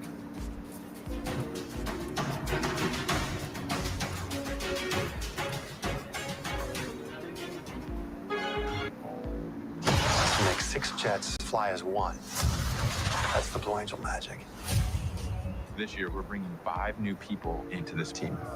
Something I never thought was going to happen. It's 1 in a million.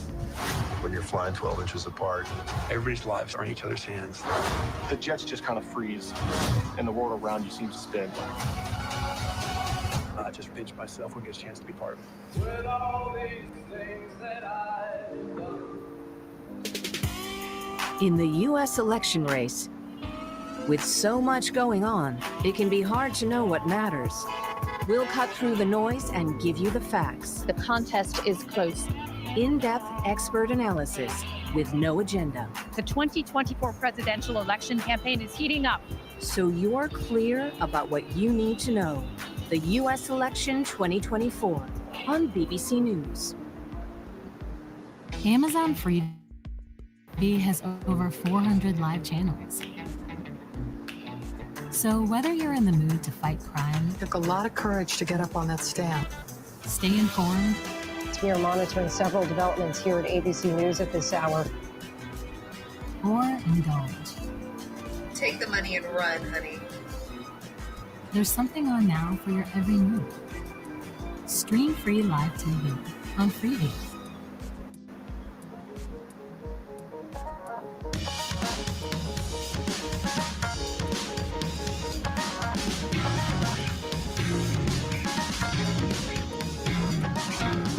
Magnets reduce friction so that the train can go really fast.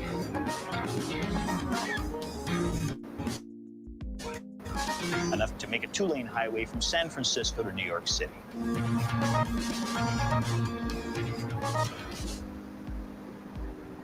Listen to this. Oh, yes. May the best man and his machine win. Let's do this. That's a bold call. Practical. Practical? This is the real deal.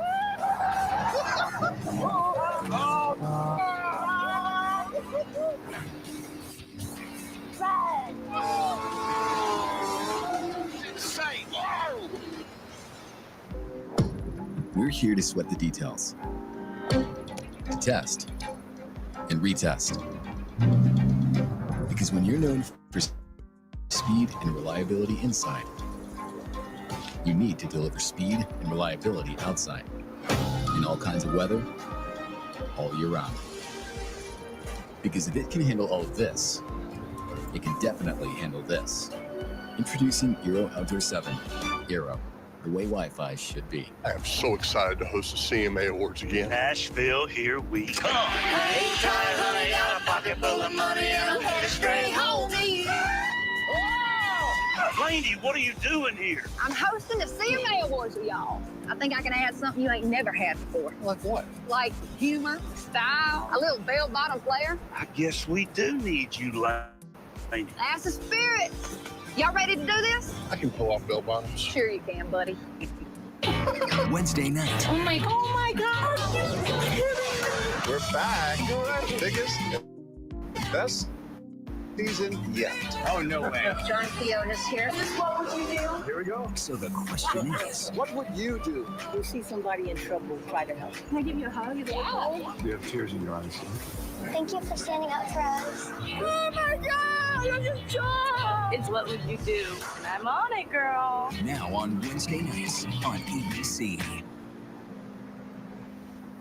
This is ABC News coverage of Election Night 2024.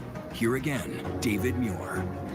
Welcome back to ABC News Live coverage here, election headquarters here in New York. We gathered we'd be here until early hours. We didn't quite know we'd be here at 4:39 in the morning waiting to call the race, but that's exactly what we're doing. Our decision desk wants to be absolutely sure before we project where we all really believe that obviously this is headed. I do want to talk about a potential Trump transition team here and the roles of some of these folks that we've seen on the campaign trail and what we expect to see from them.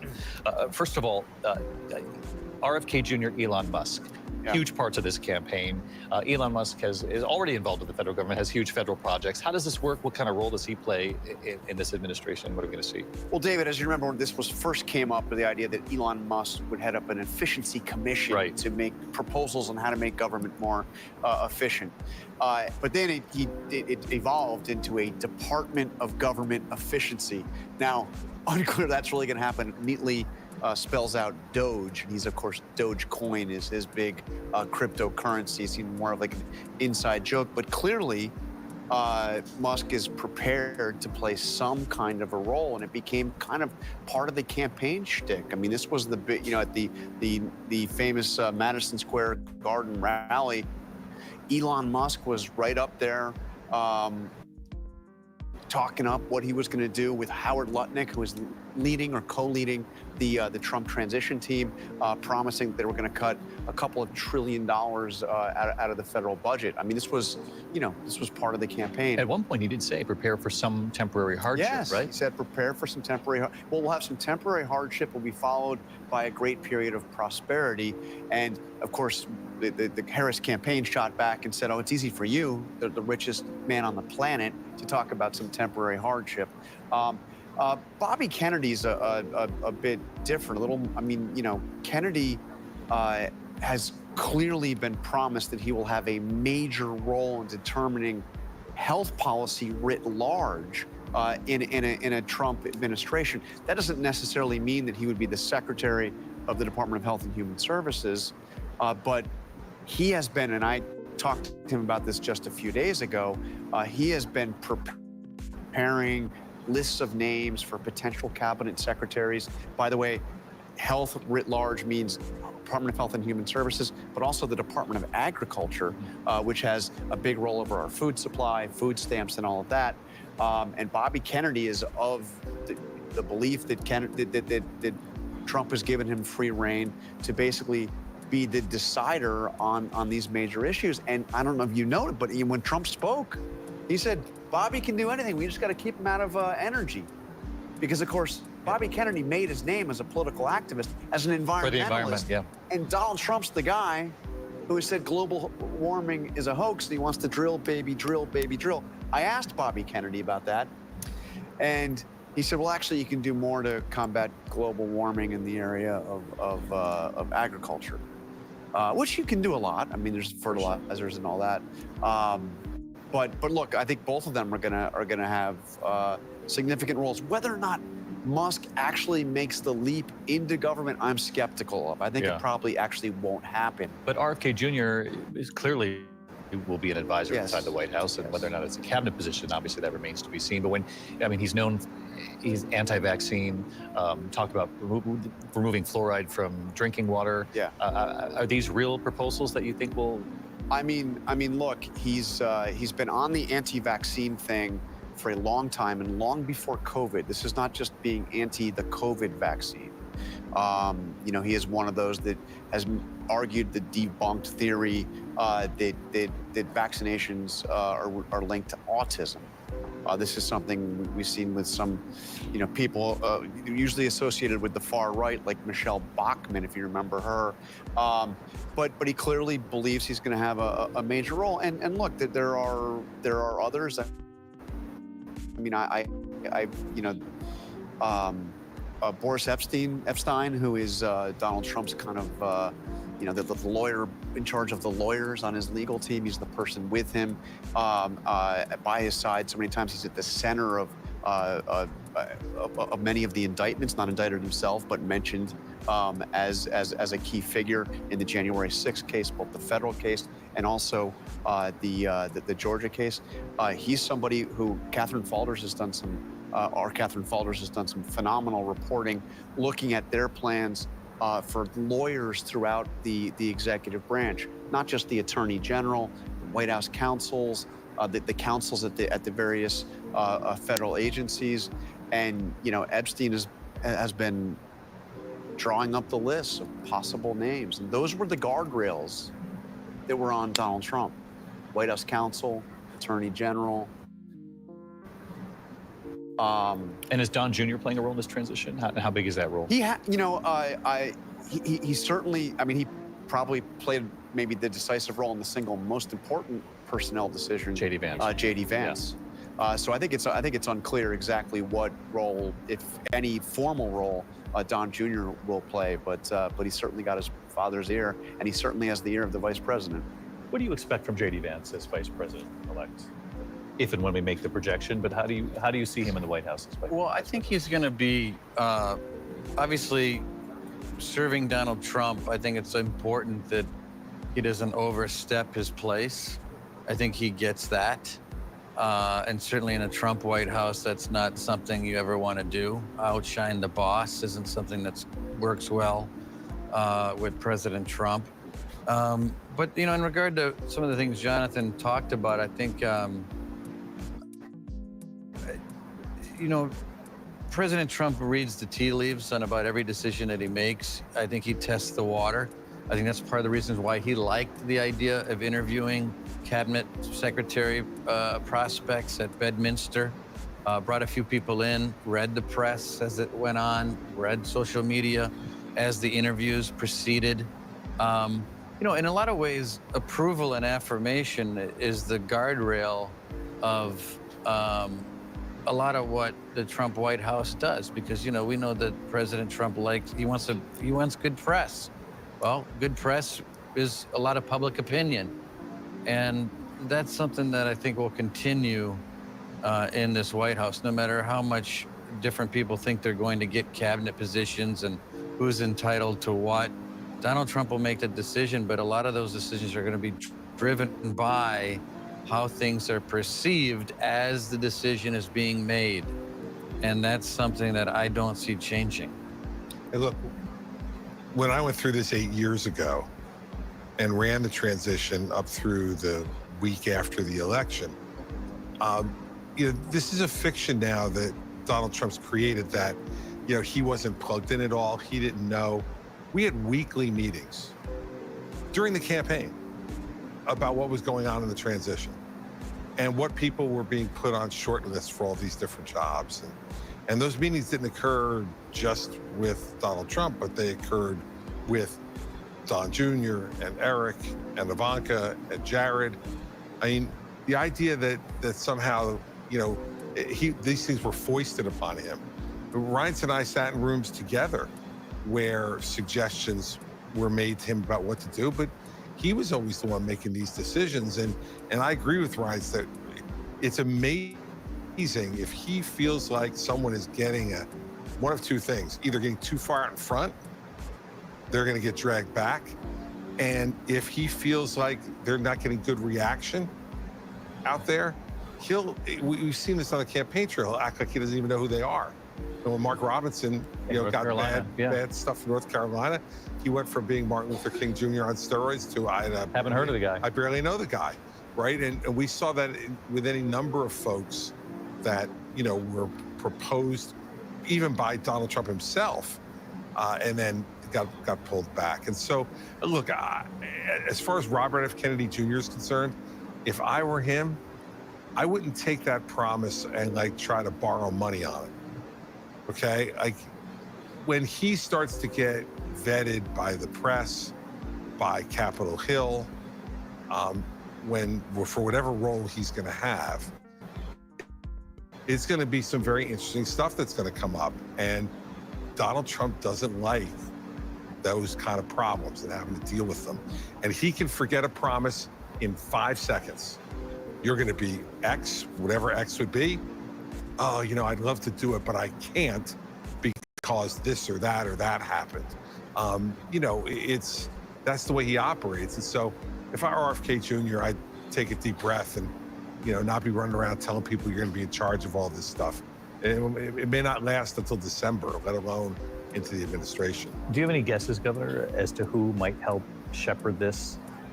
Any names that we know other than some of the people who've been on the campaign trail and have supported Donald Trump in this third run? Look, I think Susie Wiles will play a big role in this. You know, and you saw her tonight, like, you know, smart, didn't say a word, got invited to the microphone, wouldn't do it, went right back to like 3 rows back on the stage, and he likes that. He likes to call you up, and he likes if you'll step back. So I think she'll play a role in it, and I think the family always plays a role in it. There's no doubt the family plays a huge role in it, and Don Jr. will play a big role in a lot of these selections, and now he'll team with JD, I suspect, and the two of them will try to get certain people that they agree on to move in. This is a family operation. Don't ever forget that Donald Trump has spent his whole life in a family business. And he thinks this is the way it's supposed to work. Let me get to the point that we talked about earlier in the night, which is once he starts making these choices, what kind of vetting he'll face from the Senate. He's going to be empowered by the fact that the Senate really looks like it's picked up a multitude of Republican senators tonight. How many do we think now that they've gained? Yeah, let's take a look at where things stand. The outlook for 2025, 51 seats held by Republicans now. They flipped 2.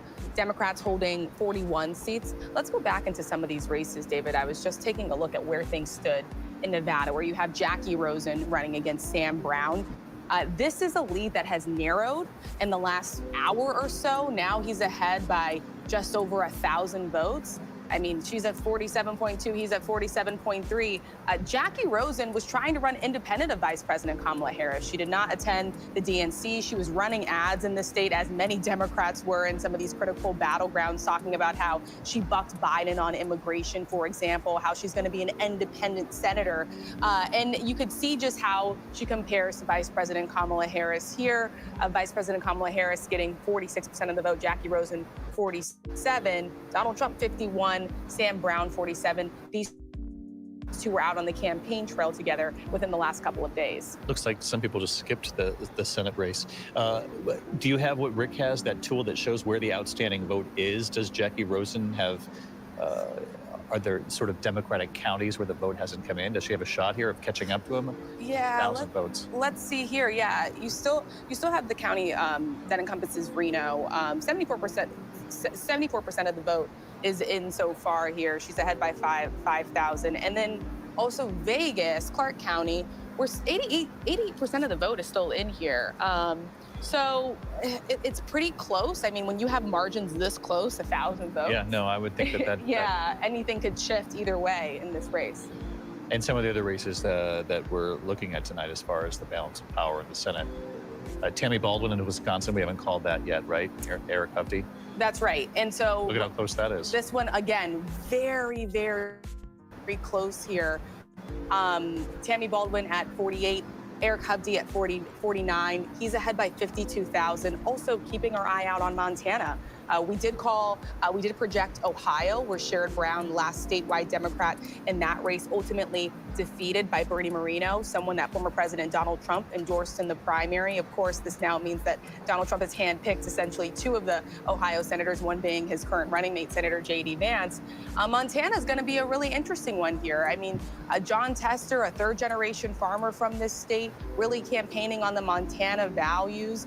Again, someone who tried to keep Vice President Kamala Harris also at a distance here. I've been paying attention to a few counties in this state, including Cascade County. No Democrat has ever won statewide office in Montana without winning this county. John Tester right now ahead barely, just 779 votes. Obviously, this is a red state, but this is just another one that Republicans could potentially pick up here. And it just shows you, even just looking at the blue wall, David, again, just all of these races extremely close. When we go to Michigan, Elisa Slotkin, Mike Rogers, she's at 47, he's at 49. And then, of course, Pennsylvania, all-important Pennsylvania. Bob Casey, someone who is really well known in this state, his family name, his dad served as governor. You have McCormick right now, who is ahead at 49. Again, you have to think about these senators who have held these seats for quite some time, have never had to run on the ballot with former President Donald Trump. And that is the difference in this race. Rachel Scott, our thanks to you. Mark, do we have Frank with us? Frank Luntz, Republican strategist and pollster, with us here now. Frank, can you hear me? It's David Muir here in New York. Yes, I can. It's a privilege to do this. No, I appreciate it. It's a privilege for us, especially since it's 4:54 in the morning and you're willing to join us this late in the game. I'm really curious by a couple of things you posted on social media. You argued that Kamala Harris lost this election when she pivoted to focus almost exclusively on attacking Donald Trump, particularly in those final weeks. You're convinced of that? I'm convinced of it, and it was fascinating because she was gaining and gaining. Here's a candidate in our focus groups that had impressed the public with her energy, her enthusiasm, and she peaked at the convention when she was talking about what she was for rather than what Donald Trump was against. and all that changed in the last 6 weeks. And I did this wrong. I concluded that Trump did so badly in the debate that there would be no way that he could challenge her. And I acknowledge it because the public has the right to know the truth and we have the responsibility to tell them the truth. And the fact is that the debate this time mattered less. And in the end, when she turned on Trump, started to call him a fascist, started to use her most vicious terminology for him, is when she started to fall. And the fact is, this race was winnable for her, that she could have done it based on what she would have done in the first day, the first week, the first month, the first year. She never communicated that, at least to the level that the public wanted her to do so. And in the end, they chose the candidate they didn't like but agreed with on affordability and security against the candidate who they liked, Vice President Harris. That's really interesting. So let me just drill down on that. You did focus groups right up until the very end, and your conclusion is they didn't like him, but they didn't trust her. Exactly, and in the end, they had to know where she stood. She never crossed the threshold. And this is going to be the conversation we're going to have for days and weeks. She never crossed the threshold of credibility. Why she changed her position on certain issues, what she would do when she got the chance to do the job. And the fact is, she should have challenged the president. She should have challenged Joe Biden, and she should have separated herself, differentiated herself, and she didn't do it. And in the end, voters did not like Donald Trump. These final undecided voters, these persuadable voters, they didn't like Trump. They liked her more. But on the key issues, and the only two issues that mattered in the end was this affordability and security defined by immigration. Because she didn't define herself, they ended up with Trump and not with Harris. Really interesting. I want to bring John Carl into this. He was raising his hand, Frank, to ask you a question. And you heard, John, what he just said there. He said in the focus groups, they liked her more, but she didn't address affordability and security, border security. Yeah, and I was struck, Frank. I want to ask you. You said that she made a mistake when she turned to the negativity, to called him a fascist, and that was a decisive movement in the wrong direction. But in the final days of this campaign, Kamala Harris stopped, in some cases, talking about Donald Trump. She ended on a positive message in the final days of the campaign. It was Trump who went into a deep, dark place in the final days of the campaign. So how do you square that? Because it was too late by that point. And it probably did hurt him what happened in Madison Square Garden. And in our last session, several of our undecided voters brought that up, saying that's exactly what they wanted to avoid. And the way that they communicated this, and some of this was published in the New York Times yesterday on Election Day, that they closed their eyes and they held their nose and they chose Trump because in the end, they had more faith in him delivering on the issues that mattered than they did her. That she should have done this earlier in the campaign, and by the last 96 hours, it was already too late for her. Frank, I've got Lindsay Davis here with me too. Lindsay. And I am curious, because we discussed it earlier, the potential that race and gender played a role. Did you hear anything with regard to that in your focus groups? Well, this is amazing to me that women endorsed her and embraced her and saw her as someone who represented them and looked like them. But what happened was she pushed away men. And this is something that she probably was not accounting for, which is in the ads, she saw women all around her. In the ads, she focused on issues that women would embrace. But men found this off-putting, and what they're going to have to focus on is how do you lessen that gender gap? Not by raising the vote of women, but by not alienating men. And what they said was, it was not necessarily an endorsement of Donald Trump, and it certainly wasn't an endorsement of the Republican Party. But in these sessions, they said, and you can see this we've been collecting these focus groups, and they're on the site, America Speaks on Straight Arrow News. They said that they felt like they had no place in the Democratic Party anymore.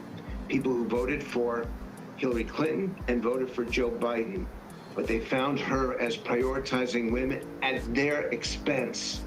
And that's why they ended up supporting Trump and not Harris. Really interesting. The focus groups, I'm sure the folks at the Harris campaign are going to pour through all of that material as well, and they had their own focus groups going. Frank, I'm curious, I did see someone pretty high up in the campaign in the final days say that their focus groups showed that the undecideds in the end were breaking their way. It didn't indicate that they were breaking completely in Harris's direction. You know, it's certainly not 9 out of 10, but saying that maybe 6 out of 10 is what they were starting to see in some of the focus groups, and that was encouraging. You weren't seeing that. The undecideds in your focus groups turned Trump's way in the end? They turned Trump, but they didn't want to. They turned Trump's way out of regret, out of disappointment, even out of frustration. And David, you can tell by their body language, you can tell by the tone of their voice, that these are people who were so reluctant in casting their vote, but they were going to vote. They were going to participate, and they were not going to throw that vote away. It mattered too much to them. And that they are not Republican, and they are not part of the Trump constituency. But in the end, Harris disappointed them, and they did so out of regret, even in some cases out of embarrassment. But they felt that the Democrats had left them rather than that they had left the Democrats. Really interesting. Frank Lentz, Republican strategist and pollster. Frank, always appreciate your insights, and this is sort of invaluable in hearing what some of the voters were telling you. Thank you, Frank.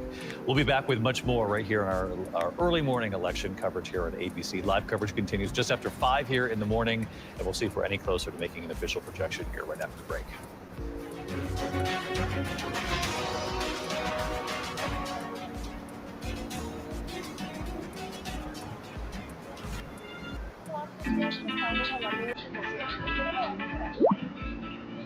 Guys, it's about to start.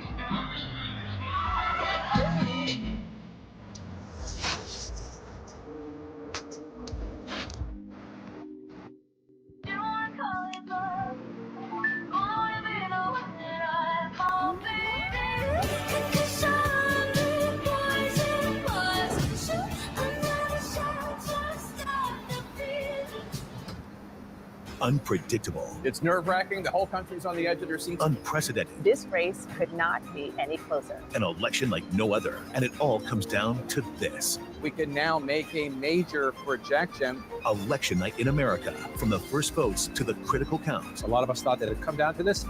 The way only CNN can bring it to you. Election night in America. Special coverage begins Tuesday, November 5th on CNN Headlines. We're here to sweat the details, to test and retest.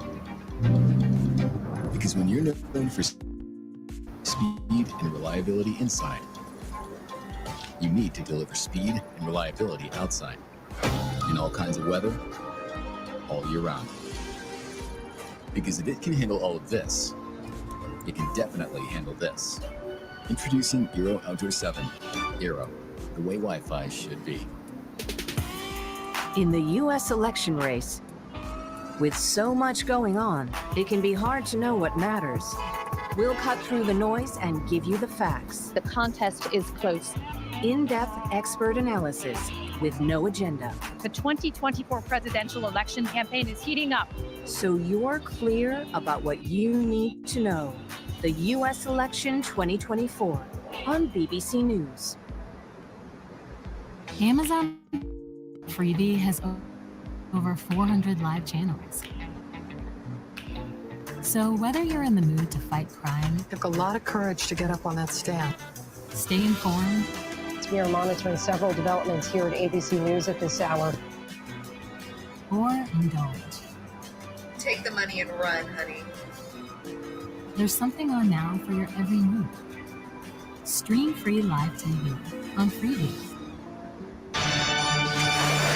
Look at all these happy wedding guests. I'm getting married. Jeff, are you crying? I'm a sucker for love. All of this is a lie. You have to help me. Come with me right now. I just don't know what to do. Hold out. This is all my fault.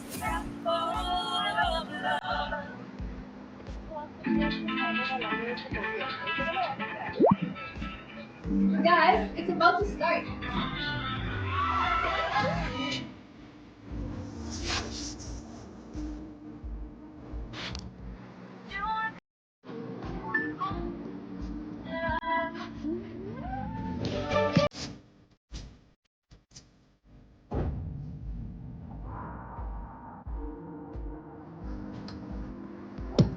We're here to sweat the details, to test and retest.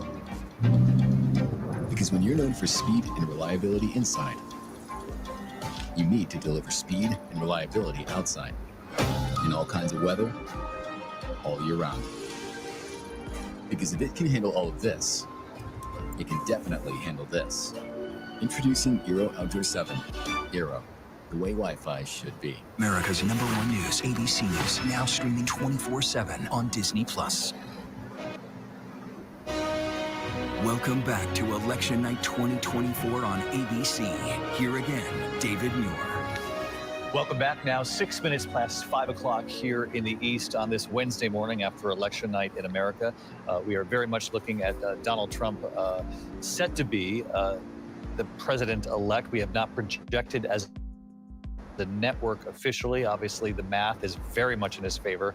It's looking increasingly mathematically impossible for Kamala Harris to catch up here, but we're being super careful with our decision desk, making sure that everything has been checked before we're willing to project. As you know, earlier in the evening, Donald Trump speaking in Florida, thanking his family, his supporters, and certainly the voters who put him in this position to potentially be the 47th president of the United States now.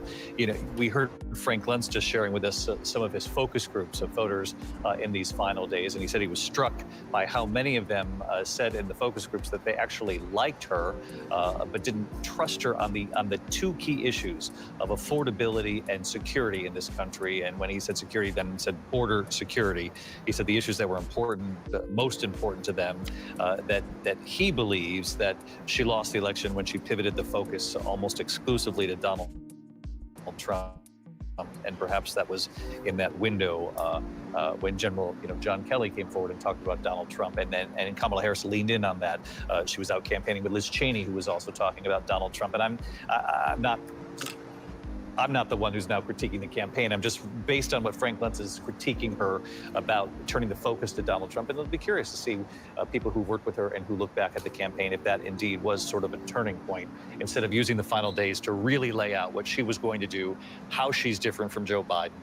Obviously address the fact of what others are saying about Trump, but not to allow it to feel to voters that you're exclusively focused on Trump in the final days. And there were a lot of questions at the time, especially around the time that Mark Kelly's comments came out, and she really was sort of hammering home that message, increasingly focused on the threat that she argued that Donald Trump posed. Was there a danger of going too far in that direction? In the campaign, I remember having these conversations with campaign officials, and they insisted that they could do both, right? In part, they were trying to take advantage of the news cycle. Mark Kelly had come out and made these, General Kelly, excuse me, had come out and made these comments, and they wanted to seize on those because they felt that it underscored their message. But at the same time, they felt she could go out there, and balance the two, that in her campaign remarks that she could hammer Donald Trump, but also put forward her positive vision. And it perhaps may have muddled the message a bit too much. And then at the end, we saw her turning, more to this positive, optimistic message, not even mentioning Donald Trump by name in the final 24 hours of this race.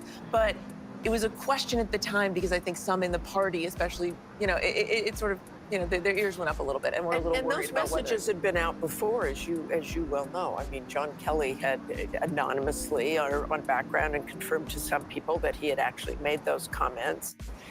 And the timing of that, there was no coordination with the campaign. They kind of did seize on that when he went on the record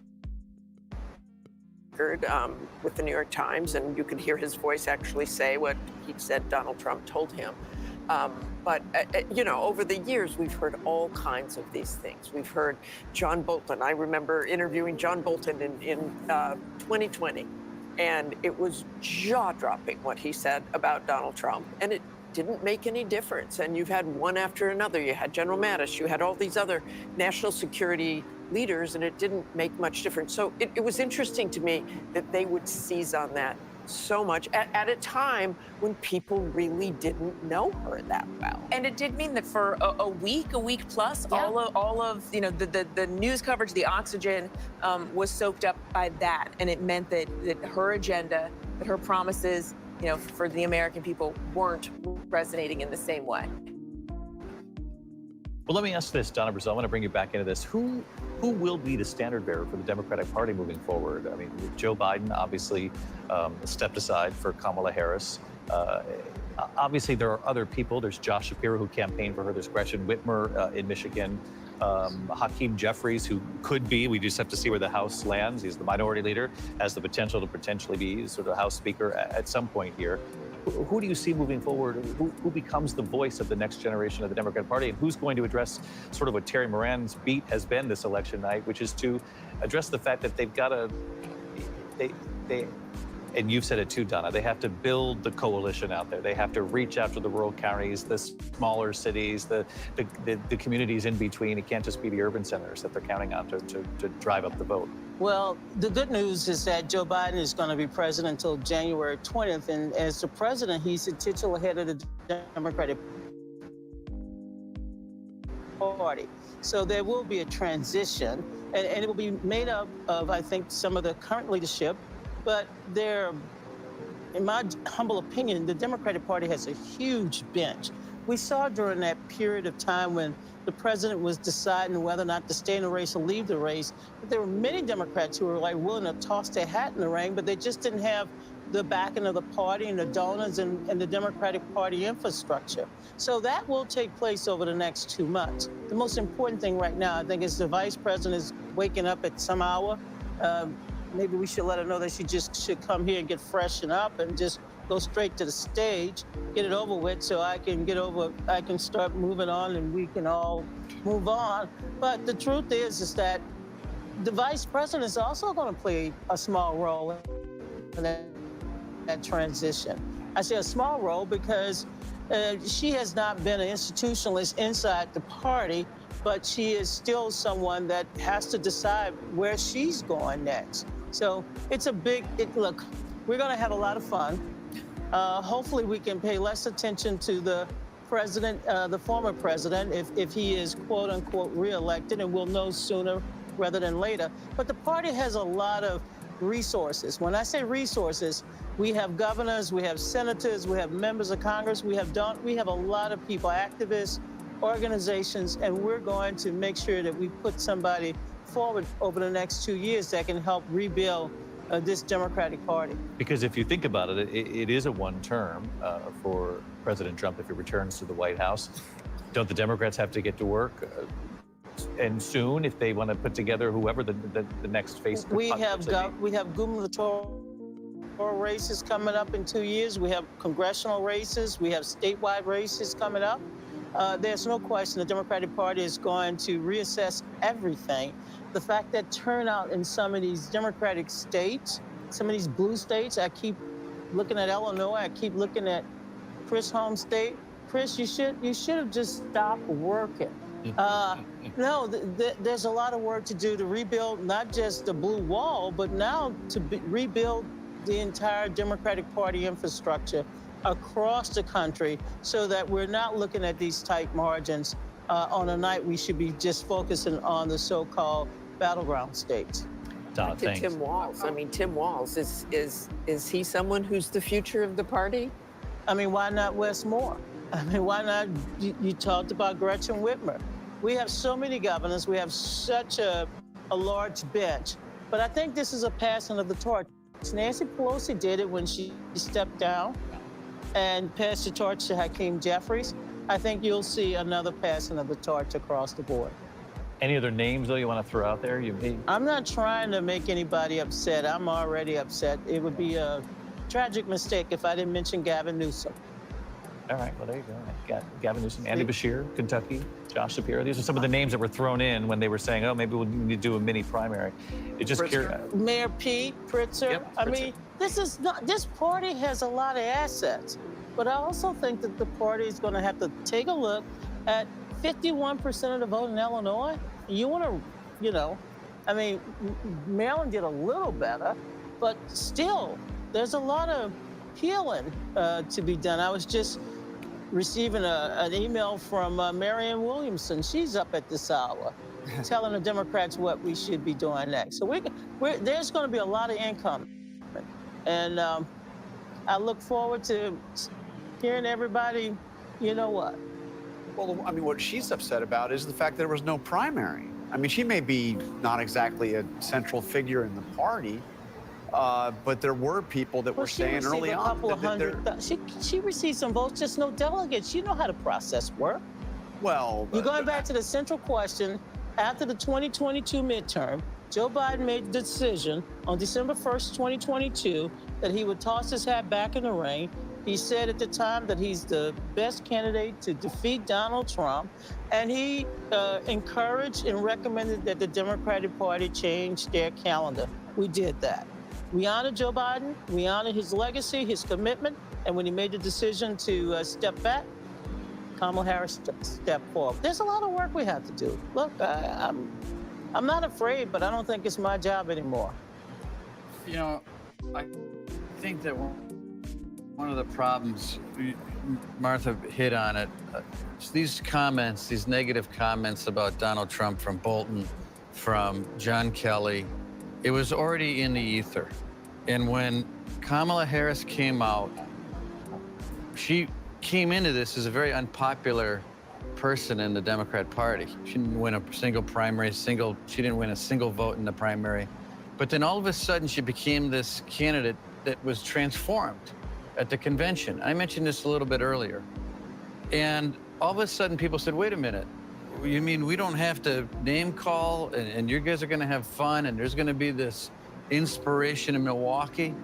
And then she went right back to that old playbook. And I believe that part of her problem was, at that moment, she became inauthentic. She became not the person that suddenly became unbelievably popular in America in 2 weeks. She went right back down to being this old playbook of name calling, and it's something that, you know, it might work for Donald Trump, it didn't work for her. Okay, interesting. Governor? Yeah, look, when you're looking at what the future of the Democratic Party is going to be, I think one of the things that is a constant in politics is it's defined by the personality that catches the attention and the imagination of the voters of that particular party. It's usually not any one issue that grabs them. And I understand what Donna means about having to build back, you know, a lot of this constituency, but the way you do it is to get a candidate that they're attracted to. And the best example of that for the Democrats was 2008. I mean, the fact is that they had lost to George W. Bush twice, and they were not in a good way. And then all of a sudden, they got a candidate that caught people's imagination. And, you know, Terry showed that map before of what Obama did in 2008 and what he repeated in 2012. Was that because of any one particular issue? Of course not. It was because they believed in Barack Obama. They believed he could inspire them to greater things. And so I do think mentioning the names matters, but only as a laundry list that we're going to look at. In the end, those people have to now go out and prove that they can create a following, like Donald Trump obviously created a following. And that was not through any one issue, but through the force of his personality. Yeah. And people forget in that Democratic primary that it was a battle between the past and the future. That's right. Hillary represented the past. She had taken a position on the war. She was seen as part of the Democratic establishment, and Barack Obama was the outsider. He was the newcomer to Washington, D.C. So we had a terrific battle, and it ended up energizing the party. He expanded the party. He was able to get people engaged in the party. Now, maybe that's the exercise the Democratic Party will go through. I don't really know all of the next steps. It starts with the vice president tomorrow morning or tomorrow afternoon. We don't really know. Making her statement, and then we'll take it from there. And I'm sure the president is going to have something to say.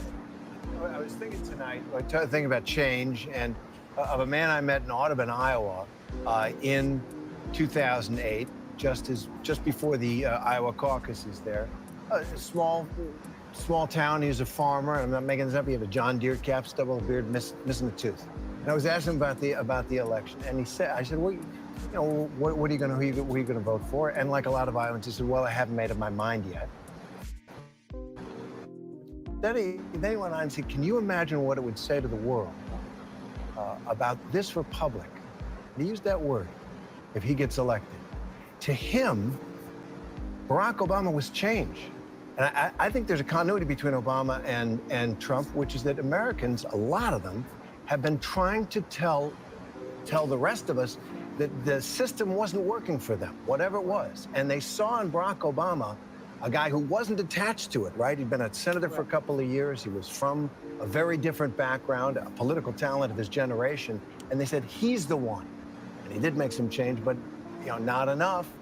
And Donald Trump is now their instrument to kind of bludgeon an establishment and a way of doing things in government, whether it's trade, whether it's cultural issues, whatever. This is a populist movement that is not going to be stopped, I think is what they told us tonight. Well, you talk about political talent of generation. No matter who you're describing, when you say something like that, that gets right to what you need. You can have your policy positions, but you have to have a skill set to connect with the American people and to make sure to find a way that they feel like they're being heard. And we say this over and over again, and it applies to Democrats and Republicans, and that's going to be the soul searching it always is for the party that doesn't win, and it will be, I'm sure, the days. And David, by the way, it's going to happen for the Republicans too. Yeah. Donald Trump wins this election, which he's going to do. The next page begins to be turned.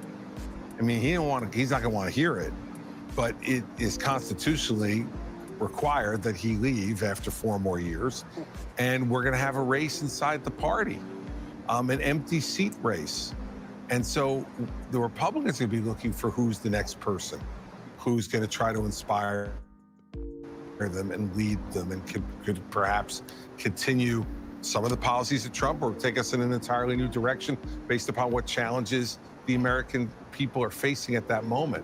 So it's not just the Democrats. This is not the end of the beginning tonight. This is the beginning of the end of the Trump era. And so he needs to understand that.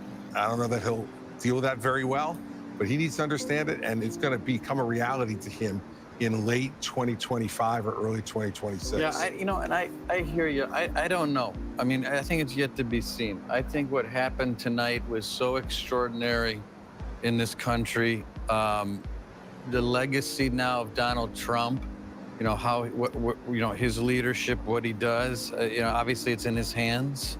But, he could have an imprint on this party for generations. I'm not saying I'm not saying he's not going to have an imprint, but he is a unique personality, and he cannot be on the ballot in 2028. Understood. He can't be on the ballot, but if Donald Trump maintains his grip on the party that he has right now, and he has from 2016 early on, his opinion about what happens in this party, who succeeds, who's RNC chair, who is this, who is that, he could control a lot more than just any old president that's been sitting around the Oval Office for 4 years. I just don't see him as the typical president that, 2 years has gone by and no one cares what Donald Trump thinks. I don't think so. I think he's going to have a lot of power. And also, it's not just Donald Trump and the Republicans. The MAGA base is a movement. And we have to come to terms with the fact that it's a movement. And it's an enduring movement. I mean, it's the better part of a decade. And it's grown. And they did very well. They exceeded benchmarks that the 538 team came up with for each candidate tonight. We're going to take a break. Local news for many of you is coming up next. We'll all stand by here after the break.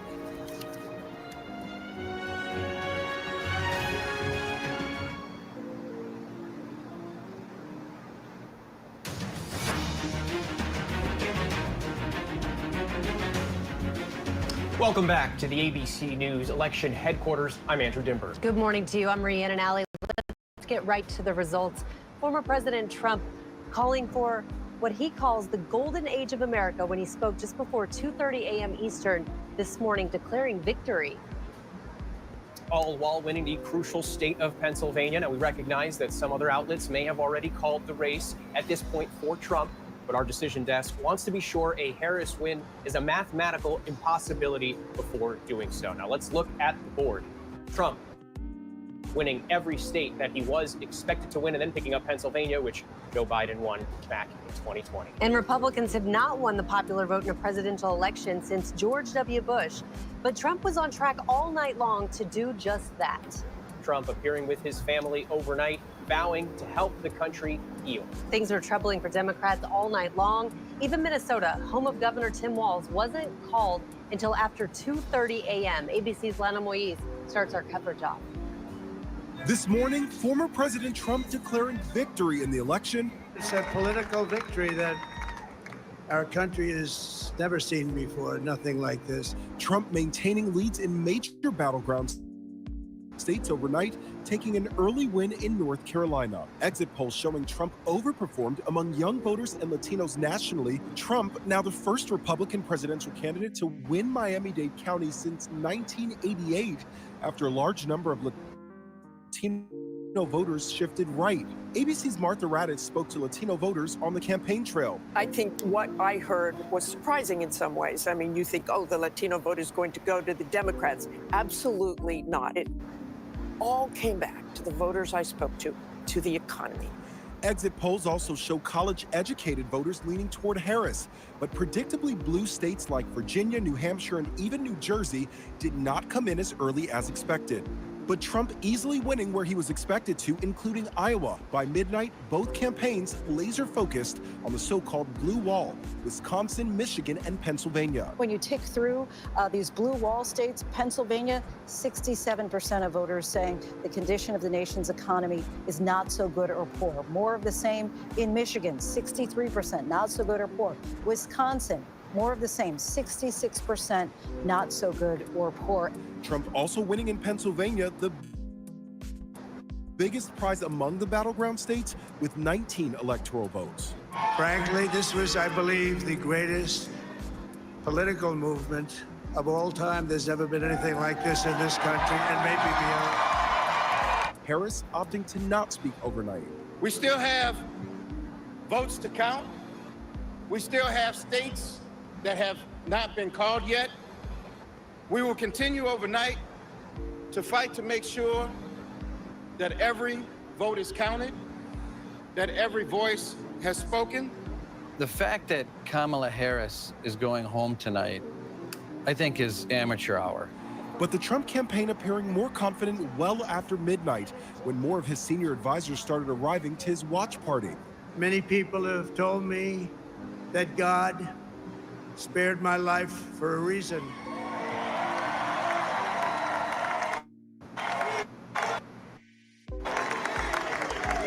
And that reason was to save our country and to restore America to greatness.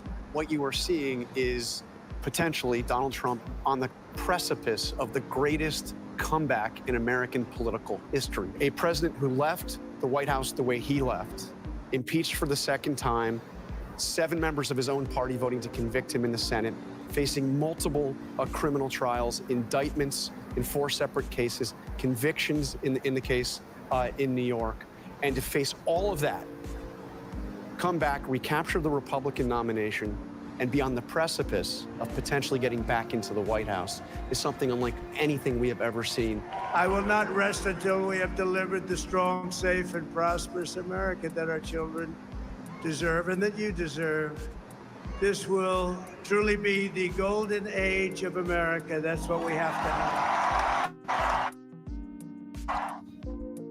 And that's the latest. Our coverage continues. Your voice, your vote. The race for the White House. Election night 2024 continues. Here again, David Muir.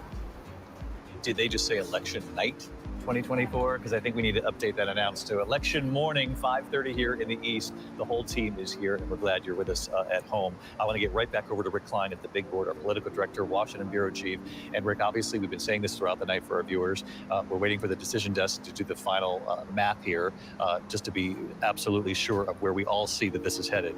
Can you take us through? You have Wisconsin up there right now. Yeah. What are we looking at in Wisconsin? Yeah, well, Wisconsin would be the clinching state for Donald Trump. So would Michigan, so would Arizona, so would Nevada, so would a combination of Alaska and the one congressional district in Maine, or an upset in New Hampshire. But the place that we are focused in on at this hour, at this very early morning hour, is Wisconsin. We're now down to a vanishingly small amount of the vote left, probably less than 9,000 votes in Milwaukee. The system is estimating 99% of the vote is in, but the margin is down. Stand by, Rick. We're just going to pause here to project. And we can project that Donald Trump has won the state of Wisconsin, the key battleground state of Wisconsin. It's 10 electoral votes. I believe that then makes Donald Trump now, ABC News can project that the former president, Donald Trump, will be the 47th president of the United States. That takes him to 276 electoral votes. There are still states on the map to be counted. Not since Grover Cleveland has someone served non-consecutive presidential terms. John Carl was talking about that earlier in the night. It's now become a reality. Again, the breaking news at 5:31 here in the East, former President Donald Trump, ABC News now projecting, will be the next president of the United States. And part of the path that he built along the electoral map is this blue wall that the Democrats were convinced would be Kamala Harris's best route to the presidency.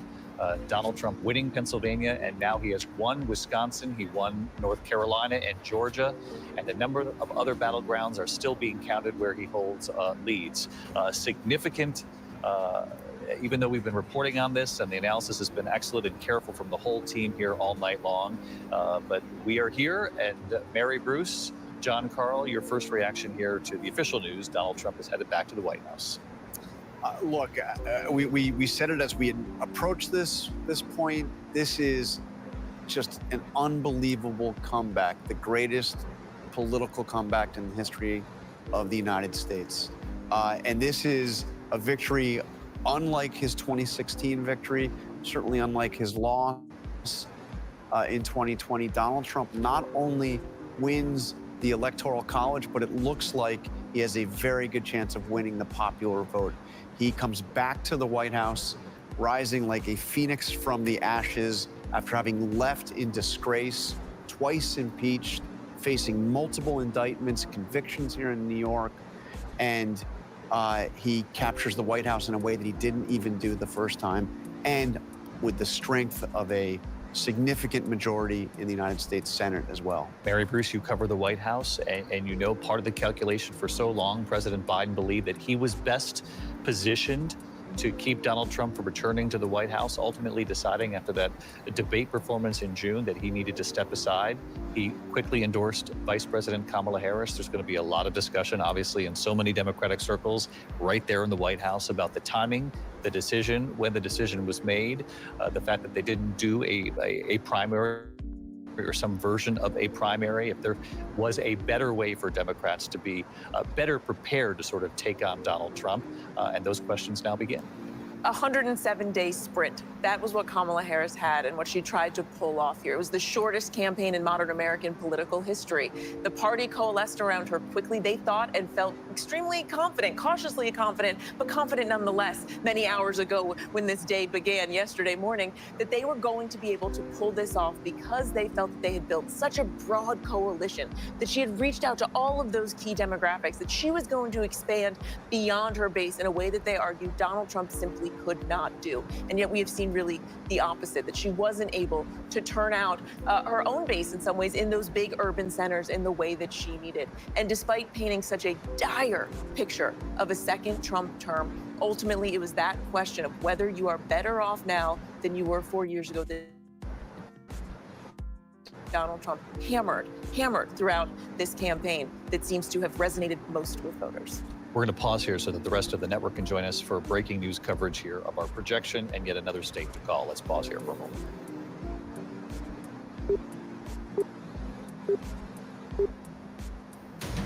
This is an ABC News election update. Now reporting, David Muir. Good morning. It's now 5:35 here in the East. We are allowing all of our stations across the country to join us now with the breaking news. We are projecting at this hour the 47th President of the United States, Donald Trump, will be elected to return to the White House. Not consecutive terms. We mentioned a moment ago as we were on our air with our coverage, the first since Grover Cleveland to serve non-consecutive presidential terms. Donald Trump returning to the White House as the 47th President of the United States. He does so with Wisconsin now in his win column. Of course, there are a number of states on the map that still look pretty favorable for Donald Trump tonight, but Wisconsin was the state that put him over the map, getting him to 279 at this point, and Kamala Harris's 219 electoral votes. I'm going to quickly rejoin the team here so that the entire network can hear a little bit of what we're our early analysis. And John, as you and I have been saying all night long, this is an extraordinary political comeback. You say we've never seen anything like it. Look, the greatest political comeback in American history, and a victory unlike any that Donald Trump has ever seen, because not only does he win what appears to be a decisive electoral college victory, it seems like he is on the verge of winning the popular vote as well. So he comes back to the White House. Remarkable when you consider the way he left the White House in January of 2021. He comes back to the White House with a mandate. The majority of the American people, it seems, ultimately, when all the votes are counted, will be saying they want Donald Trump to be president. Now, that said, David, he faces the challenge of uniting a deeply divided country. And the nearly half the country that voted against him, many of them see him as not somebody that they simply didn't want in the White House, but see him as a threat.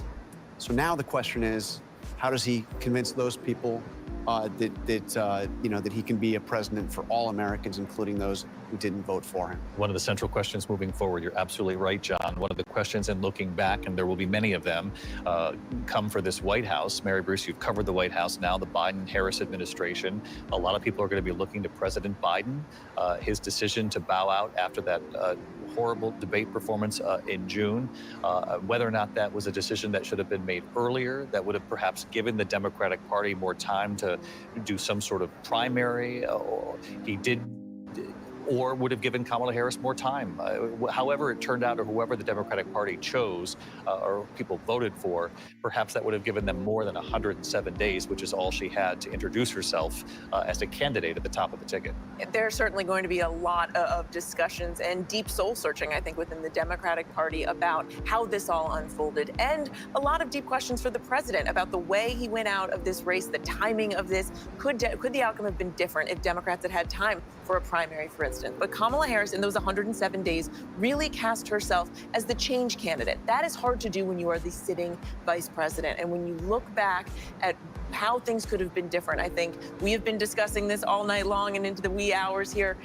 The fact that she wasn't able to really differentiate herself enough from the president to say to Americans who are suffering economically that what she would do differently, and to really put a fine point on that, I think it is going to go down as one of the biggest errors in this campaign. And will define the Biden presidency to a large part. And President Biden, for the longest time, thought he was best positioned to keep Donald Trump returning to the White House. That's a calculation they'll all have to look back on. Lindsay Davis, I want to bring you in here on the projection, the official projection, Donald Trump returning to the White House.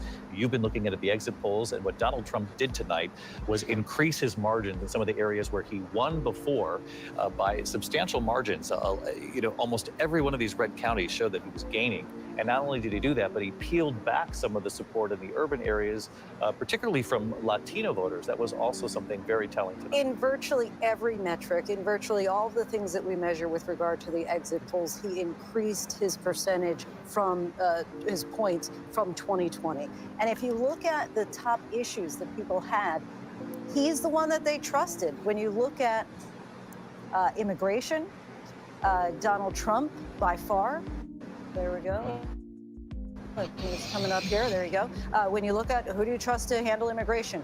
Donald Trump. Who do you trust to handle crime?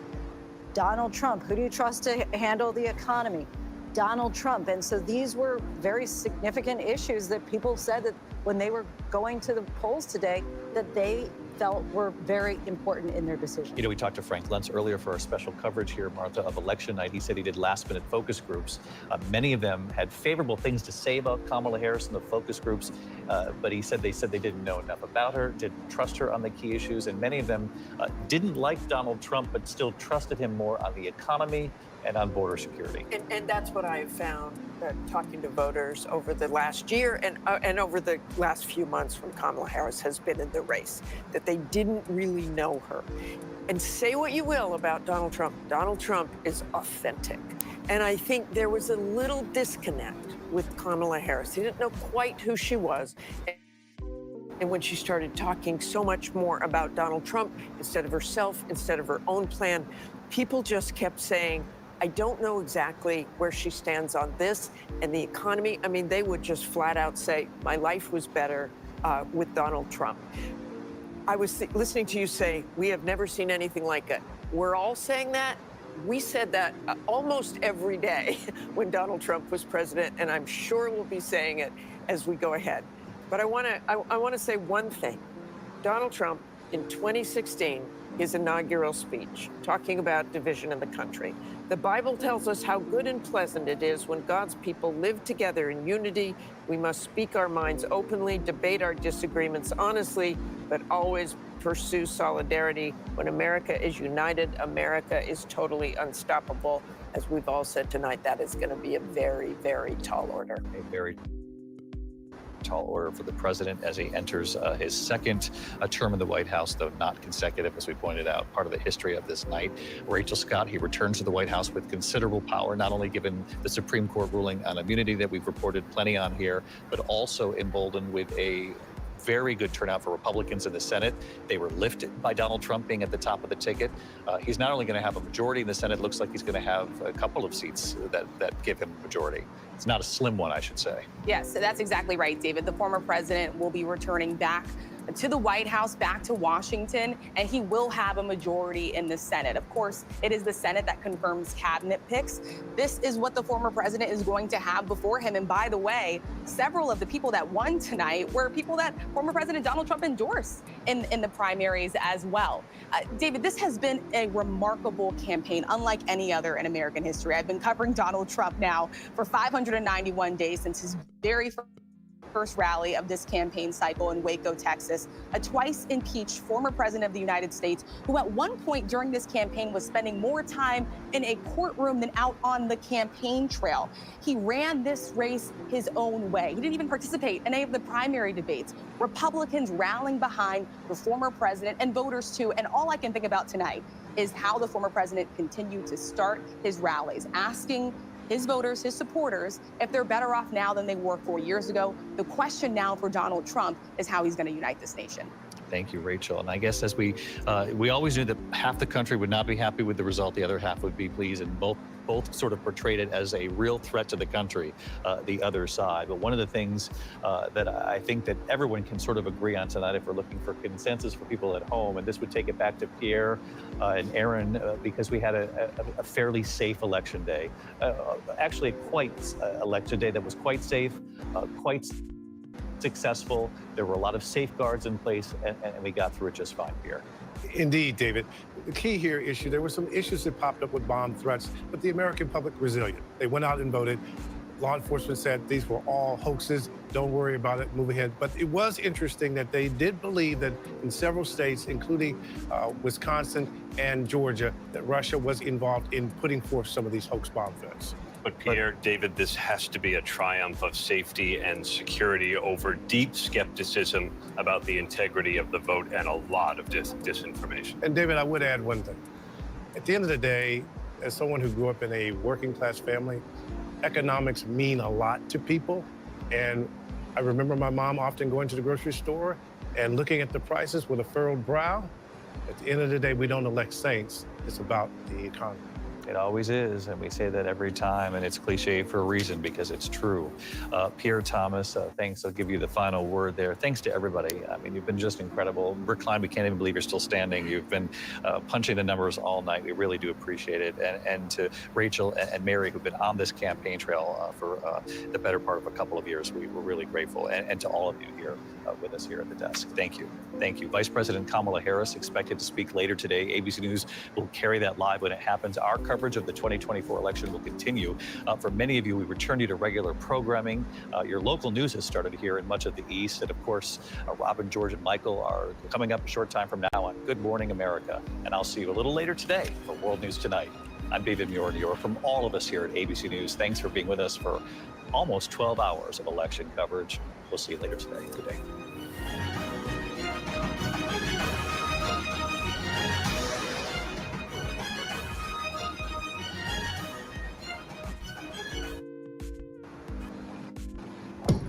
We're here to sweat the details, to test and retest.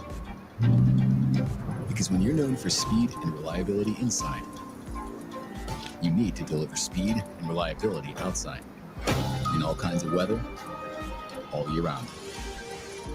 Because if it can handle all of this, it can definitely handle this. Introducing Aero Outdoor 7.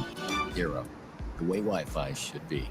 Unpredictable. It's nerve-wracking. The whole country's on the edge of their seats. Unprecedented. This race could not be any closer. An election like no other. And it all comes down to this. We can now make a major projection. Election night in America. From the first votes to the critical count. A lot of us thought that it'd come down to this.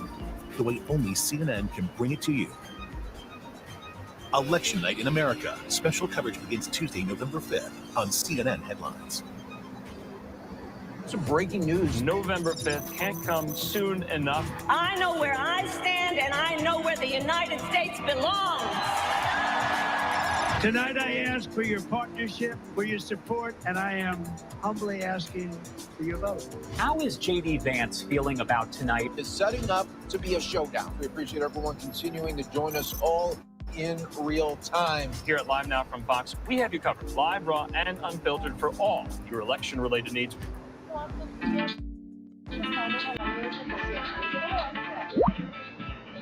Guys, it's about to start.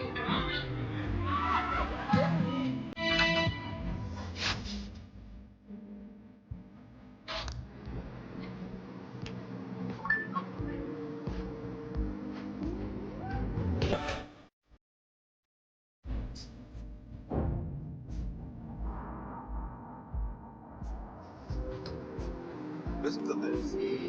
Oh, yes. May the best man and his machine win. Let's do this. That's a bold call. Practical. Practical? This is the real deal.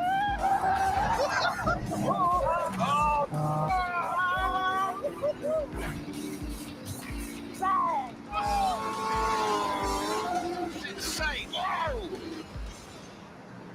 Get the best in sitting relief with the Ergonomic Innovations Premium Foam Donut Pillow. If you're struggling to sit comfortably due to many common complaints, then you don't need to suffer any longer. Our pillow is engineered to provide the perfect balance between comfort and support for males and females, as well as the young and not so young. So what are you waiting for? Join the thousands of satisfied users and begin your new journey to a life of pain-free sitting today. America is #1 news. ABC News, now streaming 24/7 on Disney+.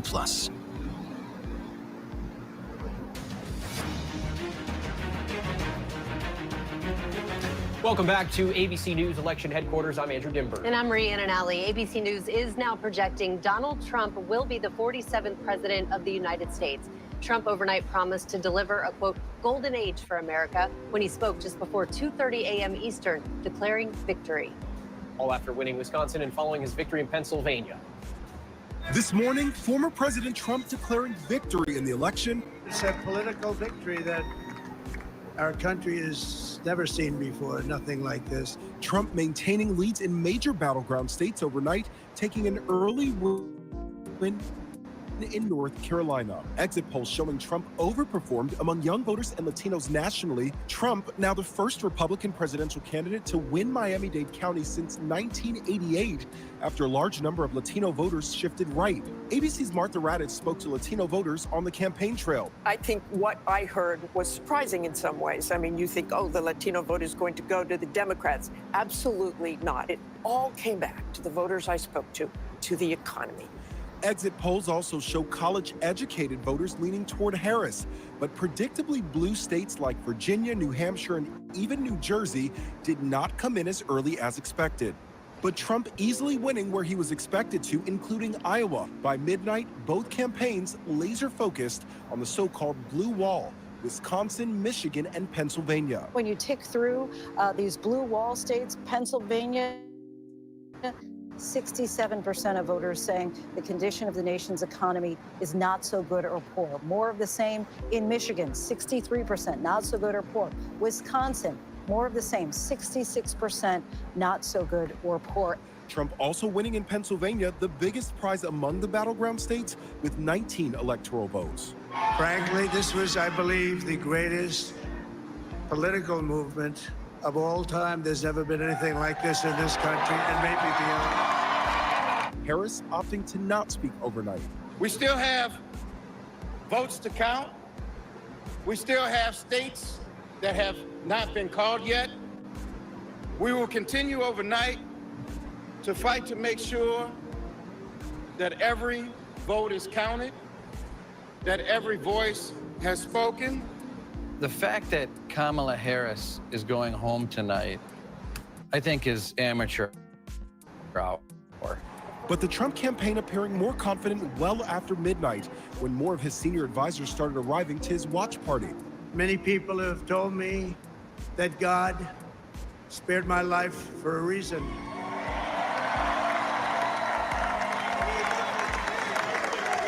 And that reason was to save our country and to restore America to greatness. What you are seeing is potentially Donald Trump on the precipice of the greatest comeback in American political history. A president who left the White House the way he left, impeached for the second time, 7 members of his own party voting to convict him in the Senate, facing multiple criminal trials, indictments in 4 separate cases, convictions in the case in New York, and to face all of that, come back, recapture the Republican nomination, and be on the precipice of potentially getting back into the White House is something unlike anything we have ever seen. I will not rest until we have delivered the strong, safe, and prosperous America that our children deserve and that you deserve.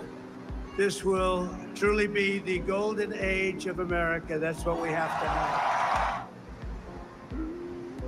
The darkness of bipolar depression made me feel like life was moving on without me. Then I found a chance to let in the light. Discover. You make 6 jets fly as one. That's the Blue Angel magic. This year, we're bringing 5 new people into this team. Something I never thought was going to happen. It's 1 in a million. When you're flying 12 inches apart, everybody's lives are in each other's hands. The jets just kind of freeze, and the world around you seems to spin. I just pinch myself when I get a chance to be part of it. With all these things that I've done.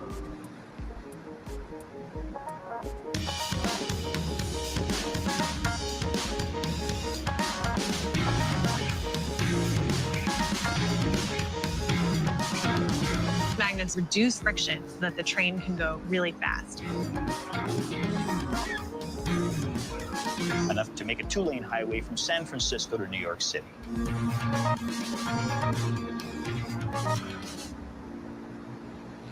Listen to this. Oh, yes. May the best man and his machine win. Let's do this. That's a bold call. Practical. Practical?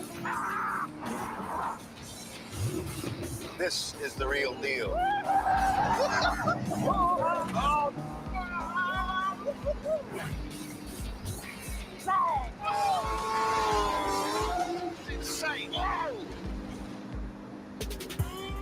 In the U.S. election race, With so much going on, it can be hard to know what matters.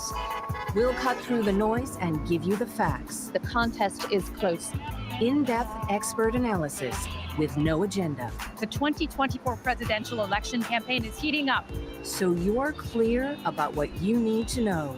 The U.S. election 2024 on BBC News. Ukrainian President Zelensky already saying, quote, I appreciate President Trump's commitment to the peace through strength approach in global affairs. Also, of course, there's the Middle East. Israeli Prime Minister Benjamin Netanyahu congratulated Trump this morning, saying, quote, your historic return to the White House offers a new beginning for America. What's clear is the repercussions of the election will be felt in just about every region of the world. ABC's Britt Clinton has more, starting with the Middle East. Britt. Yeah, there's no question that the stakes are high for this election overseas. We've seen international affairs as a priority on the campaign trail, but of course, it's being closely watched by the international community. Here in the Middle East, everyone is watching who will be in the White House. In Israel, Trump broadly is a popular figure, but it isn't lost on Israelis that the Biden-Harris administration have been Israel's biggest supporters overseas at a critical time after the October 7th attacks. Palestinians, as we understand it, are really more worried about the potential of a Trump presidency. But for Israel and its rival in the region, Iran, it's all about how a new president will respond to the conflict here, with Iran very much poised to strike back at Israel and a hostage and ceasefire deal currently dead in the water. Meanwhile, China, it doesn't really have an official position on who it wants to be leader. But what we do know about China is that it prefers stability. And for them, Trump is the more unpredictable option. And on the looming issue of the potential Chinese invasion of Taiwan, which we know is the reddest of reddest lines for China, there's a sense in Asia that a Trump presidency would really bring about more uncertainty. As for Ukraine, that's where the anxiety has been most palpable. Ukraine has received huge amounts of military aid as it fights against Russia's invasion. But for former President Trump, he's been very critical of Ukraine. And the amount of aid that's been flowing in, it's been a huge hot campaign topic. And there are very real fears that a change in U.S. support will lead to one of two things: Russian firepower overrunning Ukraine, or a deal that would favor Vladimir Putin. So while the respective campaigns, of course, are focused on domestic issues, really the world is waiting and watching for who exactly they will be dealing with in the White House. Rhiannon, Andrew? Our thanks there to Britt Clinton. Again, ABC News is projecting Donald J. Trump will be the 47th president of the United States. This after breaking that so-called blue wall, first winning Pennsylvania and then Wisconsin to tip the scales. He becomes the first president since Grover Cleveland to serve 2 non-consecutive terms as president. Also winning the popular vote as well. Our election coverage continues right here on ABC. Make sure you stay with us for more. Hank used to suffer from what felt like a cold and flu medicine hang. Cast your vote for exceptional comfort from Quality Heating and Cooling in 2024. Quality's Countdown to Savings offers incredible deals on qualifying furnaces and air conditioners. Take advantage of 24% off a new comfort system from Quality, but you must call before the end of October. Get savings when you elect Quality as your award-winning heating and cooling company. Visit us at callteamquality.com today.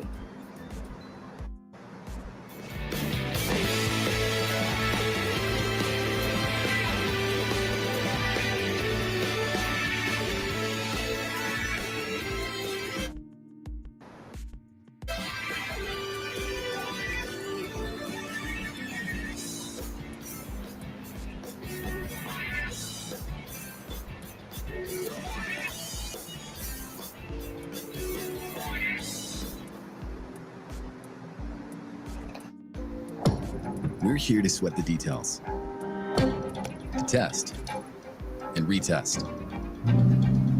Because when you're known for speed and reliability inside, you need to deliver speed and reliability outside, in all kinds of weather, all year round.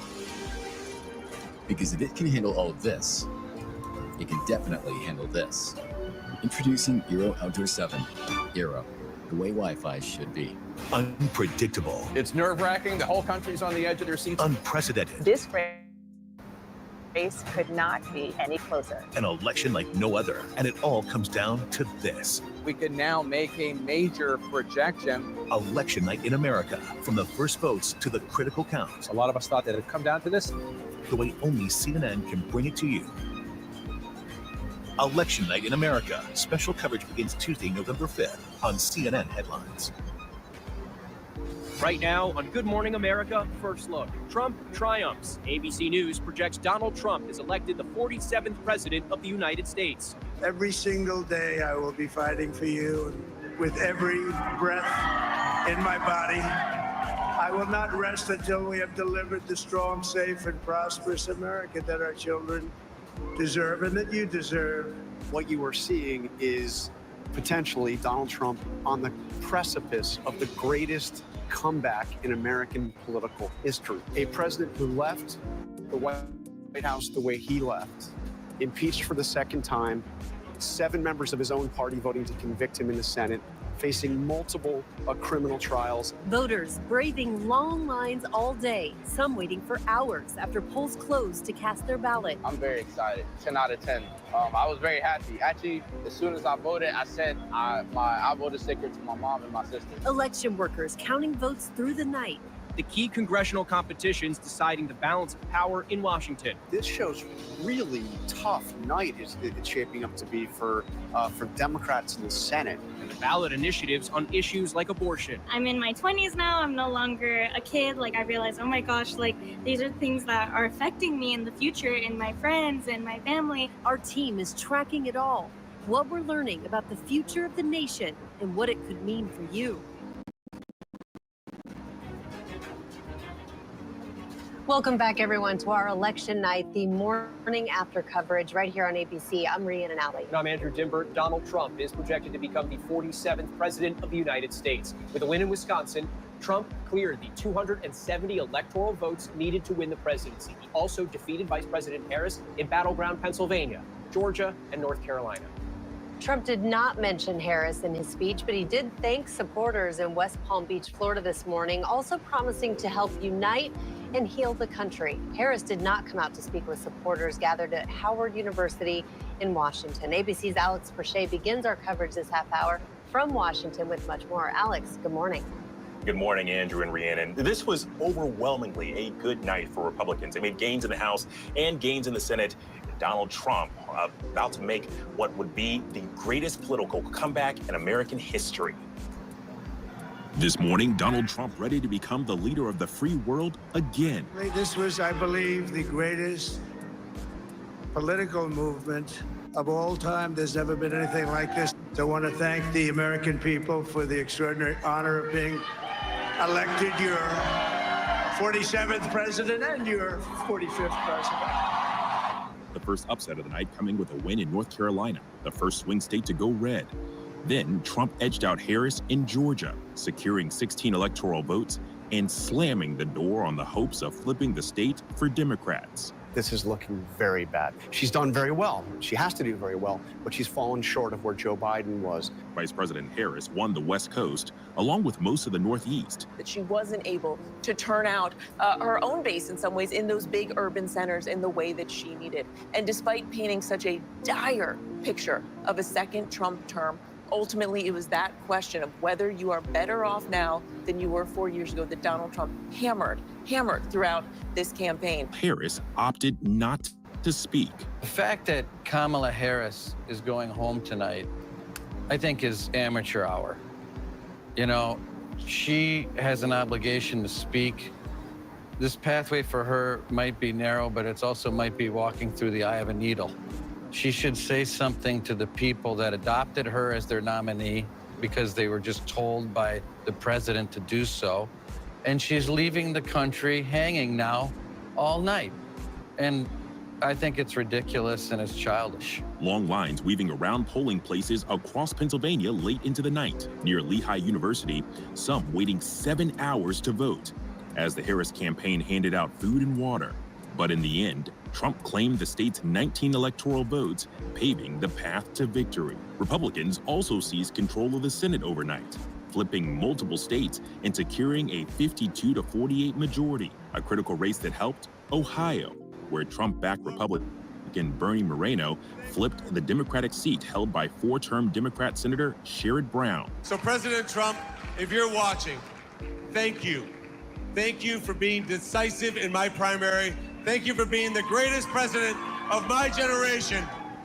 And thank you for the sacrifices that you've made for this country. But Democrats did see a win for reproductive rights in multiple states from Nevada to New York. Arizona, a historically conservative state, approved its ballot initiative to cement abortion rights into their state constitution. Abortion was illegal there after 15 weeks. It will now be protected to the point of viability, which is between 22 and 24 weeks. Exit polls show that Trump got a huge boost from Hispanic voters, usually reliably Democrat. Trump was able to close that gap to just 8 points, which is the closest margin since exit polls began. Rhiannon? All right, our thanks there to Alex Prochet live for us in Washington. Now, one of the top pollsters in the entire country, Frank Luntz, is talking about this morning's results, saying Vice President Harris failed to define herself and saying she pushed away men. Frank spoke to us just a short time ago. When she turned on Trump, started to call him a fascist, started to use her most vicious terminology for him, is when she started to fall. And the fact is, this race was winnable for her, that she could have done it based on what she would have done in the first day, the first week, the first month, the first year. She never communicated that, at least to the level that the public wanted her to do so.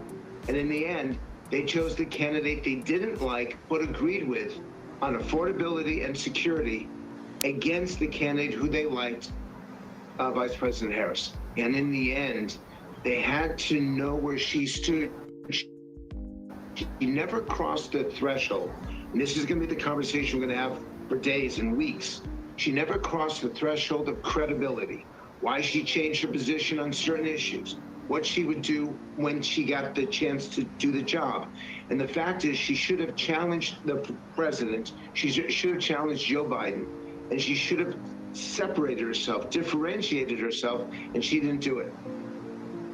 Our thanks there to Frank. Now, history was made overnight, so let's get some historical perspective on Trump's projected win. ABC's presidential historian Mark Updegrove joins us. Mark, have we ever seen a political comeback like this in presidential history? Andrew, we've heard it twice in the broadcast now, but it bears repeating. We have never seen anything remotely like this. This is a spectacular comeback on the part of Donald Trump, and I'm not sure anyone could have predicted this. We've seen other people come back in history. We've heard about Grover Cleveland being a non-consecutive president, being both the 22nd and 24th president. Donald Trump obviously becomes the 45th and 47th president, but look at what he came back from. 2 impeachments, a defeat at the polls in 2020, January 6th, 34 felony accounts, and so many other things. And yet he rose up from the ashes and mounted a movement around economics, around kitchen table issues, and he won a resounding victory early this morning, Andrew. It can't be stated enough. This is a remarkable comeback. And he even mentioned that in his speech. He called it a political victory no one has ever seen. Mark, what are your thoughts on this time in U.S. history? The country is so divided. What could come next? I think you're so right, Rhiannon. You saw in these 2 candidates such vastly different views of not only our nation, but our place in the world. And so obviously you're going to alienate some folks by Donald Trump's being elected. I think it is up to Donald Trump to unite this country if he wishes to do so. He was not known to be a uniter in his first term.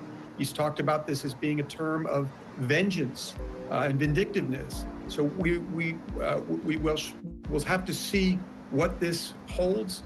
And Donald Trump talked about unity tonight. We have to take him at his word, and we'll see what happens in the policies that he puts out and whether he continues to reach out to all Americans and try to unite us after this very divided election in this very divided time in our history.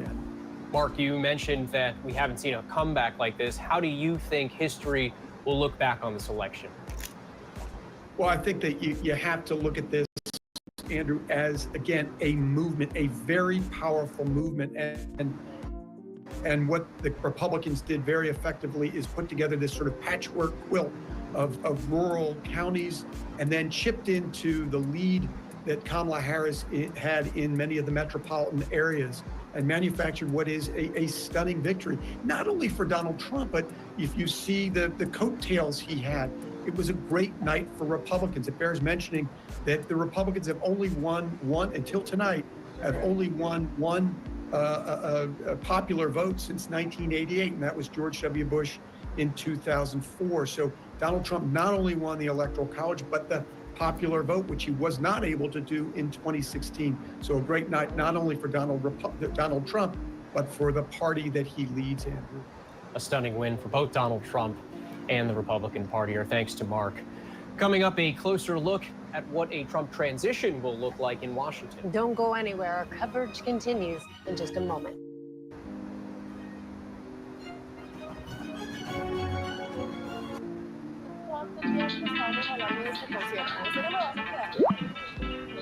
Guys, it's about to start.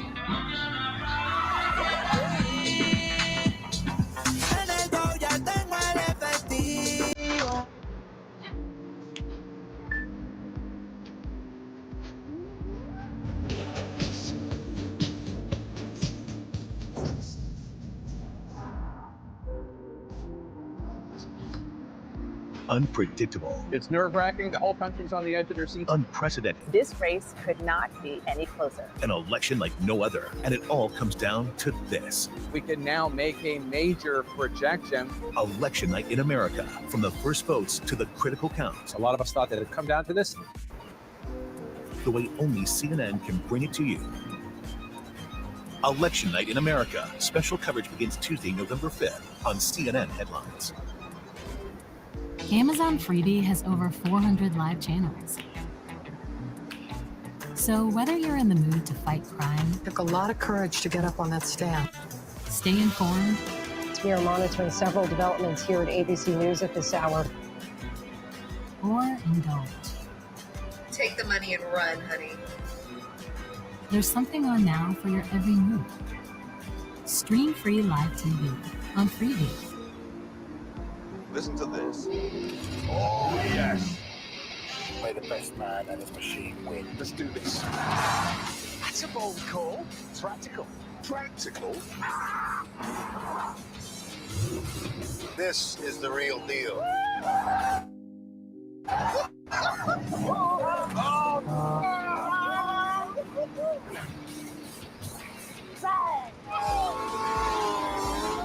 Insane.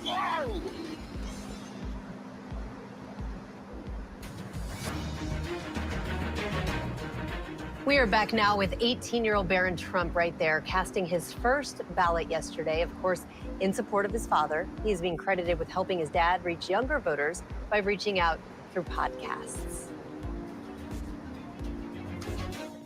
President Biden did not comment on the election results overnight. We expect Vice President Harris to speak for the first time about these results coming up a little later this morning. ABC's Mary Bruce and Jonathan Karl spoke to us about what the Trump transition could look like in these next coming months. I was in the White House when President Trump came after he won in 2016 and was welcomed in by Barack Obama. And Barack Obama made it clear to the White House staff, he said, we are going to have a smooth transition. Donald Trump has won the presidency. It is our job to ensure there is a smooth transition. There were people in that White House that were distraught. They wanted nothing to do with that. They thought Donald Trump was a threat. It's exactly what you're going to have right now in the Joe Biden White House. I think it'll be very interesting to see Biden's actions in the coming days. There's obviously been zero relationship there of any constructive form. Does, you know, what kind of a, what does this transition look like, and how does Biden facilitate it? As far as Robert F. Kennedy Jr. is concerned, if I were him, I wouldn't take that promise and like try to borrow money on it. Okay, like when he starts to get vetted by the press, by Capitol Hill, when for whatever role he's going to have, it's going to be some very interesting stuff that's going to come up. And Donald Trump doesn't like those kind of problems and having to deal with them. It will be something to see this handoff. I would expect, given the focus and importance that this administration, that Kamala Harris's campaign put on sort of maintaining these core, principles of democracy, that we would see a handoff. I do think about the ceremonial role that Kamala Harris will have to play in certifying any election results, which will be pretty remarkable to see. And I do think a lot about Joe Biden's legacy. I mean, we've talked a little bit about that tonight. There'll be a lot of questions about the decisions Joe Biden made, the timing of his decisions. I think when he decided to step down and step away from this race, he made clear he was doing so and passing the batons that Kamala Harris could continue the work, could keep his agenda going forward and finish the job. That was his campaign phrase. Now, instead, the exact opposite is likely to happen. I mean, Donald Trump has made it pretty clear he's going to eviscerate much of Joe Biden's agenda and accomplishments, everything from the Inflation Reduction Act to foreign policy, as we've discussed, to climate change and healthcare policy. You are about to see likely, if Donald Trump, and it does certainly seem that's where we are headed, if he is once again in the White House, that he will reverse and undo a lot of what Joe Biden has done. Yeah. Joe Biden insisted until the very end. I mean, just a few weeks ago, he was saying that he still thought he could have won. It was a very bittersweet and difficult decision for him. And you do have to wonder if he is thinking, and many others in the party are thinking, he needed to make that decision a lot sooner. All right, thank you to our team of analysts. Coming up, a closer look at how Trump performed among young voters. Plus, the other races making history on this election day yesterday. Next.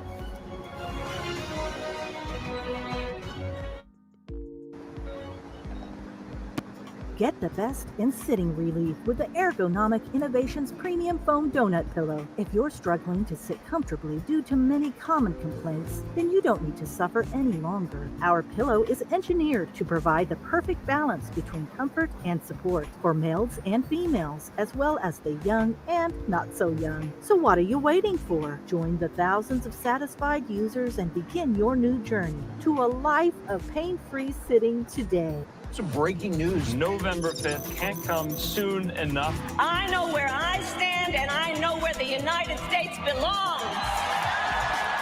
Tonight I ask for your partnership, for your support, and I am humbly asking for your vote. How is J.D. Vance feeling about tonight? It's setting up to be a showdown. We appreciate everyone continuing to join us all in real time. Here at Live Now from Fox, we have you covered, live, raw, and unfiltered for all your election-related needs. In the U.S. election race, with so much going on, it can be hard to know what matters. We'll cut through the noise and give you the facts. The contest is close. In-depth expert analysis with no agenda. The 2024 presidential election campaign is heating up. So you're clear about what you need to know.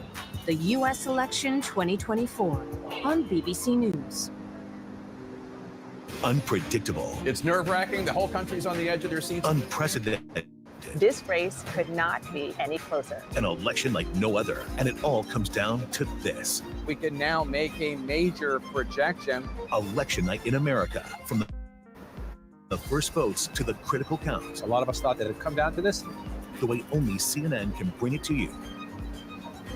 Election night in America. Special coverage begins Tuesday, November 5th on CNN Headlines.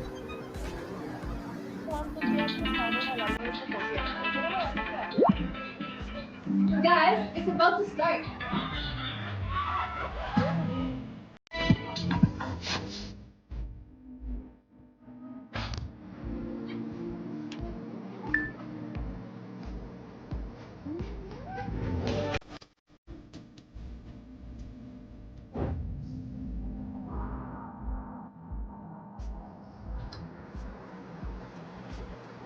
It's time to put the divisions of the past 4 years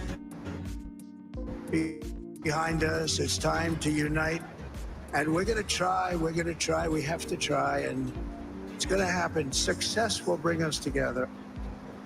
Well, there you have it. Former President Trump celebrating his dominating win overnight, promising to fix the border and unite the country. He went on to win Wisconsin and seal his second term as president. There were some historic wins for Democrats heading to the Senate. New Jersey Congressman Andy Kim is set to become the Senate's first Korean American. And for the first time ever, there will be 2 Black women senators at the same time. Delaware's Lisa Blunt Rochester moves from the House to the Senate, and Maryland's Angela Alsobrooks won her race against former Governor Larry Hogan. But the history this morning is for Capitol Hill, Republicans taking control of the Senate. Let's get more now on the results and trends we saw overnight. We spoke to ABC News contributor LZ Granderson. All right, LZ, thanks so much for being on with us. We're going to dive right in here. And first, wanted to get your thoughts. And there are early preliminary numbers, but some interesting numbers there showed Trump beating expectation among Hispanics. Big picture, what does that say about the presidential race and perhaps strategy for both parties moving forward for any future races?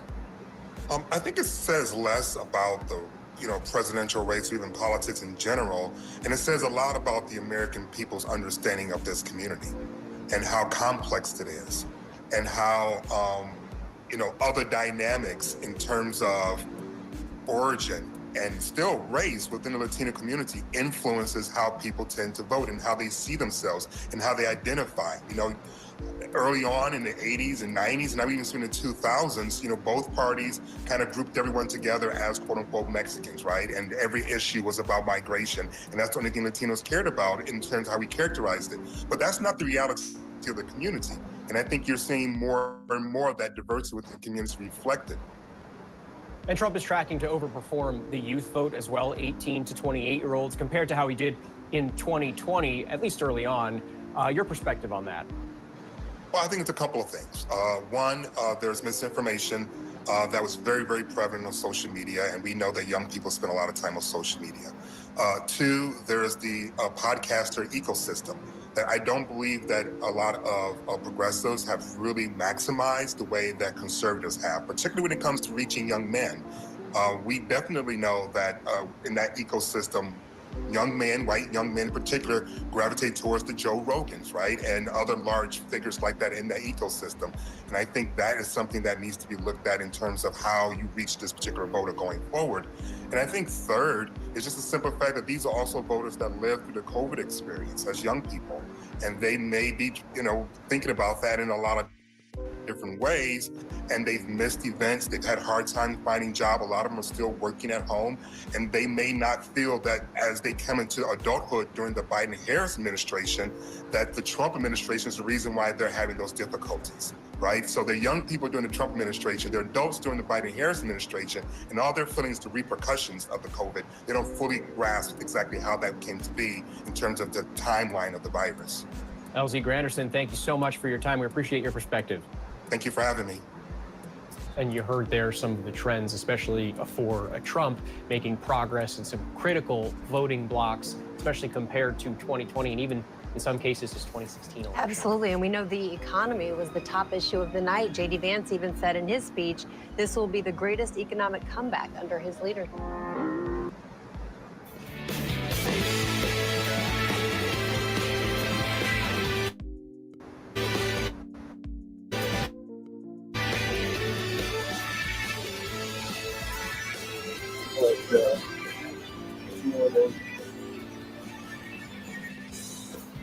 I'm gonna go ahead and close it off. Yeah, I'm not even daily motivator. I will try to read that. I'll try to read on the 11 a.m. one. Cast your vote for exceptional comfort from Quality Heating and Cooling in 2024. Quality's Countdown to Savings offers incredible deals on qualifying furnaces and air conditioning. I'll try to count it down the 11 a.m. show, but thank y'all so much for being here. One love, much love, all love. With that being said, it's time for the best outro on YouTube. Know what you're doing, do what you know, never say one more special, because you always want best interest. You may not be where you want to be, but anyway, you'll be where you need to be. Do what you're chosen to do. Last one thing about yourself, the other thing be chosen. One love, much love, all love. We get some time with you, you get some time with us, and hopefully by spending time together, we'll be great together. Always remember we're doing radio, television, YouTube, living your best life. We're just trying to guide the nation through a difficult time.